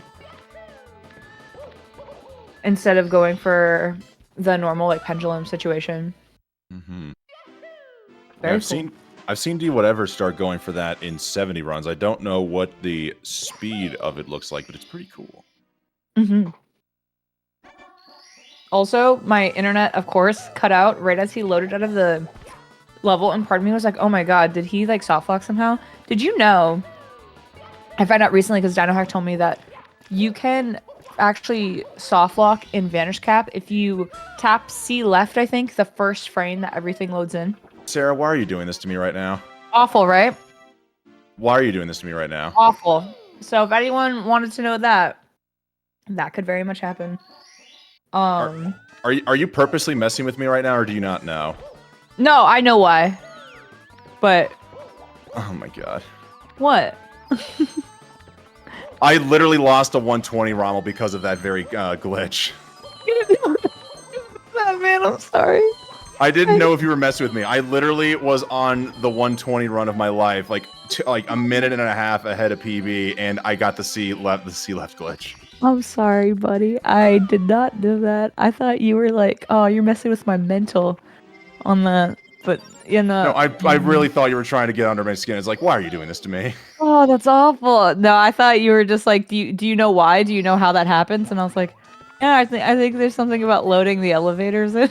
Yeah, Is that recent? yeah. I'm so sorry. It was within the last few days, and I only knew it existed through a Pan and Coke video, and then literally my first run after watching that video 2 days later, boom, it freaking happened. I never knew that was a thing. Dude, it happened to Dino like 2 weeks ago, and then that video came out, and he sent it to me. He's like, dude, where was this video? It's weird. I didn't know it happened. Now I know 2 people it happened to. Yep. We can blame Pan and Coke for everything now, even though the game development has literally nothing to do with Pan and Coke because he makes us aware of all the problems with it. We're putting the blame on him. I want to go back. I want to take the blue pill. Please get me back to sanity. Yes. Also, I just want to say Gothic on PB pace here, like real PB pace. I have been avoiding trying to say that. I did see somebody in chat say that. Yeah. I looked up, and it's very much true, but I do not want to be responsible for any form of jinxing Prage Carpetless. Prage. Any Pragers? Any Praging? Which also, if he does get Carpetless and has a clean... God dang it! The reverb of the voice was crazy, alright? Anyway, so he had the opportunity to get first place, but it looks like that is no longer possible. He's just now going to play this cleanly and see if he can go into second. And second is definitely still for the taking here. Just anything that can be a high 138/low 139 will get him that position there. It is actually a showdown now between Punkay and Gothic. This is actually really cool. Yeah. Both very close to each other here, and he gets it. Was that only a one-pause Carpetless, or am I... Wow. You might be. I don't know.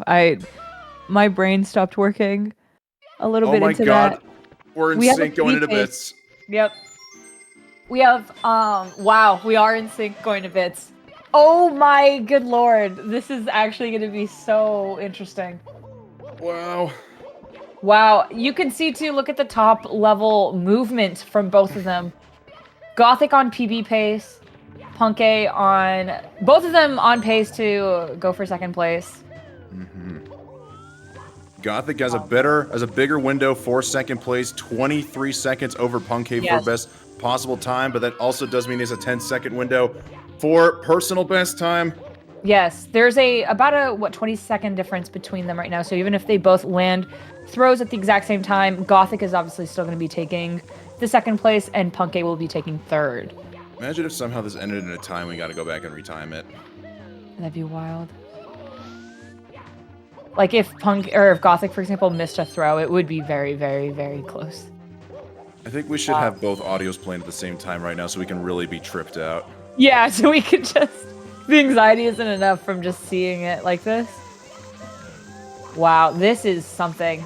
This is why you do it. This is why you want to watch it, right? Is look at this. Oh yeah. This is crazy. Let's go, production. Thank you, Drum. Oh no. Oh my god.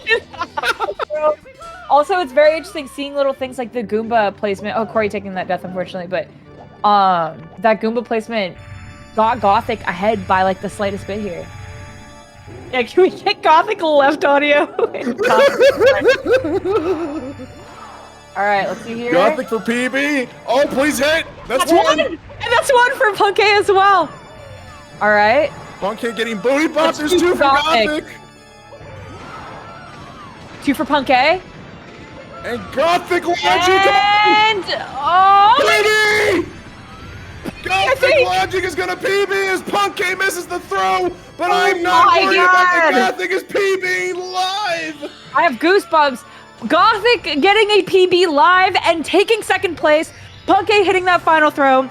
He will be taking fourth? Fourth from Simply. Oh my god! What a crazy 20 seconds to shake up the top 7 in such a major way. Punkay getting that 139.30. Gothic with a new PB of a 138.53. GG's to both these runners. Congratulations, It's Gothic. Gothic season! Always Gothic season, dude. Holy, what a crazy run for both of them. Very clean bits for both as well. Oh my good lord. What a time to be in the booth, am I right? The double audio was fantastic. I love you, Drum. Drum's the GOAT. I've been saying that. Wow, and you know what? It doesn't end because we have Beeve, so soon to be being in Tippy as well. True. Wow. Wowie. Wowie zowie. Even after taking the death, Corey is still finishing up his run. And, if anybody here's a fan of goats, we could potentially watch a goat-like eating take place if we reach the new donation goal of $26,260. I'll eat a raw onion live on commentary. Something like that. Oh lord. Yeah, we have a lot going on right now. Just to give a quick recap here of the top 7, because I know there was a huge shakeup with those 2 runs completing. We have Sweegie in first right now with that 138, his first ever 138, and one of 2 now being in the top 7. The other one being Gothic with his 138.53, which is a new real and event PB for him. So congratulations to Gothic. Beast Assassin taking third here with a 139.23. Punk K in fourth with a 139.30. Just got that. In 5th place, we have Simply, who was just in second when I hopped in the first place. Now in 5th, shows you how quick things can switch up. We almost have an entire top 7 of 1.3Xs. Simply with this 139.49. Horror with a 141.49 taking 6th. And last but not least here on the top 7, we got Sab Xander in 7th with a 143.29. Oh my god. And they got 24 minutes left to reset their runs for the first day. But if you want to give the runners more time tomorrow past 6 p.m. to reset their runs, make sure you get that goal to 27,000. And if we get it to 26,260, West Dog is going to poison himself or something live on stream tomorrow. Heck yeah. Yeah. All right, Beeve unfortunately missing a couple of coins here in SL100, so he's going to need to kill the Spindrift. And yeah, it looks like they're going to be going for the Snowman for backup. We saw this same thing happen with Beast Assassin. When the Fly Guy's right there, I wondered why they wouldn't just go for the Fly Guy, but it does make sense because you're killing the Fly Guy and the coins can just go flying everywhere, whereas with the Snowman, it's just all concentrated in one general area. Yes, 100%.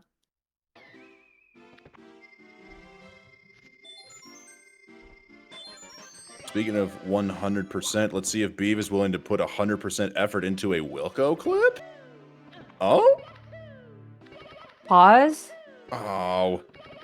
Nice. Wait. That should be good. Please. It'll go Please. through. Yep, right now. Making his way into Cloud. Like I said, he has been having some complications with Cloud recently. You want to hope that that doesn't happen right now. We have a really nice pace out of Beeve. This is definitely top 7 contention. He'd be looking for this 6th place spot right now with that best possible time of a 140.15. Mm-hmm. Yes, Something crazy to think about. Gothic Logic had a failed Wilco clip where he jumped at the wall 8 times and he still got the PB. Imagine what it'd be like with a successful Wilco clip or even no attempt at all. Yeah. It's small things like that you can think about. Not Gothic, sorry. 120 as a whole, right? It's such a... Oh, this is where Beeve, I've seen him die, so that's good to see him live here. It's such a long category that, yeah, you can afford, big mistakes in, the moment, and then they don't add up too bad in the long run, but thinking about that amount of time loss is very cool to think about the potential that, Gothic could potentially have there, and Beeve going on the roundabout, grabbing that red, and finishing up Cloud here, God willing. Very happy to see him do the ground pound there. There's been one instance I went on the roundabout for that 8th red and foolishly took a dive and fell out of Cloud. It was horrifying. Sounds horrifying. It's very scary seeing that route, I will say, for Cloud, like the pro route, I guess. Mm-hmm. Also, we have Ouija and Callie both joining the main screen here. Yeah, in other news that is absolutely shocking to nobody whatsoever, Ouija just casually got a 2241 out of BOB as he's now into Shifting Sandland. I was about to say, just another day of insane lobby exits for Ouija. They are to be studied, honestly. Yeah, best possible time for Ouija right now. Obviously, very early in. We're 23 minutes into the speedrun, but a 1:33:40 best possible right now. Oh my god. And he's running against his PB, and oh well, he's running against a theory PB that he is 15 seconds ahead of right now. As we have Beef cooking on this TTC hundo himself. We got Cheese on DDD hundo. There's a lot going on in Cali, soon to be out of JRB.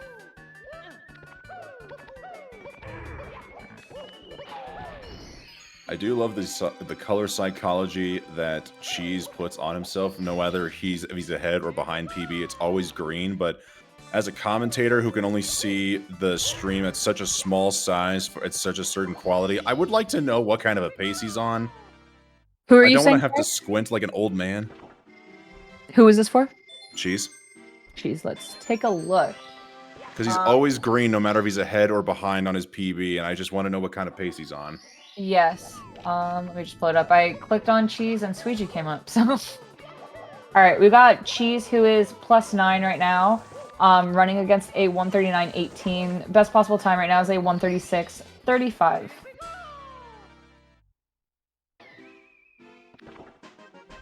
And now we know. I wonder if 1:39:18 is a last completed run, or if that's something like an average or a median run. Yeah, something like that maybe. Corey having some trouble here in Snowman's Land, failed to make it over the lip, and even for the backup, bonked into the wall. Unfortunate here. It is unfortunate. What isn't, however, though, is seeing Beeve grab the star here. Still on a pretty comfortable pace here to have a top 7 spot. I'm so proud of you. That was such a beautiful segue. Thanks. Ouija on a pretty good SSL, also.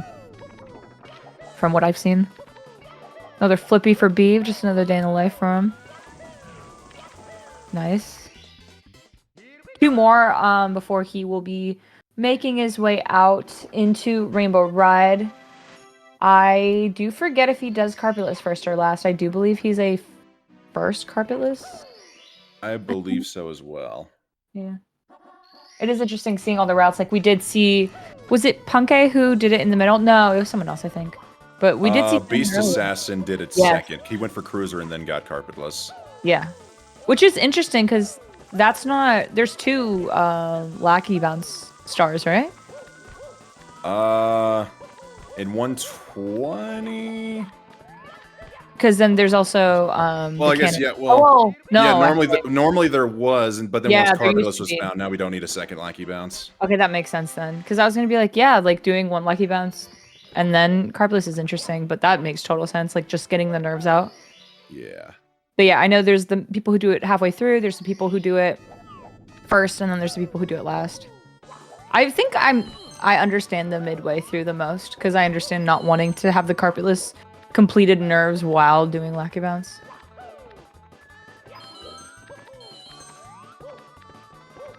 Eve getting a little bit of some miscues here when collecting the red coins, but at least he's staying on the flippers.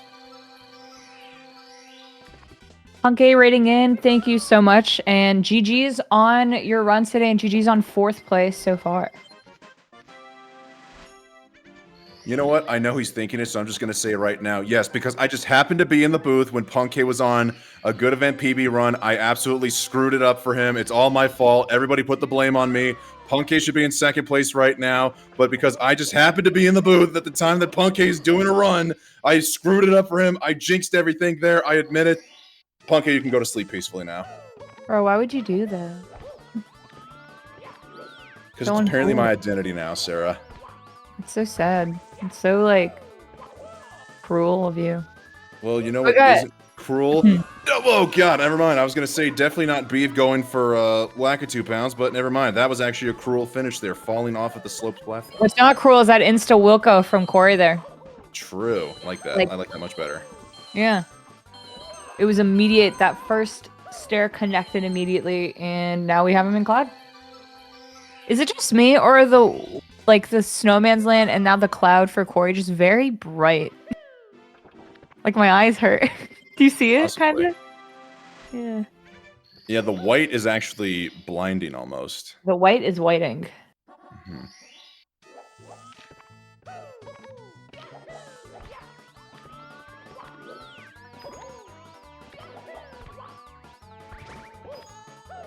As we have Beeve making it on Lucky Bouncer.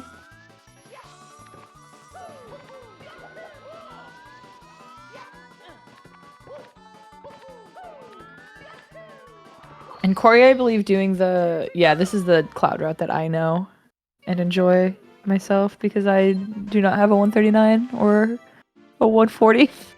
You ever plan to get a 139 or a 140? That'd be crazy, right? I think for now, a sub 2 would be very cool and nice and fun. And if I want to be on like a 1.4x grind at some point, maybe. League goals, sub 2 for both of us. Yes, and Pando, but we have to beat Pando because it'd be funny. Yeah, I need a bot Pando actually. Yeah, I'm I got him in 16 stars so far. Good. Keep him distracted. Yep. I think it's you, me, and Karina have him beaten, right, in 16? What's it? He's still got an 18 and 16, right? Yeah, 18 something. Yep, good. We got him beat. Yeah, 18. I Well, 18? bopped him in 70 now by a couple of minutes. Karina's hot on his tail. And what's your 70 time? We don't talk about it. It's a 59:43. I definitely want to get like the 57 going soon. God willing. But yeah, no, we got him. I'm trying to closely trail behind on 120 here. We got him. We're gonna freak him out a little bit. I might just have to play 120 right after commentary and go for a quick little Pando bop run. You might just. What's your 120 run? 2:11:10. Oh, okay, not too bad. Which the last time I PB'd, actually no, never mind. I was gonna say the last time I PB'd, I had my dog with me during a pace qualifier, but that was another PB. I think it was the PB before that one. Ah, gotcha. Maybe I need to go get my dog. Yeah, that's the strat. That's the good luck. It's in the name, you know. My picture has been Tom Brady for so long, I forgot what my dog looks like. No, dude, that's the worst.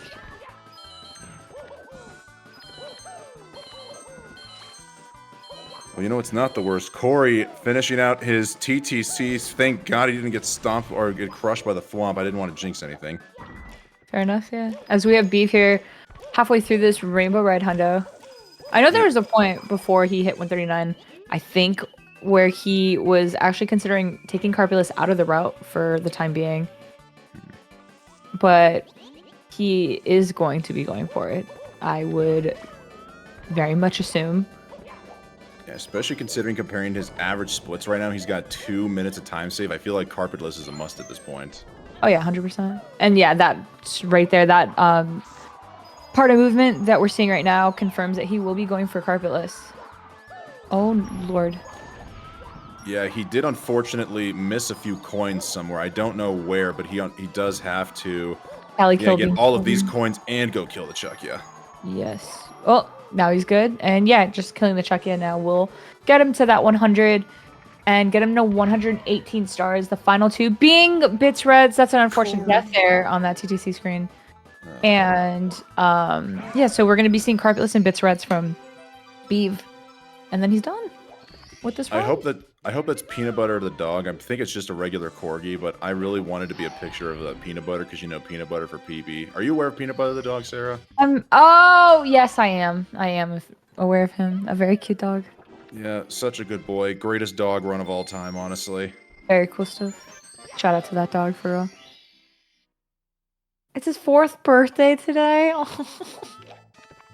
Wait, is it really Peanut Butter's birthday? Oh, Happy birthday, Peanut Butter. What a dog. Such a good boy. All right, we got Beeve into Carpetless. If you can clutch us out, this is a high 140, low 141 pace. Looking to secure that 6th place overall here. If we could get some prages for Beeve.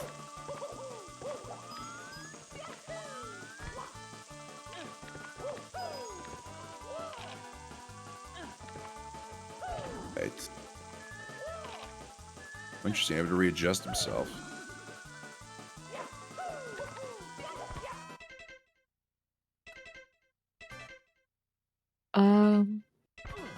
It's an unfortunate bonk. Still there for 7th though, I believe. Yes, his current event PB is a 144.51, so he could still fail Carpetus even 2 more times. Actually, no, maybe just 1 more time and still be on a solid event PB pace. Yeah, and even event PB taking a top position here as well. Maybe going up 2 spots.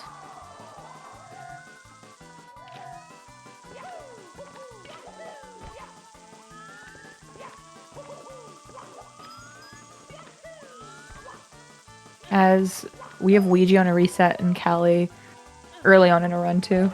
No. Alright.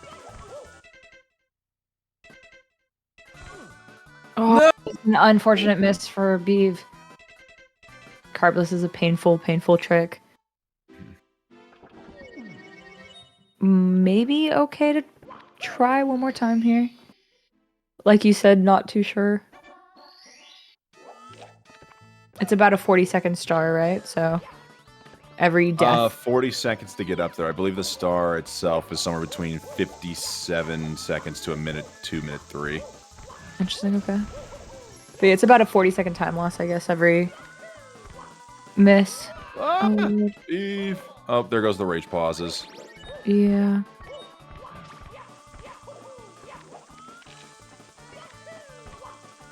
This might be his final attempt at a carpetless before the event PB is officially dead.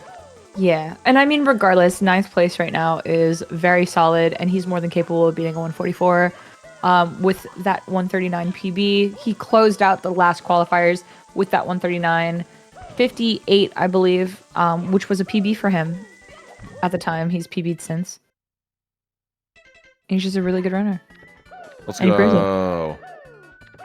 Yeah, we definitely are seeing a contention here to maybe go to 8th. I don't know what the 8th place is, but at least beating event PB here, as we have Beeve going in 2 bits.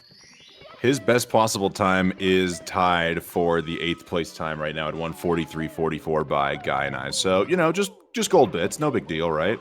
Yeah, and if not, improving the event PB is definitely a good thing to do on the first day of runs. Like having 2 runs posted is very good. Yeah. I And think, there goes gold Corey. Oh, Corey missing red here. Well, 2 reds, but you purposely missed one of them.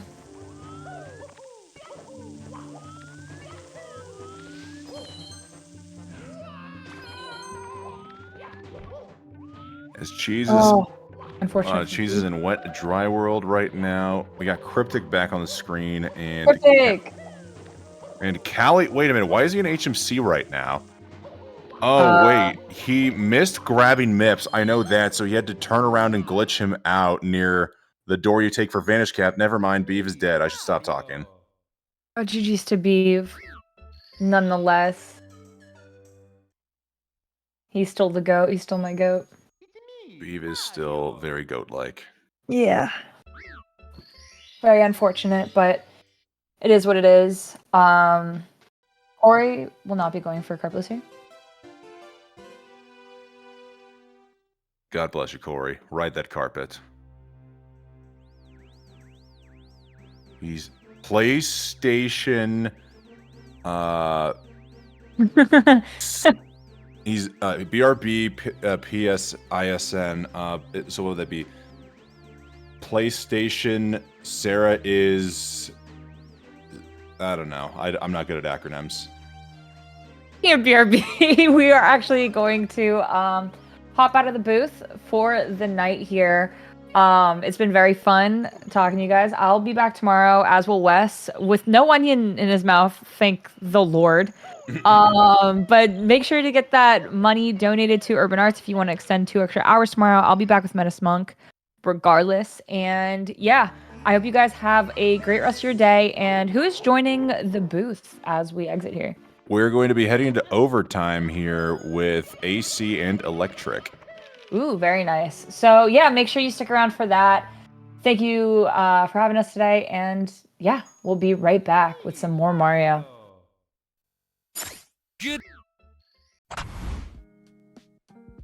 Urban arts helped prepare me for college by giving me a lot of experiences working both independently and collaboratively with other people to make really cool games, and taught me how to put my all into creative projects, and that helped me put together a very strong portfolio for college.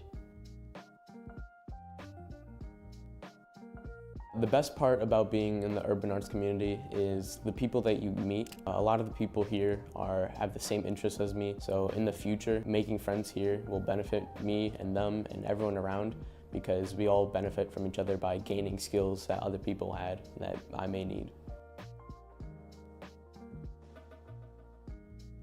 Urban arts helped me see myself differently by showing me that I can be a good leader. In the studio program, I was assigned the role as project manager, and fulfilling that role for the first time actually helped me realize that I have good leadership skills, and it really helped me to develop them.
Hello, gamers, and welcome back to continuing coverage of the first of 3 Fall 2024 PACE qualifiers. I am the AC Money alongside Electric. Unfortunately, we come right back into Green Suigi, taking a death and ending his run, but we see that he is currently in first place at the end of day 1, pending the bonus runs. There are no more resets.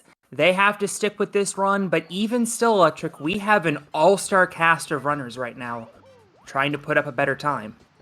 Absolutely. We've got community classics like Cheese, Ouija still on the leaderboard. We've got like some like sort of new runners. If you've been watching the game for a while, they're not really new anymore, but like people like Callie who weren't quite around whenever Cheese first started, for instance. You got community mainstays like Cryptic, like Guy Knight 27, Horror, like it just all over the place. Awesome runners on this current live leaderboard. And as we've kind of talked about a little bit, no more resets for these runners. So what you're seeing is pretty much what you're getting for day 1. So it's going to be really exciting seeing who decides to go ahead and finish their runs out and what kind of paces they're able to end up with. Because you never know. Sometimes the PB run really does come right on the end of the session.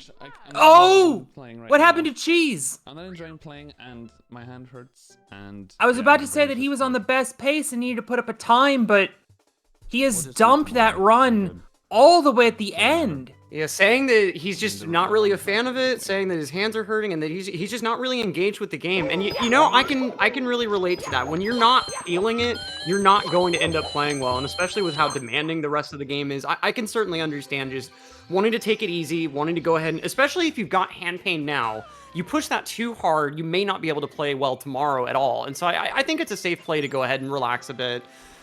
Just, you know, try to put up your best effort tomorrow instead if you're just not feeling it today. That definitely makes sense, but he will have to put up a time tomorrow, or we are going to potentially see a situation like last fall, where Cheese ends up not qualifying because he didn't put up a time in one of the 3 qualifiers. Ouija in a similar danger zone right now, but early into what is, as usual, a pretty strong run in lobby. Yeah, and we've got some just really nice, solid runs through the basement as well. Cryptic a little bit behind this current average comparison, and Guy Knight just a touch behind in LLL, but these are certainly still runs that could finish out with some leaderboard potential for sure. And as you said, you know, it's always interesting watching Ouija runs because you're going to probably see paces you won't see from anyone else, but it's a bit of a trade-off, right? Like, you can't really play that fast while also still being able to finish every single run, so... Right. It's a really interesting dynamic, I always feel like, that you don't really get from many other runners. Maybe kind of Green Suigi and Callie, but...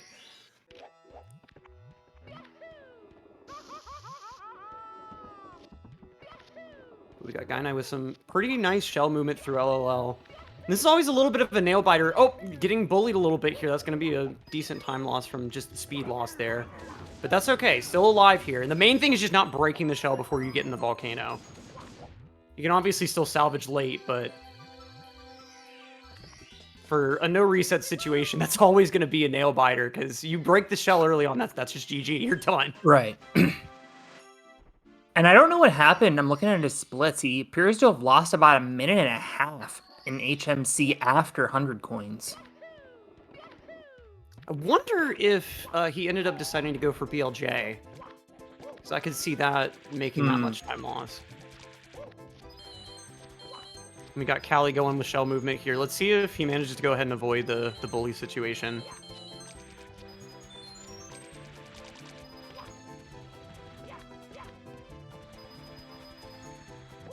By the way, our thanks to all of the donors who made these extra 2 hours possible. Hopefully some of your favorite runners are able to put up some good times with this extra time. We saw Punkay and Gothic just moments before we went on this previous caster break put up very strong times. A 138 from Gothic, 139 from Punkay, and of course we are just over $900 away from the 2 extra hours tomorrow. That goal is ongoing. Anything that is given tonight will go towards tomorrow's goal. Tomorrow's goal is not moving from 27,000. If we hit it tonight, we don't even have to worry about it. Yeah, and I mean, think about like how much it's potentially going to change, like how a runner's going to approach runs at the beginning of the day tomorrow, knowing that they've got that 2 extra hours already in the back, rather than having to kind of guess at, do I have that 2 hours? Are we close enough to the donation goal? So, definitely try to get those donos in. And as AC Money said, we're so close to what's going to be the final goal. So, don't think that we're going to just move the Guy Knight goalpost taking a tomorrow. fall. That's A probably mishap gonna on be... the elevator. I think he's going to go back in for a second attempt.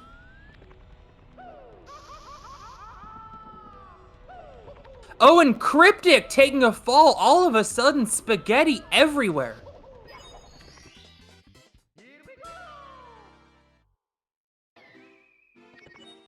Cryptic going to have to go back up to the top of the roof.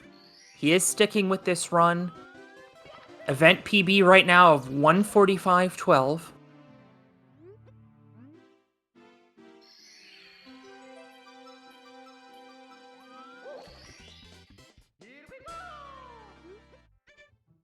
Guy Knight is successful on his second attempt of Vanish Cap.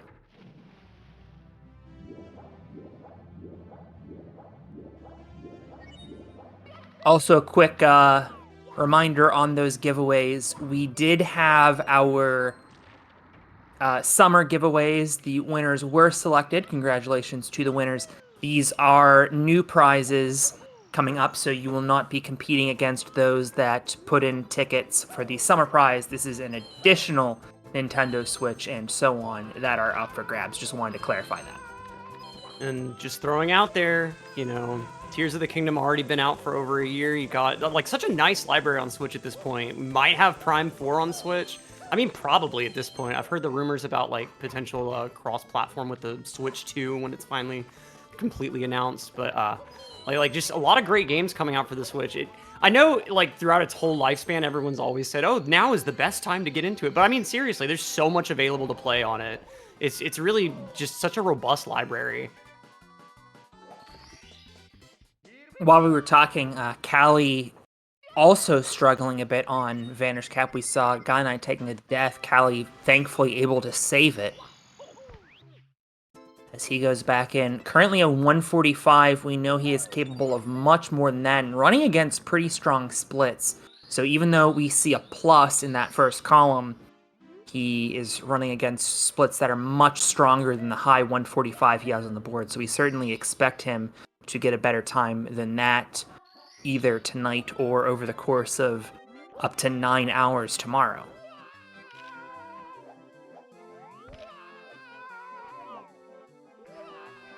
Callie taking another slip, but very nice backup. That's some game knowledge.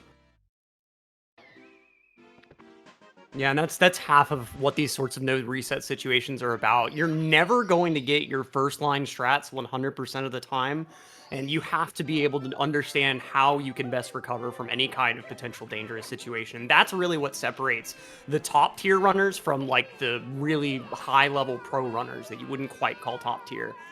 Is just that really high situational awareness and that ability to just clutch backups like that. Let's see what Cryptic's got on swimming on DDD 100. Looks pretty decent so far. This ring section is really difficult to navigate fast.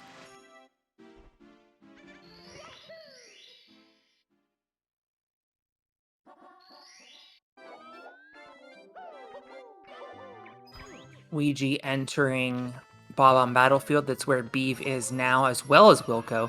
Callie and Guy Knight both working on their slide. Pretty similar placement, although Guy Knight does have an extra star in hand.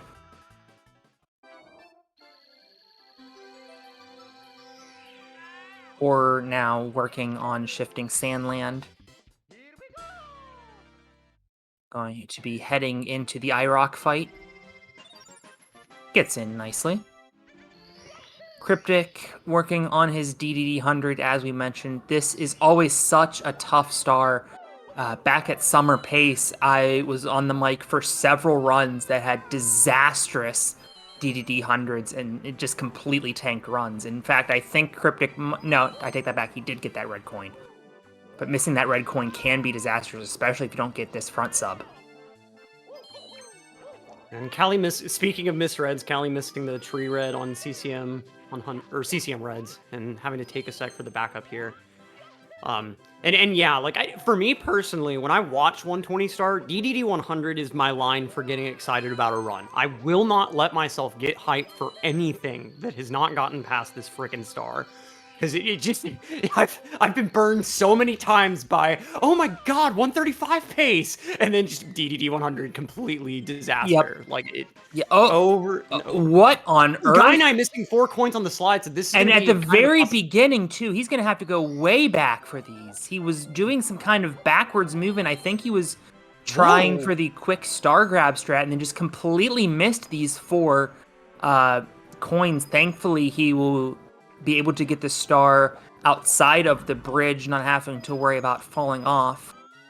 I say that as if, okay, thank you. Yeah, very quickly. I was switching worried there for a motions. second.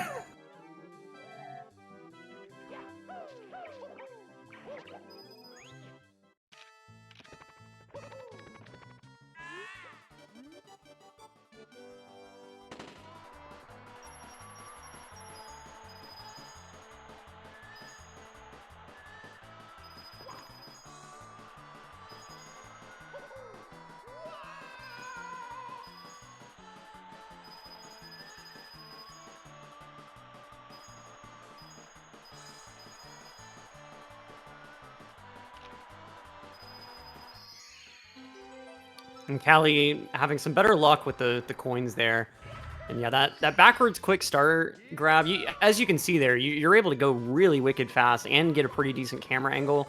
But as you saw with Guy Knight's screen, there's no risk to it. Or there is risk to it. It's not a no-risk strat.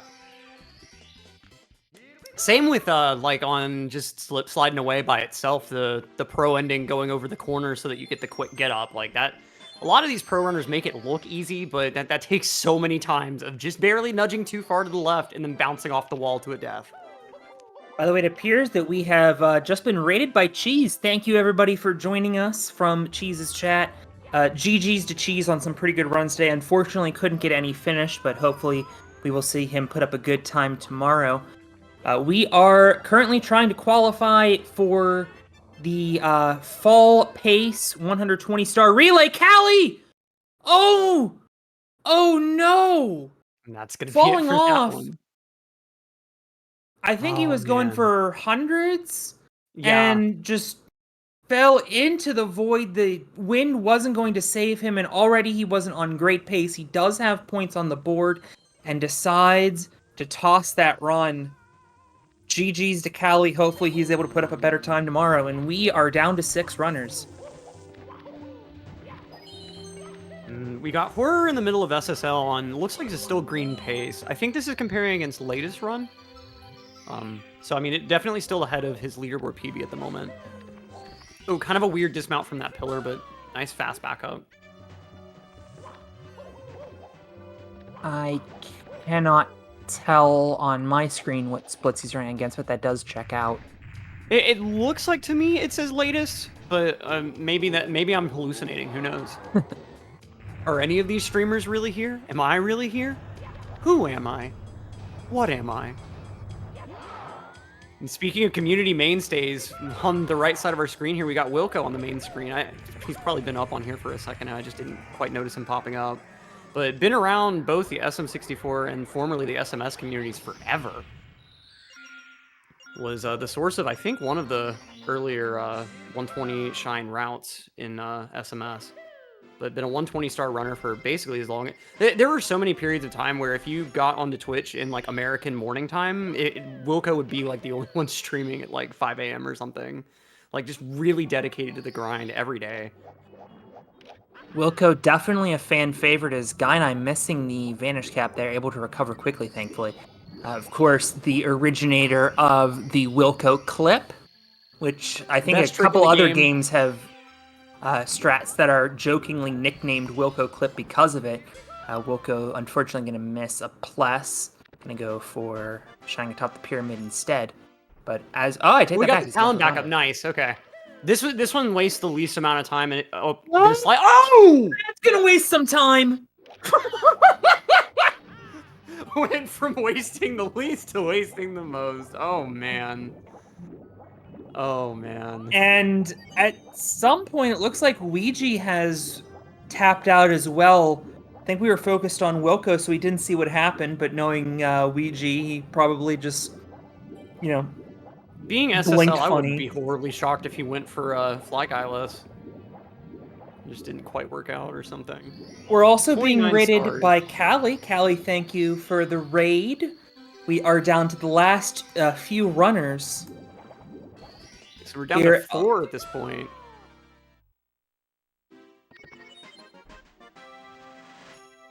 Yep, this is the last day, and I can now confirm Ouija was going for SSL Reds, and in the maze part, he didn't get his triple jump off and fell into the toxic gas, which would have been a massive time loss, so understandable that he tapped out of that run.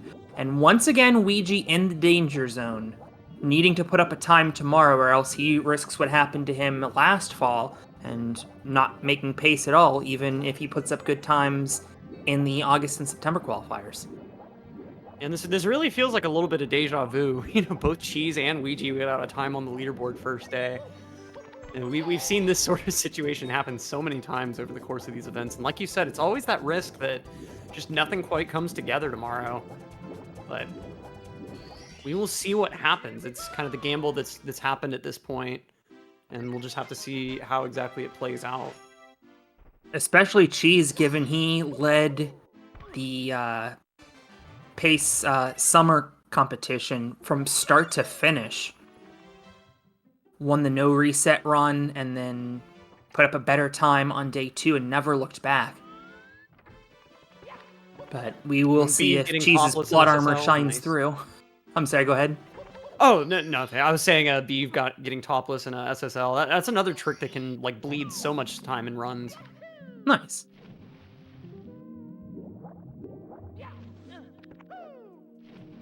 Cryptic, working on his wet dry world, going to go to the flooded town first. Looks like we also have Sab Xander joining us on screen. 68 stars into his run as he works his way through Dire Docks. Has 100 coins behind him. Always good.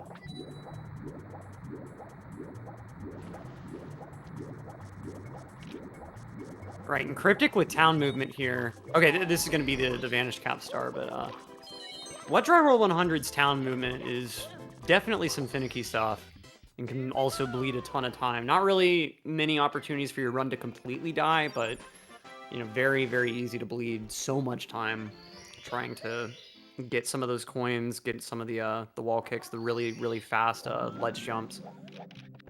Like, especially that long jump back over to the, like, middle of the town section, I guess what you could call, like, the town hall.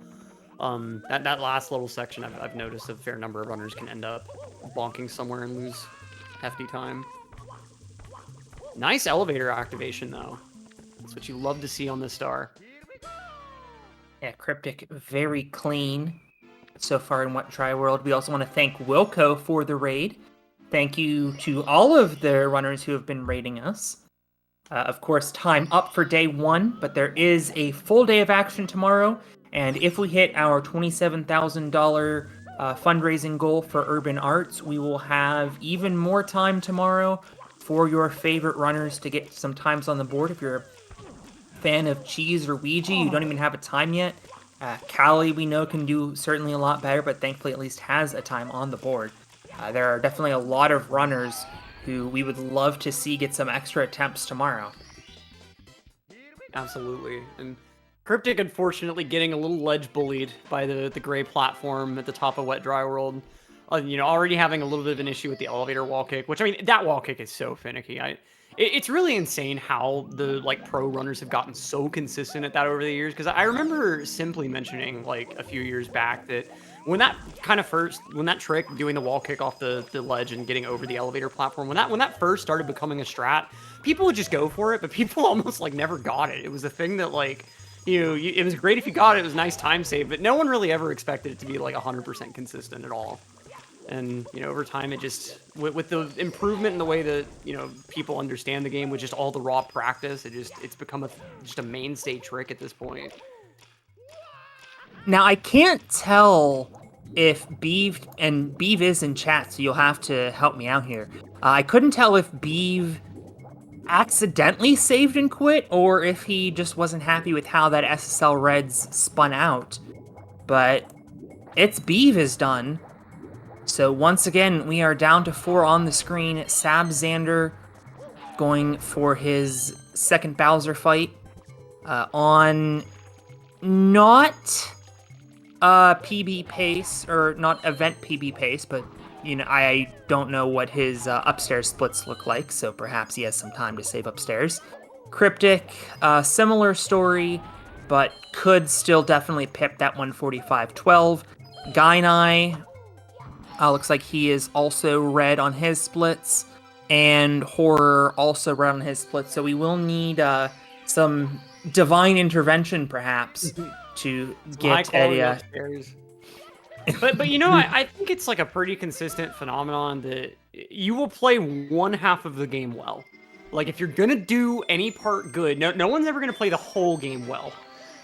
like maybe a pro runner on a world record or some like Blue Moon situation, but like I've always noticed the tendency is you get a really good upstairs when you just continue to lobby run for the heck of it. Oh no, Sabzander getting ring trolled, and this may be the difference between event PB or not. And horrible lag as well, although I have never maybe seen anyone... No! Robbed by that 5th ring. As you guys may know, these rings super glitchy. The hitbox just does not work where it's supposed to after the 6th ring. I think Panenkoic has a video about it. If you don't get the near instantly, the timer is so awkward. Like you saw there, the 5th one was barely spawned in front of him before like he even had a chance to grab it, and then just boop. And I've actually never really seen before, but that's honestly a really good strategy to just hold A and have Mario start doing the small kick animation. Because, like, that way you're not getting ahead of the rings, because that's also a problem you run into a lot, is, like, you'll try to do, like, spaced out butterflies, but, you won't actually be able to... Like, sometimes you'll just still get ahead of the rings, even when you're trying to space out those butterfly strokes.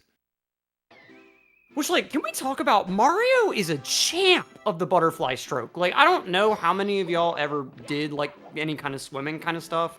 Like, he doesn't even go in with a freestyle or a backstroke at all. Just goes right in with what I'd consider one of the harder strokes to get fast at. And, like, he's ripping through the water. Like, honestly, super impressive. Michael Phelps probably sweating. While I do admire Mario's breath holding ability, I do have to correct you. That's a breaststroke, not a butterfly. Oh my... Although breaststroke, very specific on the... Okay, listen. I swam the breaststroke in high school. I'm not laughing at you. I'm laughing at, like, I deserve to be checked on that one. I really said that so confidently, even though I haven't swam in, like, what, 15 years? Or at least, like, competitively or anything. I wasn't even good as a kid or anything. I shouldn't have even said a word. I started, like I said, I swam in high school, and obviously, you know, it's been 12 years for me, but I started swimming once a week at LA Fitness, and I'm starting to get back in the groove a little bit. Not that, you know, I was any good. Definitely relied on my teammates in relays. It's just a nice, like, physical activity, you Yes. know? Like...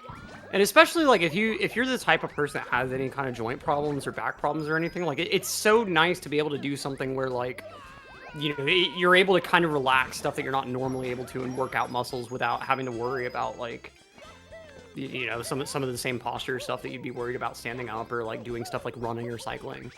This is my favorite sports fact. Swimming is the sport that uses the second most muscles.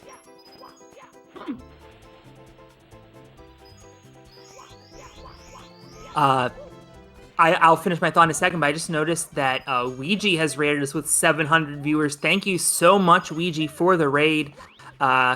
Ouija putting up some strong lobby runs as usual. Hasn't gotten one on the board yet, but there is 7 hours tomorrow. We do, though, have a donation goal for Urban Arts, a great partner of ours at GSA. And if we're able to hit the $27,000 donation goal, we hit ours today, which gave us 2 extra hours.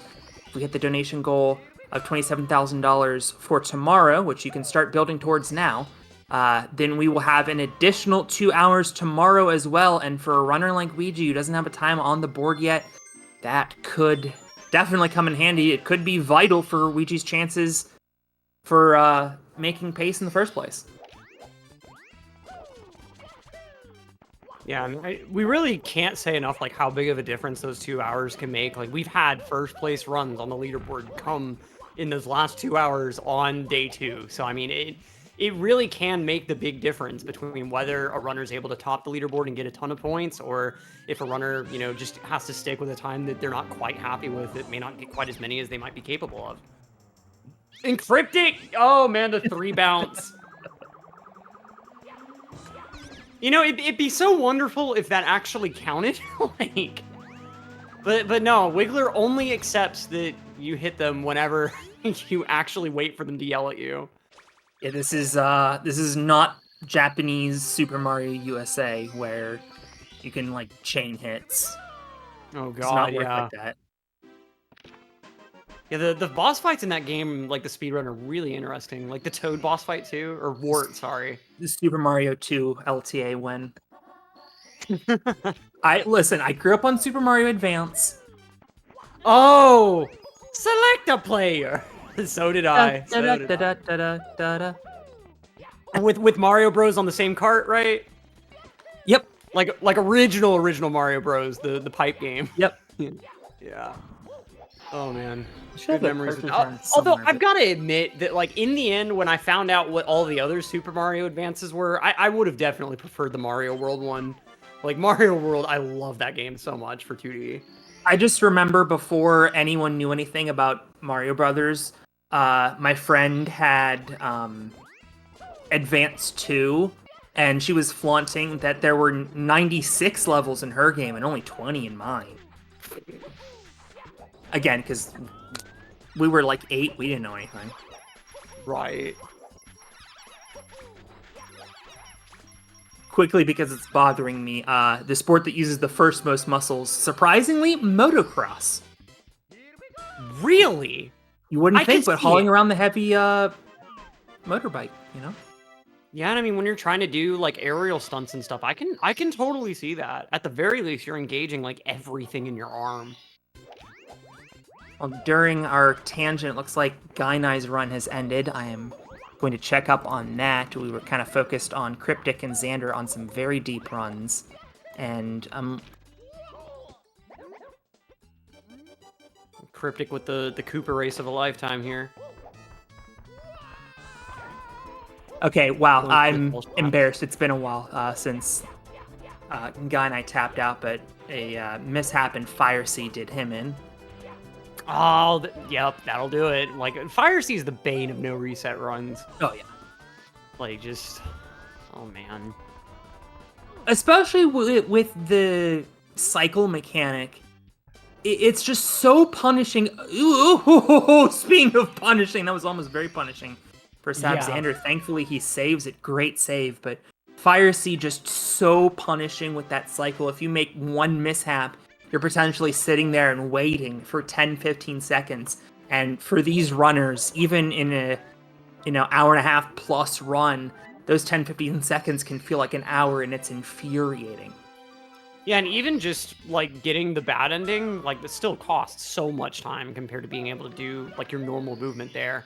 And, like, sometimes you just get trolled by the Goomba positions. You can't help that, you know, or some of the other...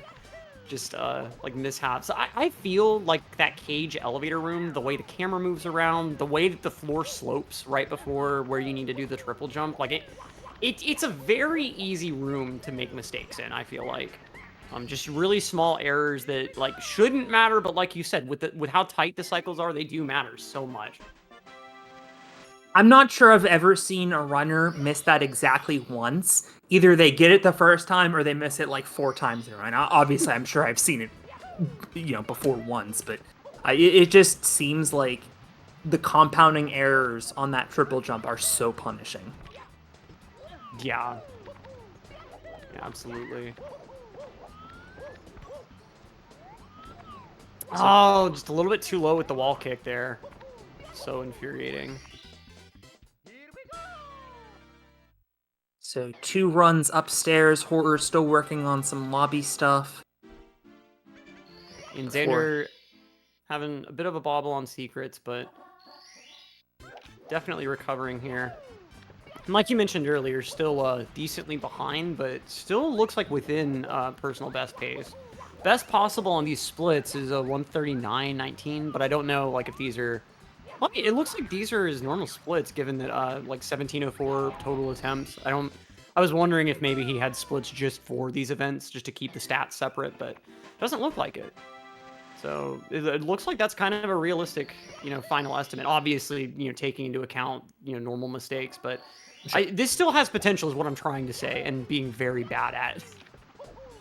And especially because, you don't know what time losses are in these splits. You don't know what time losses are in these PBs. You could go and save 20 seconds just out of the blue and not even know why. Yeah, and I mean, speaking of, it looks like there's 20 seconds to save in this stage. And, oh, that's a little bit of a risk here. Let's see if he's able to get... Okay, good. The timer on those blue coins can sometimes bite you when you try to make decisions like that. Oh. Okay. Decent aggroing, honestly. I was really afraid that Bat Goomba was just going to keep wandering off, but he heard Mario's footsteps. He heard his grass being crunched, and he said, oh no, I'm the only one that flattens my grass.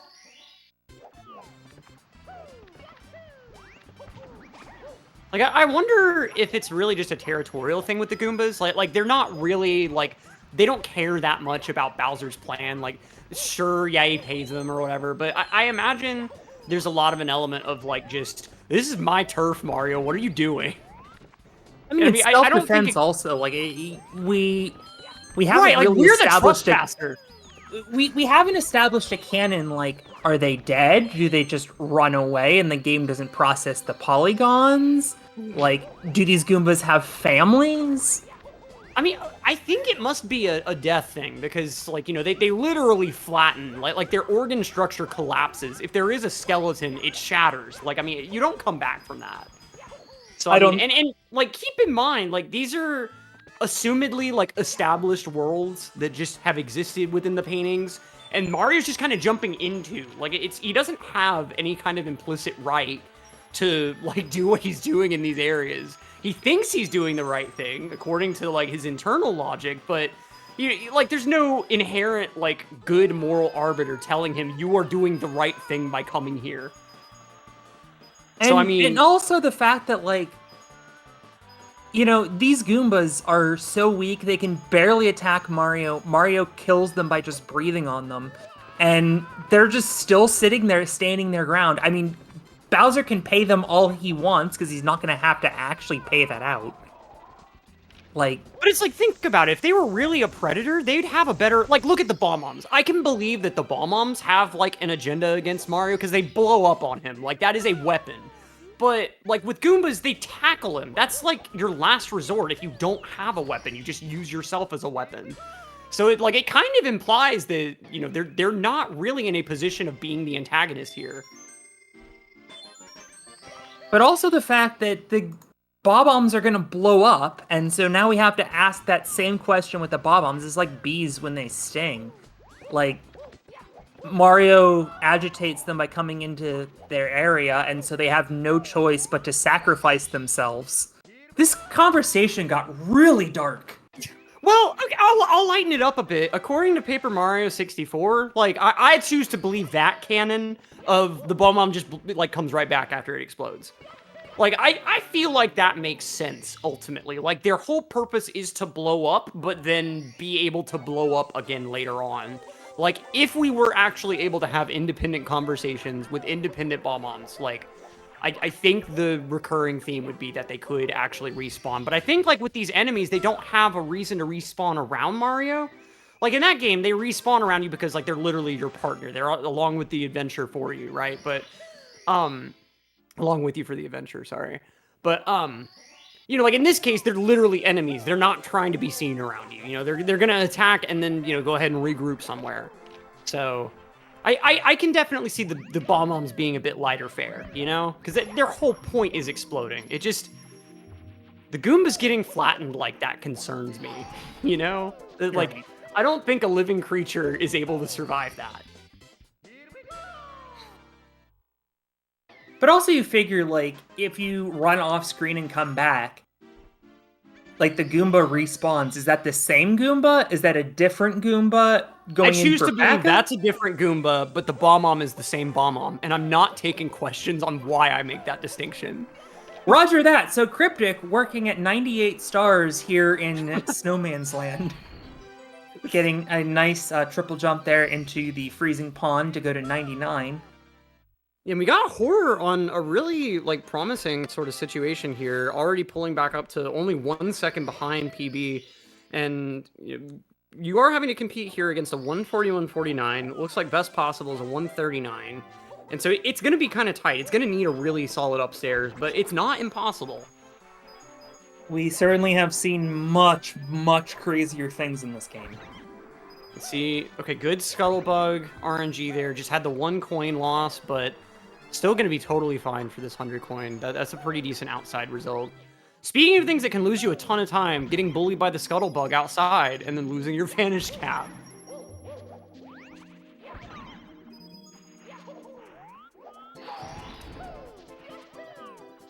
Oh, and Cryptic kind of showing the game knowledge off there. I think most runners, like beyond an intermediate level, probably know this, but if you ever walk through a door by accident, you're able to just slide kick back through the door, and like the room will actually still load and everything. It's not like you'll go into an out of bounds space, like if you BLJ'd through the key door or something. Oh, okay. Oh, I'm getting shocked by the coffins. I was like, did he get stuck in it? But I literally forgot how they work for a second. Like in normal casual play, I'm so used to runners being able to just run right around them. Right.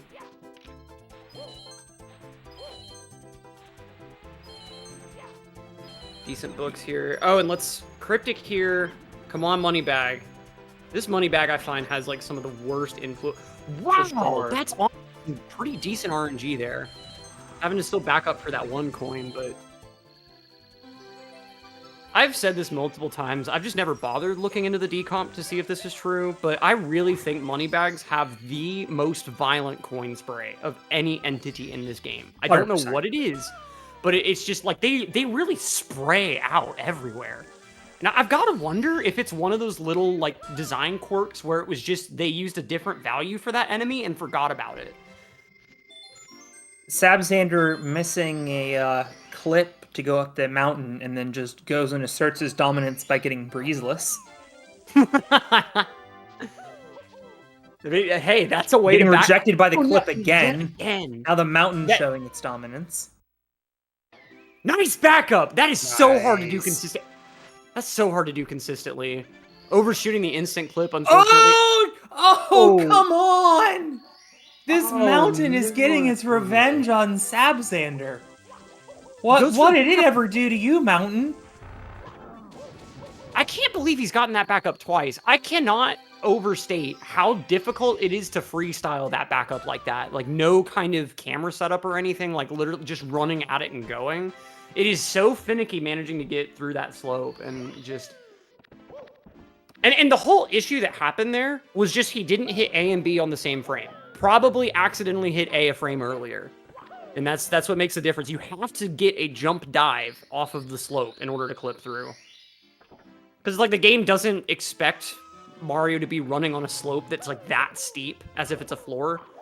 And so, like, the difference between your running animation hitbox and the jump dive animation Oh, and it happened hitbox- again! Oh, no! Oh, no! Well, it's now So 4 times much the backup here.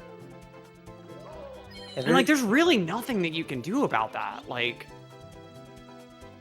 you know, it's like there's no real... Oh, no. Well, I think this one's at least savable. Okay, good. Yeah, okay. Well. Sabzander has seen enough, and honestly, I do not blame him. I'm wondering... It looks like he's going back for something. I'm not sure what. Nah, at I this think point. he's just trolling. Okay, yeah, yep. Yeah, he's trolling. All it takes is going to the stairs. Nice Wilco clip, let's go! Yeah, I mean, 120 star skip, oh my god, new strats! Just meta arbitrary continues. code executions, some stars in this stage gets to 120. Technically, he got 120 stars.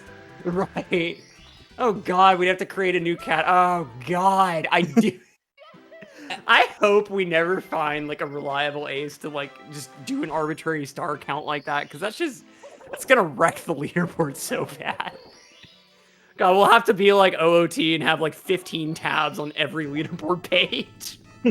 I mean, not that SM64 already doesn't have some, you know, some kind deep of jank category there. extensions.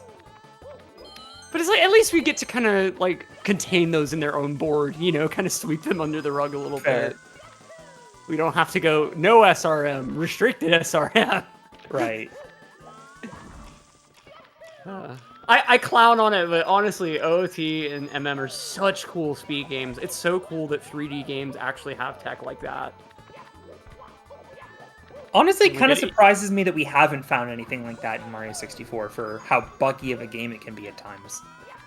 Well, I think like you can kind of see a bit why with like the carpetless setup, because it's like we're really having to do some jank to be able to have like. Oh, speaking of jank, Cryptic hitting the invisible wall, but thankfully just landing on this platform, having a little bit of trouble building up a triple jump, and finally just going to go up and go around. Sorry to cut you off.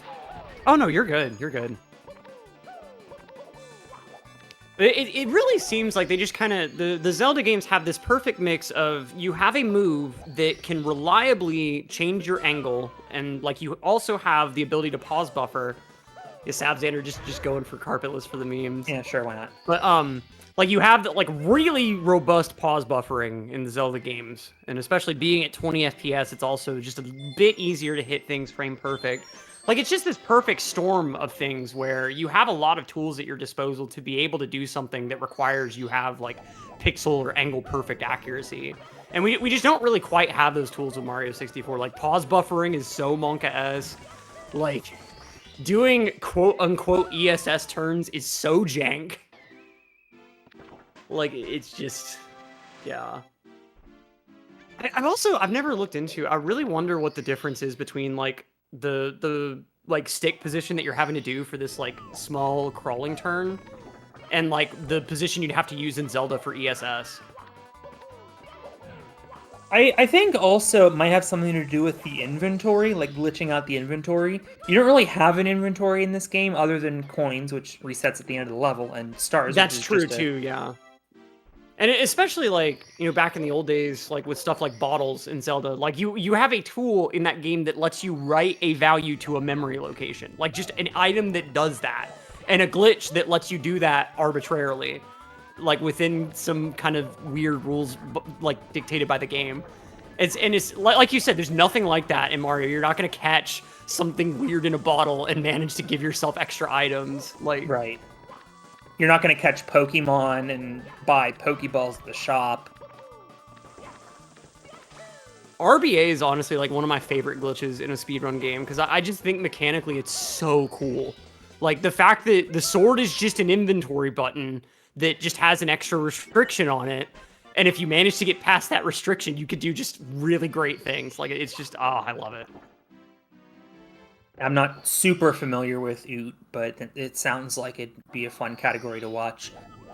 We do need to watch, though. Cryptic is making up some time. He's at a really clean TikTok clock, and he is improving on that 145.12. He's running against 144.18 splits. Doesn't look like he's going to take those down. But given what appears to be a clean TTC, okay, well, that's only a couple second time loss. Needs one more star before he can exit. Gonna have to go back for it, but I think it should be a quick one.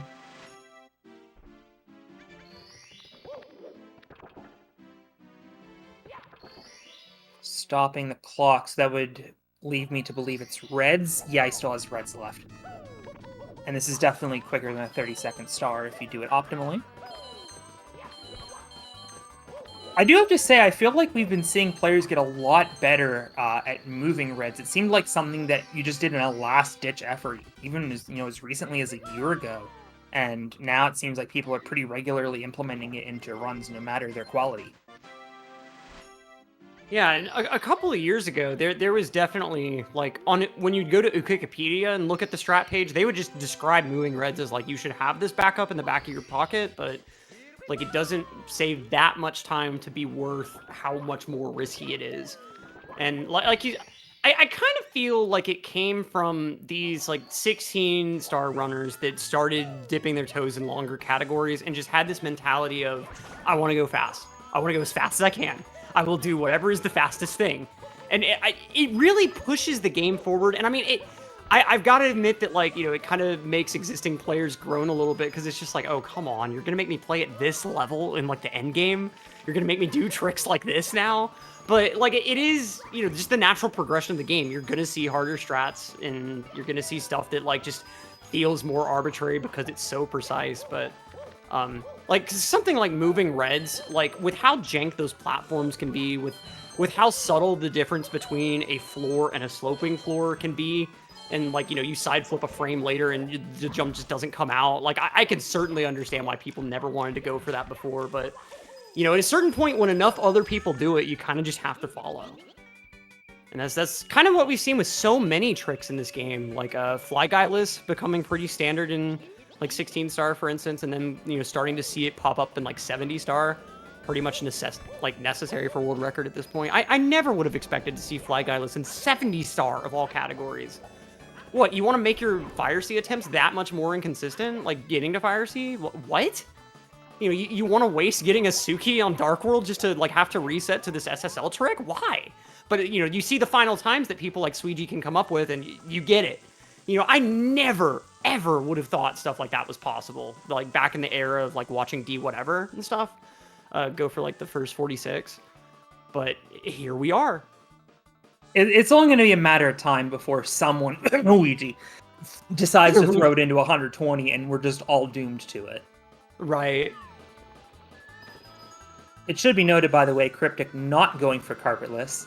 Sab Like, Xander is going for carpetless in a run that very much is not going to reach a conclusion.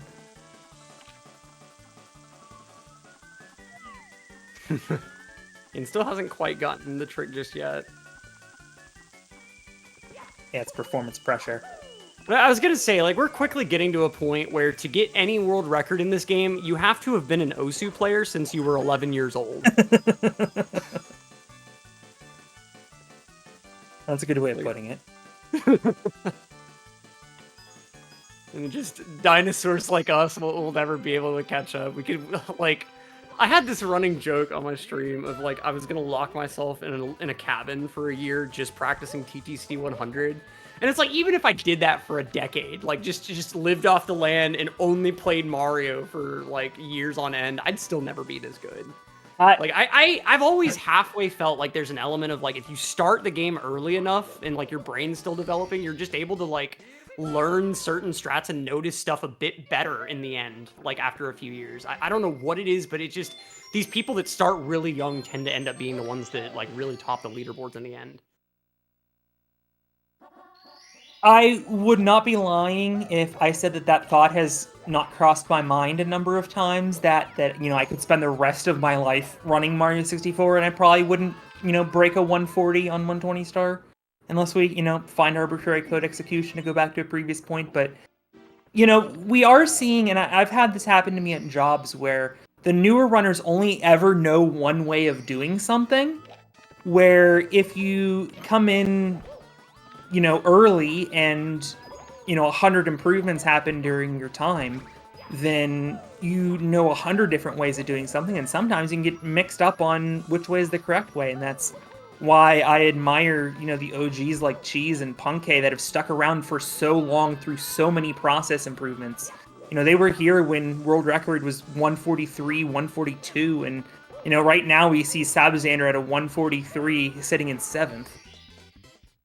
Yeah, and, like, to kind of talk about just how far certain stuff has come, like, some of those runners like Punkay and Cheese that have been here for that long, when they started running the game, a lot more strats integrated long jumps in, like, many more spots that nowadays you pretty much exclusively see jump dive rollouts. Like, it was just kind of the movement people were most comfortable with. You saw a ton of this, I forget whether it was buffered or unbuffered kicking to like start movement in a lot of cases, or like if you were going for like on the chest star in JRB, for instance, people would do like the AB kick between the chests because it was like, oh, you have that little bit of distance and this makes it a little bit faster than just raw running. And it took years for people to realize like, no, it's actually not faster at all. Unless you do it perfectly, you're probably losing time. And so like those historic runners, it's not only about investing the extra time to learn the new strat. Sometimes it's also you have to undo that existing muscle memory of like, this is what we thought the best way to play the game was, and now it's just different. I do want to mention, by the way, Sabzander did get carpetless, and Horror had a really close call in Dire Docks, and we can see, he's on green pace right now, so he has improved quite a bit since we've last put him in the spotlight, but he had a close call on Collect the Caps. He missed the Vanish Cap, went into the water, and was starting to come back out of the water, and thankfully the cap just fell right on him, so it was a couple second time loss, but he was able to, get away with that with what could have been, disastrous. Absolutely, and got about 2 minutes to play with compared to his leaderboard PB. So, I mean, it's not impossible to be able to get a new leaderboard PB off of this. For those just joining us, and we have over 1,000 still deep into the night. First of all, thank you for joining, but we are at a no reset point. These are the last 2 runs of the day. There will be no more runs today, but there will be 7 hours plus overtime of Mario runs tomorrow, starting at 11 a.m. Eastern Time, 8 a.m. Pacific. I believe that's 4 p.m. for you UK folks. So do make sure you join us for that. And, of course, if we can raise another $954, my math degree is shining, between now and 6 p.m. Eastern tomorrow, we will have 2 additional hours of Mario 64 action for your favorite runners to try to put up some times. That's what happened here, and wow, okay, there must have been a big time save in Rainbow Ride because Cryptic is now -6 on the splits he's running against, so we better pay attention to this.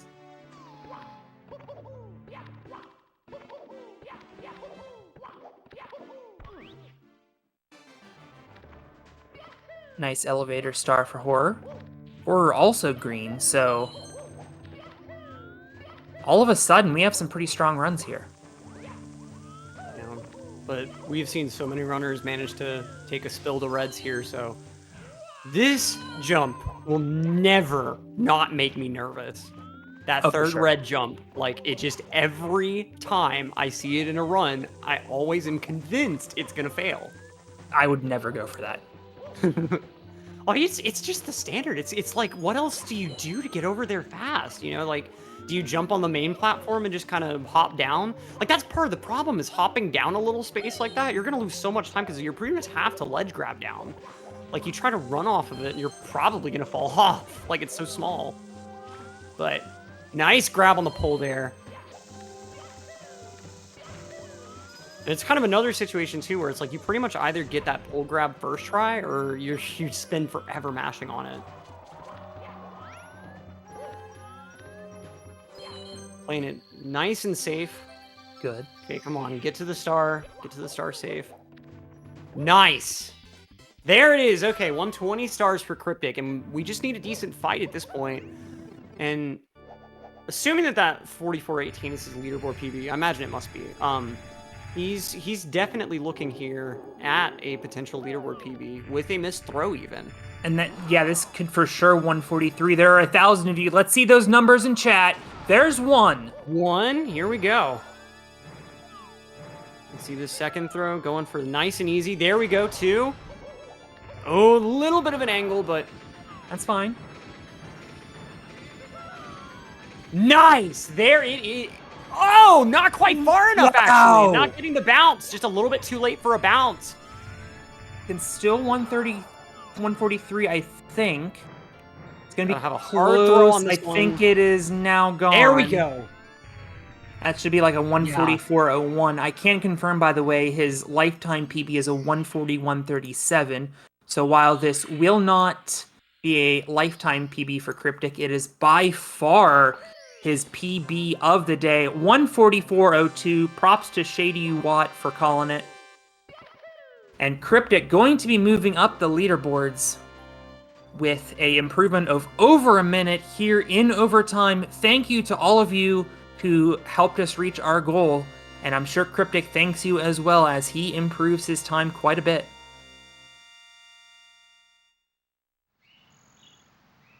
So nice 144.02 to finish out day one, and like with a PB like about 3 minutes away, this is honestly a really great point to end off your first day. You know, like you've got a time that I feel like even if you had to sit on this as your final time, this is still an okay thing to leave off on.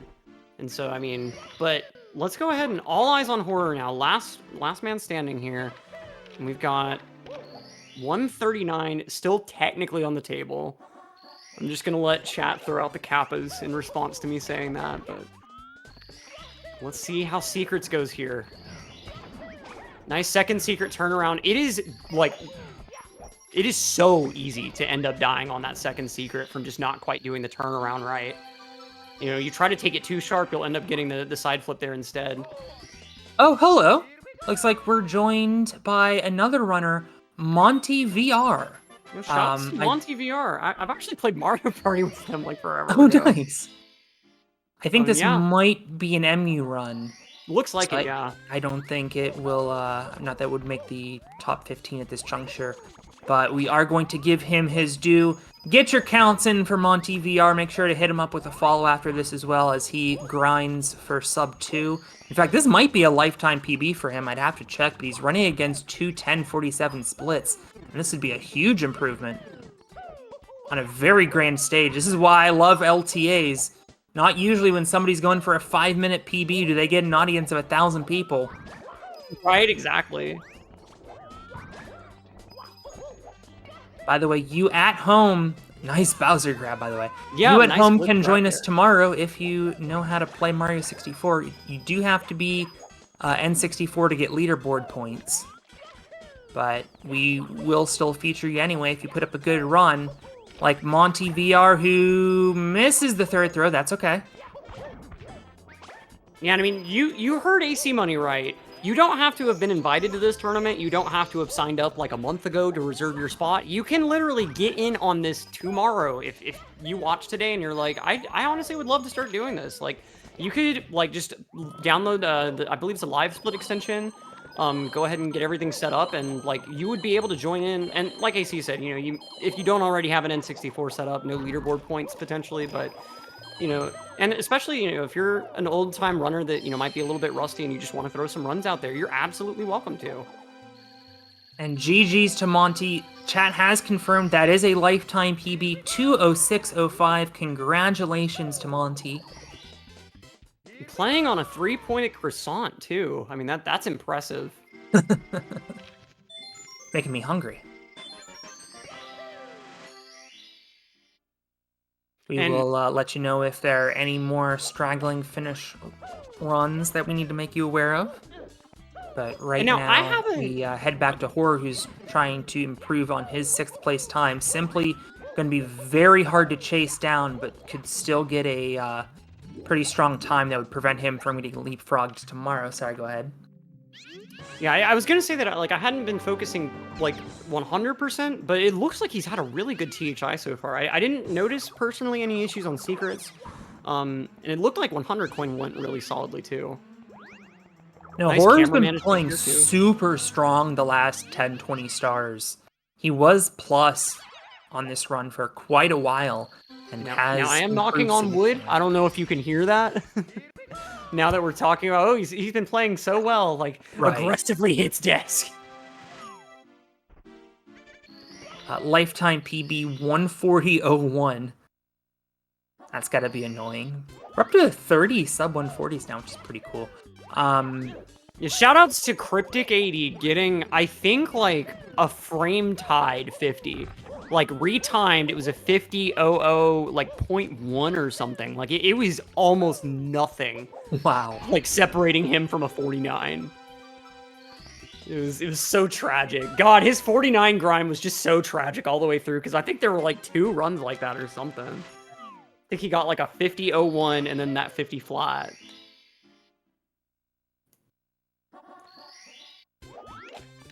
Those 10-minute barriers are so huge, and it's such an easy mental block.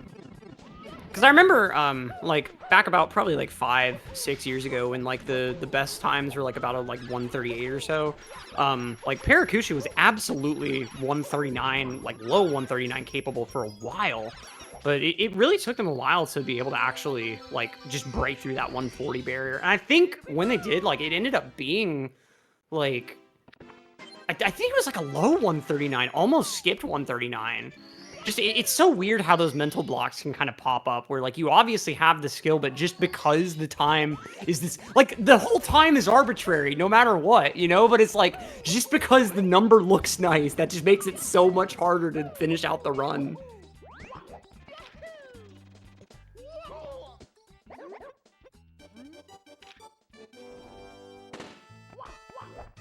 Now we got another tortoise race here.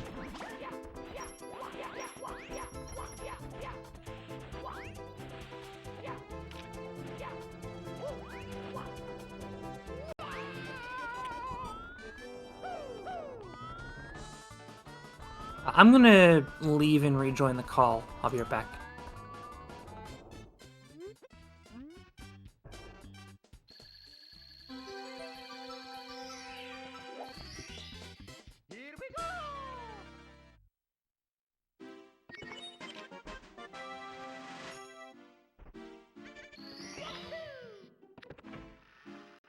All right, and so we got Horror leaving THI here, and this is like nutty, playing 4 seconds off of Sob in THI, but GTM, let's all go ahead and pull out the Prage in chat, because GTM is, I think, the first like tippy tier difficulty stage.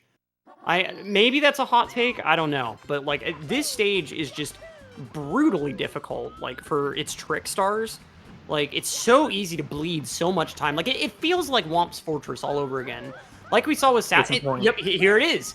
Like, it's, you know, like, think about an Owlus fail, and then, like, this is just that in time loss terms. Like, it's so aggravating to try to play through this and, like, just have those tricks not quite work. But if that's the only mistake that happens here, still going to be well over 20 seconds ahead of these splits. So I'm going to aggressively hit the wood again. Like, does knocking on wood still work if it's like eco-friendly wood veneer?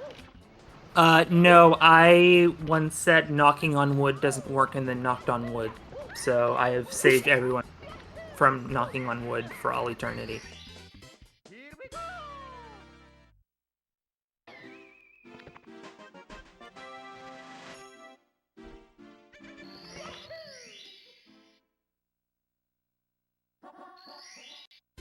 All things considered, things going all right for Horror so far. Did have to take one backup.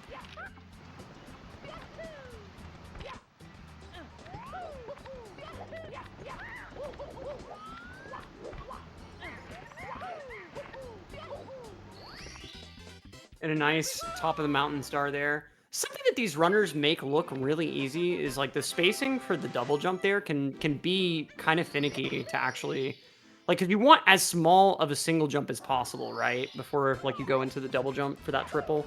But if you make it too small, you're right in position to just fall right down that gap and fall all the way down the waterfall. Yeah, it's like you do the single jump and then the kick in midair, and it's like you want to get that kick out as soon as you can, but if you like you saw right there, and like the angle that you're going to be able to get to the monkey as fast as possible, like you see Horrors jumping off of basically nothing. You delay the A press for like 2 frames and you fall right off. Or like you end up walking up on the sloped part and then nothing works.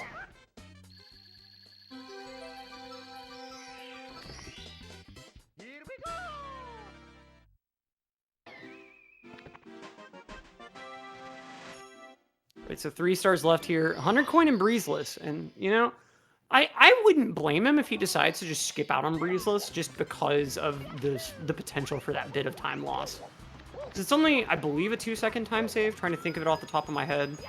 It might end up being like 4 seconds or something. I can't remember exactly. But kind of talking about, again, it's like we always treat the Chuckya strat like it's completely free, but like, you have to understand, like, for instance, where you walk on the ground at the very beginning before you actually, like, fly in the wind determines where exactly the Chuckya is going to be when you get up on top of the ledge.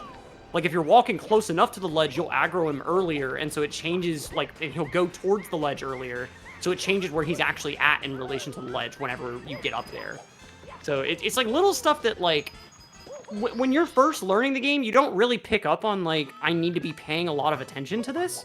But, like, these pro runners have had to really analyze all of these stars and kind of see, like, you know, why is it that Chuck is changing positions between my attempts here? Oh, it's because of, you know, this attempt I got a like, tighter corner here. And just kind of figuring out, like, if you ever see a runner do something that looks like it loses time, I guarantee you it's because it makes something more consistent or it saves them time a bit later on. Like, you take a bit wider of an arc around that ledge there, and then the Chucky is in a better position so you're not going to get thrown. Now, and this is 1 coin there, but not a huge deal. Yeah, I can still get 2 on the bridge.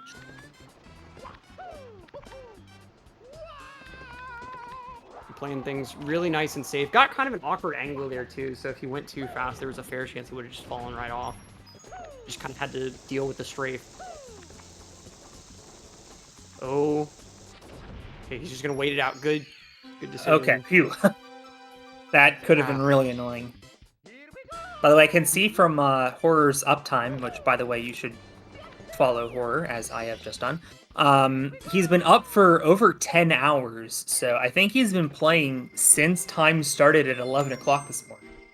Jeez.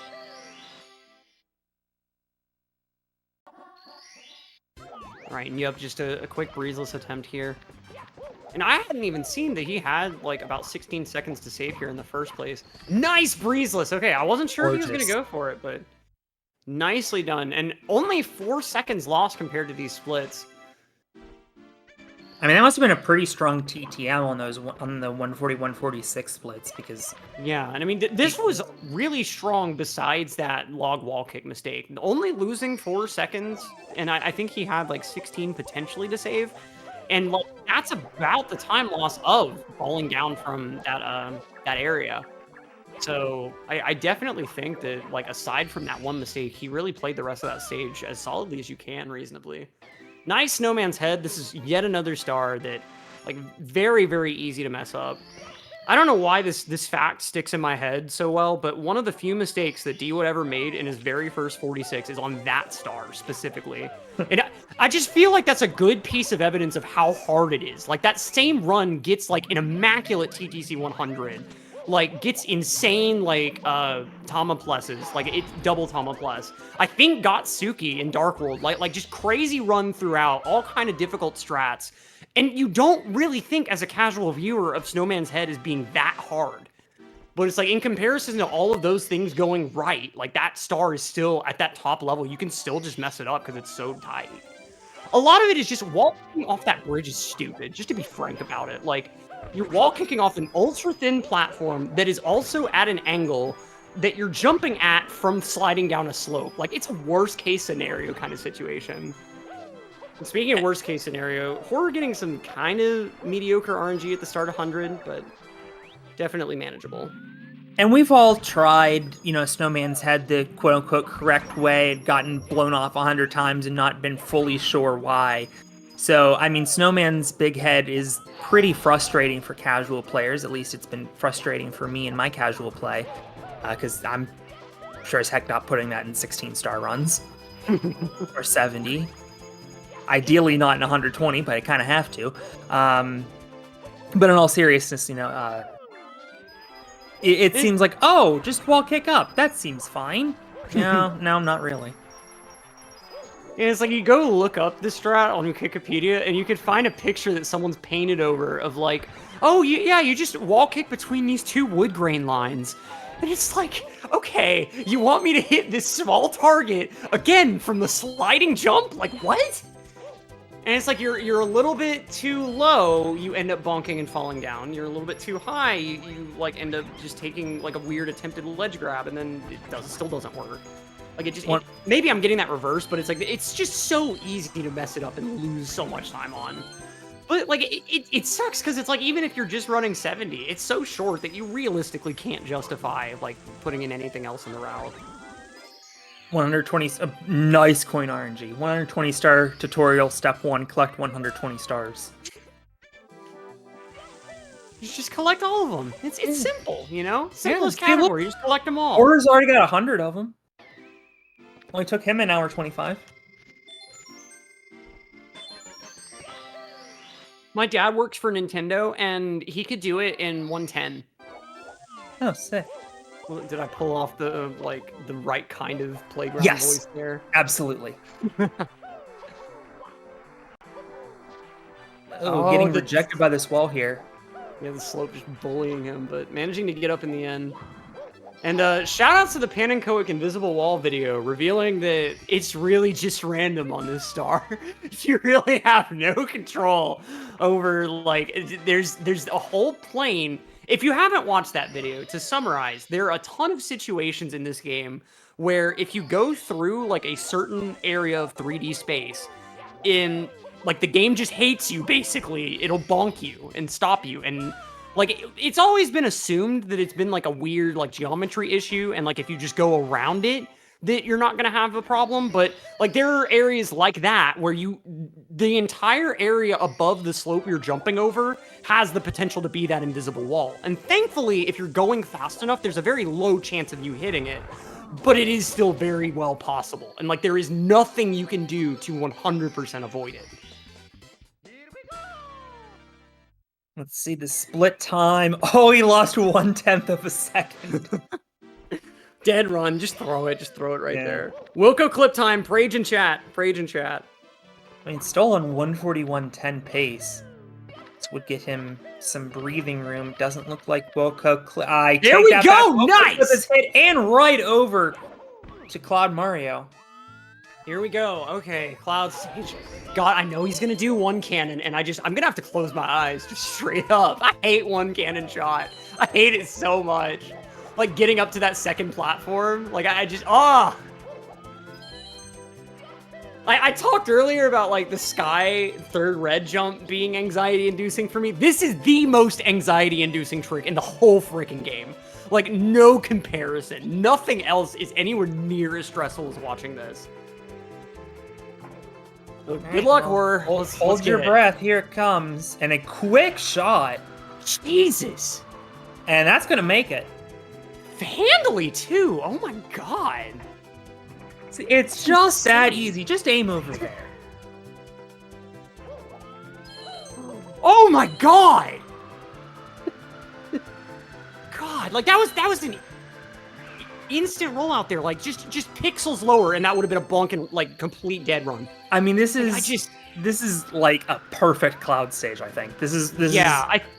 I think the only reason this isn't golding is, like, the castle movement itself. Yeah, he was. And I think there was some camera awkwardness around, like, the first red or something, but like, as far as the strats go, absolutely perfect and, like, just too close for comfort. I normally use that, like, just, you know, as just a phrase, but, like, I'm frankly exaggerating. No, I was uncomfortable watching that. Like...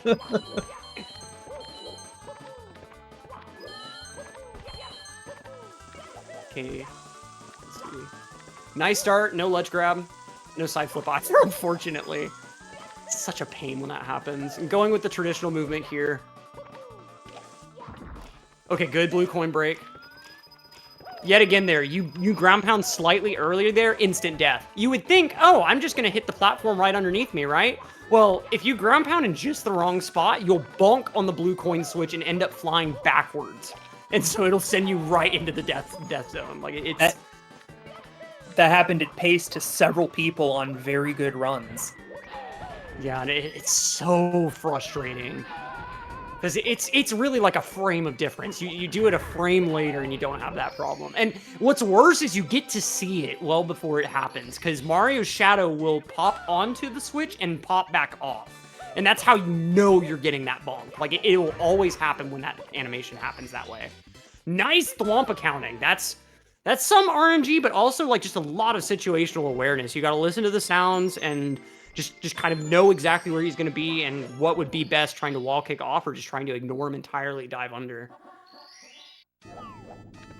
TTC 100, like in 120 star, it has a healthy amount of competition for other difficult stars, but like in 70 star, you got a very fair argument for this being the hardest thing. Or for 100 coin, I mean, not this. Pendulums is still finicky. This is another star that, like, you don't really think about it being super cycle-based, but that pendulum really does define a lot of, like, if you're able to get there really fast, you're able to save a decent number of seconds just because, like, when that pendulum's in the way, you're not getting up there quickly. Yeah, so many minute details of TTC, so punishing. This is definitely one of the most punishing stages, especially once you get higher and you slip and you have to take a really long fall down the center of the clock.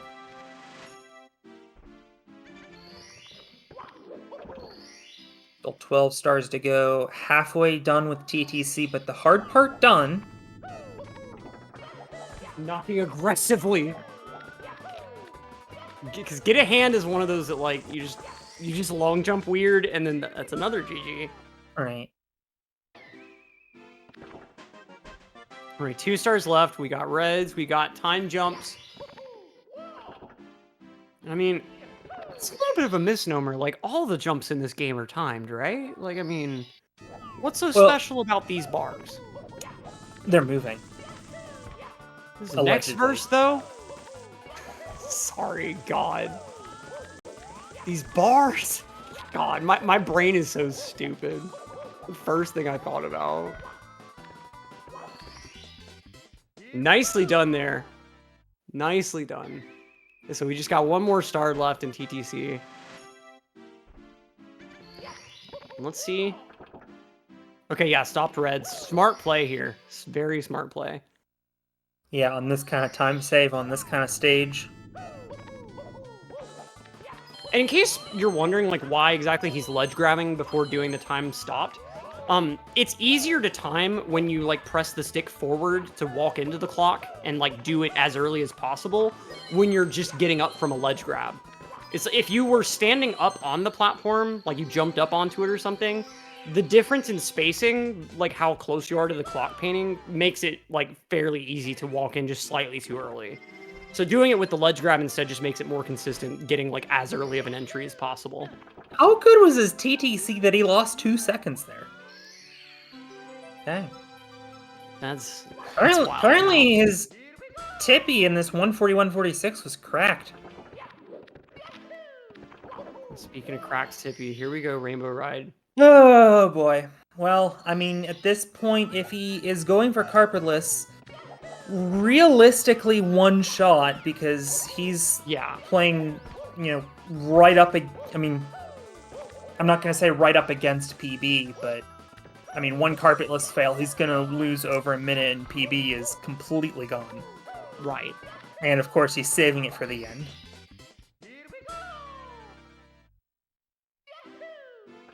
Yeah, we'll really just have to see on that one. To be honest, I don't exactly remember splits on this well enough to know whether his best split already has carpetless in it. I think this is faster than what you could have otherwise. Okay, well, we're about to see 100 coins, so I mean, we'll know for sure after this.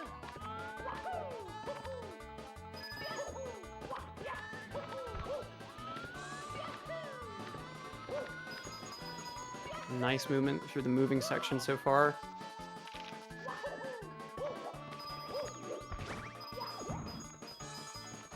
Nicely done. Yeah, it's been a pretty strong opening. Now the maze section. Maze definitely loves to mess with you and turn 1-second errors into 10-second errors. Yep, let's see the 5 slide. Nicely done. That 5 slide is like the most common thing in the maze to mess up. And it's so much time loss if you go too far in Mario. Mario does the little dust off animation like, move! You've got a job to do! Yeah. What do you mean you're dusting off your pants? You're gonna get dust on probably the next rollout! Like, God! Most infuriating thing. Like, it's like Sonic tapping his foot at you. Okay, no carpet started, so that okay, yeah, this is definitely a carpetless attempt. Oh no, I'm sorry. Yeah, carpet. Yeah, you're right. So, alrighty here. It's gonna come down to the last star. Oh boy. and yeah, naturally he's gonna save it for the end. Unless he's gonna So, do like- it next and was just waiting to get a Lakitu bounce that he liked.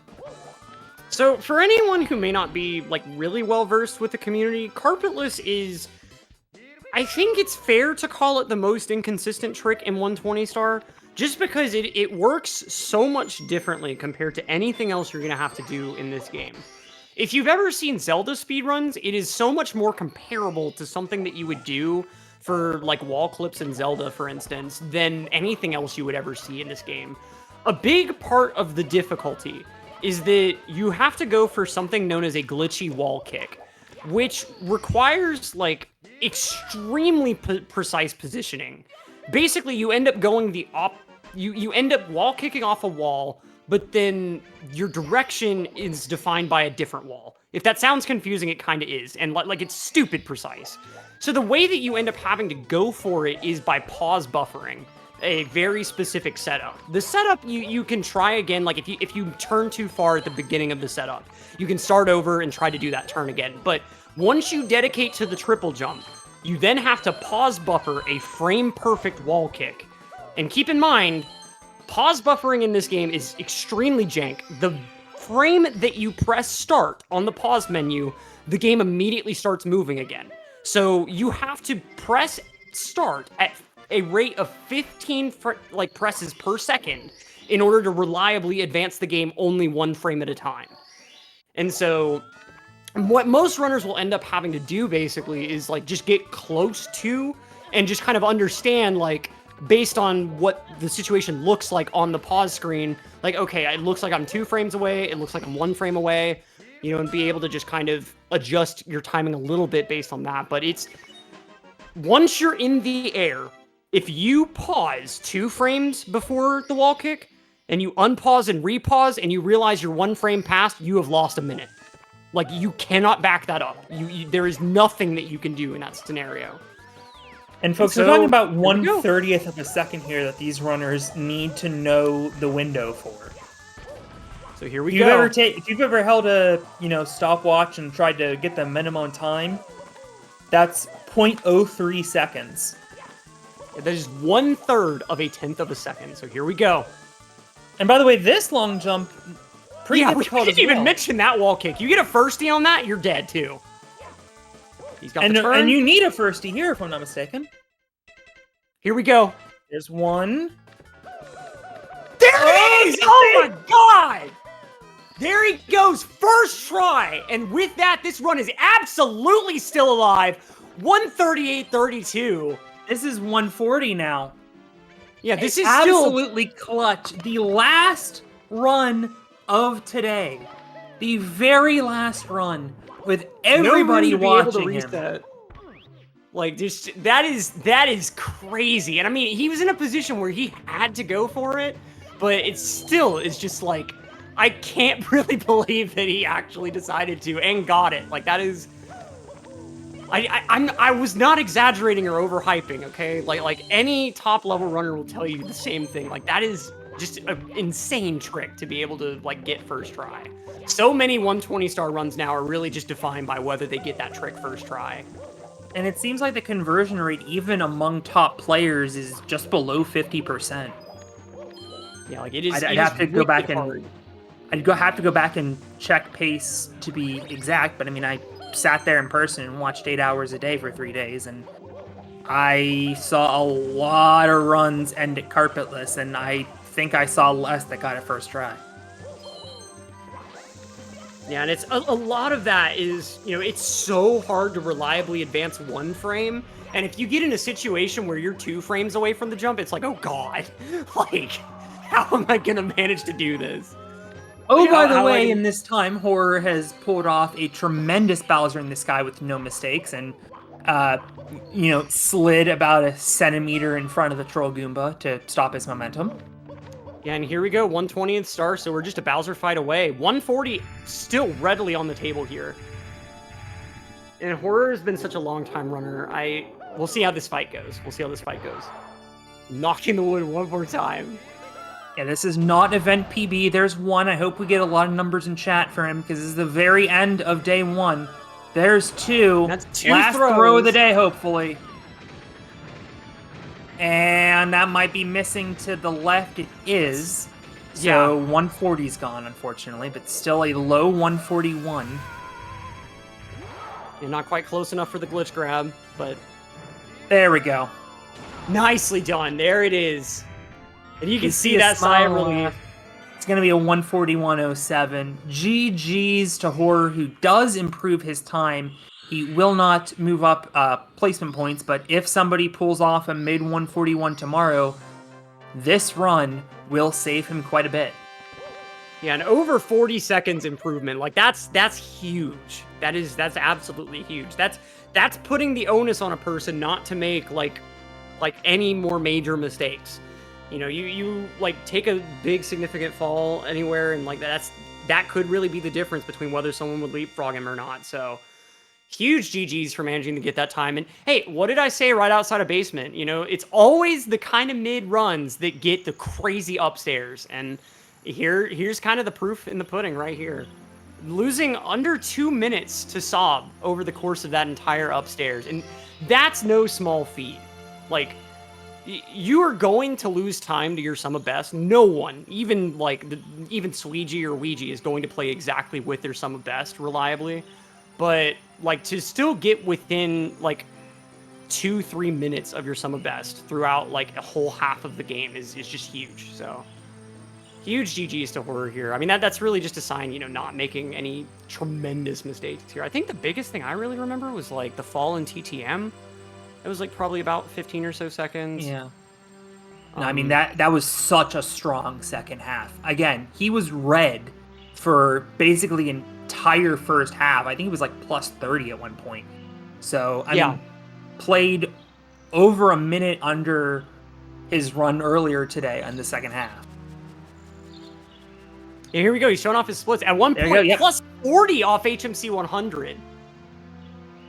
Yeah, tragic HMC 100 it looks like, but just from there on, it pretty much looks like a steady just time save, time gain. Incredible stuff by Horror. Congratulations to him. And with that, day 1 concludes. We will have day 2 tomorrow, and it is the best time across the 2 days that counts. Ironically, I will be right back with you at the beginning tomorrow, which will be at 11 a.m. Eastern Time. That is, if you want to do the math, 14 and a half hours from now. Excuse me, 13 and a half hours from now. Electric, it is always a pleasure sharing the booth with you. Oh, the pleasure's been all mine. As I say every time, I just love this freaking game. I love watching this game. I love playing this game. I will never pass up an opportunity. And, you know, it's always so great to be able to commentate this game with other just awesome people, and you are no exception there. So the pleasure's all mine. Thank you so much. I appreciate the kind words. And with that, we wish you a good night, and we will see you tomorrow for day 2.